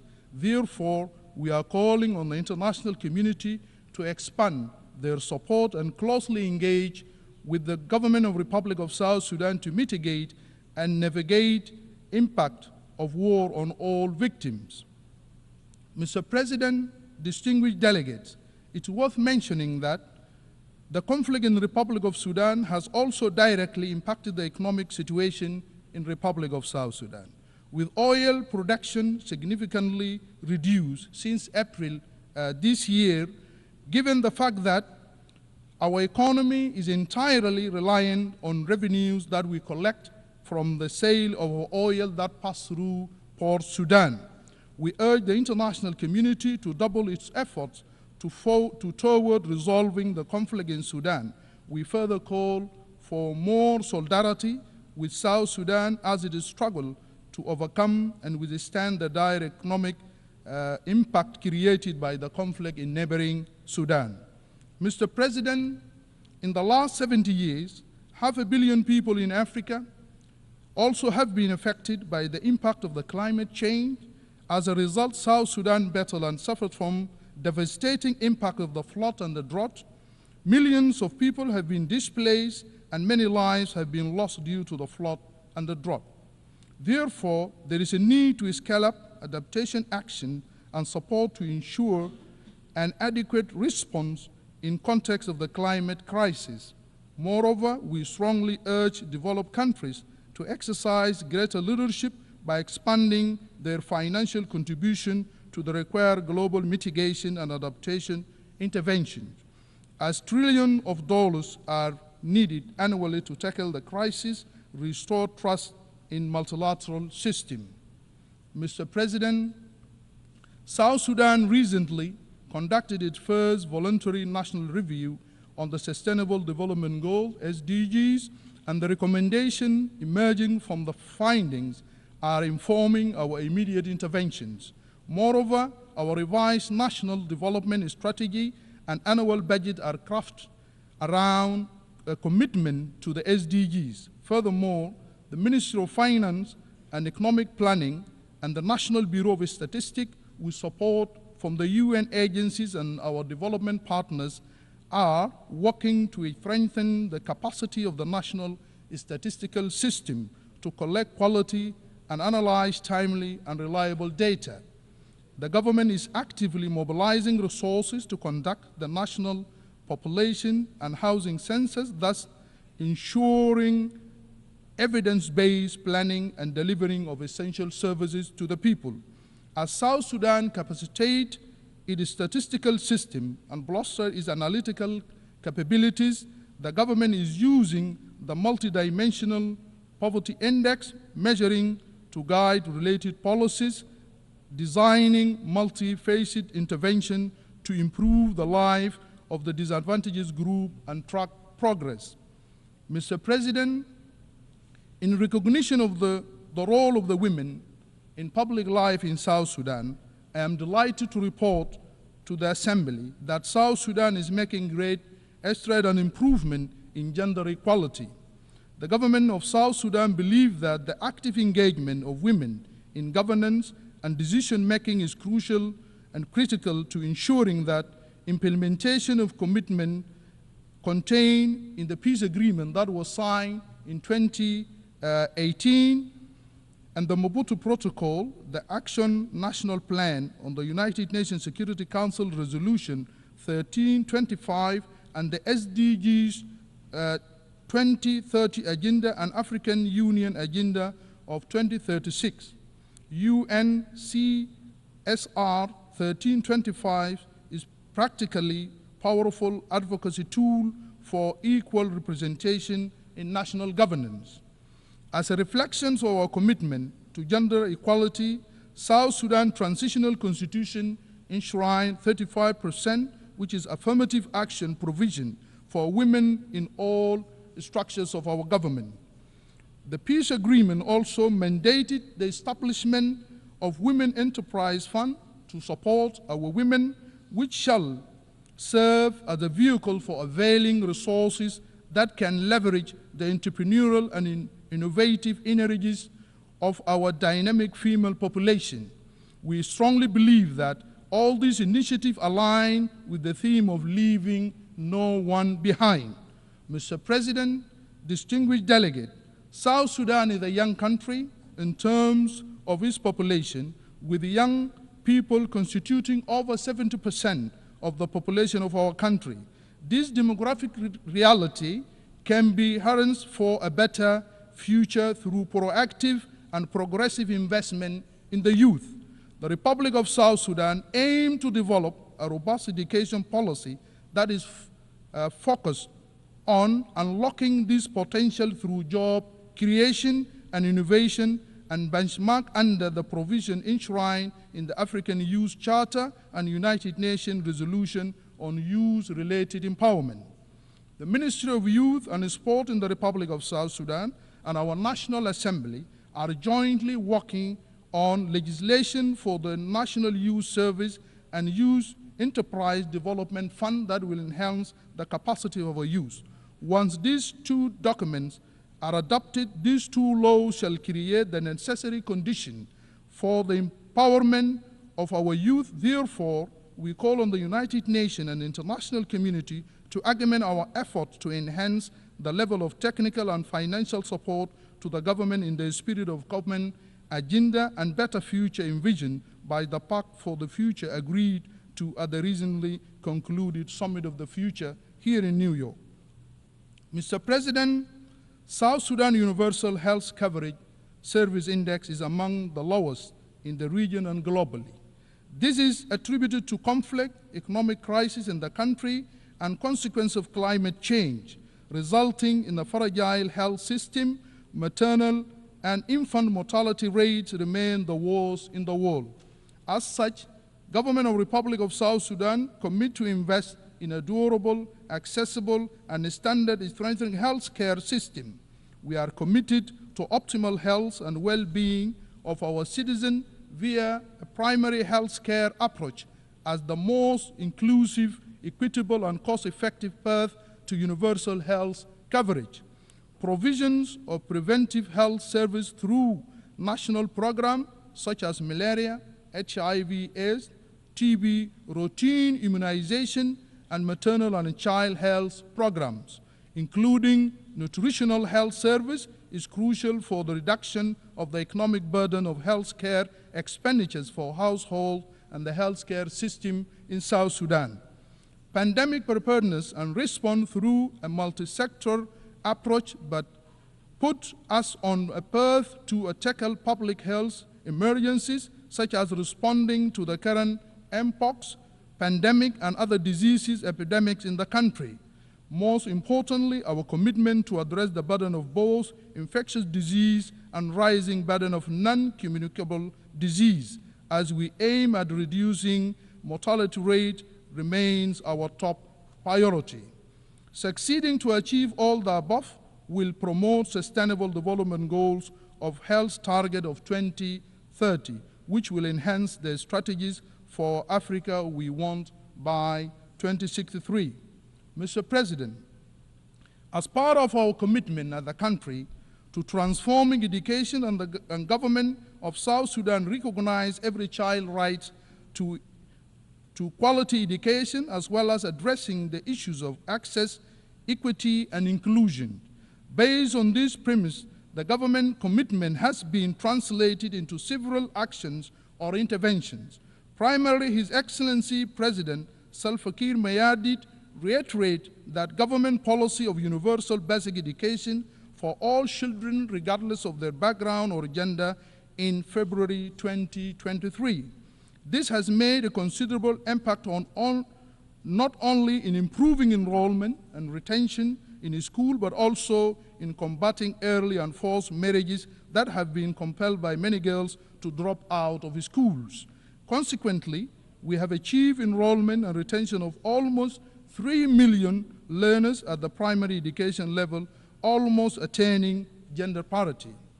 Mr. President, as you are aware, His Excellency President Salva Kiir, President of the Republic of South Sudan, is the incumbent chairperson of East Africa Community, has constantly emphasized that need for maintenance of peace and security in the East African region. The Great Lake and the Horn of Africa is his role that is playing. The President's effort aligns with the theme of this 79th session of the General Assembly and the Secretary General call in the Summit of the Future.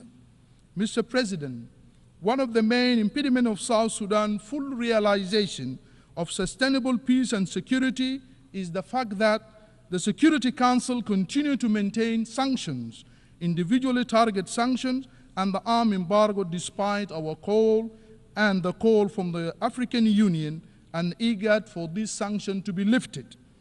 These punitive measures have created a negative impact, restraining South Sudan's full potential by preventing the government from maintaining effective deterrence against negative non-state actors that foment violence and insecurity in our country. Furthermore, potential investors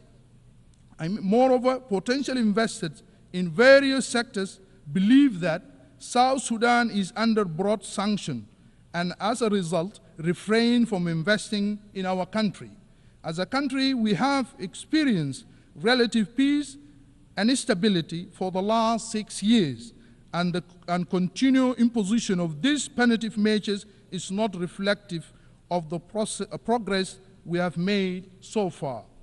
Mr. President, for any meaningful peace and security to prevail in the world, we urgently call for reform of the Security Council to be fit for purpose in today's global dynamic and realities. The United Nations has been an integral element in this effort, but it has to evolve in its processes and structures to more optimally address contemporary problems. It is in this context that we join the call for expansion of the UN Security Council to incorporate the voice of the African people in an equitable way that reflects the continent's weight and relevance in maintaining of global peace and order and security. Therefore, I want to hereby state that South Sudan supports the African position and equivocally that most optimal way to restructure the Security Council. The reform proposal announced recently, which grants Africa 2 permanent seats at the Security Council without veto powers, is counterproductive and falls short of the spirit of inclusive and equitable global governance that we have been calling for. This only exacerbates that current inequalities and equities and fail to achieve the elusive consensus and cooperation required at the Security Council. South Sudan therefore called for a text-based negotiation which is more viable and will lead to the Security Council with enhanced credibility and acceptance. Mr. President, in conclusion, I wish to reiterate that our appreciation for your leadership of this 79th session of the United Nations General Assembly, as well as express our commitment to advancement of peace, sustainable development, and human dignity for present and future generations. I thank you. Muchísimas gracias al Ministro de Relaciones Exteriores y Cooperación Internacional del Gobierno de Transición de Unidad Nacional Revitalizado de Sudán del Sur. Doy ahora la palabra a la excelentísima señora Celinda Sosa Lunda, Ministra de Relaciones Exteriores del Estado Plurinacional de Bolivia.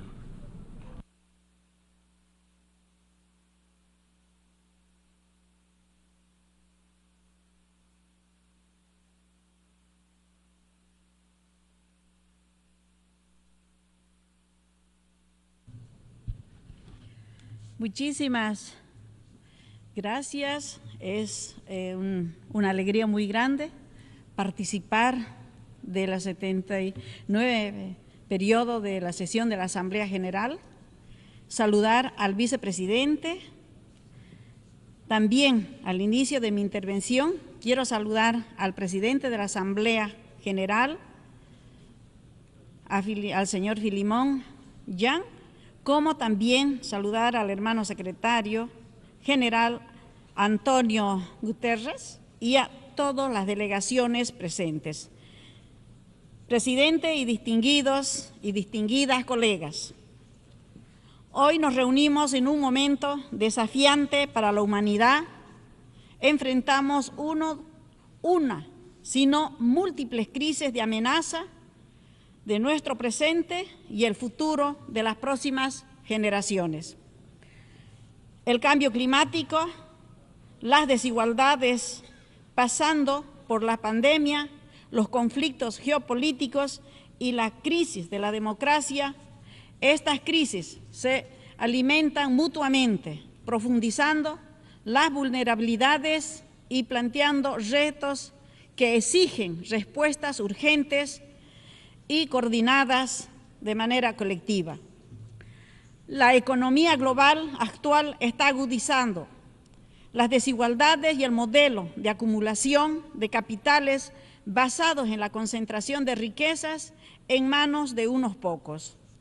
Han incrementado la pobreza, la marginación y la inestabilidad social de muchos lugares del mundo, mientras que los mercados financieros continúan generando enormes ganancias para el 1% de las élites globales. Y millones de personas luchan por acceder a los recursos más básicos.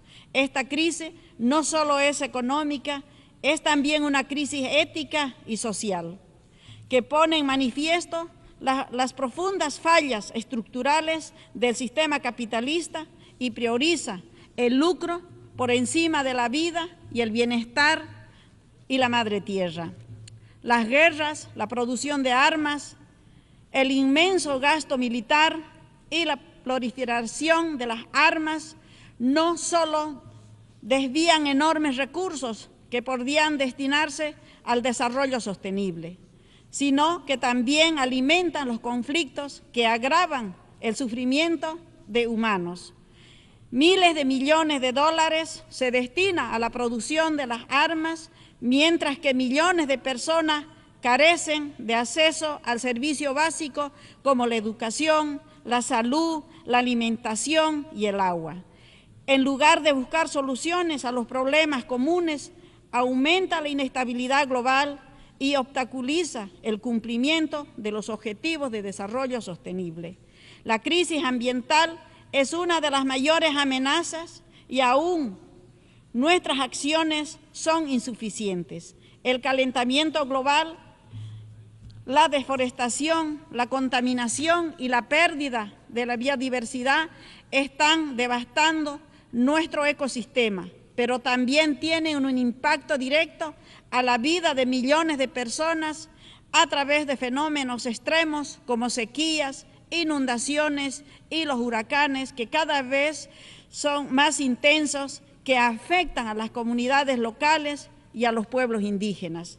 Presidente, la transformación de las tecnologías sin precedentes con el desarrollo de una nueva tecnología y la inteligencia artificial son avances que están redefiniendo la forma en que interactuemos, trabajamos y enfrentamos nuestra cotidianidad. Sin embargo, esta revolución tecnológica también plantea profundas preguntas sobre el papel de la gobernanza global en un mundo donde el poder tecnológico se concentra en manos de unos pocos corporaciones y naciones.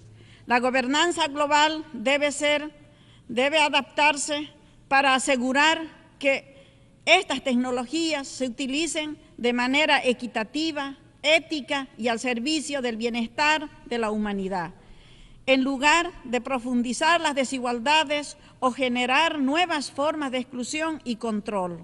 Hermanas y hermanos del mundo, frente a esta crisis debemos actuar con decisión para enfrentar colectivamente los desafíos globales. Es tiempo de responder nuestros modelos de desarrollo y fortalecer las instituciones multilaterales, de proteger el planeta para las futuras generaciones y de garantizar que la justicia, la equidad y la solidaridad sean los principios que guíen nuestras acciones, respetando el derecho internacional y la Carta de las Naciones Unidas. El sistema que ha regido el orden mundial desde el finales de la Segunda Guerra Mundial ha demostrado ser insuficiente para abordar la crisis contemporánea como el cambio climático, las desigualdades, los conflictos regionales, la pandemia y las nuevas formas de interdependencia económica, por lo cual un nuevo orden mundial basado en la corporación multilateral efectiva, el respeto a la soberanía de todos los países y la equidad en la toma de decisiones globales es imperativo. Para ello es necesario una reestructuración profunda de las instituciones internacionales como el Consejo de la Seguridad de las Naciones Unidas para que sean más democráticas y representativas. Debemos avanzar hacia un sistema donde las decisiones globales se tomen de manera inclusiva, representando la diversidad y las visiones y necesidades de los países en desarrollo. En este sentido, se hace necesario también una profunda reestructuración de la arquitectura financiera internacional que esté centrado en la justicia económica, la sostenibilidad y la inclusión, creando mecanismos más justos para la reestructuración de la deuda soberana, el aumento de la participación de los países en desarrollo en las instituciones financieras y la promoción de flujos de financiamiento que apoyen el desarrollo sostenible y las acciones climáticas. También es esencial rediseñar los mecanismos de cooperación fiscal internacional, de manera en la que las economías más vulnerables tengan acceso a recursos que les permita enfrentar las múltiples crisis. La reestructuración del sistema financiero internacional no es solo una cuestión técnica, sino una exigencia técnica y política para construir una economía global más equitativa, resiliente y solidaria. La Agenda 2030 y los Objetivos de Desarrollo Sostenible continúan vigentes y representan una hoja de ruta fundamental para enfrentar los desafíos globales más urgentes.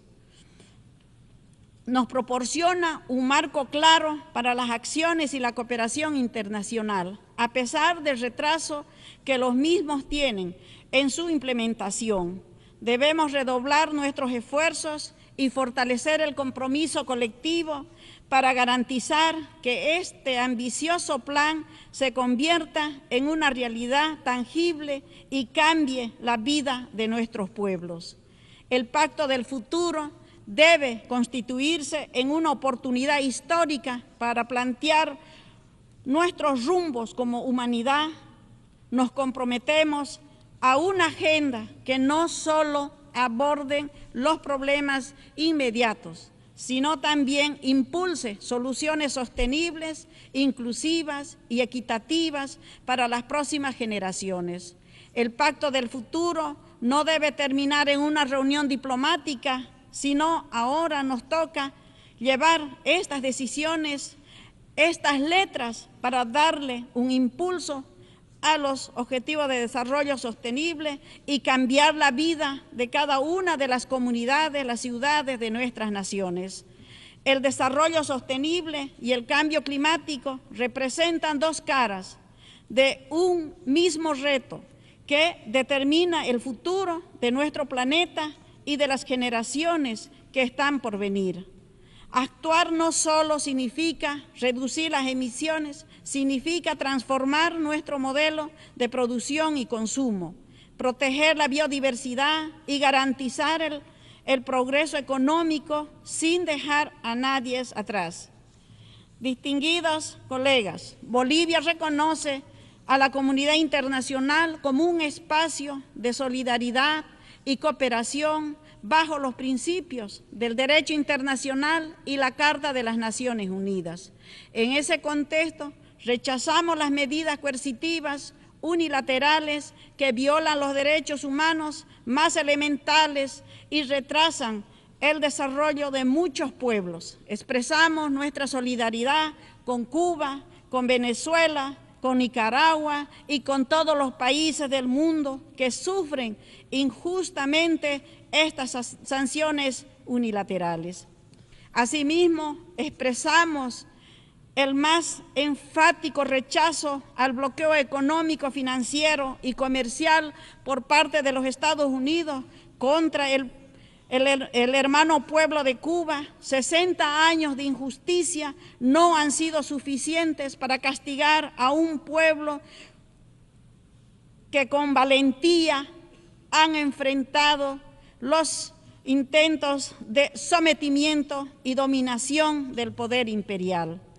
Estamos seguros que más temprano que tarde la justicia y la verdad triunfarán.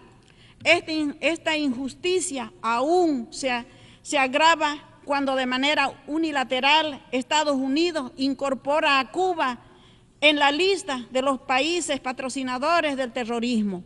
Cuba debería encabezar la lista de los países más solidarios del mundo, ya que su mano solidaria ha llegado a todos los rincones del planeta con lo mejor que ha sabido compartir con la humanidad. A todos los presentes, durante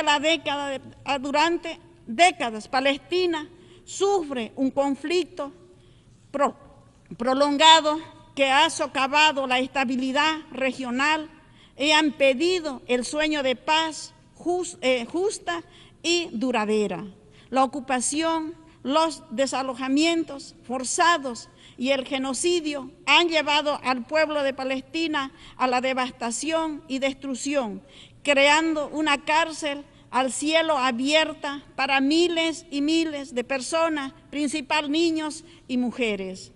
La paz y la seguridad en Palestina no se alcanzará sino sin un compromiso verdadero con el respeto a los derechos humanos y el fin del genocidio.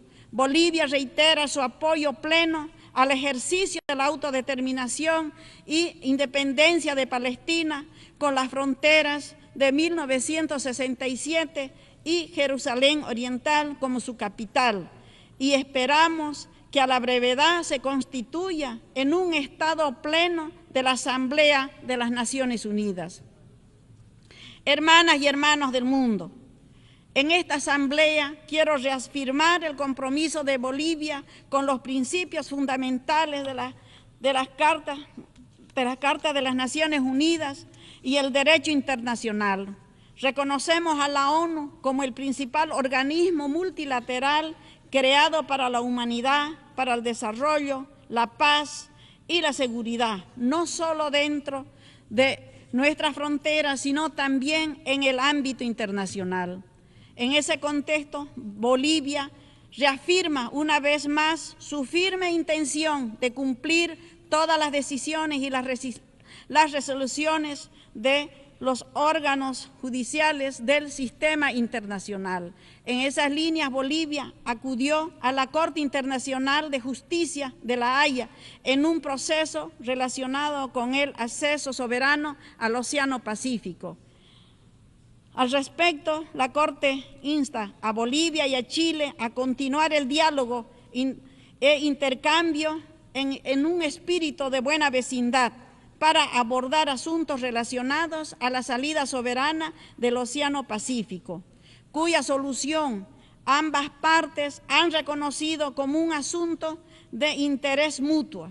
La Corte hizo un llamado para que ambos países podamos resolver sobre la base del diálogo una solución que sea favorable para ambos pueblos, con la finalidad de otorgar a Bolivia una salida soberana al Océano Pacífico, del cual gozaba durante su declaración de independencia, con la misma Corte reconoció en el fallo que corresponde. Mi país está dispuesto a entablar el diálogo cuando así lo decida nuestra contraparte.